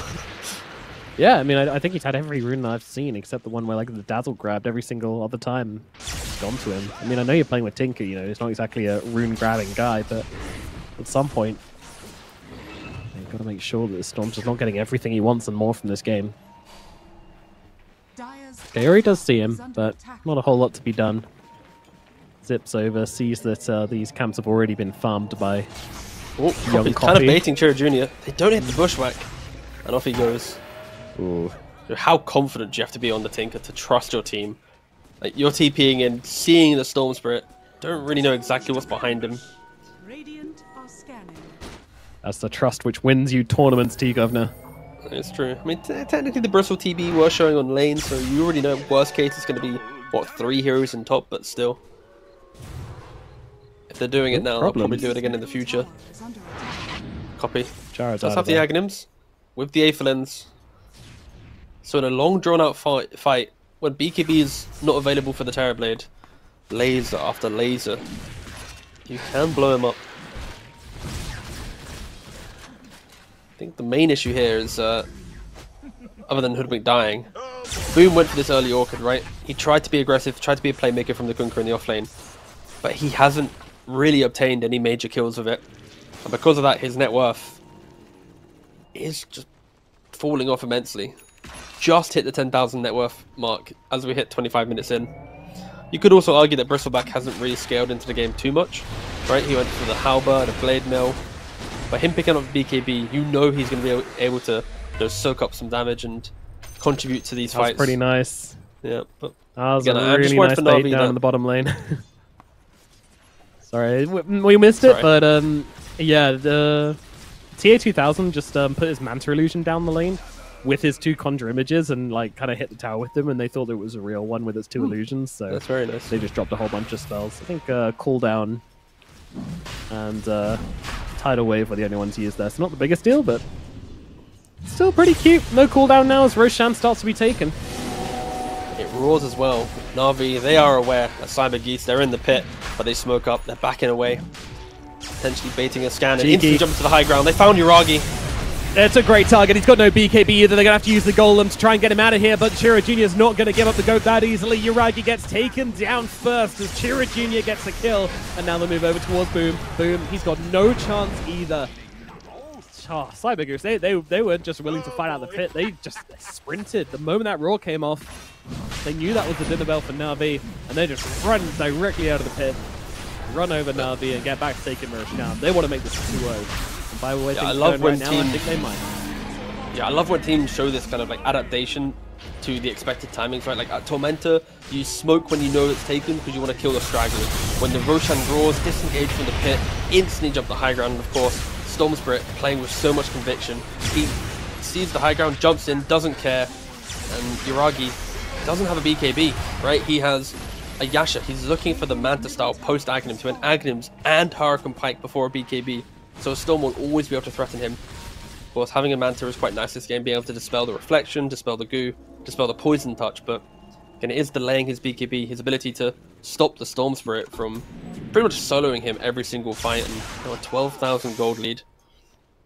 It does feel like Uragi needed to be tankier. You've got a Tinker behind you, he's the damage. Uragi just has to survive, and unfortunately with his build, he's going for like a traditional Gyrocopter build, where he's not really respecting the fact that Copy could be the big damage dealer of the game. And the same for He's Boom, actually right? just Like, solo killed by Storm Spirit. In Yeah, that he last was- Fight. it was Like, 100 to 0, how do you yeah. play the game like this. Needs a BKB, man. yeah. It's rough. Let's see, he's got 2 Ogre Axes he could chop up, Ooh, chop up. copy. But he doesn't have a hammer anymore. Oh no, that's a good catch. Copy. Found Chira Jr. once is again just by Prompton Chira Jr. Yeah, destroying this game. kind of soloing this game, isn't he? Yeah. 5-0 and 8. And you like to have catch when you're against a Tinker, when you're against a Warlock, or it's a really you know what? It's just a really good Storm Spirit game. It's fantastic. Well, isn't moments it? where like maybe 2 games in a the, row. Mhm. 2 games in a row, like Chira Jr.'s just torn it up on these last picks. Like they give him the Timbersaw, now they give him the Storm Spirit, and it wasn't the last pick. So like the Tinker was the last pick, but yeah, I mean Storm's great versus that. And Ari just getting blasted by Chira Jr. Orchid's out as well. He doesn't care. He'll be dragged back in. He'll ride the waves back into the base. Not a care in the world. Age is still up. 2 minutes 50 on the Storm Spirit. TA2000 popping the Metamorphosis, forcing Na'Vi to make a play to show their hand or to buy back their Tinker.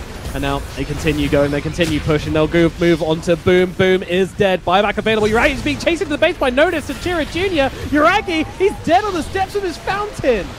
He's just out of there. Notice gonna get braved up, not quite going into the fountain just yet. Boom can't get him in, but they should get this kill as Boom just finds another on the sidelines, brings down Ari under the cover of BKB. TA2000, the dutiful objective taker, takes another load of barracks. I'm pretty sure wow, TA2000 has more building damage than hero damage at this point. Potentially. But that aside, Chiro Jr., have you seen a nullifier on a Storm Spirit before? 'Cause my guy, he just picked it up. Same. Chad. He wants to bully supports. Yeah. Right, The throw that 4-stars, the General Glimmer Claw, get a Capes, nullifier in. the Solar Crests, the Shadow Words, all gone. Even the Defense Matrix, right? Of course, that is really That's a annoying. big one. Yeah. It just means now, whoever Storm jumps will die. That is it. Of course, Tinker now has the Hex. The argument now is it too late? Can Copy really find a... I mean, to be fair, if you find a Hex on the Storm Spirit, 100 to 0 him, there is a world that it can work, but look at how Chiro Jr. is just really entering every single engagement. With the Aegis, it doesn't even go down. He just right-clicks that guy, zips over. Oh, Uragi, you showed yourself, no worries, boss. I got you too. You'll notice he gets graved up, prolonging his life as well for a little bit. And yeah, when the Aegis comes back off, Ari doesn't hit the pushback, so then he dies as well. Like, Chiro Jr. really vying for the MVP of this game. 8-0-8. And not only does he have the nullifier that's just casually sitting in his backpack, by the way, he's also a Mystic Staff away from a Parasma. Like, he is going to destroy the first person he sees. Who do you think he's going to kill first? Is it Uragi or Kaori? Uragi. Yeah, until Uragi Uragi. picks up a BKB, it's going to be Uragi every time. Why wouldn't it be? Look at his item build. He doesn't even want it. He's just going Manta. Hopefully that's enough to deal with the Storm Spirit. Straight into damage. And I agree, he needs damage. I just think that, yeah, this isn't the game where you're allowed to build Magnum Scepter. Yep, in we go. Hey, Kaori. How's it going, buddy? Hex? He's going to buy himself a little bit of time. Hex is going to be out here, yeah. Is that going to be enough, though? Probably not. BKB, zip around, keep on playing, keep on fighting. Chiro Jr. does not care. All the shots! Not bothered as Yari to lean on the face of the earth. There's your maps coming out from your gyrocopter. He's trying to stand his ground and bring down the storm, but once again, absolutely fine. Boom, looking for a target here. There's not going to be one though as he's grabbed back in by Chiro Jr. and the damage comes through from TA2000. Chiro Jr. gets the kill. Uragi also gone as well. There's notice in TA2000 bring him down. This is not a game anymore. Fossabot is right, it's not a game. They're going up the high ground, taking the tier 3 tower, and looking to maybe end this one. Fossabot? Don't worry about it. Real ones know. Is that the Twitch chat bot for EWC? I keep saying this is not a game, and it's kind of right in this occasion. Here we go. Radiant's middle barracks has fallen. Tier 3 tower. This is not a game. Sorry, delayed joke. I got ping. Golem comes out from Kaori. Laser starting to stack up here for Copy. Think he can do anything though? I don't think so. They don't care at this point. There's just not enough damage coming out from Navi. There's not enough damage, there's not enough survivability. Copy jumps forward, Hex comes out, cool. Tiny TA2000 is running around. Not a care in the world. They'll hold on. They can hold on for a very long time here if they want to, Navi. I think unfortunately for Navi at least, the problem that they're suffering here is probably a lack of scrims with Tinker and relying heavily on Copy like making the call. And we're going to see the highlight of the fight here. Just Cyber Goose running around, they kill the supports, really nice shards, forcing Uragi to happen and Hurricane Pike instantly. He's then disengaging, Copy's on the low ground, there's a BKB Bristle, really pushing forward that aggression of Cyber Goose and TA2000 uncontested on the high ground. But yeah, going back to my point, it's you pick Copy his Tinker, he calls for it, and it just feels like Boom and Uragi just aren't on the same page of what they need to do. They jumped again, Boom dying, looking to be the end of game 2. Yeah, great catch from Problems to start this one out. Kicks him out of the base. Copy's gone as well as I'll move over towards Uragi. Uragi trying to do it all. Manta comes out, but the GG is called. They know it's over, and it feels like this one honestly never really got started. 8-26 is the scoreline. A 35k gold advantage at the 34-minute mark. Cyber Goose, they don't just win game 2, they annihilate game 2 and send Navi flying down to the lower bracket. Yeah, and they've been there before. The last time these two teams faced, CyberGoose eliminated Na'Vi from the TI qualifiers. Now CyberGoose are sending Na'Vi to the lower bracket. So 2 series in a row, Na'Vi is unable to beat CyberGoose. Of course, Na'Vi in the lower bracket will be meeting either One Move or Runa team. And then if they are able to beat that team tomorrow, it will be a best of 5 rematch. And there is so much pressure for them. You know, they're a team that has high expectations for Na'Vi, for the organization. They want their main roster. Again, I say main roster, it honestly feels like Na'Vi Junior is the main roster nowadays, but based on naming, they want their main roster to qualify to events, and at the moment, it really is like their final chance. They've been unsuccessful in the previous qualifiers, and everything now rides on tomorrow for Na'Vi. And for CyberGeese, they are stepping up. I think from the last time we saw them to today, it does feel like a much cleaner team. I don't know if you want to agree on that one, but it feels like they are slowly morphing into being a true team, not a stack that kind of got put together for these qualifiers. Yeah, no, they're looking really good. Honestly, CyberGoose, like, I can't find much to fault against them in this series. Like, yeah, 1 or 2 mistakes from TA 2000, whatever. Like, you know, that's absolutely fine. It was done trying to make aggressive moves. And ultimately, CyberGoose, yeah, I don't see them losing this grand finals no matter who it's against. They have looked on a completely different level to everybody else in these qualifiers, which I wasn't expecting to be saying coming into this, to be perfectly honest. Even after the last EU qualifiers, you know, here at EWC, I was expecting them to at the very least struggle or drop a game here and there, but that doesn't seem to be the case. They have leveled up time and time again.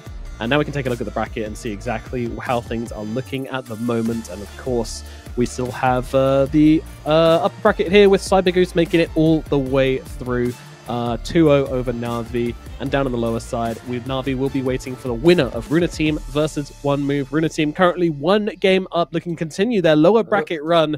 Can they make it all the way to the upper bracket finals to play off against Na'Vi? Well, you have to jump over to the other stream to find out the answer to that one, too. I mean, it's not loading. I wanted to see what the drafts were. I just had a quick look at Wikipedia, and game 1 of Runa Team, I'm seeing Death Prophet and Pudge and DK and Void Spirit for One Move. They got a bit spicy with their draft. Sure, they lost, but it was kind of funny to see One Move really experimenting with their game 1 draft. But yeah, Runa Team showing that, you know, it doesn't matter about fatigue. It is their 3rd best of 3 of the day. They have been playing the entire day, but it looks as if they're on a good trajectory to getting their ticket to tomorrow, the final day of the qualifier. Again, so much pressure on Na'Vi to try and bounce back after CyberGeese looking to be the dominant team in this qualifier. And yeah, can anyone get close to CyberGeese? That is going to be the question for tomorrow. It will indeed. But we're all done for today, guys. Thank you so much for joining us for the road to EWC. We'll see you tomorrow. Go and watch the other series that's taking place right now over on Platinum_EN2. Jump over there. We'll be watching as well, and we'll see you next time.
2,